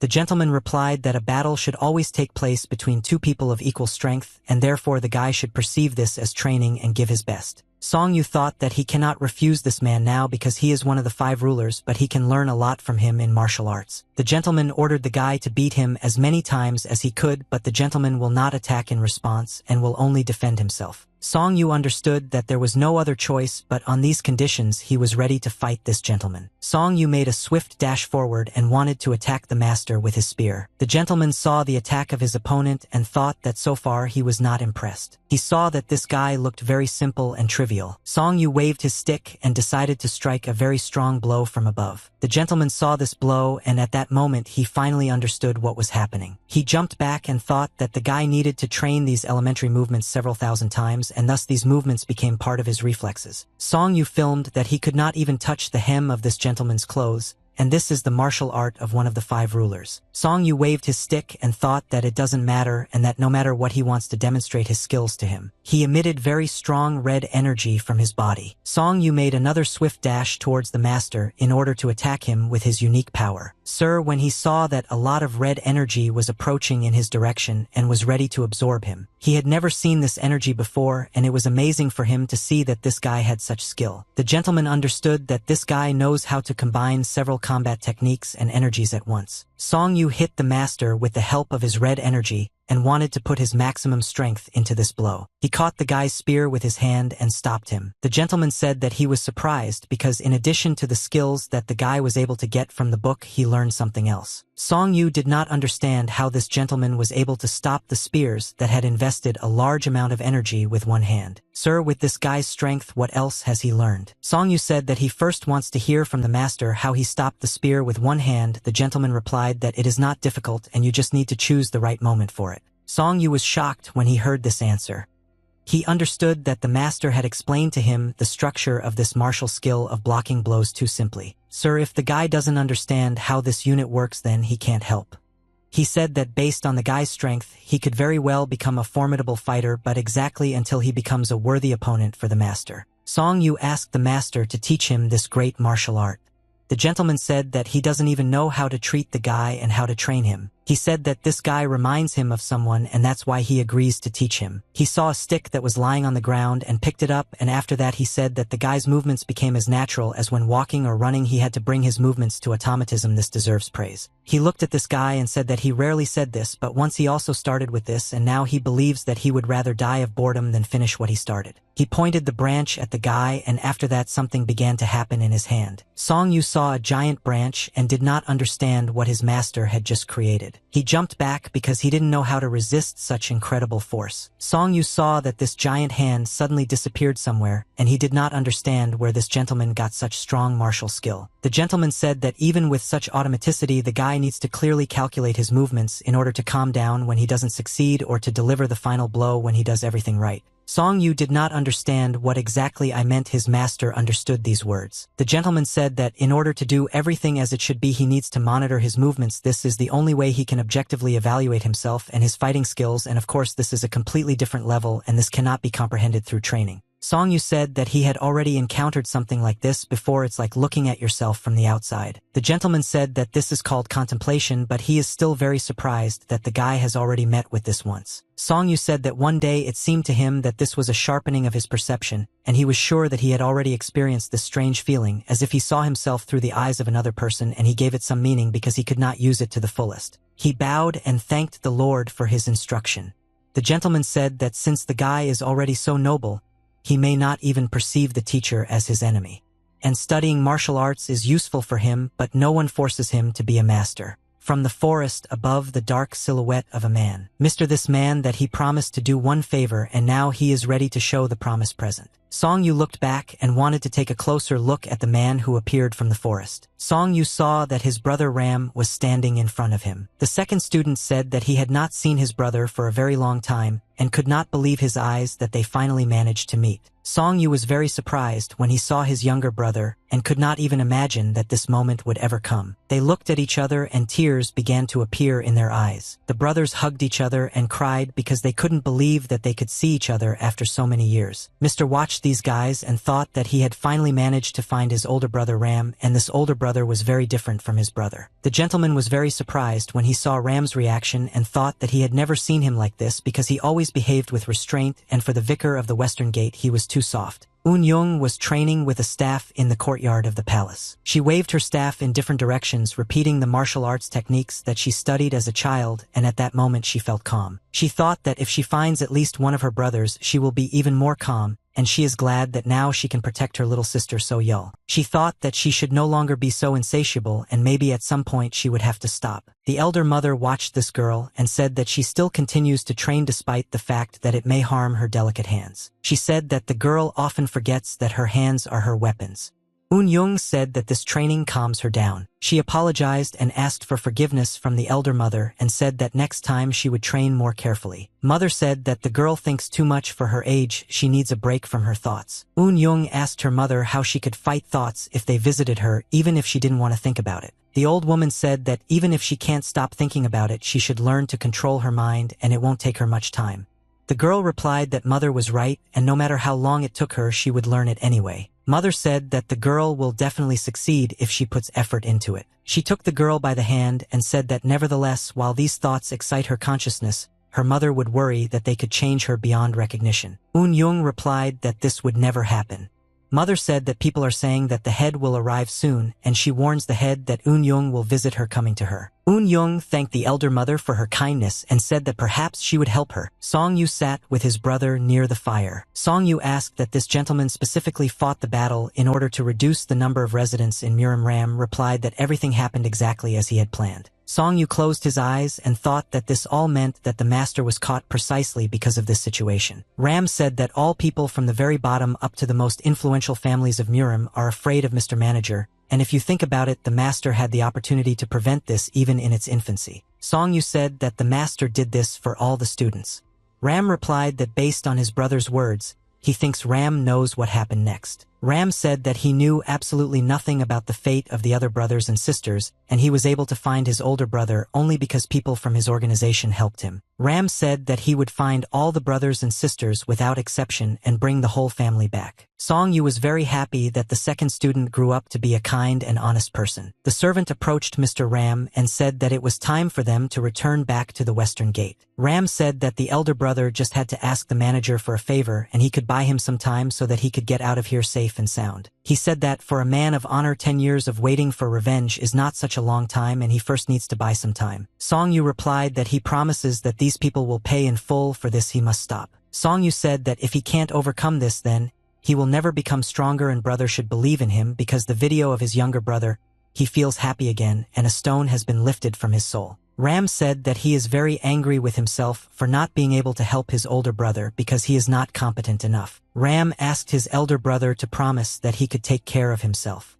Song Yu also asked his younger brother to take care of himself, and the revival of their family now lies on his shoulders. Ram looked at his brother and felt incredibly proud of his older brother and that he was able to live up to his expectations. Song Yu knew that his younger brother would cope with these tasks and everything would definitely work out for him. A few days later, Song Yu sat near the stone and thought that he was right after all, and everything that he experienced in that hell would never be forgotten. He thought that if he could just hold on a little longer, then he could imitate what he saw that day. He hit his knee with his fist and said that he simply did not have time to just sit around. He remembered the words that the master told him about something that a crazy old man wrote a great secret book to explain how to become an immortal Taoist. The gentleman said that the title of the book itself does not imply that he will worthily rule heaven, and for this he needs to become an immortal Taoist. If he has perfect knowledge from this book, he will automatically ascend to the gates of heaven. Song Yu promised himself to study these martial arts perfectly in order to become a Taoist, and he understood why the gentleman said this, because until he reaches such a level of self-control to see himself from the outside. Song Yu thought that he trained a lot in order to achieve the shape he has now. It's still not enough. He turned his head to the side and saw that some people were approaching him. There were martial arts masters in front of him, and he was very surprised that they decided to come here. The gentleman said that they were looking for a man named Song Yu. Song Yu answered them that he didn't know them and wanted to find out who they were. Judging by the fact that they knew his name, he assumed that they were his enemies. The man started shouting at the guy that when asked he should clearly answer the question. Song Yu said that how does he know that if a person is looking for someone then he should call himself first, and again asked no one is like that.